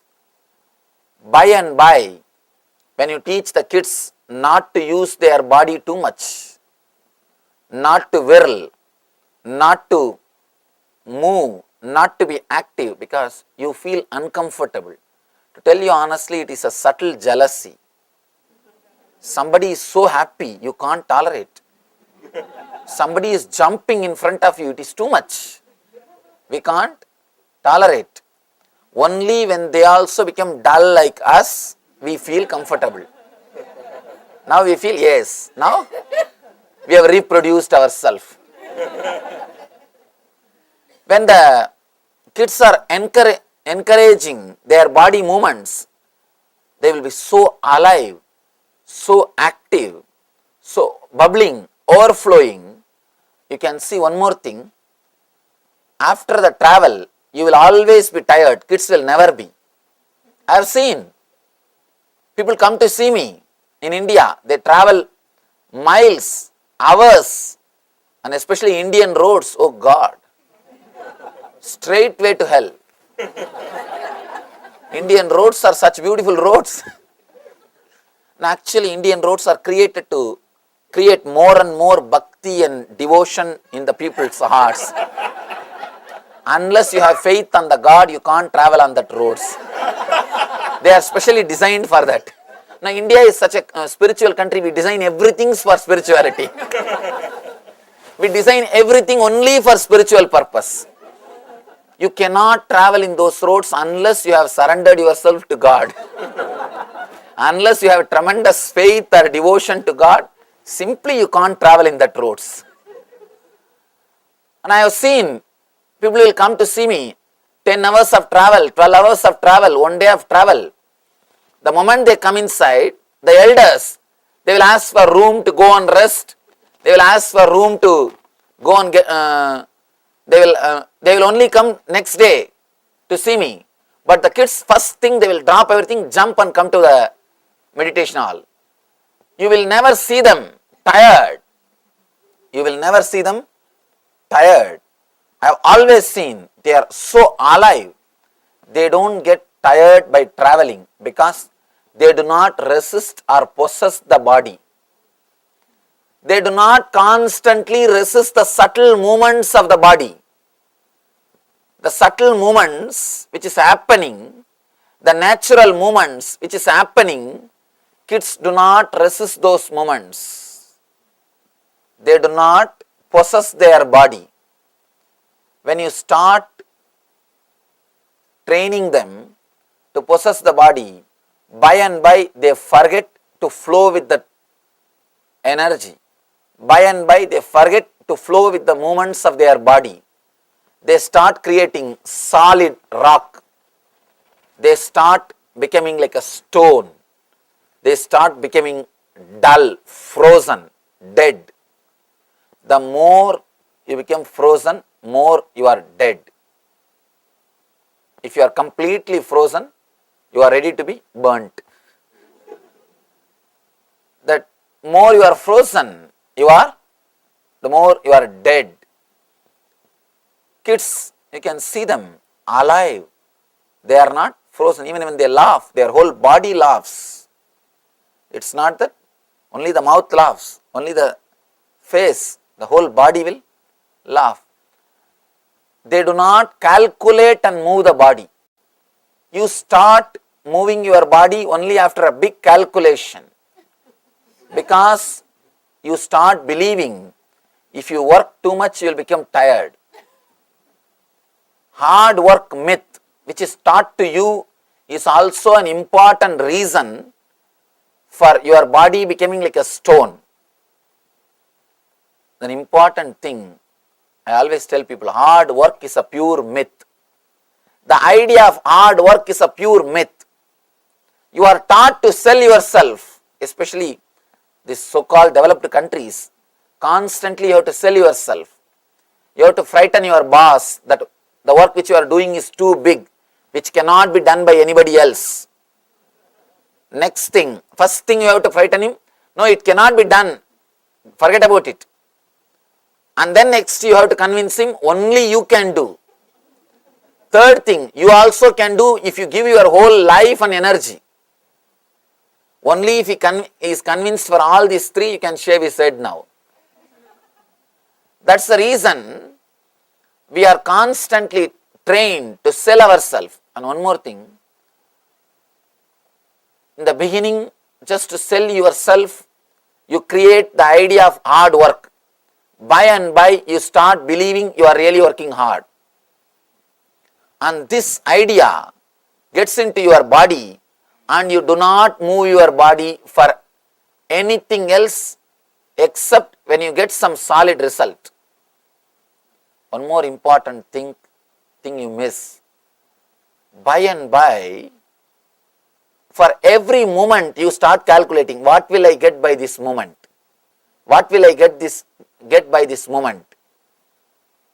Before every movement, logically you start calculating. Why do you think people never come out and do some voluntary service?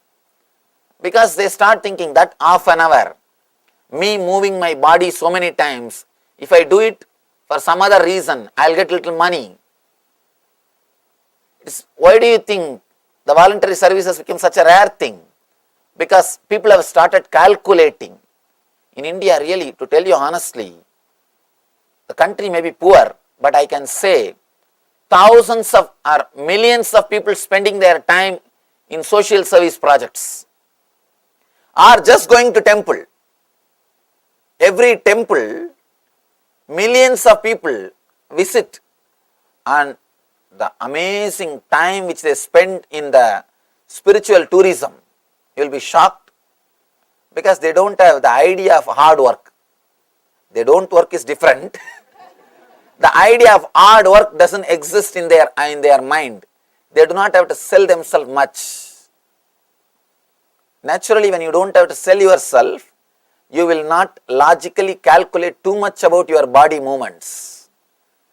Calculating too much about your body movements, analyzing about your body movements too much logically makes you completely dead.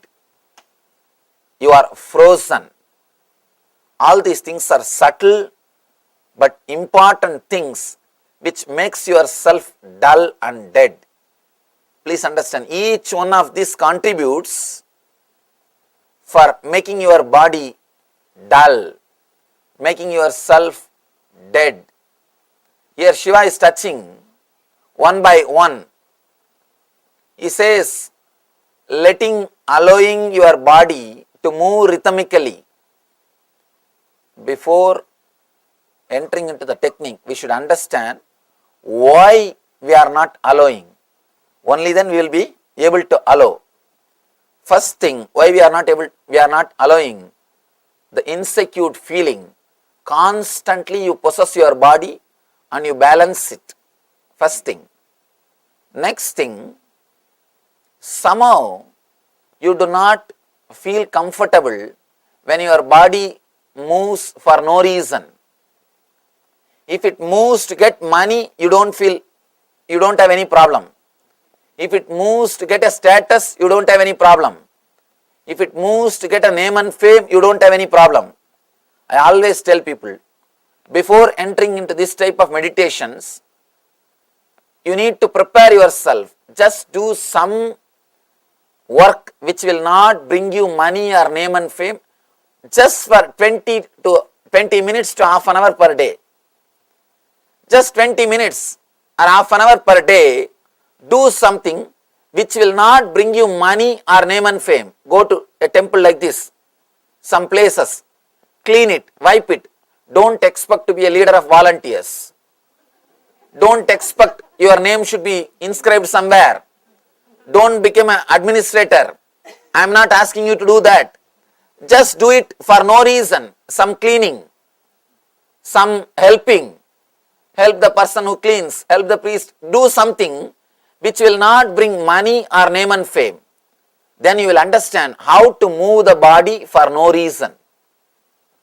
As on now, we do not know how to move the body for no reason. Constantly you calculate before taking any move.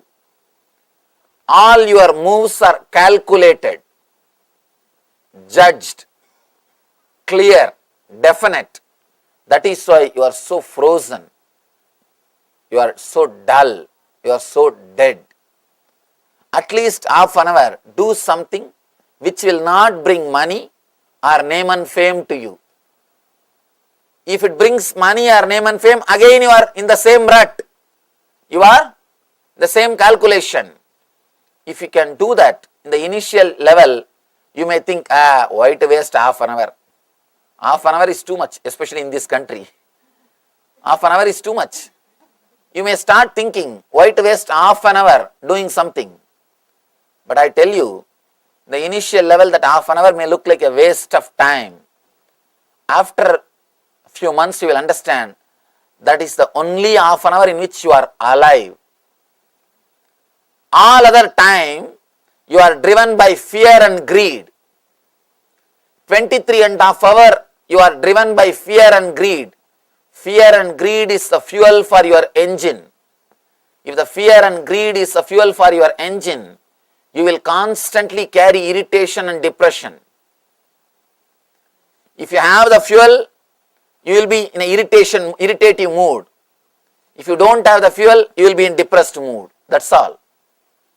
If you are driven by fear, only by fear and greed, the fear and greed is such, if you have the fuel, if you are being driven by the fear and greed, you will carry irritation. You can see in your life. Early morning, when you get up from the bed, the moment you remember you have to go to office or you have to do something, the moment the fear or the greed comes up, first thing you will see is the irritation between the Anahata and Manipuraga. The navel chakra and the heart chakra. First thing you will feel in that area is irritation or a heaviness. Oh God, one more day. I have to come out of my bed. I have to get out of this room. Whenever you are fueled by the fear and greed, you carry irritation in you.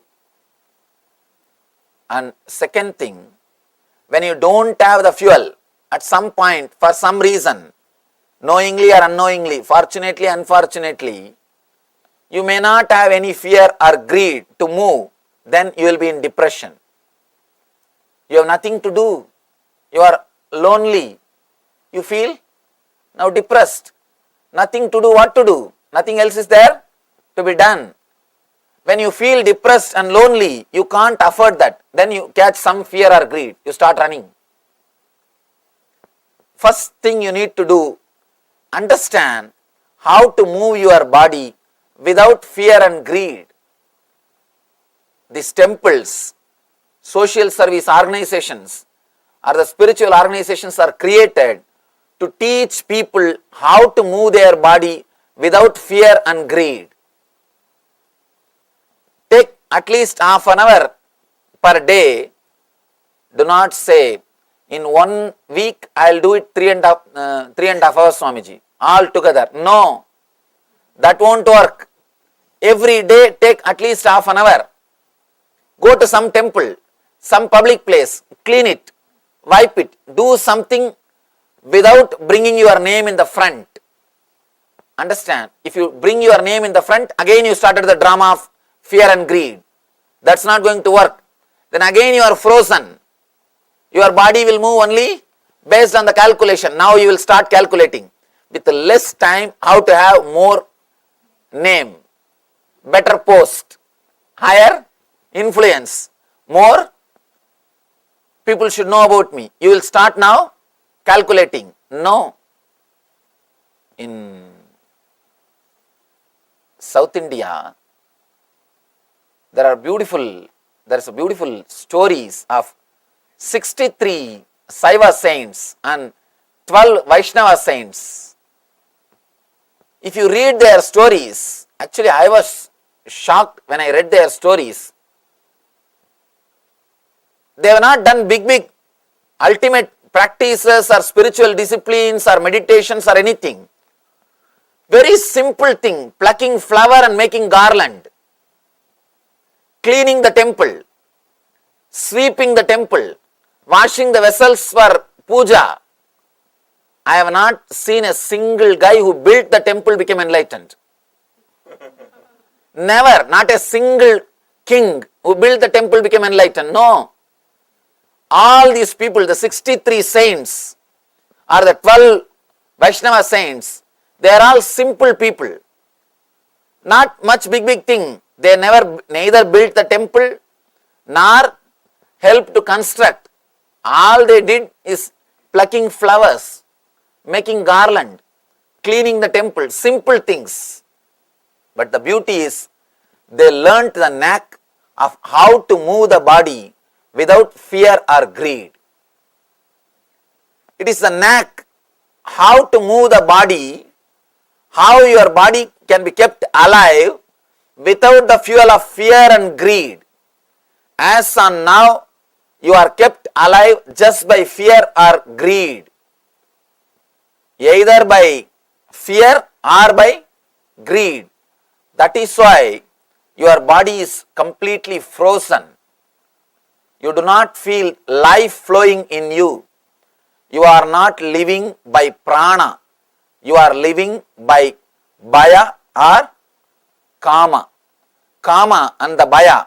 Only these two are driving you, not the prana. Prana means the life force. In Sanskrit, the word prana means life force. Please understand, prana does not mean just the breath. The air which you are inhaling or exhaling is not prana. Prana means the life force in Sanskrit. As on now, your body is not driven by life force. It is driven by kama or bhaya, desire or greed, desire or fear, greed or fear. Only these two drives. That is why your movements are measured. You are frozen. You are constantly possessing, and your movements are measured.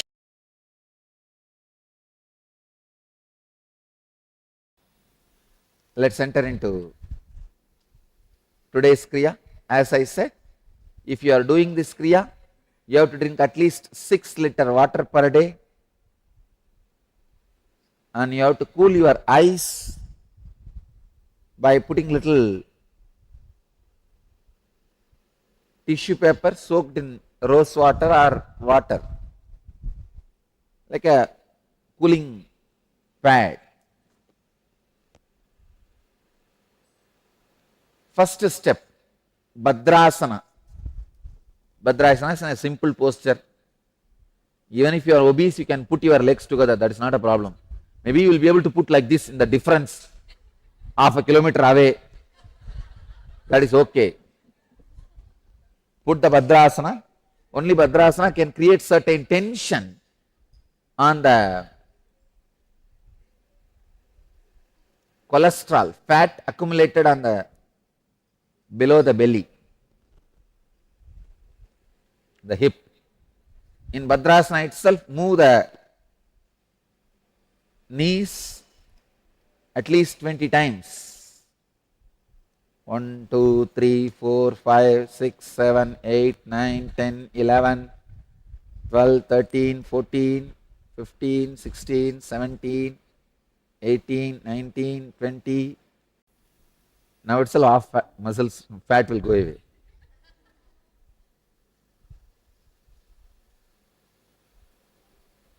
This is from Garanda Samhita, 2nd Upadesha, 9th and 10th verse. Next step.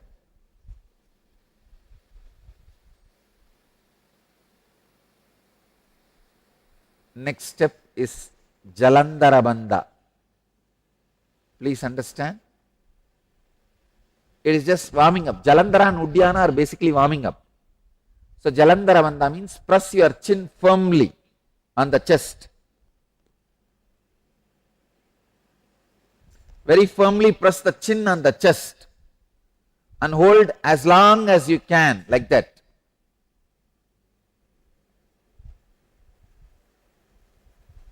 When you can't hold anymore, relax. Do the same 21 times.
Next step, do the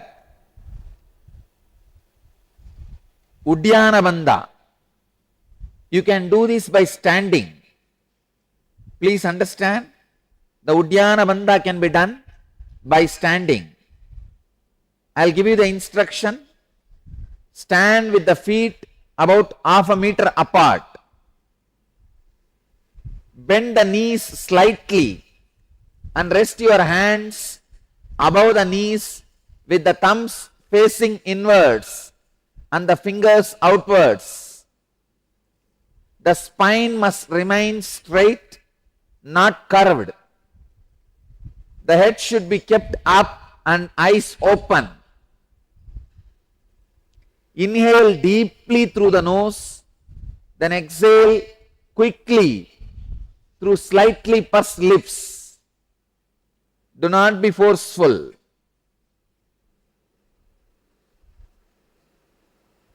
Having fully exhaled, now pull the abdomen and stomach inwards towards the spine and up.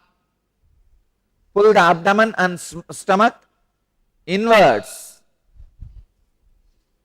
towards the spine and up. Hold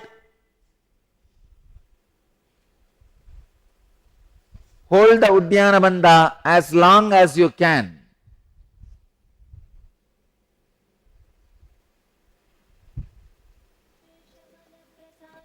When you can't hold anymore, slowly relax.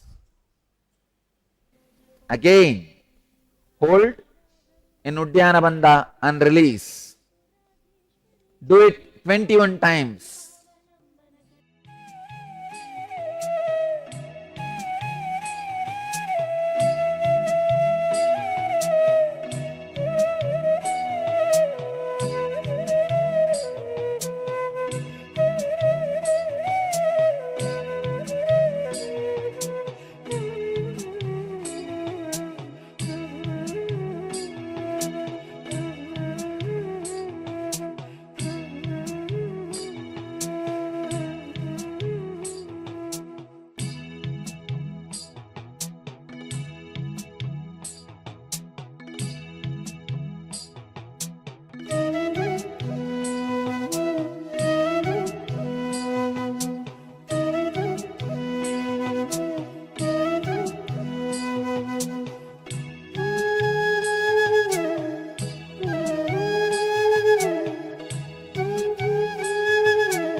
the next step.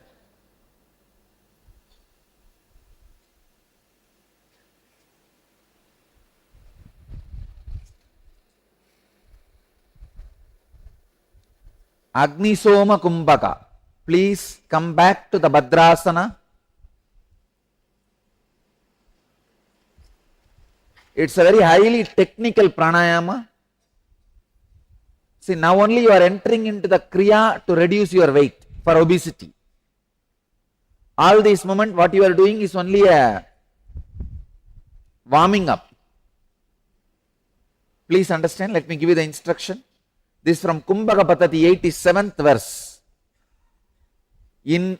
First listen completely. Inhale through the right nostril, hold the breath, exhale through the left nostril, inhale through the left nostril, hold the breath, exhale through the right nostril. Inhale through right, hold, exhale through left, hold, then again, see, inhale through right, hold, exhale through left and hold outside. Then again inhale through left, hold inside, exhale through right. Please start doing. Inhale through right, use your fingers. First, inhaling through the right. And hold as long as you can. Then exhale through the left.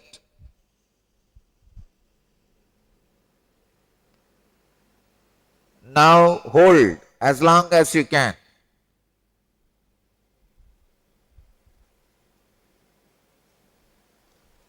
Inhale through the left. Hold the breath. And exhale through right.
Relax. Come back to normal breathing. Vyana Kumbhaka. Inhale deeply. Hold the breath by contracting the whole body. Please understand, here is where the fat is burning and the body is really becoming thin. This is a Kumbhaka Patati, 66th verse. Inhale deeply, hold the breath by contracting the whole body. Visualize your whole body you are contracting, like a stomach, throat, chest, back, whole body.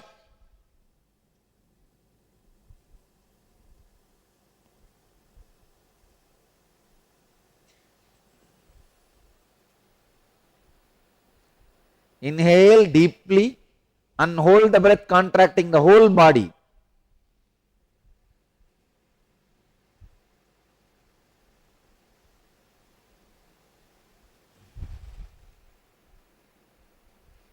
Do this 21 times.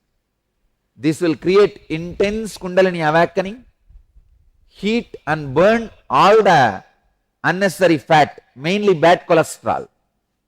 Do it.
I'll teach you the deeper part. The higher level Nitya Kriya for obesity, to this much is enough for the initial level. Of course, when I say initial level, I don't mean that this technique itself is only for the initial level people. No, this is for the really obese people. Now please drink water. This will create a lot of heat in you. Drink a lot of water and buttermilk. So, I bless you all. Let you all achieve, experience, live, express, radiate and share the eternal bliss, Nithyananda. Thank you.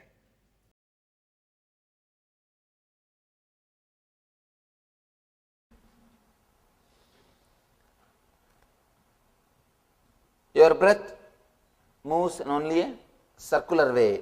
It is not parallel line as you think. Because it goes in a straight way, you think it's a parallel line. It's not parallel. It takes a turn. Parallel lines never meet. Your breathing and mind both are very closely associated. As I was telling you yesterday, the prana and mana, prana sarira and mana sarira are very closely connected to each other. If the prana becomes slow, the number of thoughts per second also reduces. Along with the length, breadth, depth of the prana, thoughts per second also reduces. Please understand. The length, breadth, depth of the prana or the breathing is directly related to the number of thoughts which you are having. If for example here, if the prana is slowly coming down, slowly going into the inner space to take turn, this is the space in which it takes turn. It's an ingoing, incoming, outgoing.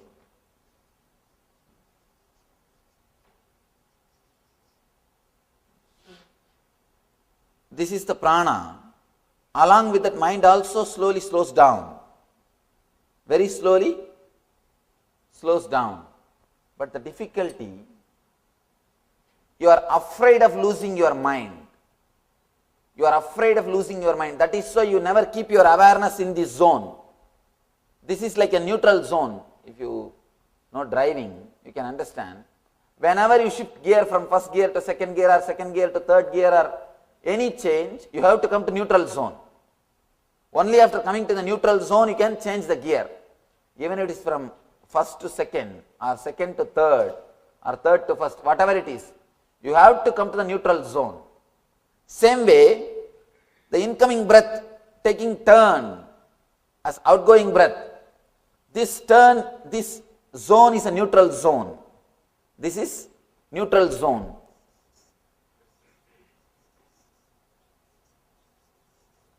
You are afraid of this neutral zone because in this neutral zone you are empty. You don't have any identity. The biggest fear human beings have is fear of losing identity. Fear of losing the identity. I tell you, even fear of losing death is not great fear, like fear of losing identity. Fear of losing death itself is nothing but you don't know how you will be after death. If you are very clear, you will be in some way, you don't have the fear. Here, you are not very clear about how you will be after death, how you will be after you leave the body. It is the identity, the fear of losing identity that is much worse than fear of death. Here, when you pass through this neutral zone, when your breath stops, your mind also stops. You do not want this space. That is why you just jump this space. You never keep your awareness. You are never aware of this space because you do not want to lose your identity. If your mind stops, you will not have identity for a few moments. You will lose your identity and you always think You are only identity. You exist just only on identity. When you feel your identity is lost, you feel you are no more. That's the reason whenever you come to this zone, you just take a jump. You are never aware of this zone. Every moment this zone is happening in you again and again. Whenever your incoming breath takes outgoing as outgoing, or outgoing takes as incoming, this is also neutral zone. But you are afraid of these two neutral zones. You just take a jump. You do not want to be aware of this space. Every moment, when the incoming breath takes as outgoing, outgoing takes as incoming, you are afraid of this neutral zone, because in neutral zone you don't exist. In neutral zone your identity is lost. You do not want to be aware of losing your identity. You do not want to lose your identity. You are so obsessed with your identity. You are so caught. You are completely caught with your identity. You do not want to even remain for a moment, even for a kshana. You do not want to be without your identity. Constantly you are protecting your identity. But the big problem is your identity is completely social. It is not existential. It is just comparative reality. It is not existential reality. Whatever you think as your identity, your money, relationship, your age, your sex, whatever you call as your identity, it is just societal and suicidal. Societal and suicidal. It is not the existential reality. It is just comparative reality. But the big thing is, you are afraid of existential reality and trying to protect your comparative reality, but you think you are protecting something which is. It's a real fun actually. You are trying to protect which is not against which is. Which is your reality, that neutral space, that gap. Which is not is your comparative reality, your identity. You are trying to protect your identity against your reality. That is where you miss the whole game. That is why our life is a big failure. You are trying to protect which is not. You are trying to fight for which is not against which is. See, the light has got an existence.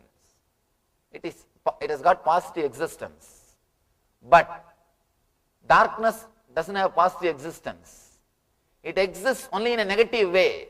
It doesn't have positive existence.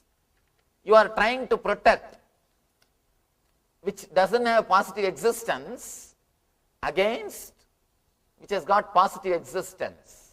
In this space, in this zone, the neutral zone, the inner space or consciousness is the reality. It is a truth. It exists in you every moment. Every moment when your incoming breath takes turn as outgoing breath, or outgoing breath takes turn as incoming breath, you are in that neutral space. You are in that consciousness. But you neither wanted to experience nor feel comfortable with that zone. You are so caught up in your identity, especially with the Western culture. Surrender means death. Just by hearing the word surrender, people get frightened. But you don't know, you are trying to protect something which doesn't have basic existence. You see, all your identity is what your mind. This is what is your identity, the mind. This is breath.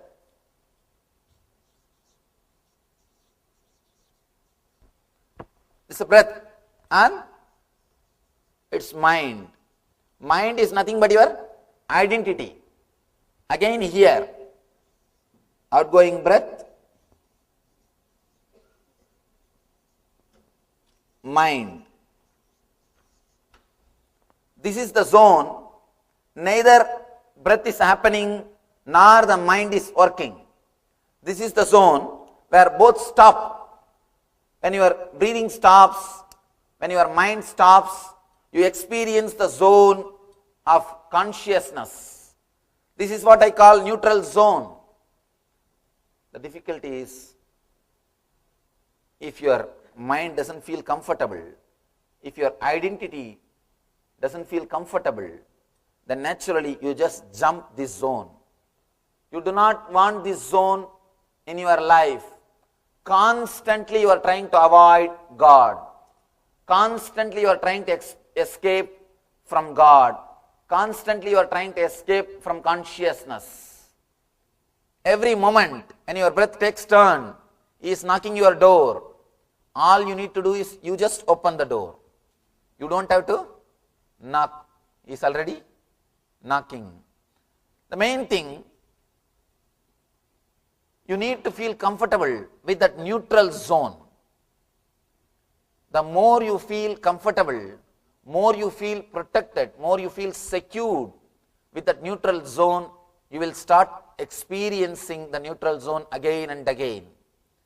When you start experiencing that neutral zone, you will stay in consciousness.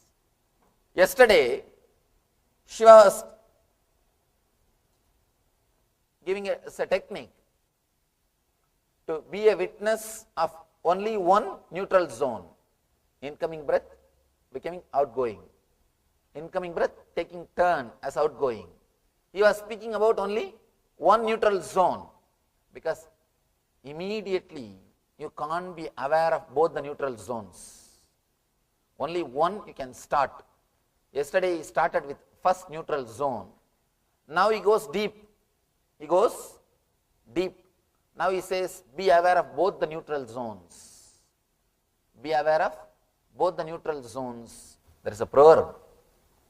If cat will think, you can see cats when they drink milk, they will always close their eyes tight, because they think once they close their eyes, the whole world will become dark.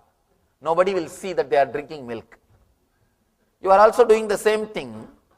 When you chant some mantra, because you don't pay attention to the fear, you think the fear has disappeared.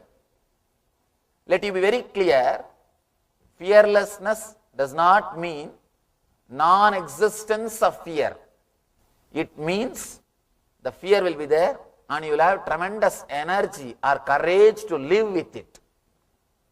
Who can flirt with the fear, the maximum fear, and the energy or the courage to live with it is what? Is the quality of Bhairava. Bhairava means, it is not that he doesn't have fear, he can flirt with fear. He is not affected by fear. One more thing, the very quality of life is fear. People come and ask me, Swamiji, I am always having the fear of unknown, what to do? I tell them, please be very clear, you are alive. There is a possibility of losing something, that is why you are afraid. If you don't have any possibility, you will never be afraid. You will never be afraid. That is why these barbarians, the barbaric societies, they are never afraid. You can see constantly these fellows going out and killing people. War, all wars. You can see people who are barbaric only win in the war. The big problem is people who are sensitive, respectful to the life, they don't feel like fighting. They don't feel like fighting because they don't feel that there is need for protecting anything. But these barbaric people, they go on killing everybody. Let it be very clear, fear is the basic quality of life. You can be fearless if you are in graveyard. If you are already in graveyard, there is no need to be afraid of anything. Nothing to lose. If you have something to lose, you will have fear. Nothing can be done. Nothing can be done. That is the quality of life itself. Here, Shiva says, Bhairavi, O Bhairavi, means, oh, energy you can flirt with, fear, who can have or go beyond. You are neither attached with fear or detached from fear. One more thing, if you are afraid of fears, if you are frightened about fears, again, don't think you are detached from fear. It's one more kind of attachment. All detachment is one more kind of attachment. The negative way of attachment is detachment. If you are afraid of fear, if you are frightened about fear, again, you are in fear. Your consciousness will be moving around the fear. One thing, sometime if you are energetic, if the hormonal pressure in your body is high, you do things without intelligence, without thinking about the result. That is what you call as courage. Let it be very clear, whatever you think as courage is not courage. You do not think about consequences. In hurry, just when you run, you don't know what you are doing and you just do it. And you do not know what you have done, or you do not know what you want to do, and you just run and finish it off. Small story. 3 friends ran to the railway station. Last moment at 10:21, 10:20 is the train time, 10:21, somehow 2 of them they got into the train. The third one missed. Station master came and petted, tried to console him. Don't worry, at least your friends have made it. Said, no, they came to see me off. They came to see me off. Be very clear, sometime in the hurry, you don't know what you are doing. And that is what you claim as courage. When the hormonal pressure is little more than your intelligence or logic, you do something which you claim as courage. That's all. Otherwise, except a man who has experienced this neutral zone, nobody can talk about courage.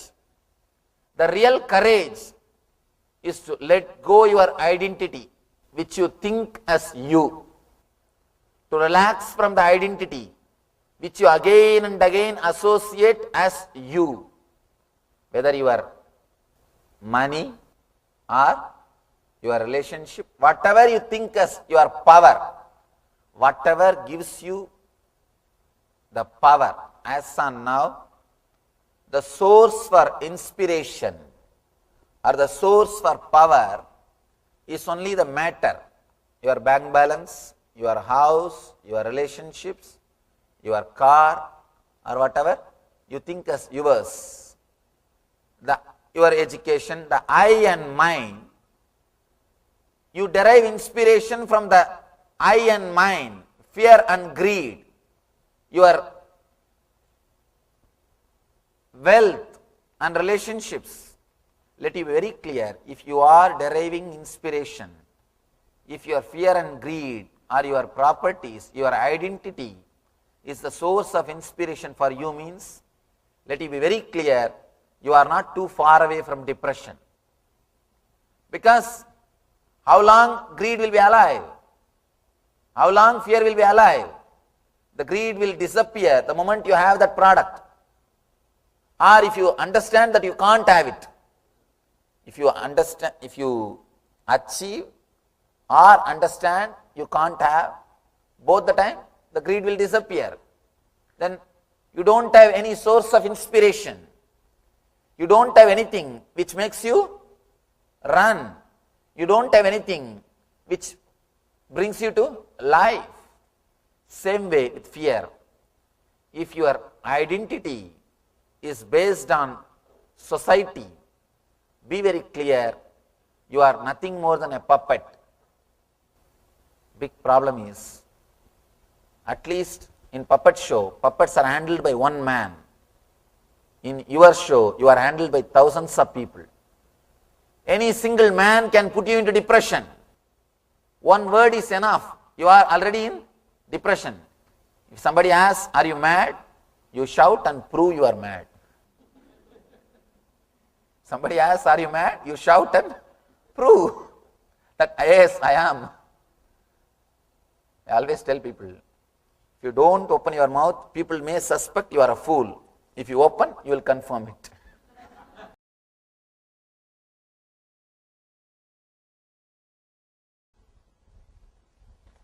I'll repeat the sutra once more. As breath turns from down to up, and again as breath curves from up to down, through both these turns, realize whenever the incoming breath takes a turn, as outgoing breath, it is. And whenever the outgoing breath takes turn, becomes the incoming breath, again you experience the neutral space. Be aware of these two neutral space.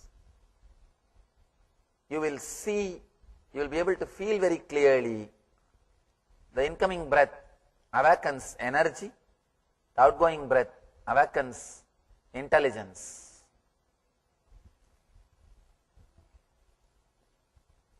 Of course, in a way, energy and intelligence are one and the same.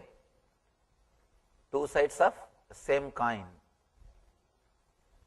To give you a little deeper explanation, energy, intelligence, love, bliss, all these things are one and the same.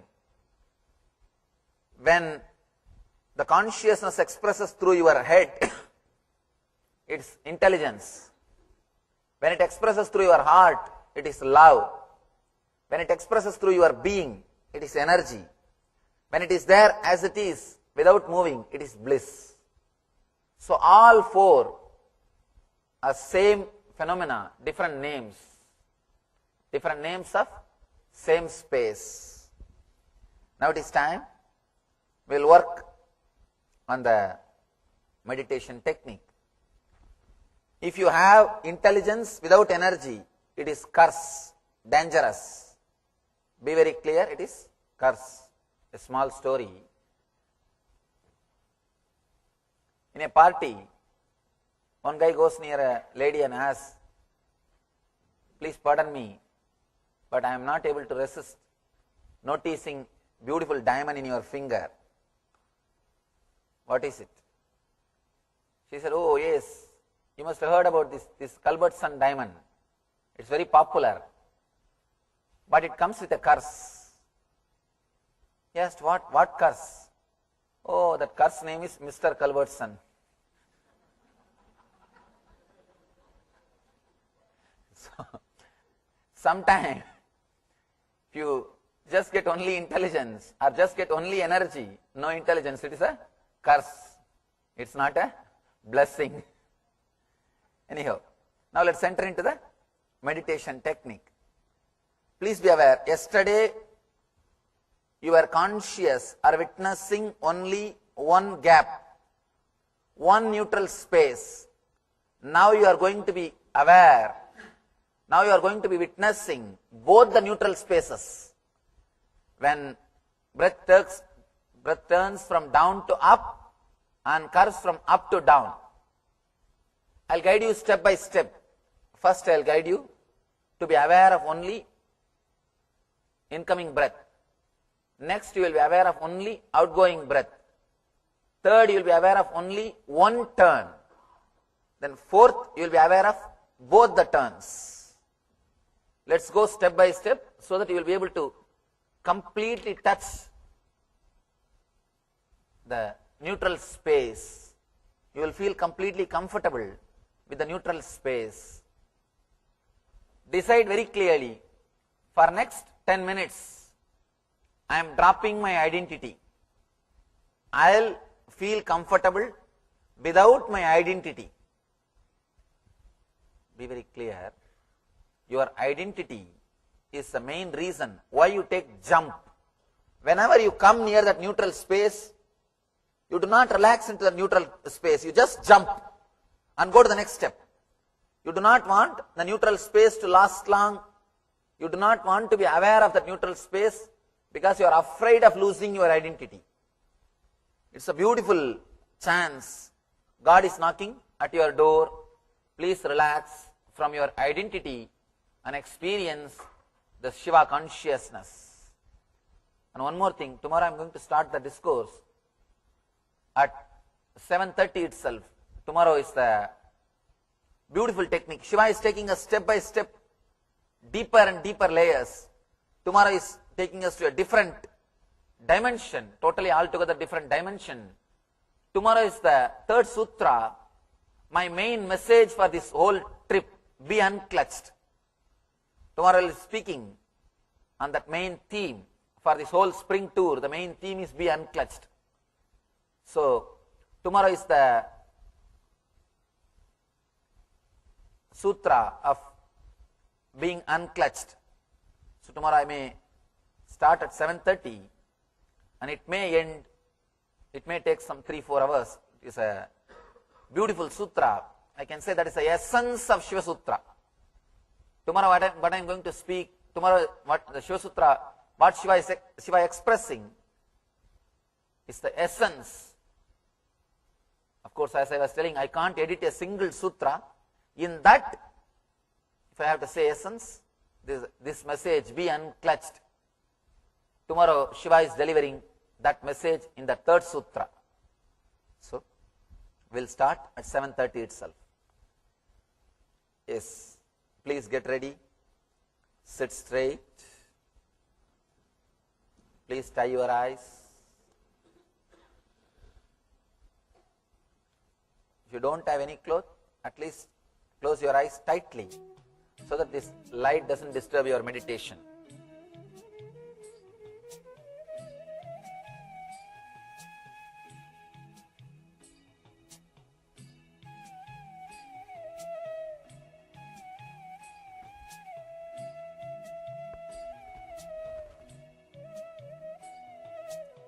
Inhale and exhale as slowly as possible and as deeply as possible.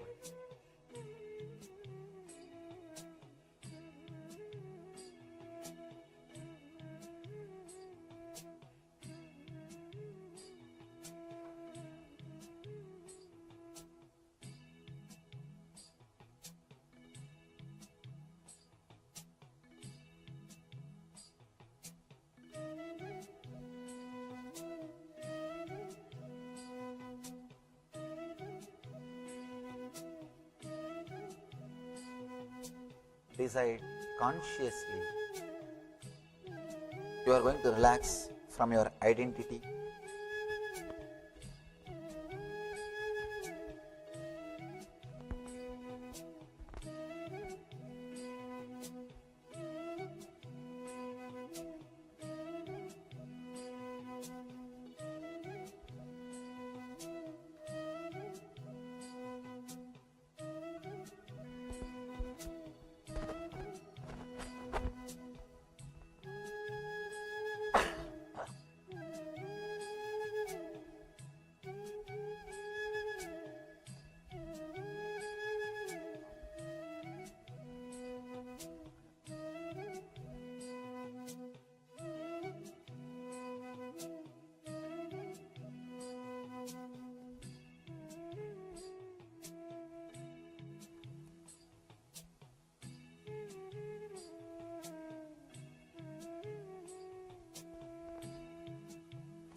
Slowly start witnessing the incoming breath. Witness only the incoming breath. Witness the incoming breath. Feel the incoming breath flooding energy, life throughout your body.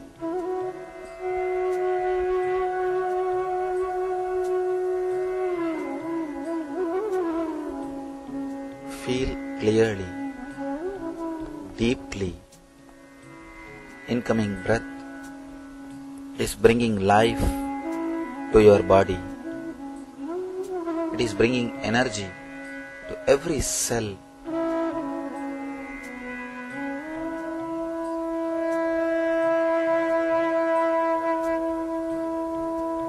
Every cell of your body is becoming alive when incoming breath happens. When you are breathing in, feel every cell of your body becomes alive when you are breathing in. Witness and observe only breathing in.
Start observing, witnessing only outgoing breath. Forget about the incoming breath. Witness, feel, be aware of only outgoing breath.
Start witnessing when the incoming breath turning into outgoing breath. Witness only one neutral space of incoming breath turning into outgoing breath. Forget about everything else. Just be witness. Be aware of incoming breath turning into outgoing breath. Be aware of that one gap, one neutral space.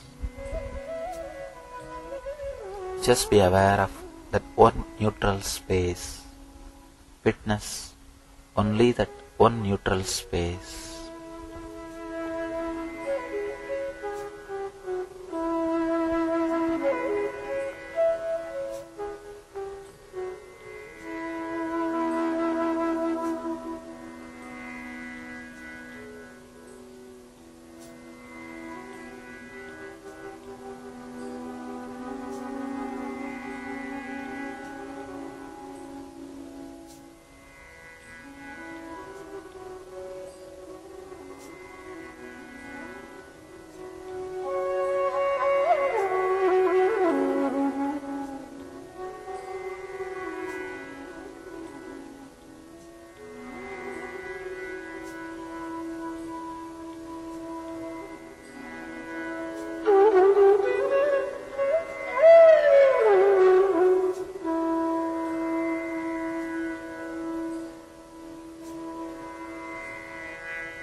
If you miss the gap, do not worry or feel guilt. Just be aware of the next gap. Be aware of only one gap, incoming breath turning into outgoing breath. Just be aware, be witness of the one neutral space.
Be aware of both the gaps. Incoming breath becoming outgoing breath, outgoing breath becoming incoming breath. As breath turns from down to up, and again as breath curves from up to down, be aware. Start witnessing both the neutral space, both gaps.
Witness both the neutral spaces.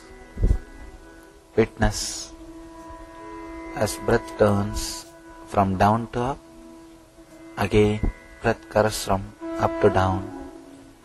Be aware, be completely relaxed through both these turns. Feel clearly you are flooded with energy and understanding. You are flooded with energy and intelligence. You are in bliss, eternal bliss.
Shanti, Shanti, Shanti. Namah Shivaya. Slowly, very slowly, you can open your eyes.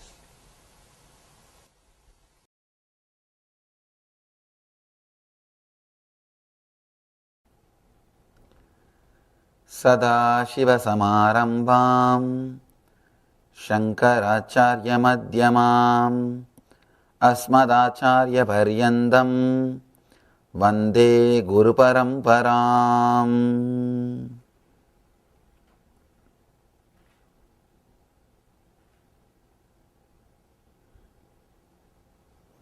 I welcome you all with my love and respects.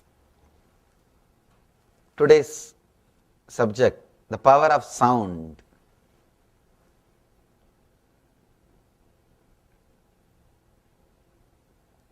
All the spiritual masters, enlightened beings, all spiritual traditions,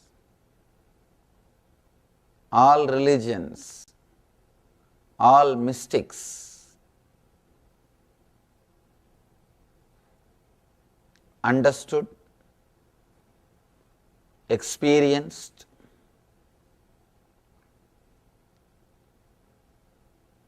the power of sound.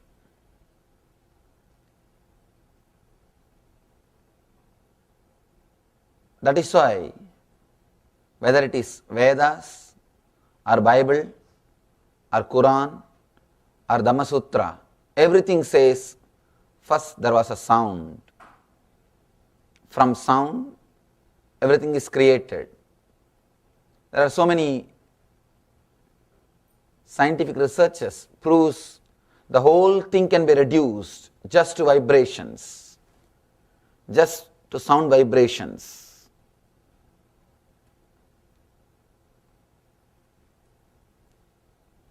Vedic seers, Vedic masters declare the whole universe is nothing but nada, sound. That's why they say nada Brahmam. The whole entire universe, existence, cosmos is nothing but the vibration, sound.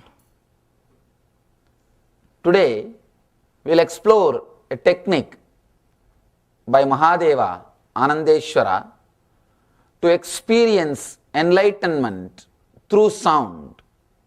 Mahadeva is giving a technique. The book which I am going to speak now, the book from which the sutra is taken, is 10,000 years old, attributed to Shiva, Mahadeva. Traditionally we believe that Shiva gave this book to Devi. His teachings to Devi is recorded, and that is Shiva Sutras. Sometimes people ask me, how do we know it is given by only by Shiva? How do we know these sutras are delivered by Shiva? I tell them, if you see the sutras, if you read the verses, anybody who has got this much knowledge, depth about the mind and the being must be Shiva. He must have experienced Shiva consciousness. Understand, Shiva or Buddha is not just a person, it's a state of a being. Anybody who achieves that state will be called as Buddha. In our tradition, Shiva, Buddha, Vyasa, all these words are just a state of a being. Still now, the disciples of Shankara is called Shankaracharyas. That is why we use two words, Adi Shankaracharya and present Shankaracharyas. Anybody who represents is called with the same name. It's like a title. So, anybody who has experienced, anybody who has got knowledge to this level, to this depth, he is Shiva, no doubt about it. He has experienced the truth. The way in which he expresses, with that we can very clearly understand whether he knows or he has just read. We can be sure this book is not from a person who read and acquired knowledge. This book is from a person who has experienced, because he is giving solutions for all possible problems. He is giving solutions for the human beings who lived on the planet Earth, who are living on the planet Earth, who are yet to come. He is giving keys to open all doors. Today we will explore his technique, his meditation technique to achieve enlightenment, higher consciousness through sound. Almost all the enlightened traditions, all the enlightened masters and the traditions created by them have worked on the sound. Sound is one of the important methods to awaken the higher consciousness in you. In the East, language is not used just to convey a particular meaning, a logical concept. The language is used for transmitting vibrations also. That is why we call Sanskrit. The word Sanskrit means refined, purified. The Sanskrit is not just linguistic, it has got phonetic importance also. Sanskrit is not the language just to convey a logical concepts, few words, few ideas which you think. It has got phonetic importance also. That is the reason no Veda mantra can be altered. Sometimes you may feel if you use some other word, the meaning will be more sharper, more clear, but you can't change the word. Even if you think, I think this word can express the truth in a much better way. I think this word can take us to more deeper level. Even if you think that way, you can't change the word. The Vedas, the Sanskrit verses are repeated same way. The other day I was reading a research report about so many different scriptures. The researcher says the less corrupted book on the planet Earth is Vedic scriptures.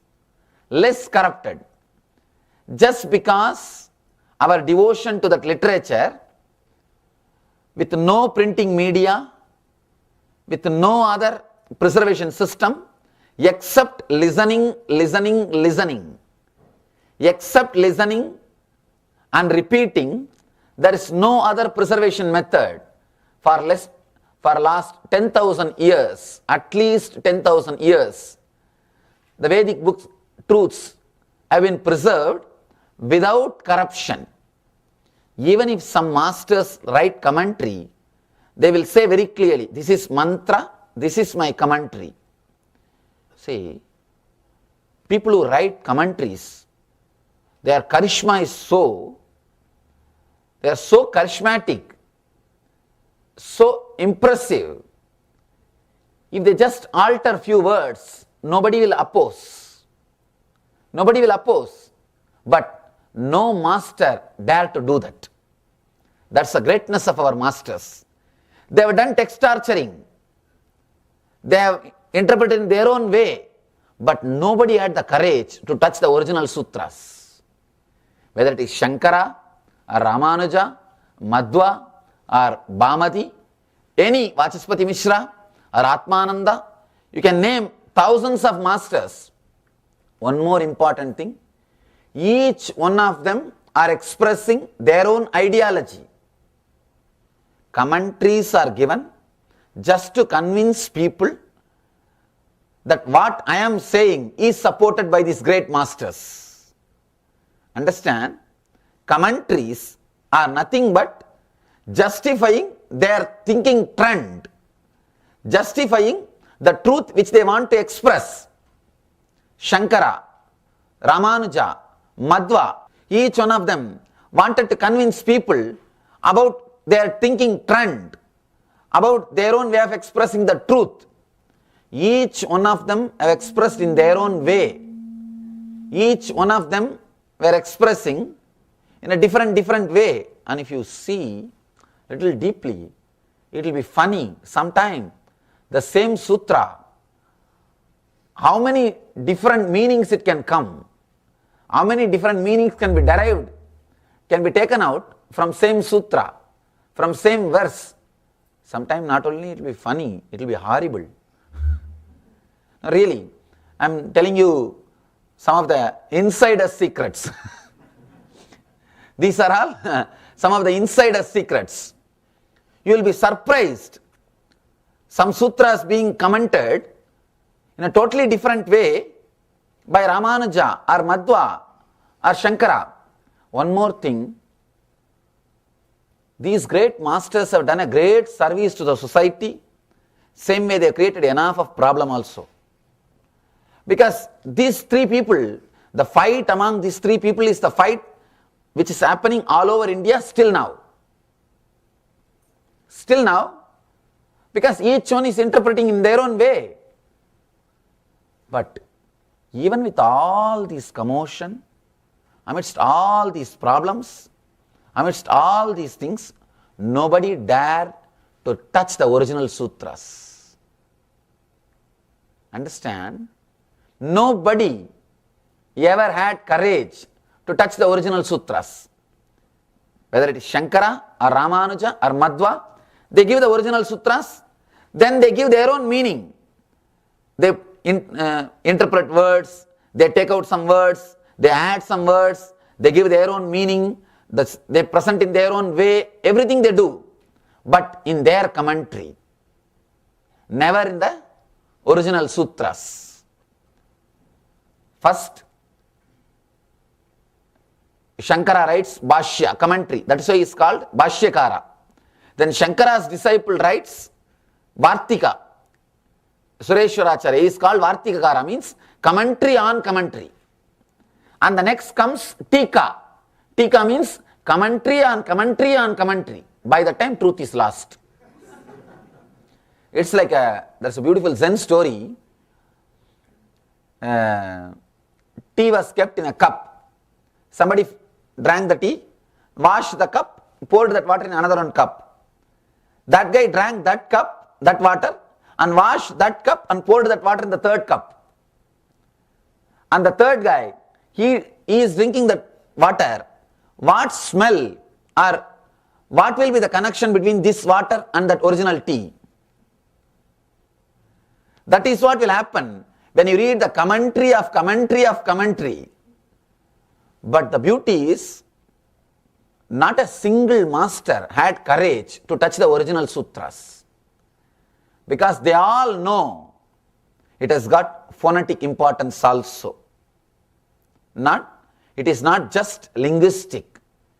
It is not created just to convey a logical meaning. It is beyond. See, if a language is created just to convey a concept, you can develop, you can change the words, you can use better expressions in course of time, you can remove some words, add some words. But the Vedic scriptures are not just created to express a concept, to express an idea, to express a logical sentence. It is created to transmit vibrations also, because our seers, our masters know the power of sound. They know the power of sound. It was never altered. And one more thing, it will be very funny, even the grammatical mistakes made by the rishis, the grammarians or the pandits, intellectuals, were not allowed to change. See, if an enlightened being, when he speaks, he may make some grammatical mistakes. Pandits are not allowed to change that. Naturally, the disciples will be pandits. It's a trend from day one. High intellectuals will be disciples. The fellow who is innocent, who doesn't know the language, who is not a big orator, he will be the master. Because he knows, he expresses the truth as it is, in a simple way, very raw words, doesn't even know the language, doesn't even know how things can be expressed. That's away from the time immemorial. That's the way the life was. You have all the right not to believe. Not once or twice, at least 20-30 times I have seen him playing with sound and creating that effect in the outer world. I was shocked. Just one sound, as if a stone is thrown, aimed at the bird and thrown. Just that bird dropped that fish and fell and died. As if a stone has hit that bird. I was shocked. It is too much. Same way, once I brought coconuts from temple. Usually in temples, they will break coconuts for worship. And these young boys, their only work is go and collect that and bring it.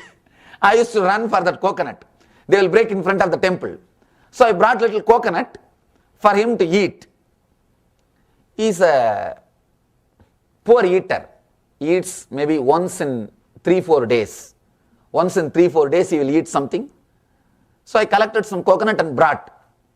He wants to break that coconut and make it more smaller pieces so that he can eat. I tried to find some stones here and there. I was not able to get any stone. The stones were too big. He just took the coconut in the hand and made a sound as if it was hit by a hammer. Just a hammer sound. Understand? He took the coconut in the hand, through the tongue. He looked into the coconut, made a sound through the tongue, like a tuck. And the sound was so strong, the vibration was so strong, the coconut broke into pieces. Just pieces. Again, I'm sorry. It's too much, I know. It's too much.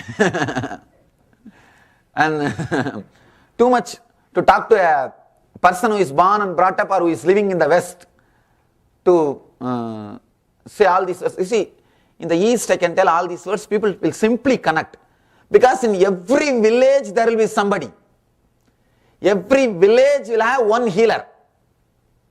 Healer means for any small disease, people will go to that person, he will sprinkle some sacred water or chant some mantras, the kids will become all right. And I should tell you one more fact, one more important truth. My age is 30, 29 is completed, 30 running. In these 30 years, I went to hospital only once when I took birth. That's all. Only once. No allopathy medicine, no vaccination, no other injections, nothing. When I was taken, when I took birth, of course, mother went, I did not go. Once I came out of the hospital, over. See, it is not just me. I can say at least lakhs of people are there in India who live like this. If they fall sick, they go to some local healers, some pujaris, some temples, some priests. Still the tradition is there. We don't know how to justify How to connect or how to logically present all those things, I don't know. I can only tell you the fact. Now it is up to you to analyze or connect or justify. You may give the reason, it is just because of faith or placebo effect. So many big words you can find. Scientific words and research words and all those things. I don't know all those things. Still, there are millions of people in villages. They go to that local healers, that priests, temple pujaris, or that whatever we may call. I think we don't have a right word in the English language because that concept does not exist. So we don't have a right word. That guy will just chant some mantra and sprinkle little water. The child will become all right. Still now in Indian villages, very difficult to believe unless you see. Unless you see, you can't believe. In Sri Lanka, during the annual festival Buddha Purnima, Buddha's Enlightenment Day, thousands of people will walk on fire. Same way in our ashram, every year, at least 3 or 4 times we do the fire walking. Hundreds of people do the fire walking. I'll be the first person to walk. We do fire walking. Sometimes people ask me, how is it possible? How you guys are able to do it? Just all we know is there is a music, there is a special kind of a music, the vibration which is created, and everybody knows that they can do, simply they do, that's all. No other logic. If you think, will I be able to do? Gone. Nothing can be done. I tell them, no, don't walk. No, you are not allowed. Whoever asks, Swamiji, can I do? No, you can't do. Forget about it. And whoever knows, I can, you can do. Please walk. Somehow you know it. That's all. It just clicks. That very sound, when that vibration is created, they are made to meditate for 10 days before they do that fire walking. In the 10 days, their body and mind is prepared with chanting, vibration, meditation. They create a peaceful thoughts. Let me be in peaceful. Let my body and mind be completely integrated. Let the whole world be in peace. Your thoughts have got powerful impact on the outer world. When you create so much of peace, when you create so much of feeling connected to the nature, nature does not disturb you. Person who has created enough energy to connect with the nature will not have doubt when he sees the fire. I'll be standing there just to filter. If I see little fear in their eyes, I tell them, no, you can't. If somebody walks with doubt, he gets hurt. If the person does not have any doubt, he is very clear. I know, I can do. He never gets hurt. He never gets hurt. It is a simple feeling connected. Just something clicks and you are there. Nothing happens. How to logically describe? No way to logically describe. Something happens, that's all we can say. There is no logic. Everyday Kalpataru, a one-day experiential meditation program by Paramahamsa Nithyananda on the days he is in the Bidadi ashram. Experience good health, mental well-being, spiritual growth, economic prosperity and living enlightenment. July 8th and 9th, July 19th to 23rd, August 18th to 31st, September 1st to 8th.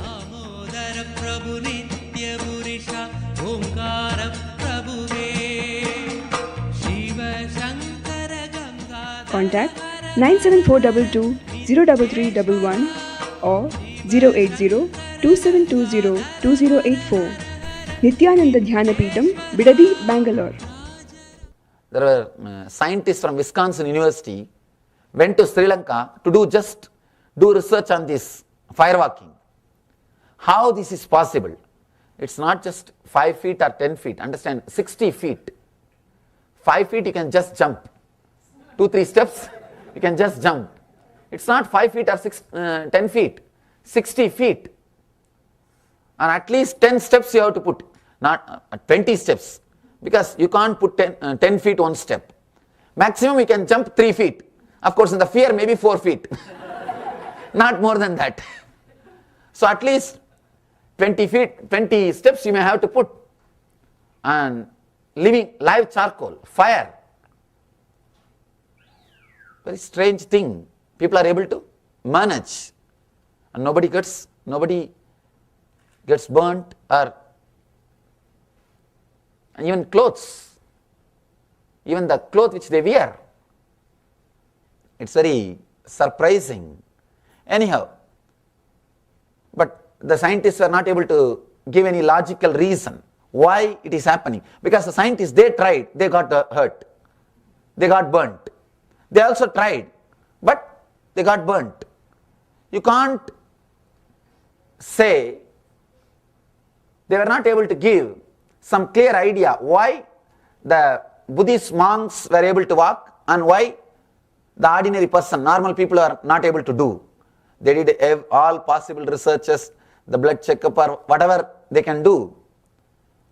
Beyond body, there is something. Beyond the body, there is something which comes to play in that space. That's what we call power of sound, power of vibration. That's a particular music. And people, even who walk on the fire, they can walk only when the music is created, when that vibration is created.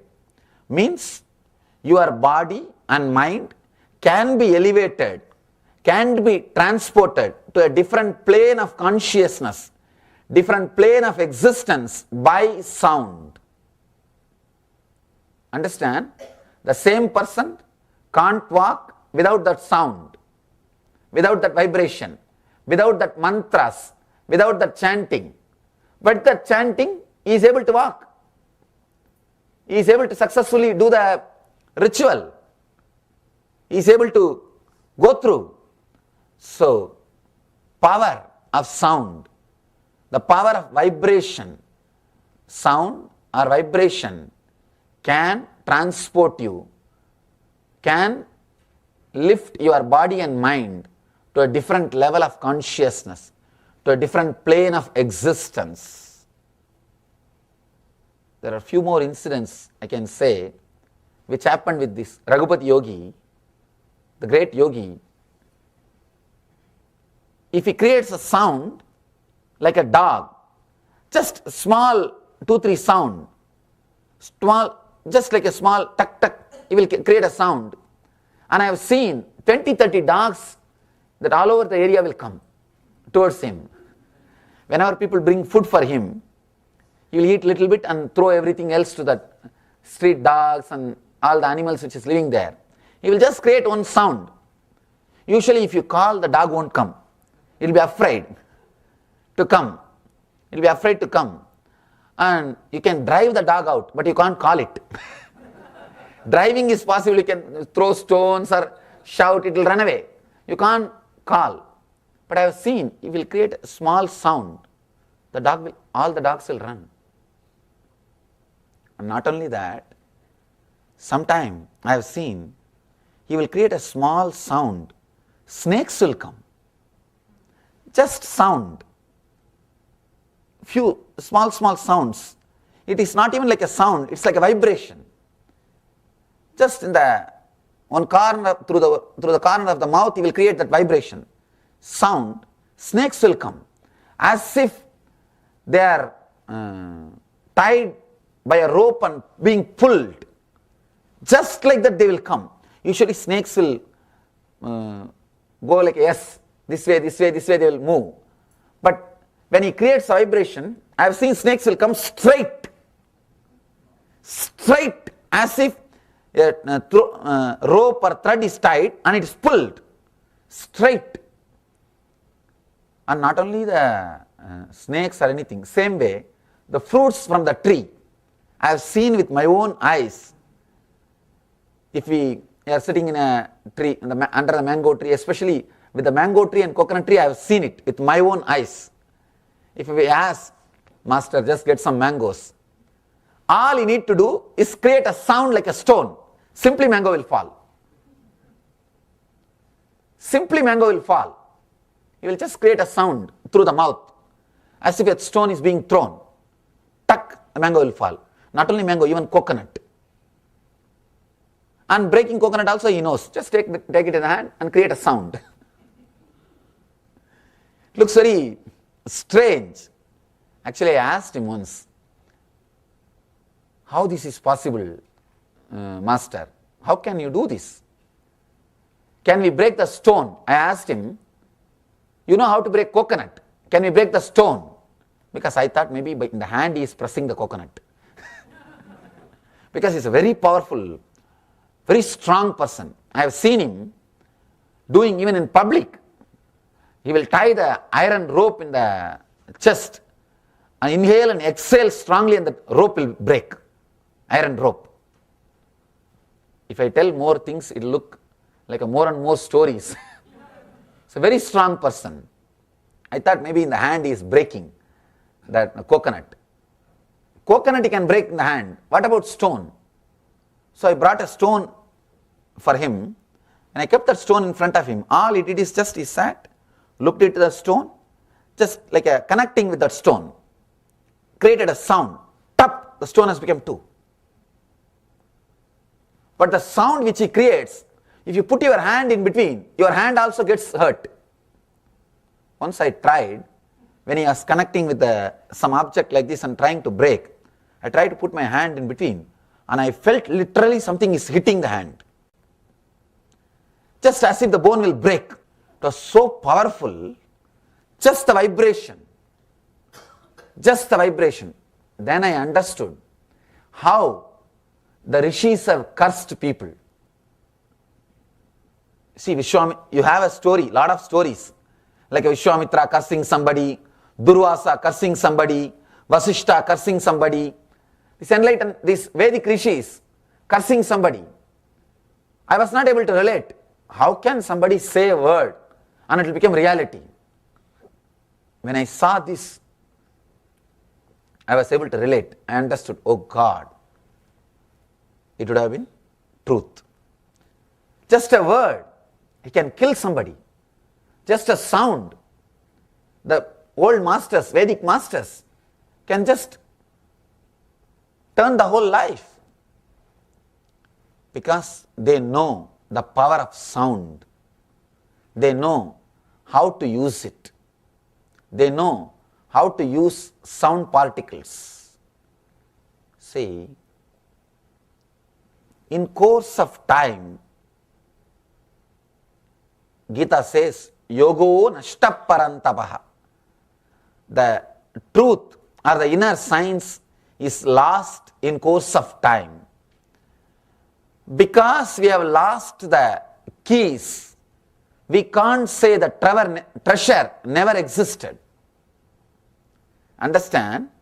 Just because we lost the keys today, we can't say the treasures never existed.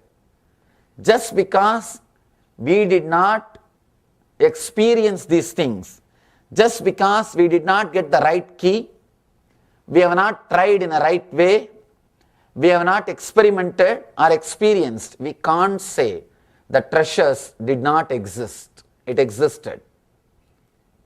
The truths existed. It was there. It was there.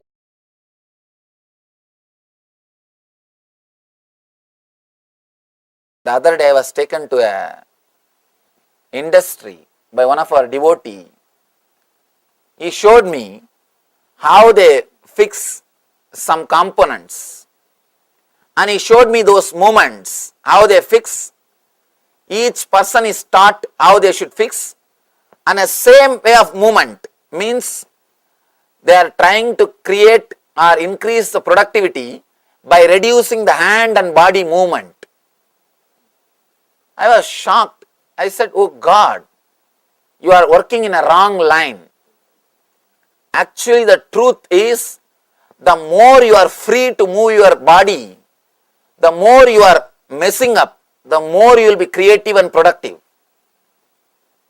Fussy logic is the logic for production. When you are organized, when you have a clear diagram and move your hand only 3 times and move the hand this many inches right, this many inches left, when you have a system, you may be running a good industry, but you will not be having a living people. See, with a robot or with machines, you can design all the movements. You can reduce so that the wear and tear will be less, so that the movement can be less. When the movement is less, naturally wear and tear will be less. The logic to work with the machineries are totally different from the logic to work with the human body. Human body is such, the more you put to use, the more it starts expanding the energy. Be very clear.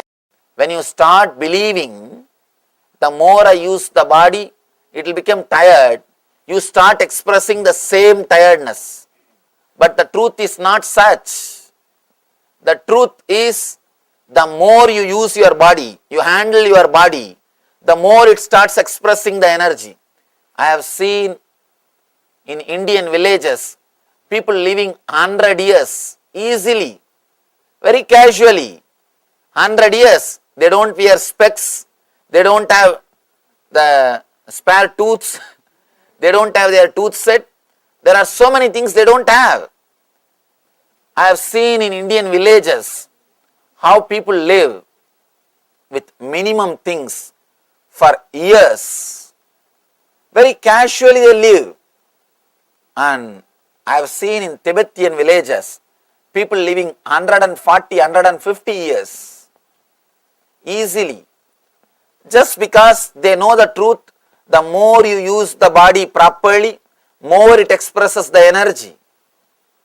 The more it is used, the more it expresses the energy. But unfortunately, in the so-called developed countries, man is put along with the machineries. You are just an utility for people. So you are just replaced. You are, even the idea, man is called one more machine. If I employ one man, how many machines I can reduce? If I put one machine, how many men I can remove from the job? That is the way you are calculated. That is the place given to you. So all the hand movements, body movements, everything is taught. You are made to believe you are also like a machine. If you use yourself too much, you will have wear and tear. You will also have the same problems. By and by, you started believing this and you start behaving just like a machineries. You forget you have a life. You forget there is a different source of energy for you. But as long as you are driven just by fear or greed, you will behave like a machines only. The more you use, the more wear and tear. If you can touch the source of the prana, if you can touch the third source of energy, which is not fear or greed, then you will understand the more you use your body, the more you become alive. But for that, you should understand how to move your body without fear or greed.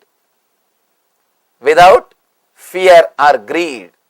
As on now, our body moves only with fear, only with greed. Try to do something without planning logically about fear or greed. Bhaya and kama. How to move the body without fear, without greed. Then you will understand this technique. Then you will understand what Shiva means by the word, let your body sway rhythmically. Let it swing rhythmically. He says, in a moving vehicle, by rhythmically swaying, experience. The amazing thing, little difficult to believe, he says, just by that you can experience the inner peace. You need to understand deeply. Shiva is not selling fantasies. God saved. At least in his time, spirituality was not buyer's market. In his time, it was not buyer's market. So he doesn't have to sell. There is no need for him to promote anything. It was seller's market, and moreover, easily not available. It was not available easily. In those days, it was not buyer's market. It was seller's market. Gurus decide, choose the disciples, not the disciples choose the guru. All calamities in the planet Earth happened when disciples have started choosing the guru. Already he is in the darkness. How can he choose right guru? He can't. So naturally he will choose a person, he will choose which attracts his ideas. The bigger organization attracts more people. In Sanatan Dharma, in Hinduism, they don't have any organization. All Hindu temples are just worship altars. They are not organizations. Please understand, all Hindu temples in India are only worship altars. Anybody can come, worship and go. In North India, you straight away go and touch the deities. If you had been to North India, you can understand. You straight away go and touch the deities. You go and you pour your water or milk or flower, you worship and you go. That's all. They are only worship altars, not organization. They are not organizations. That's an important thing, because Hinduism did not believe in conversion. They did not believe in preaching. It was seller's market, not buyer's market. The truth, all these truths are so pure because they do not have to convince anybody. It is not written out of the consciousness which is caught in fear or greed. It is aroused out of the consciousness which is free from fear or greed. I can say the one and only truth which they express is go beyond the fear and greed. Even indirectly, they do not have the concept of conversion. Still now Hinduism doesn't have ritual to get convert. Many of my disciples, Western disciples, they come and ask me, Swamiji, should I convert to Hinduism? I say, no, we don't believe in conversion. We don't believe in conversion. What is the need for conversion? All this is the inner science. You see, just because you start working on some science, do you need to convert your religion? No. It's the inner science. It's a technology. If you feel like working with this technology, work with it. That's all. There is no need for conversion because we don't believe in political numbers. We don't believe in political numbers. We don't believe in conversion. It is pure inner science. Whoever wants to work with it, they can work with it. That's all. We don't even have a ritual to convert. Even if you want to get converted, there is no ritual. There is no standard ritual to convert somebody. No. Throughout Hinduism, you don't have. Even when kids are taken birth, they are only given a mantra. They are not given any beliefs. Officially, the mantra which they are taught, it is called Gayatri. That mantra means a very simple thing. That mantra means, let me meditate on the energy which guides me towards the intelligence to experience the truth. Let that energy help me to meditate on it. That's all. No belief is taught. No teaspoon feeding of any belief. Simply you have to search. Only you are given a torch. With the torch you have to start searching. These techniques are offered by the masters who do not have to sell themselves or their techniques. That is why they are so pure, so beautiful and straight away effective. Straight away effective. He doesn't have to convince anybody. All your phobias inside flight or this inside the closed area is nothing but your resistance to that space. Your resistance to that space, nothing else. Height phobia. There are so many phobias. I am shocked. First time I am hearing about all the phobias here only.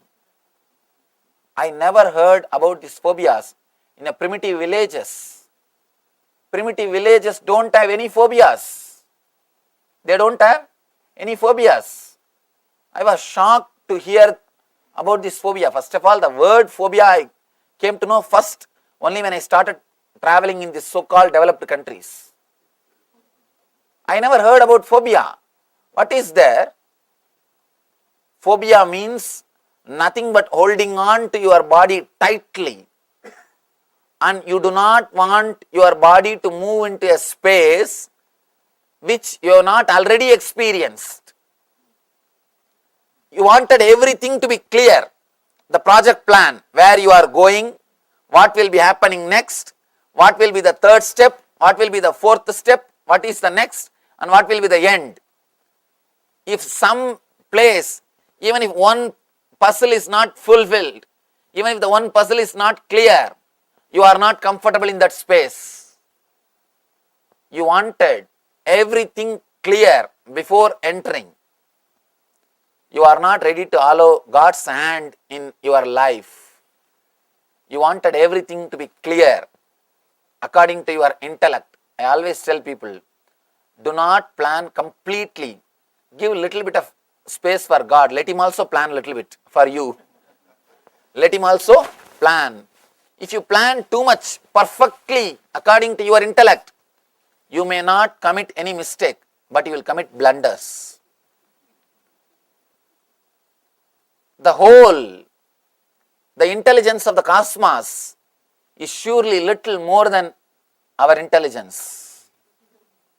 So once in a while, not planning completely logically or allowing ourselves to be little liquid or entering into a space where there is little risk or the spontaneity is good. It keeps you alive. It keeps you alive. It keeps the spirit and the energy in you active. If you are living with a clear planned system, be very clear, you are already dead. Because you have no opportunity to do anything new. I have seen people who live in the forests, who live in the hills, who live in the natural places. The life or the energy which radiates around them is amazing, shocking. 9 years I lived wandering all over India. I tell you, people always ask me, oh Swamiji, it is such a difficult life, how did you do? It's a great difficulty. They think I have done a great achievement, but I tell you that was a great joy. It was not an achievement, it was joy. You don't know, only when you live that life, you will understand the freedom and the energy of that life. They come and tell me, stand in front of me thinking that I have done a great sacrifice or a great thing by living that wandering life. They come and tell me, how did you live, Swamiji? Such a difficult life, traveling, walking from village to village. Was it not difficult? You have achieved a great thing. It is amazing.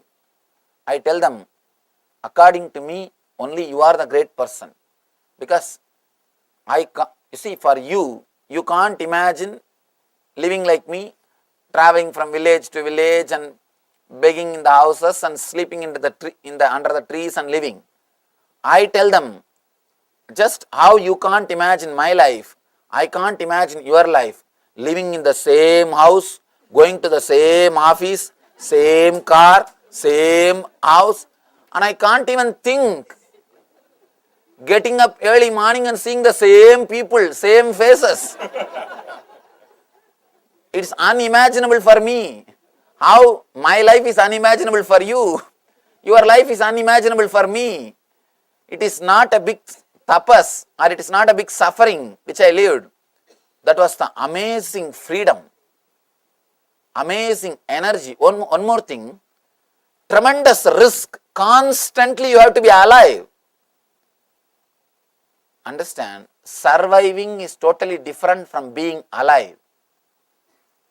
Now, people who live in a very secured way, they may be surviving. It's nothing more than the graveyard with a key, that's all. See, if you are just surviving, you are living in a graveyard with a key. Just because you have a key, don't think our houses are not graveyards. Our houses have got one benefit, the graveyard with key, that's all. Only when you live an intense life, you are alive, where you need to be constantly expressing all your energies. I always tell people, only when you are cornered, you express completely yourself. You completely express the energy which you have in your life, which you have in your being. Only then you start expressing the next level energy, what we call prana. In Sanskrit, we call that as prana, means life force. We do not touch the life force at all. We live just with the Mooladhara and Swadhisthana. Mooladhara chakra, root chakra is greed, desire, sex. The Swadhisthana, next chakra, is fear. That's all. We live only in this two layers. Fear or greed, that's all. We never come up to the third level. The Manipuraka chakra is the chakra, the prana, life force. Navel is the chakra with which you are connected to the cosmos. Navel is the chakra from which you are connected to your mother. Your body and your mother's body is connected only through navel. That is the chakra through which you receive energy, prana. You received prana from your mother only through the navel chakra. Only before birth you used your navel chakra. After that you never touched it. That's the source of our prana, but we never touched it. We used only the chakra which is lower than the prana. Only the fear and greed are used, never the prana itself. Because there is no need for you to be alive. If you just survive, that's enough. All you have to do is inhale and exhale till doctors declare you medically dead. Practically nothing more needs to be done. That's why I tell people, luxury and comfort kills your life. It takes away life from you. Everything is clear. You get up from the bed, you walk slowly 4-5 steps, and in this country attached latrine bathroom also. And you straight away enter, take bath, and everything is neat, arranged. Come out, wear the dress, come out, sit in the car, go to the office, everything is clear. You don't need to be alive. You don't need to be alive at all. Sometime you can look into your life. You don't even have to remember that you got up from the bed. You can do the whole thing just mechanically and come back and fall in the same bed. You don't even have to remember you got up from the bed 2-3 hours ago. You can just do the whole thing in a mechanical way. You can see in your life. You don't even use the whole house. See your life. Just get up from the bed, walk in the same way to the bathroom, and the same way you will come, because here you are trained for the left, right also. For anything, you have to take the way. You have to take the way. So you know this left, that right. Your body also starts working only in the same way. If at all we paint your feet and allow you to walk on your house, you will walk only on the one track. You will discover you are walking only on the one track. Your whole house carpet will never become paint. It will never become dirty. Because you walk only on the one track. You become so frozen. You become so dead. You can in your life unconsciously you sit only in one sofa. You will go and sit only in that sofa. And straight away you will go to the kitchen and handle only those few vessels. And you will handle only those few almirahs. You will handle only that your bed and come out. Maybe in the weekend, if you want to clean, you may go and touch the other things. We do not live. And the same way you will park the car. The same distance it will be. If you go back and measure and calculate everything, even the distance between your garage and the car will be the same, because you live with a routine. There is no need for you to be alive. You just live with a memory. That is why even if you live for years, you do not feel fulfilled. The other day, one journalist asked me, Swamiji, how it feels to be the youngest Swami of India. I am the youngest Swami, or the spiritual leader who leads a movement in India. There are many follower Swamis, means the follower or a disciple of somebody. That way there are many Swamis who are younger than me, but who is the leader, who leads a movement. I am the youngest Swami in India, at least as far as we know. She asked me, how do you feel that, Swamiji? I told, youngest. The very idea I am young is lost in me, because my life is packed with so many incidents, so much of life, so many things. I lost the idea that I am young. I already feel I am feeling fulfilled. I lived much more than what I can. I feel like I am here for a too long time. That's the truth. I feel so much of fulfillment. I feel I am here for too long. The planet Earth. If you are living, if you are alive, you will feel so fulfilled. You will feel you are here for too long time. If you are feeling you have not achieved, or if you are feeling the unfulfillment, if you are feeling life is not enough, be very clear, you are living just with memories. You are not alive. You are not alive. That is why you feel. You don't feel you are living. You don't feel the fulfillment. You might have lived years. I always tell people, do not try to add years to your life. Add life to your years. Bring life to your years, not years to your life. If your body is running based on the fuel of fear and greed, you will be running with the past memories, recorded system. Naturally, you will not tend to move your body more. One more thing, whenever you move your body with fear and greed, you feel so much of irritated. The movement means you start feeling the irritation. Any movement, unconsciously you associated all movements with irritation. One of our devotees used to travel the hills. Whenever I see him, I feel so much of love, respect for him. Even without enlightenment, he radiates so much of energy and life. Amazing. He is not an enlightened person, but the energy which he radiates is amazing, because he lived continuously with a lot of risk. He has to be alive to survive. Just surviving is not enough. He has not lived with a routine. I always tell people, once in a while, try to be alive. Do something which does not give you money, name and fame, or which does not give you any fear. Neither fear nor greed. Something. You will catch the knack of how to move the body, how to flow with the body through prana. There are different levels from which you can operate the body. One level from fear, one level from greed. The next level is from prana, means life force. Try to operate your body from life force. Let the cognitive shift happen in you. only then this technique will help you.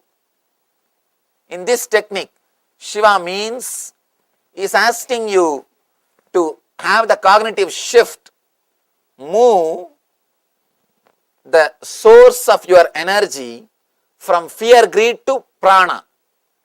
That shift has to happen in you. Only then you will have the sensitivity to flow with the body. Then you will understand moving your body is a pleasure. It is not pain. When you understand moving your body is a pleasure, you start working more and more. You become really productive. Not only productive for society, you start feeling the fulfillment. You start realizing you are living your life intensely. You are living your life intensely. In India, I have seen, especially in the villages, elders, they feel pride. They don't feel they are unwanted. Still I have seen 80, 90 years elders, they don't feel they are unwanted. The other day, one of our devotees in America, she was telling me, Swamiji, here we have to compete with youngsters. Whether it is job or anything, we have to compete with youngsters. One elderly lady, one of our devotees, she was telling me, we have to compete with youngsters. We have to prove ourselves up to their level. And in India, I have seen people, elders, they don't feel they are unwanted. They feel they are respected. And not only that, they feel a tremendous pride and grace because they lived their life intensely. Whoever has not lived their life intensely, naturally they feel the unfulfillment. They go on cursing their sons, grandkids, the mother-in-law, daughter-in-law, constantly they curse everybody. They say, this fellow has not taken care of me, that fellow has not taken care of me, he ran away to that country, he ran away to this country, he is not around me. You curse others only when you have not lived your life completely. If you lived, if you are alive, you do not bother about others. You do not curse about others. If you have just survived, then years have passed, but you never had any intense experience in your life. Just a mediocre life. What you achieved in your life? Had one car and house and paid mortgage to that car and house, that's all. Bought a house, bought a car, paid mortgage to that car and house, 30 years over. Nothing else. Your whole life can be written in 3-4 sentences.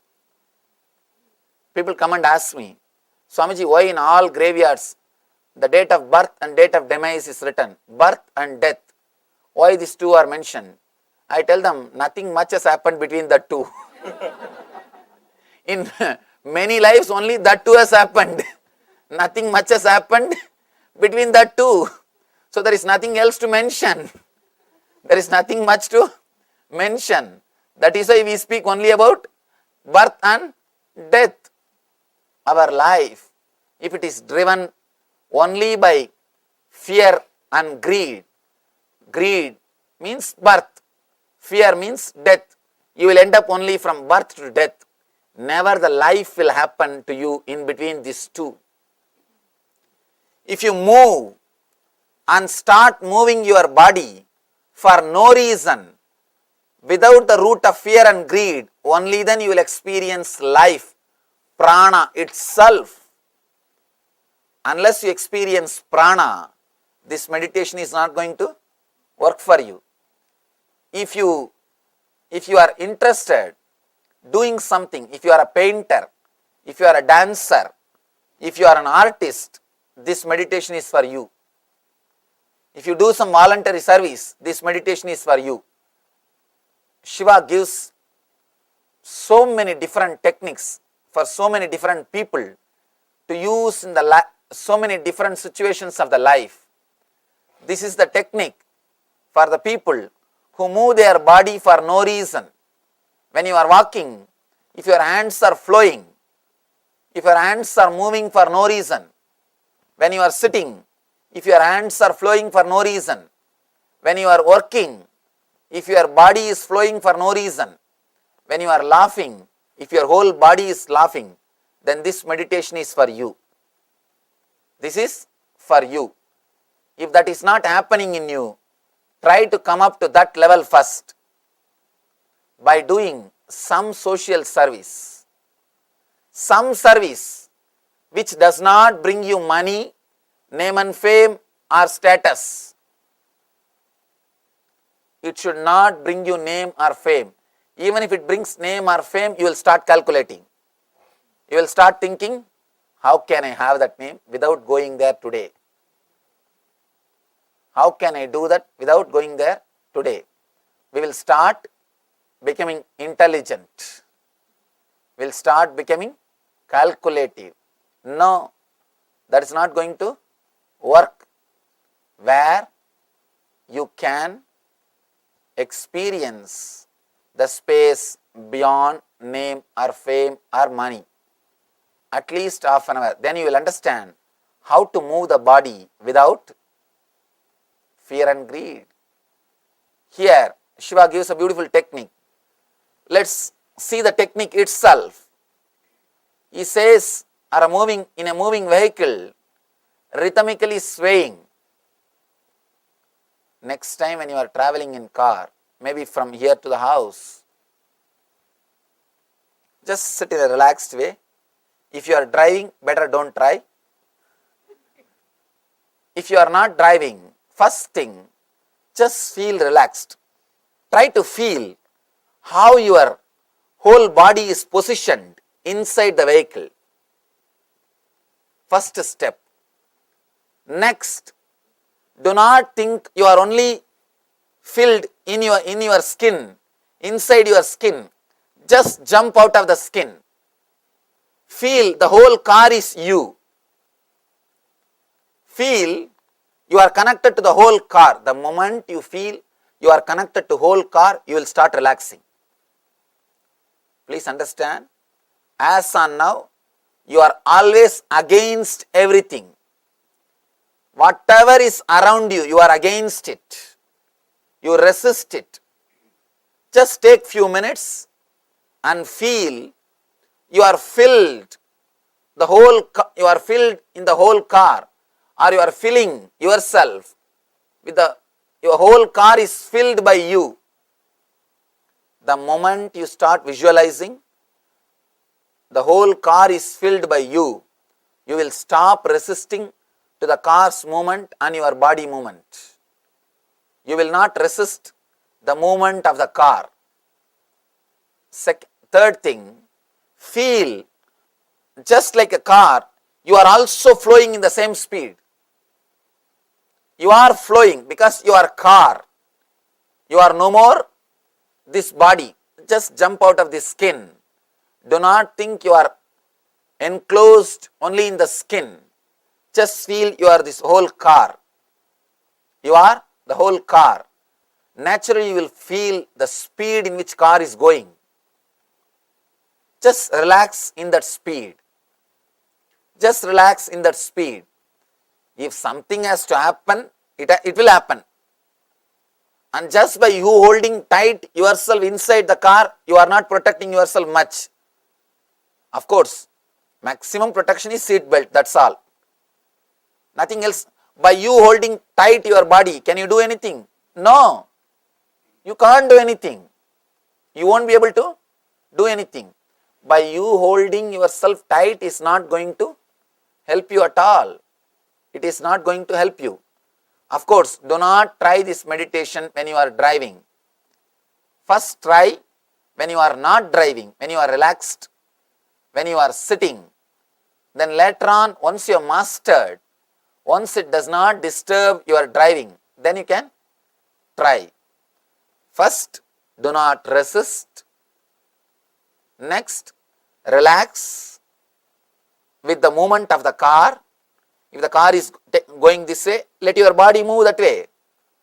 If your car is going this way, let your body move that way. Let you be like a flower. Let you be like a flower. Do not try to balance it consciously. Third, important thing, feel you are car is filled by you. Filled by you. Fourth, naturally you will feel you are flowing in that speed. Next step, when you are feeling you are flowing with that whole car, in that whole speed, in that speed, just be, that's all. Let you not be just a body, let you be the vehicle in which you are flowing. Understand? You may ask, how is it going to help me, Swamiji? That's an important question. How is it going to help me if I feel I am the car, not the body? Understand? Whatever way you feel that you are something more than the body, suddenly you will catch the glimpse of the truth that you are not the body. All you need to understand is you are something more than the body. There are three spaces. One is Mahakasha, means the whole cosmos.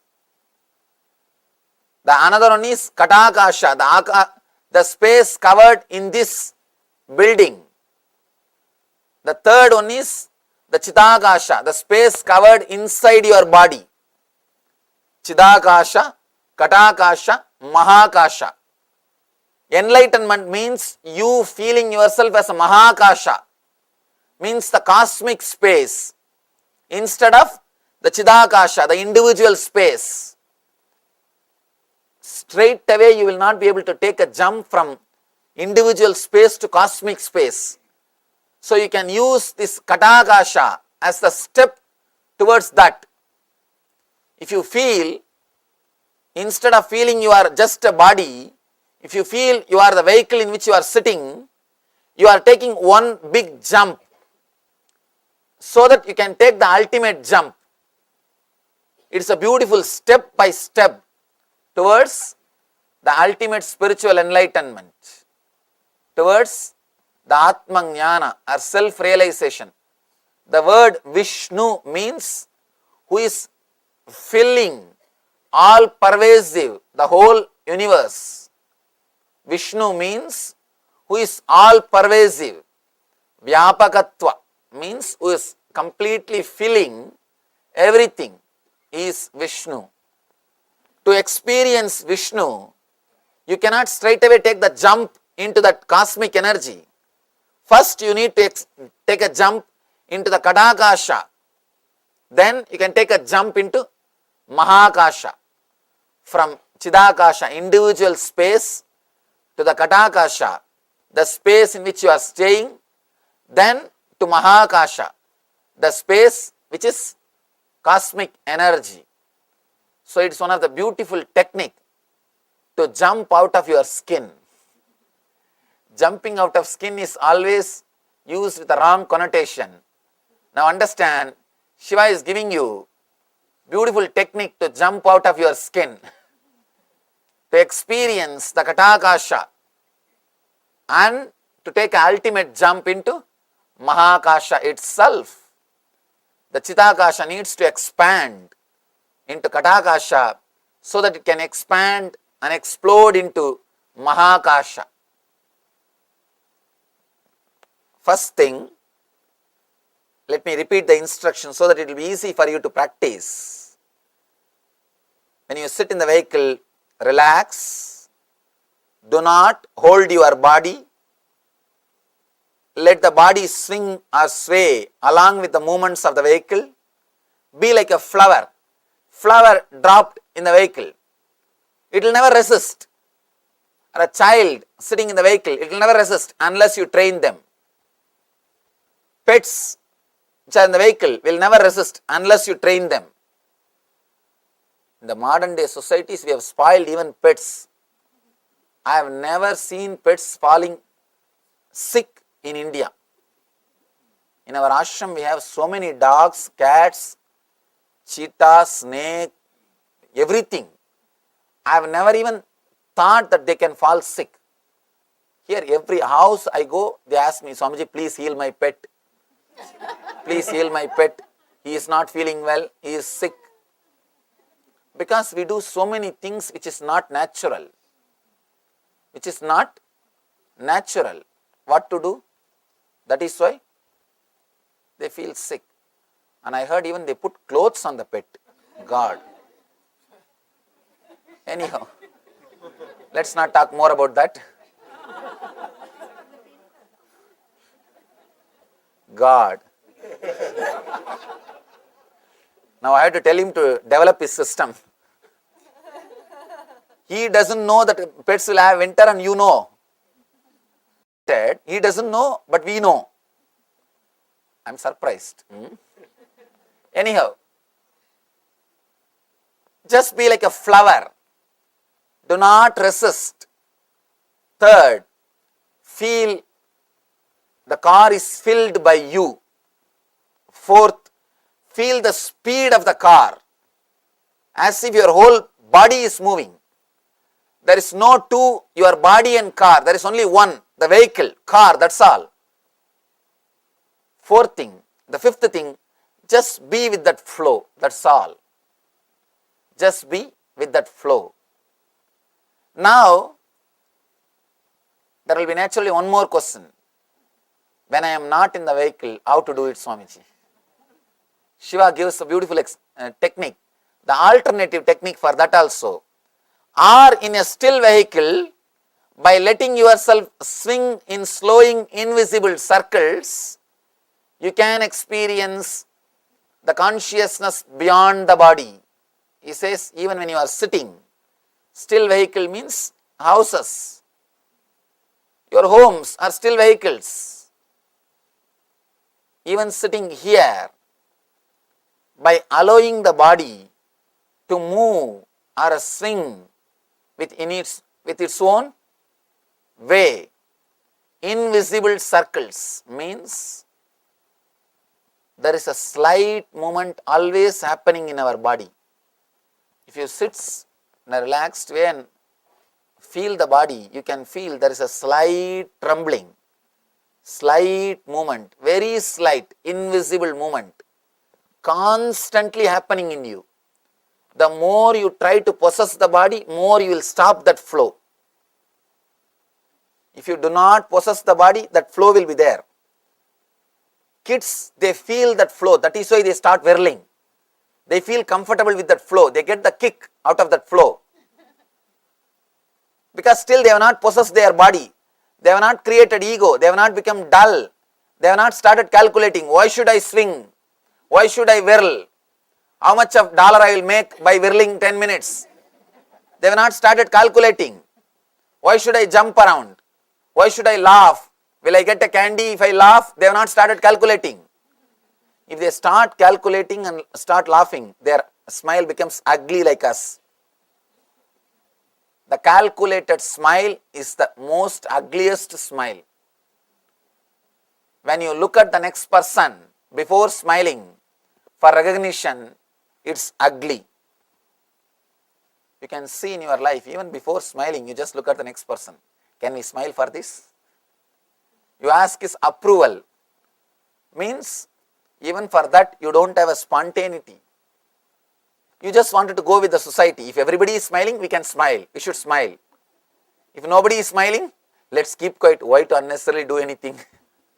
Or why to do something which others are not doing?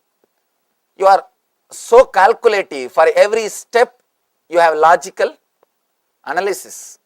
Before doing everything, you calculate, you analyze, you measure. And here, do not measure, do not calculate, do not analyze.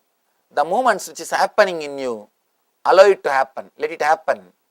In an invisible circle, if you close and see inside, you can see a slight movement, always happening, always happening.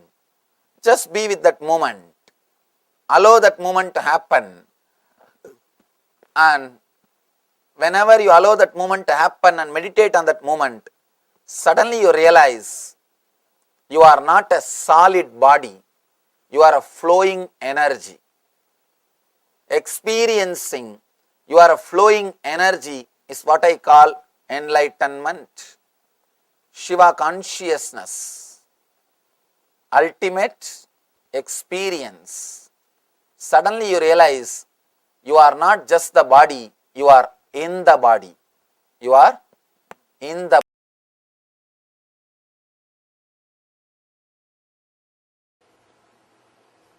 Here the sutra which Shiva says, look lovingly at some object. Do not go to another object. Here in the middle of the object, let the blessing happen to you.